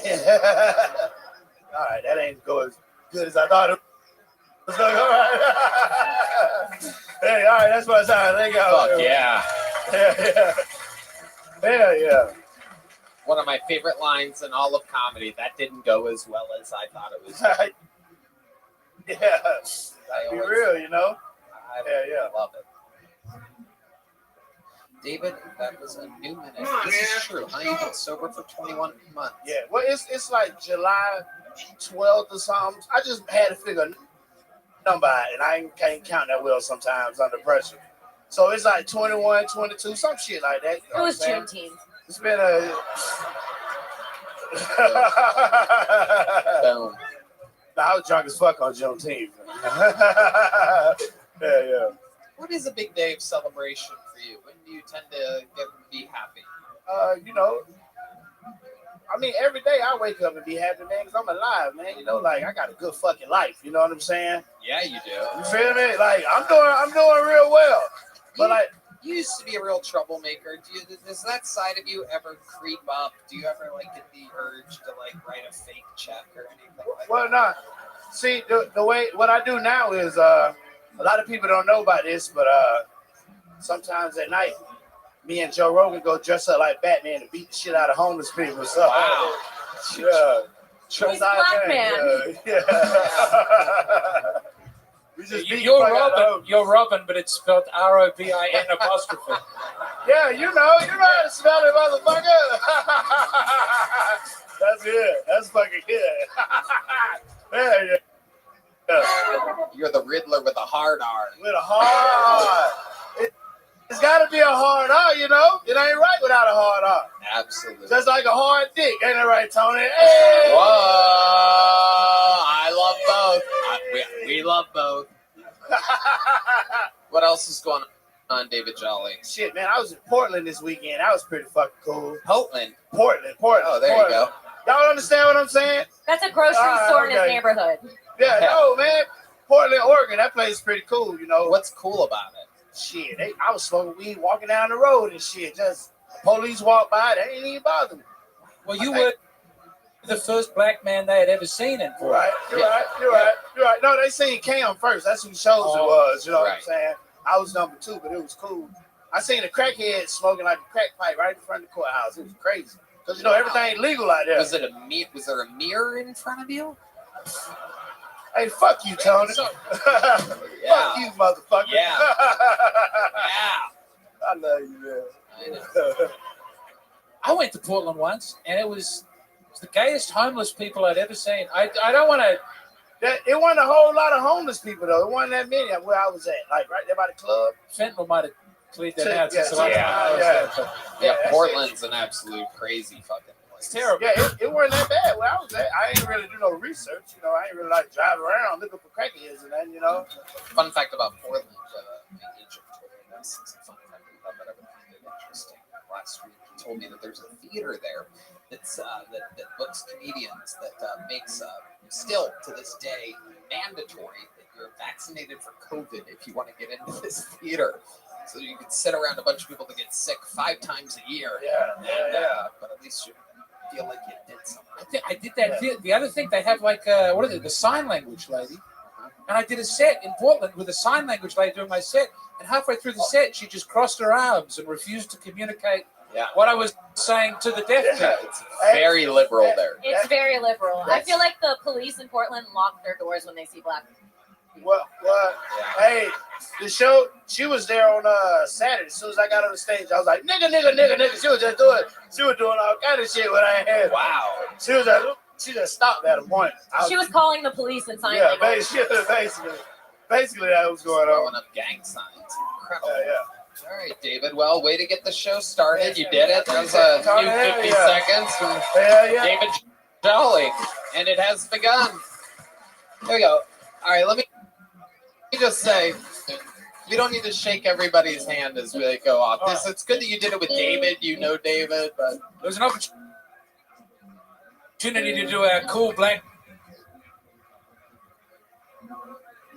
Get in this theater, so you can sit around a bunch of people that get sick 5 times a year. But at least you feel like you did something. I did that. The other thing, they have like, what is it, the sign language lady. And I did a set in Portland with a sign language lady doing my set. And halfway through the set, she just crossed her arms and refused to communicate.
Mothership here in Austin, Texas, for a brand new episode of Kill Tony. Get up for Tony Hinchcliffe!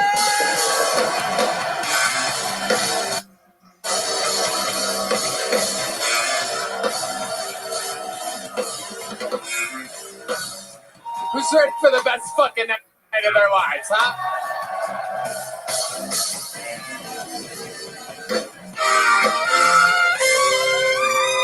All right. Yippee! Make some noise for Red Band, everybody. And how about one more time for the best damn band in the land, huh? Come on. Fernando Castillo, Raul Vallejo, Carlos Sosa, Michael Gonzalez, Nachos Belgrande, Chorizo, Carlos Sosa, Michael Gonzalez, Nachos Belgrande, Chorizo, Chalupa, Huevos Rancheros. We got the great Matt Mueling on the electric guitar tonight.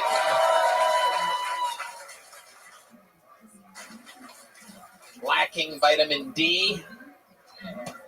Speaking of D, on the bass guitar, that is indeed D Madness, ladies and gentlemen.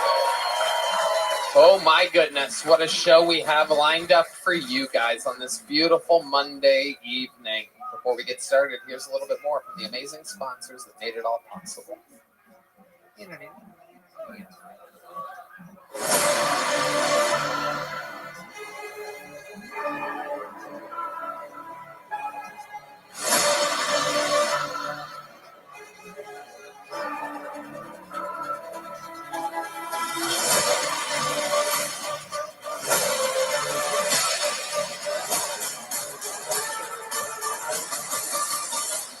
Here we go. You guys ready to start tonight's show? This is Kill Tony, brought to you by ExpressVPN, ZipRecruiter, Prize Picks, and Tacovas. Every single week, I book two of the best guests humanly possible. What I love about this show tonight is that this is a booking of two of my favorite guests of the year, two of my favorite guests, people that came through on the clutch for me when the entire world was against me immediately after a specific event at Madison Square Garden that I did last year. I don't bring it up very often, but I'm bringing it up now because a lot of people canceled that night. A lot of people wanted to stay away, and these two comedy fucking warriors are like, let's go, throw me in. I'm down for you, even when it's dark. I'm down to play with Tony Hinchcliffe, and they are back here with huge projects selling out around the country. Two of my favorite comedians in the world, two of the best guests in Kill Tony history, including the first regular ever on the show. Ladies and gentlemen, make some noise for James McCann and Kim Congdon. Yes. Kim, have a seat there. James, come over here. Sit right here, James. Come over here. There they are, two of the best. James McCann is back. Many people saying a front runner for Guest of the Year 2025. Yeah, there's a lot of fellow autistic men out there looking after their own. I'm very proud. It's How you great to doing, be man? back. They love it. What's good? How are you? Good. How you doing, man? Long time no see. Excellent. How'd you find out about me, Retro? Oh, you remember who I am? I remember your voice, yeah. How'd you find out about me? I'm not bot name, remember? You're that bot, dude. Yeah, remember we talked a while ago about bots and stuff. Oh, yeah. Now I remember you. Yeah. Now I know. Yeah, I'm watching Kill Tony. How you living, pimp? Good. How about you, man? Dude, living the dream, dog. Every day's a holiday, every meal's a feast. It is the debut, premiere, I should say, of the newest Kill Tony. Oh, yeah? Absolutely. Are you live on Kick right now? No. Oh, okay. I'm just trying to get my virtual camera. I gotcha. Yeah, now I know exactly who you are. Apologies, I get a lot of people in here, and I don't remember everybody, but I recognized your voice. So, what's been good since we last spoke? Not much, man. You know, been chilling, making money, gambling, stuff like that. Excellent. Well, I've got my bots going. You want to hear what kind of havoc they've been wreaking recently? How do you do that? Doesn't it cost money? No, it's free. What do you use? I use a program, like a macro program, but I use it for free, and I just have 3 laptops going. All right, so 34 minutes. Somebody said, "Fuck off, Rabbi." 54 minutes ago, please talk with Rabbi in Discord. No, this is all on Blue Sky, which is like the Twitter alternative.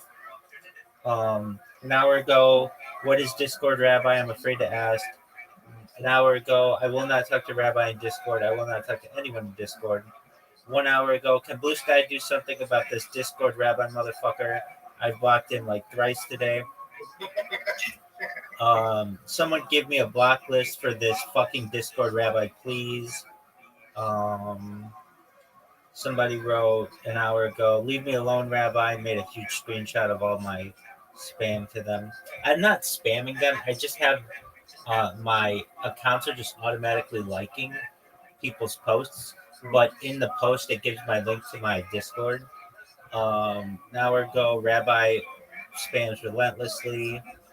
Another person an hour ago. Please talk with Rabbi in Discord now. Another person. We've got the top ones are. Let me just add the apostrophe S. All right. So people say, "Oh my God, I'm not going to join Rabbi's Discord." Another person.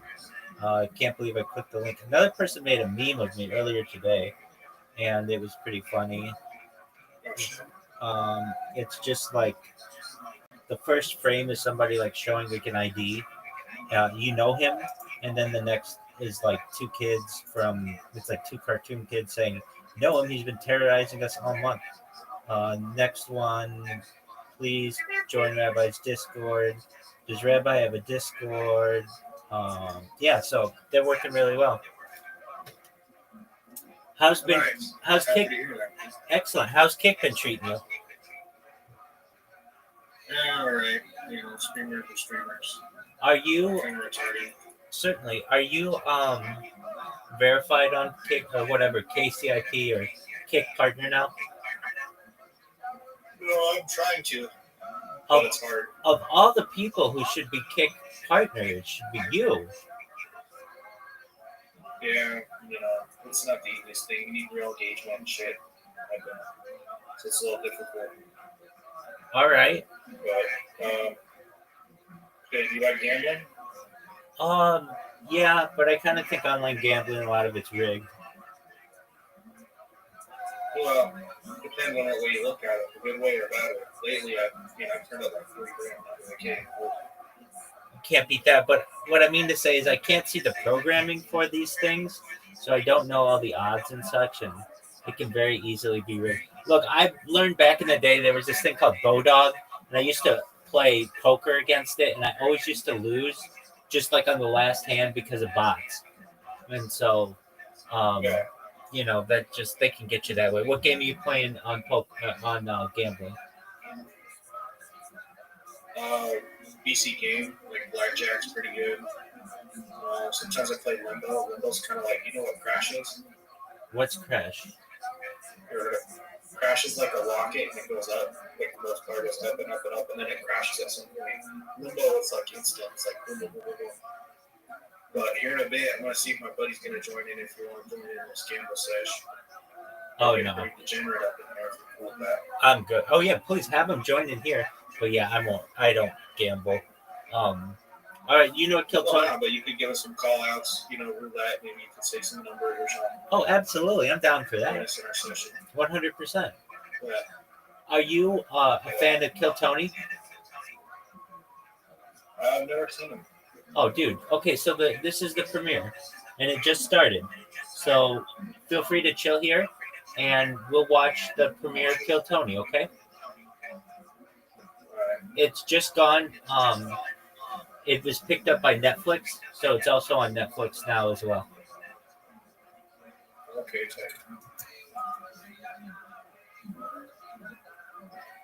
James McCann. He's doing his first ever American tour. That's right, Tony. Get tickets. Why we're doing Georgia? We're doing other places too. 11 dates. Is one of the best comedians around. He here at the mothership and all around the world, part of the Shane Gillis Philly somehow mafia, even though you're from Australia. He found you. He takes you around doing arenas all around the world. Yes, it was so good to me at first. I thought at some point he's going to try and fuck me, and he never did. That's true. He never did. He hasn't. He's actually a good man. That's how I always felt about Rogan. I'm still waiting for it at some point. Yeah. I've always been waiting. I'm like, there's got to be a reason here. I mean, I know I'm good. I know he sees me work hard, but at any point, he's just going to grab me by my waist and do whatever he wants with me. And it never happened. Yeah, you guys are like, it can't be blowjobs forever. You son of Him? a bitch. Get your mind out of the Bronx. No. No. I did not invite you here to make jokes like that, Kim. Hello. Kim Congdon, the first ever regular in Kill Tony history, writing and performing a new minute every week 12 fucking years ago, back when barely anyone was watching. And now you're a legend, doing Brea and Oxnard, May 14th, May 15th, KimCongdon.com, the Kim Congdon Takeover. So you guys know all about the show. You guys are veterans of the game. Over 200 human innocent souls signed up for the opportunity to get pulled out of this bucket tonight. I'm gonna let this fucking little red band fucking stunt man pull the first name. This little fat boy. Hell yeah. And like that, it has begun. While they go wrangle that comedian, when I pull their name, they get 60 seconds. You know their time is up and you have the sound of a kitten. That means they have to wrap it up then. Also, they bring up an angry West Hollywood bear, which interrupts them, and then I conduct an interview, and then we all talk to them together. The whole thing is improvised. Anything can happen. Are you guys ready to start tonight's fucking show? Great. Your first comedian doing an uninterrupted minute tonight is one of our favorite old-time, good old fucking golden ticket winners. This guy, a legend. Used to be a fucking fraudster on the streets, and now regularly doing spots with me on the road, with the Killers of Kill Tony, with his own things, with Cam Patterson, always working. It is America's favorite uncle. Make some noise. This is a new minute from David Jolly, everybody. Here we go.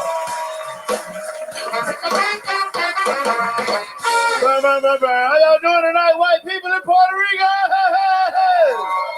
Hell yeah. It's been 21 months since I had a drink. That's pretty fucking cool, right? Hell yeah. I had to do it cold turkey because I tried to do it like with the AA meetings at first. But every time I went to an AA meeting, I needed a fucking drink. Them people lives be miserable as hell. You know what I mean? Like, God damn, do it already, bitch. Nobody gonna miss your ass. It got to the point where I started going to the meetings and I just spiked the coffee. You know what I mean? Get you back to your regular self, you know? Then it got so bad, I started coming to the meetings drunk as hell, you know? I started coming to the meetings drunk and they'll kick me out of the meeting. I'm like, fuck, I can't keep me out of this AA meeting, man. I'm crying for help right now, you know? You can't kick me out of this AA meeting. This isn't an AA meeting, it's a PTA meeting. All right, that ain't going as good as I thought it was going to go. All right. Hey, all right, that's my time. There you go. Fuck yeah. Yeah. One of my favorite lines in all of comedy. That didn't go as well as I thought it was. Yeah. Be real, you know? I love it. David, that was a new minute. This is true, huh? You've been sober for 21 months. Yeah, well, it's like July 12th or something. I just had to figure a number out, and I can't count that well sometimes under pressure. So it's like 21, 22, some shit like that. You know It was Juneteenth. It's been a Boom.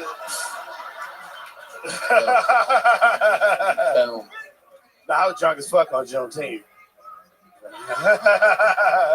Yeah. What is a big day of celebration for you? When do you tend to be happy? You know, I mean, every day I wake up and be happy, man, because I'm alive, man. You know, like, I got a good fucking life. You know what I'm saying? Yeah, you do. You feel me? Like, I'm doing real well. But like, you used to be a real troublemaker.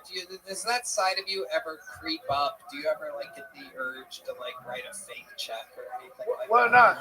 See, the way what I do now is A lot of people don't know about this, but sometimes at night, me and Joe Rogan go dress up like Batman and beat the shit out of homeless people. So, Wow.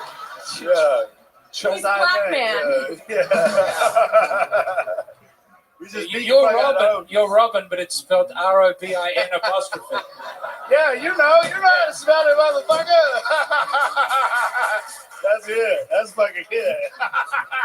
Yeah. You're the Riddler with a hard R. With a hard. It's got to be a hard R, you know? It ain't right without a hard R. Absolutely. Just like a hard dick. Ain't that right, Tony? Hey! Whoa! I love both. We love both.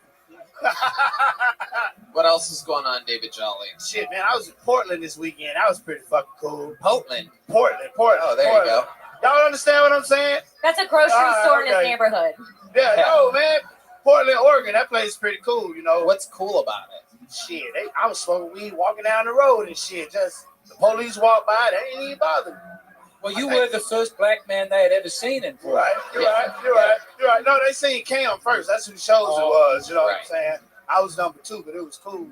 I seen a crackhead smoking like a crack pipe right in front of the courthouse. It was crazy. Because, you know, everything legal out there. Was there a mirror in front of you? Hey, fuck you, Tony. Fuck you, motherfucker. Yeah. I love you, man. I know. I went to Portland once, and it was the gayest homeless people I'd ever seen. I don't want to. It wasn't a whole lot of homeless people, though. It wasn't that many where I was at. Like, right there by the club. Fentanyl might have cleared that out.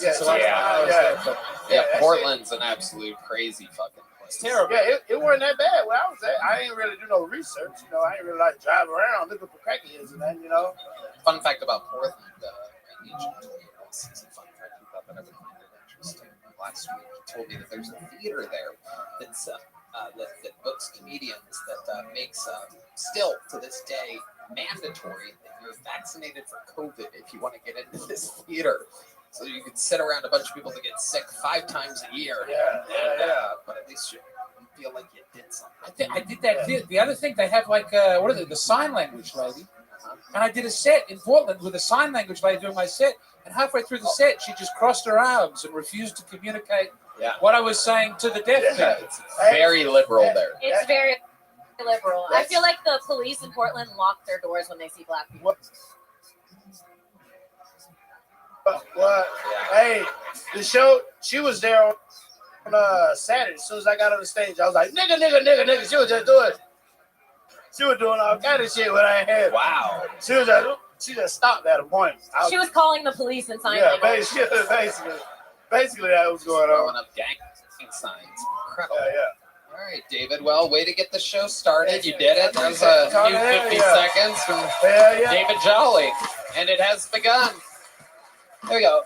All right, let me just say, we don't need to shake everybody's hand as we go off. It's good that you did it with David. You know David. There's an opportunity to do a cool black handshake together. Let's see. Now This is the Rabbi. He's going to bless us in our gambling cinch. Okay, he's saying he'll pray for us. 100%. Here's the Shema. Are you ready, big dog? Here we go. All right, I'm ready for the prayer. What's the prayer? Shema Yisrael Adonai Eloheinu Adonai Echad Baruch Shem Kavod Malchuto Le'olam V'ed. And also, we have another prayer that we're going to say. This is known as the counting of the Omer. So what we do is we count all the days between Passover and Shavuos, which is an upcoming holiday. So here we go. It's Baruch atah Adonai Eloheinu melech haolam, asher kedeshanu b'mitzvotav v'tzivanu al sefer ha'omer. Blessed are you, Hashem our God, King of the universe, who has sanctified us with his commandments and commanded us concerning the counting of the Omer. Today is 30 days, which is 4 weeks and 2 days of the Omer. So, my friends, if you're looking for a hot number, 30 is the one.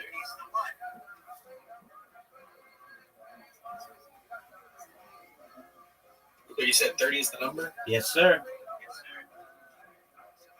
Okay. You hear that, Neds? 30 is the hot number. That's what right. he said, but he just gave wish to prayer. You know, we got good luck, good vibes in here. Let's go, Rabbi Rothschild. 100%. Right? Hey, your name is Nash? Did I hear that correctly? Nets. Nets. Nets. All right, Nets. Do you follow basketball? Yeah. What do you think of this? The Mavericks getting the number 1 pick overall. No, they're gonna get Cooper flag. Yeah. How rigged is this bad boy though? No, he's the dog. No, not that. They had a 1.8% chance of getting the number 1 pick. They a few months ago sent Nico they sent Luca to LA, and then all of a sudden, miraculously, they get 1.8% chance of getting the number 1 pick overall, and they get it. It's fishy. Yeah, that's actually fucking insane. Yeah. He knew all from the long. This is crazy to see they got that for trading Luka. Yeah, I mean, it seems like Adam Silver just was basically like, look, I want these big names in LA, and in exchange for trading your best player, you get basically a broken down Anthony Davis and a number 1 pick. I mean, it's just the NBA draft has been rigged since at least 1985 with Patrick Ewing. And Hey, Mr. Rabbi. Yes, sir. I'm sorry to cut you off, but you have to give Nets the introduction you gave me about how you're sponsored by Shiba Inu, Watashi, whoever, and what work you've done. Explain to Nets kind of what your whole backstory that you gave me. Absolutely, Nets. I'm Rabbi Rothschild. I stream my life 24 hours a day, 7 days a week, 365 days a year for world peace. I've been streaming since the pandemic, more than 3.5 years, 24/7. This is like a real life Truman Show or a real life Big Brother. I have more content online than any person in global history. We've seen the death of a queen, the birth of AI, the coronation of a king, and everything in between. Data is Earth's number 1 resource, more valuable than food, water, gold, air, petroleum. The Economist magazine stated in 2018 that data, specifically human data, had overtaken petroleum as Earth's number 1 resource, and I have more human data archived on the internet than any person in global history, which may make me a very influential person someday. And if that happens, I'm going to make you, Nets, a very rich person, along with my man Retro. What does that mean?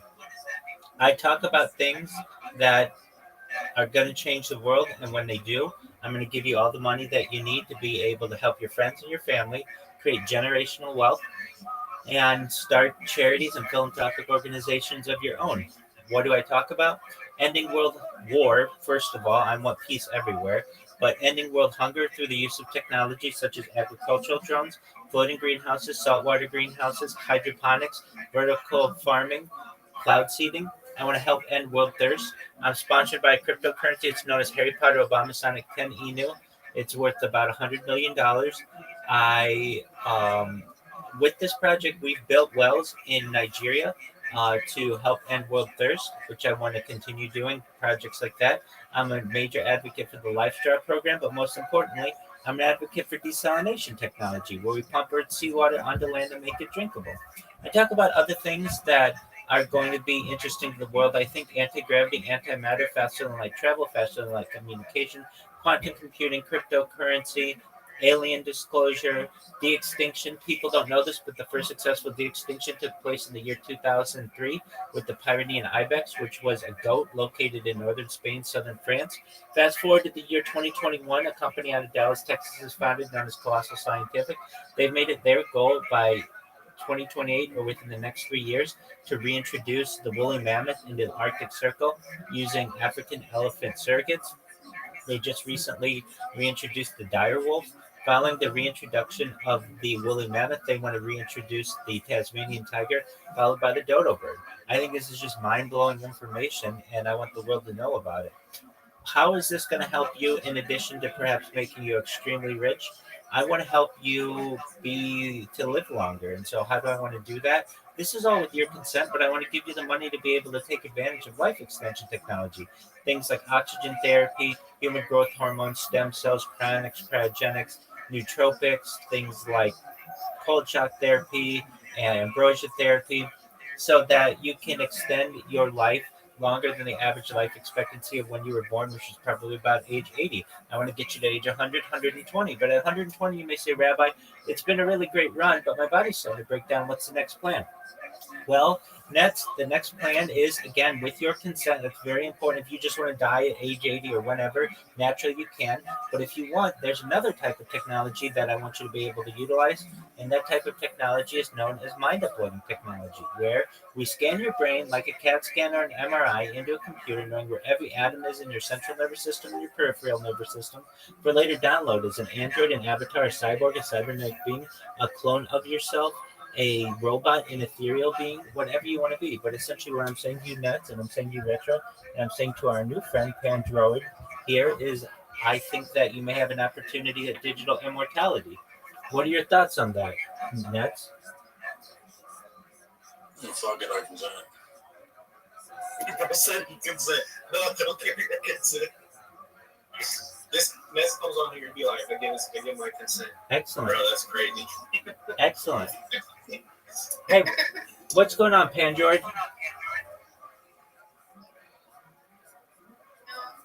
Pandroid, you got to be 18 to be in here, my friend.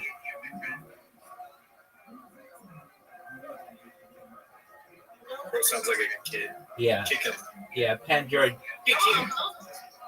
Okay, how old? He's not. How old are you, Pandroid? Oh, they're for it. That's why. Yeah. Okay, Pandroid, how'd you find out about me? It's racist.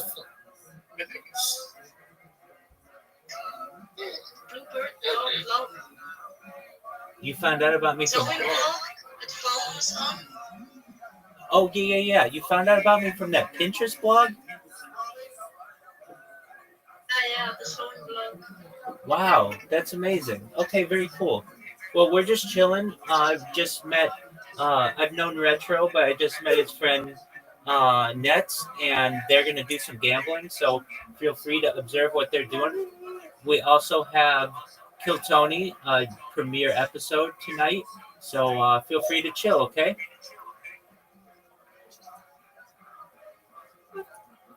Excellent. All right. With that, Retro, did I cover everything that I covered with you in my spiel? Yes, I think it's time to start the gamble session. I think you're right. Let's do it. Are you ready, Nets? You ready, Nets, for this beautiful gamble session? Yeah, dude. How you feeling over there, Nets? You feeling good? Feel like this is gonna be the hit today? I hope so. All right, we got to start off with a good song here. Can you see my screen? Everyone see my screen? Yes, can you see my screen? I can see your screen. Yes, I can see your screen. All right. This is going to be very important that you listen to this whole song for good luck, and then we'll start our session.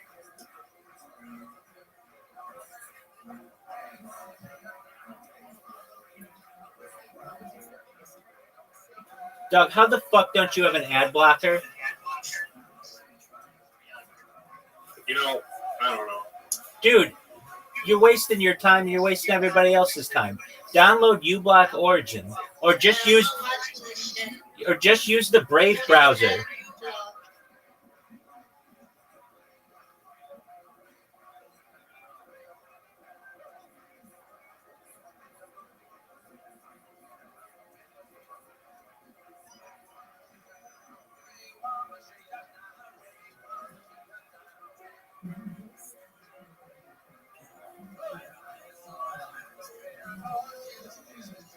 I ain't gonna lie to you, man. Just like that.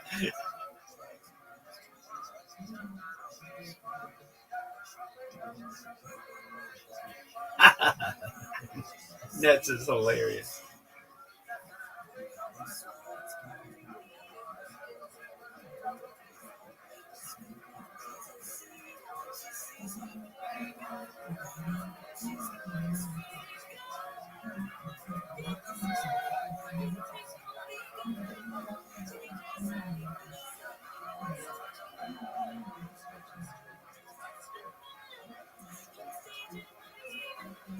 This is Chapel Roan.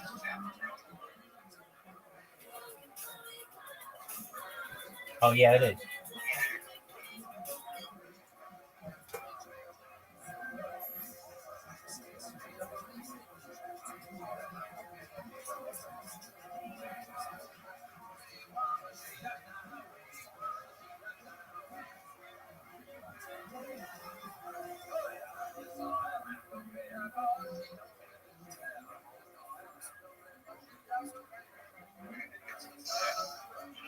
Pony Club, that will set the vibes. Pink Pony Club.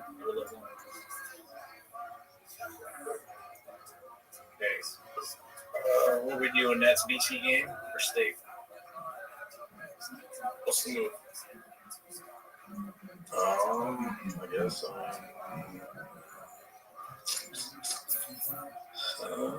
I'd probably say BC game. Alright, let me whip out the sword real quick. So you're a huge Chapel Roan fan? What is it? Are you a huge Chapel Roan fan? Oh, is that who it was? Yeah, dog. Why'd you pick that song? Bro, I'm about a strip club. She's got that Pink Pony Club. Yeah, but I mean, are we going to a strip club? I don't understand the connection. Nah, it's just funny. All right. I'm low-key kind of agree with this guy. He's like of any song you were gonna pick, that was the absolute last song that I thought, which keeps me on my toes. I'm cool with that.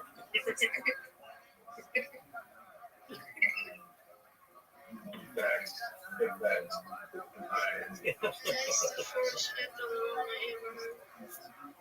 That's the first what? Chapel Roan song they've ever heard. I see. That's pretty interesting. Pink Pony Club. The Pink Pony Club. All right, what are we playing? We go roulette, blackjack, lightning roulette. Roulette and put it on 30. All right, bet. Yo, Pandora, your windows were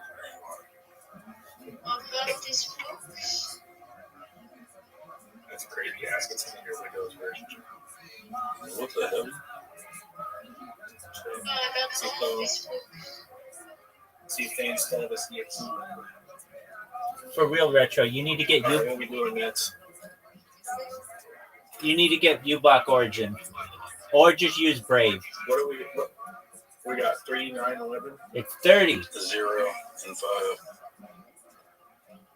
At 30. Cool, we got it. Let's see. Is this a live chick?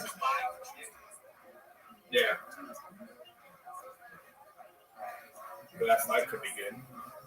All right. Is she the hottest chick they have going right now on roulette? Bro, I am.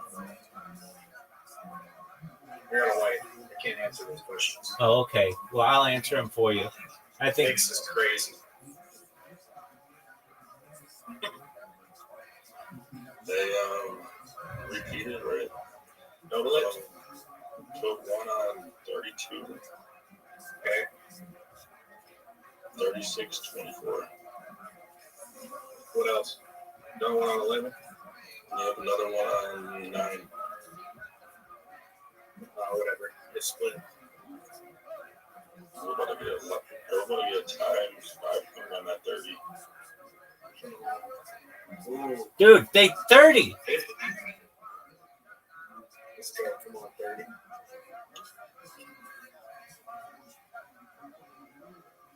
Six again? Twice in a row? But if they had that half, though, that's something. That was a complete accident, too. Repeated. Take that one off. Yeah. All right, we got a new chick. All right. 26.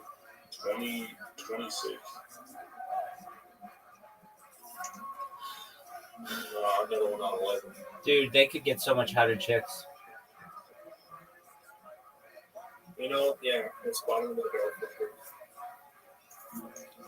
I'm going to start my own gambling site, and it's only going to have 10s. That's what I've been saying, man. I've been saying that for a long time. Yeah. Money is crazy. Did we get it? Yep. I don't understand Oh, what. no shit. I don't understand why they don't have them in bikinis either. Yeah, me too, man. That's what I'm saying. Should I double it? Fuck yeah. All right. Another dollar on 11. Oh, you're playing a fucking pensioner shit. Wow. Playing poker. You should be Poker sucks on here. I can't. Oh, okay, never mind. It does. I mean, it's rigged. If it wasn't so rigged, I would have. Would have hit that 3. I watch poker stuff. It's all right. 7 is great.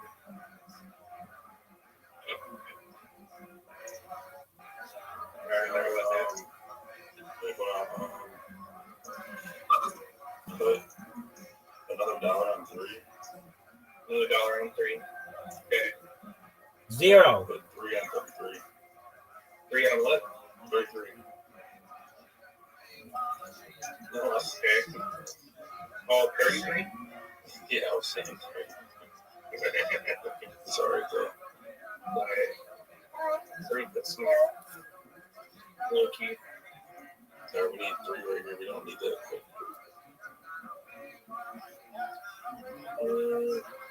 It was not bad, but I mean, we don't make that shit up. All right, look. Okay. Yeah, put 3 on 3. Okay. And 3 on 33. Okay. And then put another one on 13. It's all right. I'm about to hit a lightning right here. Watch this. Lightning right here. Watch this. 5 could snack.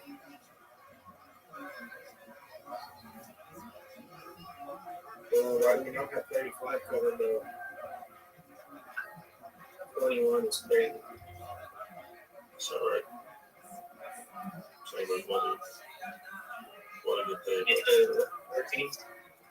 Yeah, but we're gonna put these same numbers.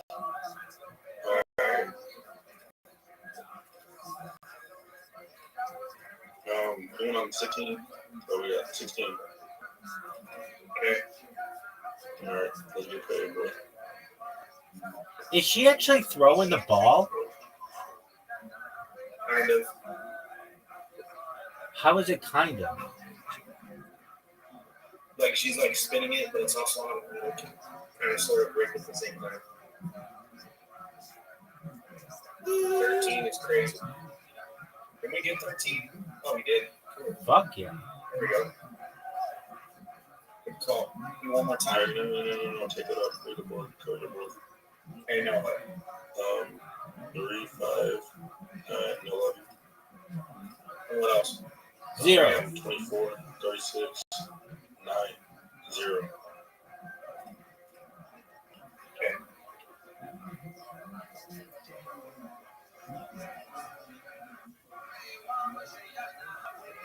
$33. 33 could smack. We need 16. 16 could in too. That's my lucky number, bro. There you go. 25. Fuck that. 25.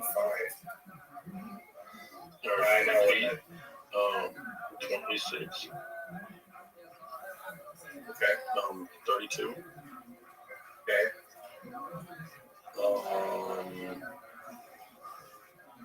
Put 1 on 14. Oh, sure. So good. What's your belly about to change to 500? Damn. Oscar, come on, get out of here. Oh, you ain't put the 30. Man, yeah, 30 could. Don't make me regret it though. 34. Hey, you got some. Here we do. I got 34. Oh, no. Alright, so repeat. And then play this 30. And then, let me see, 14.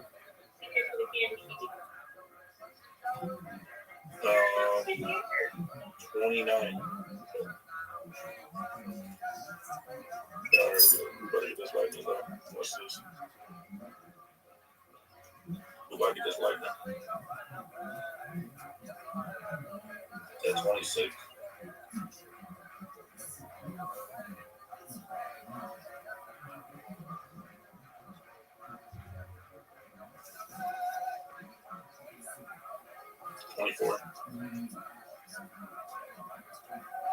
That's something. That's something. Run it back. Double? No. Put another one on 3. Put 2 dollars on 3. Yeah. And then put another one on. It's gonna get trip. That could be smart though. Yeah. Oh my god. Bro, we need 5 right now. We need 5. Oh, 400x is crazy. That's 400, bro. Oh my god. 17. I didn't even get that either. Damn. Running back to that 1936 for you. And then, what's it called? Put 22. Rabbi, what numbers you got? If 69's not available, give me a 33. All right, I'll do 33. It's got 16 in it. You're right.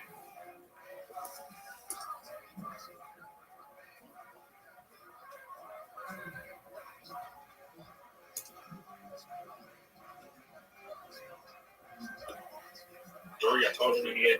Nice. Ooh, on a 3. That's a W right there. So repeat. Yep. And then what you want to do is put 1 for 33 for him, and then make sure you hit 31. 31. Yep. And put another one on 9 and 5. Damn. But I got lightning, bro. Watch this. We're gonna hit the lightning on a number, or we're gonna hit back-to-back 3s. What happens if you get a lightning, but you're on one of these? You still get it? No, it has to be on the number. See, these are all like, we don't have any of those. 16, let's go. We got that. Coming up. We gotta go. Run it back. All right, this one's for Chapel Roan, baby. All right. Put another dollar on 0 and 9. I like that dollar on 0. I mean, we got most of the board covered. I'm kind of surprised if we don't get any lightnings. Look how many, there's no lightnings in all these rolls.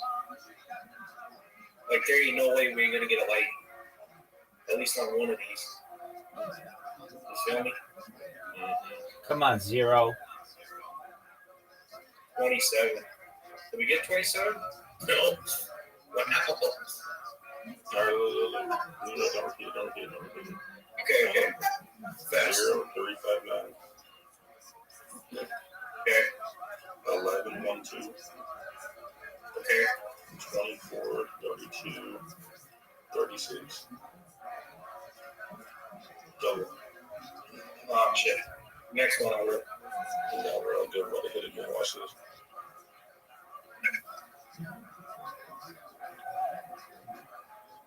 It's all good. We got to hit this number. This table only has single zeros, right? No double zeros? Yeah, no doubles, unfortunately. Also makes it kind of fucked. No, that's better. 26. That's better odds for us, though. It can be. Right, double it. Yep, double it. And then put 30 and 8. What'd you go? Well, 8 and 23. 8 and 23. 8 and 23. Okay. Check. I'm telling you, bro, you're about to get a fat ass right, bro. All right, bet. 0. 0, go hard. Come on, 0. I mean, we got 2 out of those numbers for lightning. One of them's pounded in, though. 0. 24. Did we get 24? Oh, let's go. Run it back? No. All right, now on. 0, 3, 5. Okay. 1, 2. 9, 11. 24, 36. 32. Okay. And if this don't hit, we're gonna double it. I bet. This girl talks like a fucking cam lady. Hilarious. Ooh, any of these could smack though. We got all those numbers are lighting. One of them has to, it has to pay out lighting. It has to. 2. Oh, we got it. Let's go. Got it. If that was double, that would have been huge, but it's okay. Run it back, same bit. Should I double it? No. Because all I'm doing is I'm playing my numbers and I'm playing the neighbors. Play 21 and 4.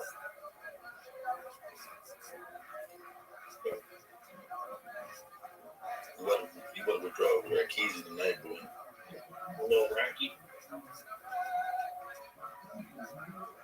36. 150x on 36 is wild. Damn, I feel that 36. For real.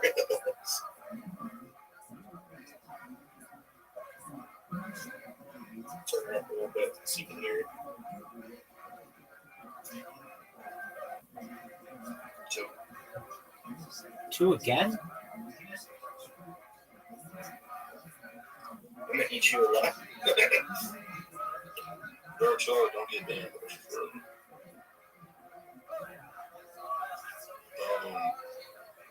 Double the bet. And don't add anything else. Are you live on? Bro, it's $19 on 3, $2 on 3. Are you live on Kick right now? No, usually I am, but not today. All right.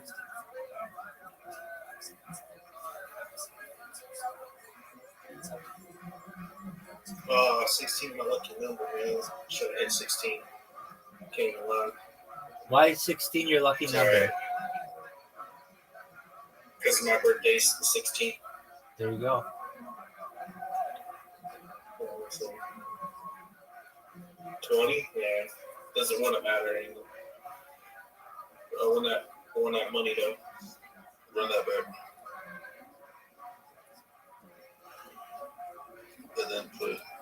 But I won't do that back, bro. No? Okay. Yeah, I want to do that. And then I put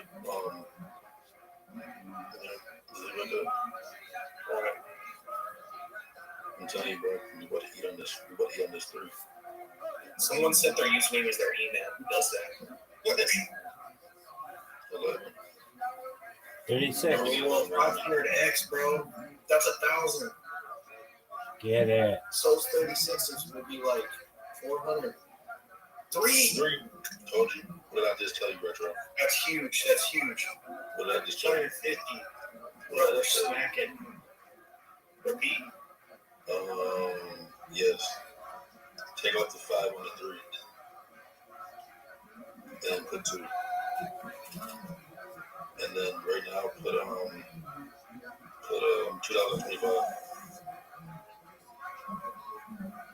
Fuck. Couldn't find it. Why they hit a lightning, bro? Mark my word. I feel it, bro. That could have been a band if I would have snapped. G, 16.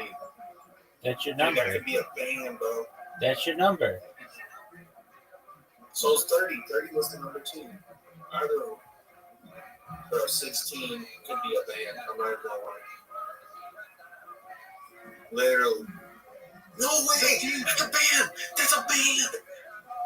Whoa! Let's go, Retro. Hey, no, we're not down. We're hot right now. Don't get all this shit. We're hot. We're in the same bed, Retro. We're making 5 bands, man. On my mom. So you just paid $1,000 on that? Let's go, Retro. I'm telling you, bro. The lightning, bro. I'm telling you, Retro. Listen to me, bro. I can't believe we just did that. I'm not gonna go. Trying to tell you. If we hit 200, I'll dip it. I'm gonna 16 again? Retro, I've been telling you, bro. Listen, bro. We came up last time, bro. Wait, did it just do? It did 16 again? We're about to hit this 24. We're about to hit this 24. Yeah. We're about to hit I 24. can. I gotta screenshot this shit. 26. We got the. We didn't. Let me screenshot that. Oh, it's not even in here. That's good. Whatever. Run it back. Or not clear. Run the thing. Alright, bet. Bro, this could go crazy. I can't believe we just smacked a band, bro. I can't even believe it. You literally told me we're gonna hit a rack. We're gonna hit a rack. Bro, I just told you, bro, you gonna make a rack, nigga. I just said it, bro. I told you. I can't believe that just fucking happened. I told you, bro. If I hit this 36 too, watch. Seven right there. It's all right there. I just did a band. Hey, run it back. Put $2 more on that. Oh, is that 9? Yeah. Hey, Nets, anything over 1,200, I'll give you. So if you want to dip now, that's 140 in your pocket. Retro, we about to make 5, bro. All right, listen. Anything over 1,200, you keep. If we go under 1,200, I'm pulling it. Hey, listen, bro. Give me money right now. Let's make some money in it. All right. Let's make this shit, bro. But smack that, let me watch. All right. Rabbi blessed us. 32. Got that. We did. 50x? Oh, no. That's right. No. Let's get that. Bro, we're on a hot streak. I can't even lie right now. Look at this. Look at this stats. Look at this.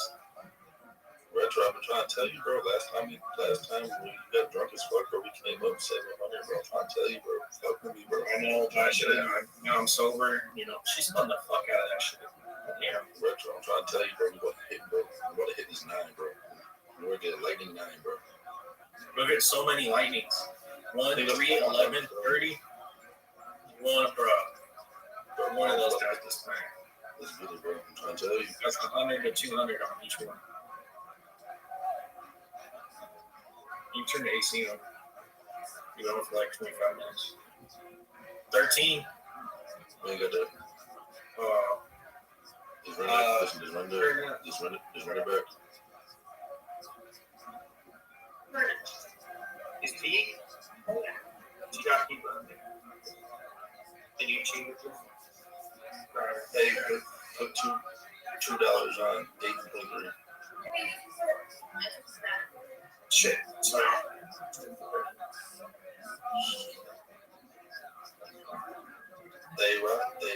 Rev, I've been trying to tell my boy Rev, I'm like, hey, listen, I'm trying to tell you, this is my game, man. Dude, you just said 8. Bro, I speak this into existence, bro. We getting this money to me. You just said 8. I gotta put the kid to bed in like an hour though, so we got about an hour left. 22. It's all right. Yeah, she can sleep at 8. She probably sleep better. Okay, run back. Yeah, put 2 on 8. I'm telling you, but all right. What is she even saying?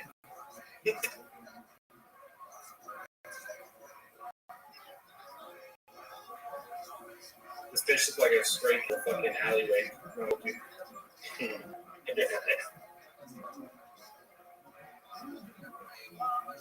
My girl's like, no. Oh, man. You need help? Yeah, but 26? Oh, man. Man. What's the itis? Bro's okay, bro. Watch this. Yeah, run that shit back. You're not done yet, bro. Put it on. We ain't done yet. Oh, look at this. Look at 13. Hey, 22, 18. Okay. And 29. If this don't hit, bro, we'll do one more, I guess.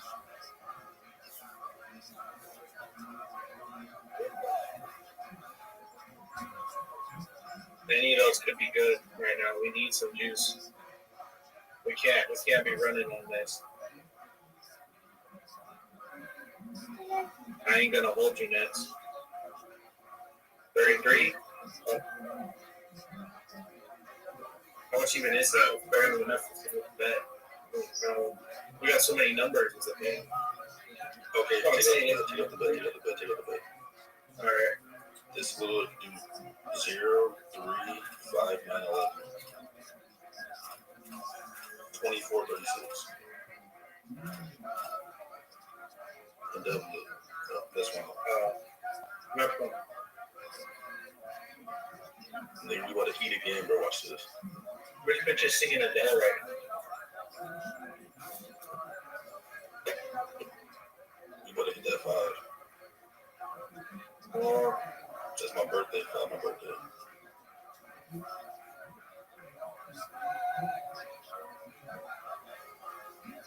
Okay. Yeah, got that. It's all good. Just so run it back, and then no, don't double, and then even put the $4 2, 1 and 2, and then put $2 on 9. Yeah.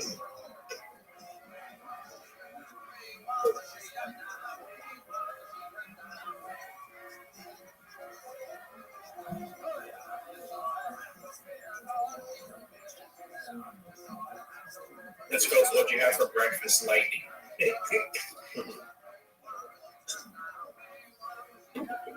9 quarters. You can't spell quarters correctly. 35. Yeah.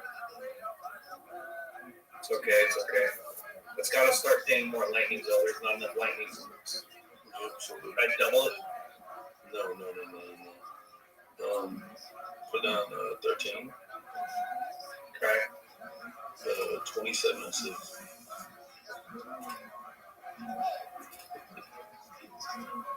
Oh, 32. I can't like it. We gotta get off this. My kids gotta go to bed.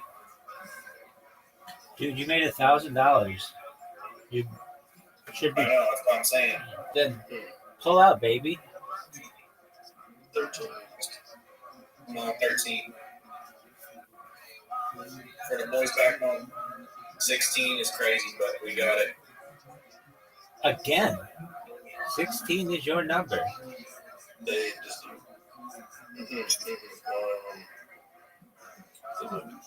0, 3, 5, 9, 11.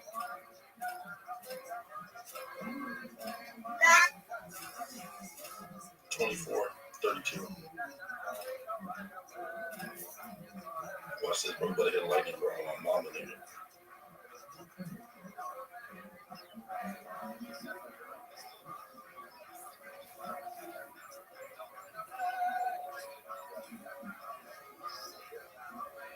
Come on, 32. We need it.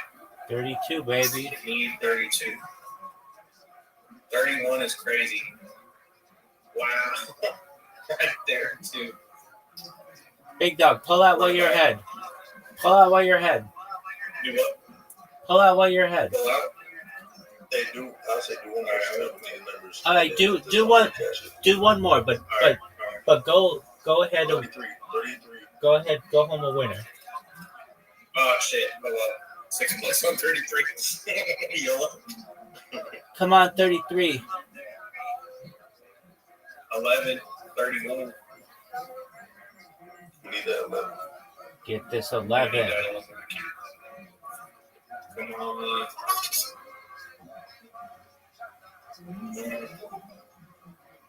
No, 11. 15 is crazy. Yeah, that's Guess that shit out, 20. You won, man. How much did you win overall? 1,060. Excellent job, Retro. Shout out to you, man. Thank you, bro. Good job. Thanks for the viewers. Absolutely. Nets, great job guiding him. 7 is soul and break. I told you, bro, that's my boy, bro. He finally fucking listened to me on the fucking roulette shit, bro. I told him, bro, we don't make over a Rakisi tonight. Then I said that shit, bro. I was trying to make it dead. Yes, you did, my You did. friend. I'm gonna toss you a soul, bro. Send me your soul. That sounds crazy to say. That's a retro, bro. Fuck, listen. You can send me some shit, like, but I mean, I'm about to eat and shit, and all that, bro. Like, we're about that in a little second, but I just want to talk to you real quick, bro. Listen, I told you, bro, like, I spoke that shit into existence, bro. It's that manifestation, bro. Oh, God, bro. I told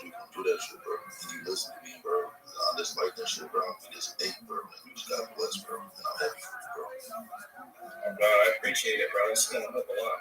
And you played all my numbers, bro. No numbers just fit us, bro. You just hit that fucking time. Fucking hit your numbers, bro. I hit my numbers, bro. I'm telling you, bro. You listen to the boy numbers, bro. I just want to say thank you for trusting me on that lightning, bro. Last time I've been talking about this lightning roulette for 3 weeks straight. Play the lightning, play the lightning. Excellent work. You came right at the right time. Yes, sir, bro. I'm happy for you, bro. Amen. Well, shit, and I'm gonna go eat. I'm gonna eat fucking victory tonight. Absolutely. Take care of your I family. appreciate you. I'm gonna eat, and then I'll just text you, but don't worry about anything from here. I'll just enjoy your blessings, bro. Cash that shit out. We're gonna eat a nice little bit. I'll touch that. I'll just text you when you're done. All right, bro. Thanks for having me be a part of the game, and thanks for listening to my numbers, bro. I'm happy for you, Dane. Thanks for doing it in I here. appreciate it, man. Hey, Rabbi, this is gonna be our gambling DJ game. We'll need a DJ in BC because we're gonna start DJing in here. Absolutely. We'll Right below. We're gonna bring in a couple other people. You know, we're gonna get this shit popping off with these gambling sessions. We're gonna be doing giveaways, all kinds of shit. I don't know. Whenever you want, my friend. Thank you so much for doing it in here. Retro, great job being a winner. Nets, great job advising him. Enjoy your nights, gentlemen. Yeah, you too, man. Peace, man. Take care, everybody. Peace.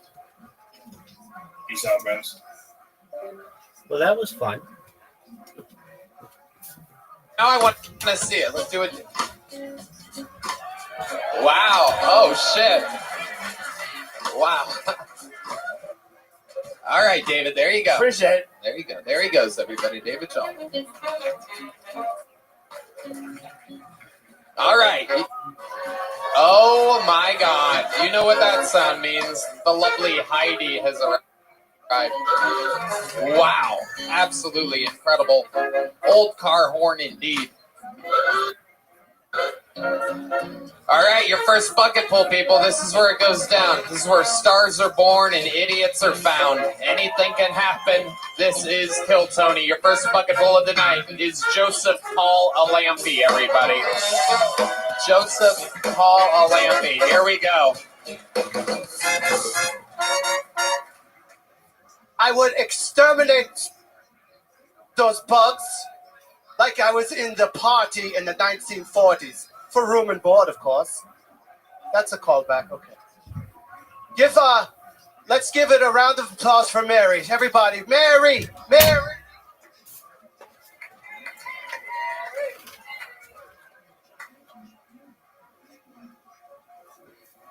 Oh, hi.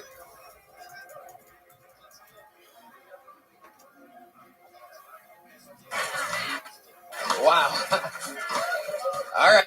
All right, David, there you go. Appreciate it. There you go. There he goes, everybody. David Shaw. All right. Oh, my God. You know what that sound means. The lovely Heidi has arrived. Wow. Absolutely incredible. Old car horn indeed.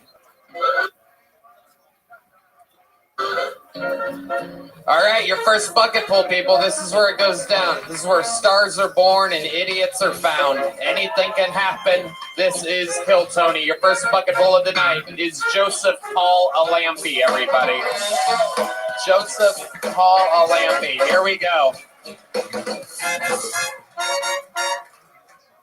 I would exterminate those bugs like I was in the party in the 1940s. For room and board, of course.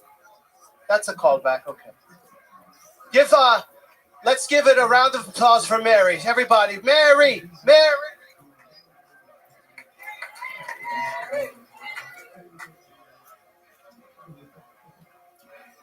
Oh, hi there. Oh my God, this is a different sort of ship. Holy fuck, this guy. I'm Mary. Sometimes the aliens talk to me in my sleep or when I'm awake, etc., etc. And I'm all out of fucking tinfoil. And I go back on the X. Where's the X? I don't know. Is the X in my head? Did I take any X? Stop taking X. Because I think it's like in the psychic sphere or something. My grandson My grandson was also electrocuted. I was electrocuted. I'll break the fifth wall. I love you, Tony.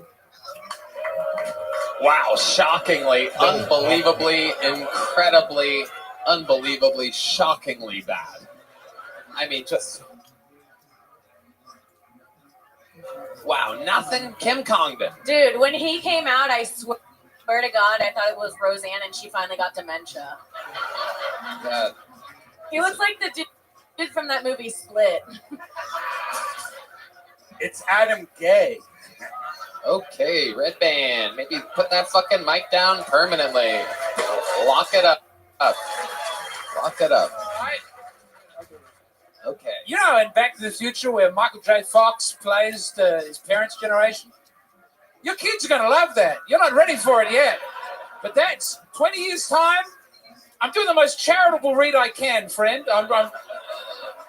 I am so intrigued by how bad that was, Joseph Paula Lampe. How long have you... Over here, Joseph.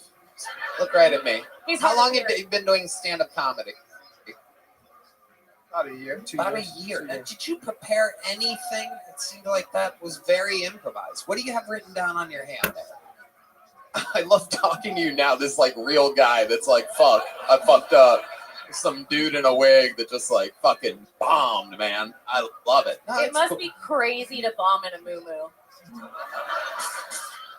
I'm a cuckoo in a moo-moo. Okay, so you still definitely had nothing prepared. I do. Like, I feel like if I put that dress and a wig on any other dude in this room, they'd be like so much funnier than you, right? Did But they didn't, Tony. It's like abstract art. A 4-year-old could do that, but they didn't. He's out here taking chances. That is true. That's a very... It was not a good one. Very positive. Very positive analysis of what just happened. Yeah, but this is like one of those chances where you fuck a hooker with no condom and get a disease, you know? Okay. All right. So let's just... Joseph, stick with me over here. Over here, Joseph. You ready? So you've been doing it a year. Give me a joke that you prepared for tonight. Like something that you would do. Like that where you're like, all I have to do is say this like this, and this will work. What was something that you had in your head, on your hand, written, anything? What do you got there? Because you didn't do any of that on your hand, did you? Oh my God, you have so much shit.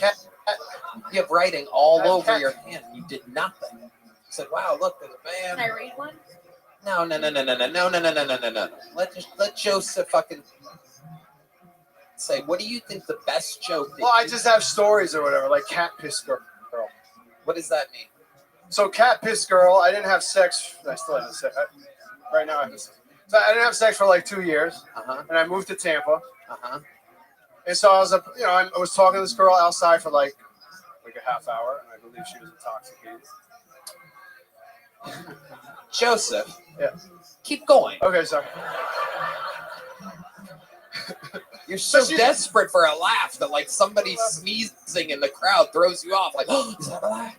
You're like pausing for shit. There's nothing happening here. You have to hit something for it to be funny. So we went up to her room to fuck.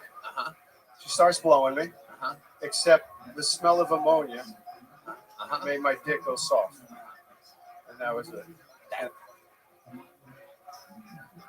This cat that was your she had a pile of That's shit. your fucking 1 year in the game. That's your number one go-to. No real fucking.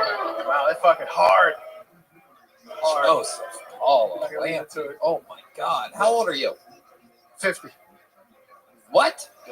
Is that not a wig? I thought that was a wig you're wearing. Oh my God. It's Gary Busey. Oh my God. Wow. For all of you 7-year-olds listening, He looks like Bruce Willis now. Wow. You're not really 50. You're not really 50, are you? I'm sorry. Are you really 50? Yeah. Drink lots of water. Listen to your grandmother. Eat your vegetables. You've got huge, full lips. That's another one. Yeah, I was made fun of for having huge lips as a kid. Okay, what's that, Joe? You heard it. No, is that it? You just have setups for your jokes. Do you know that? You haven't finished.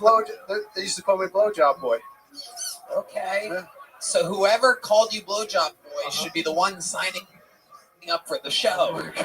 You see that? Because they're kind of funny. You're just repeating something that somebody called you once. Okay, what do you do for work, 50-year-old? I got laid off. Okay, what did you used to do? I was a security guard. I was a personal trainer, a Tai Chi instructor. I think Red Band would benefit from me if you want. How? Personal trainer? Is Yeah. that what you're implying? No, love Moo. I would love to train Red Band. I can help them out. Okay. Jesus, Joseph. God damn. Oh, God. Do you have any crazy life I was stories? electrocuted. Uh-huh. I believe that.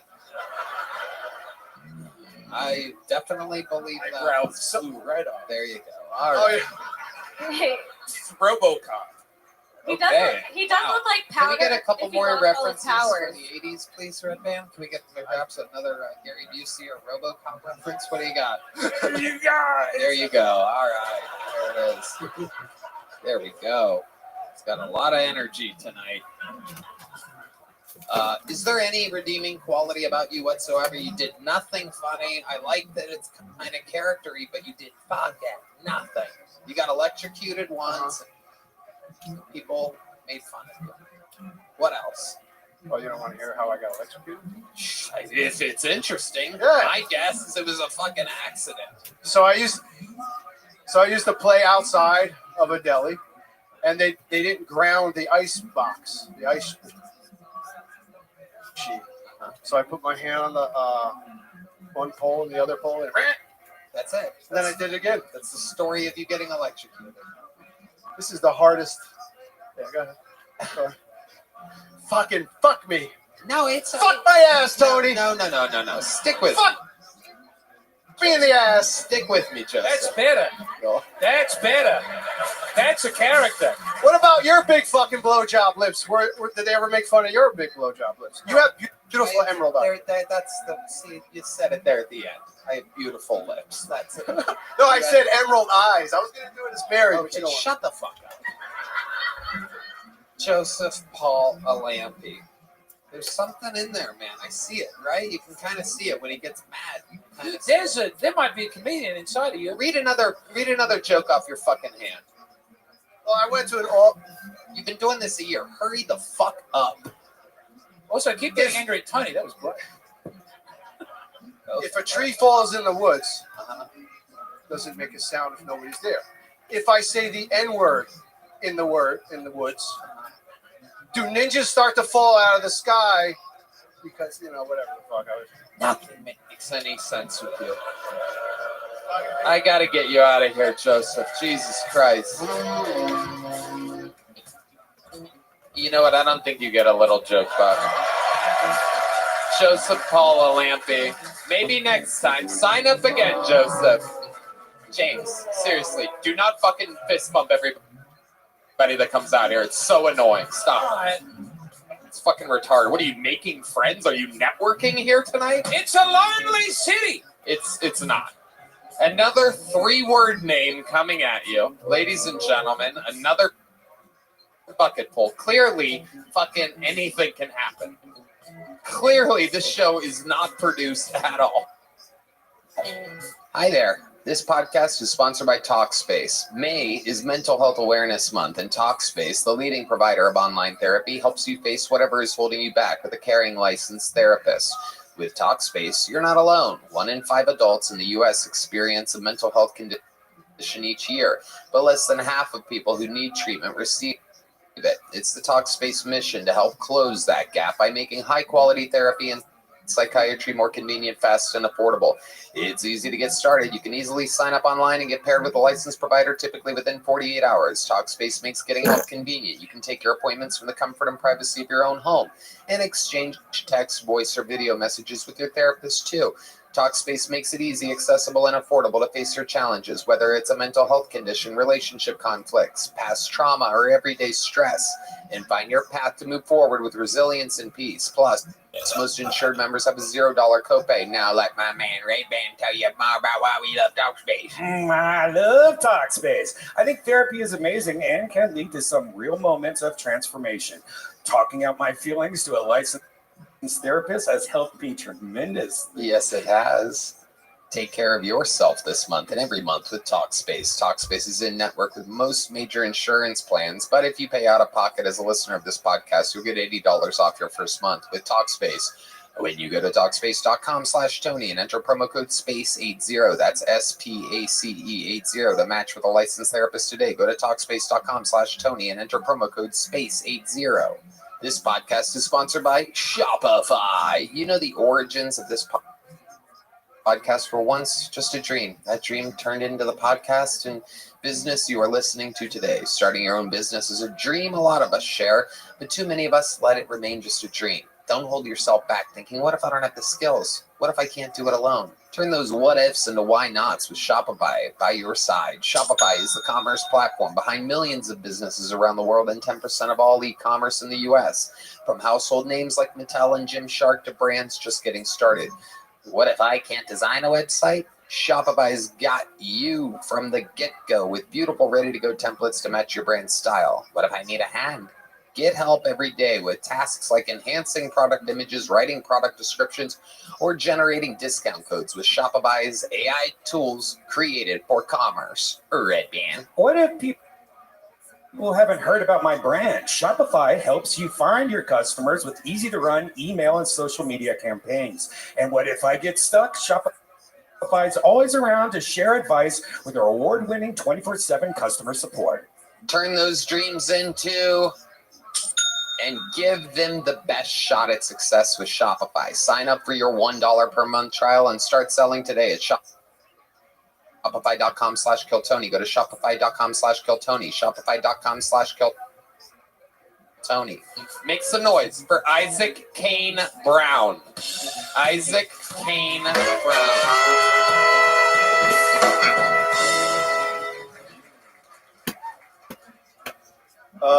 I've been dating a girl recently with a pretty big red flag. I think it's Chinese or something. I'm not too sure. I've been thinking I should be in the UFC. The way I've been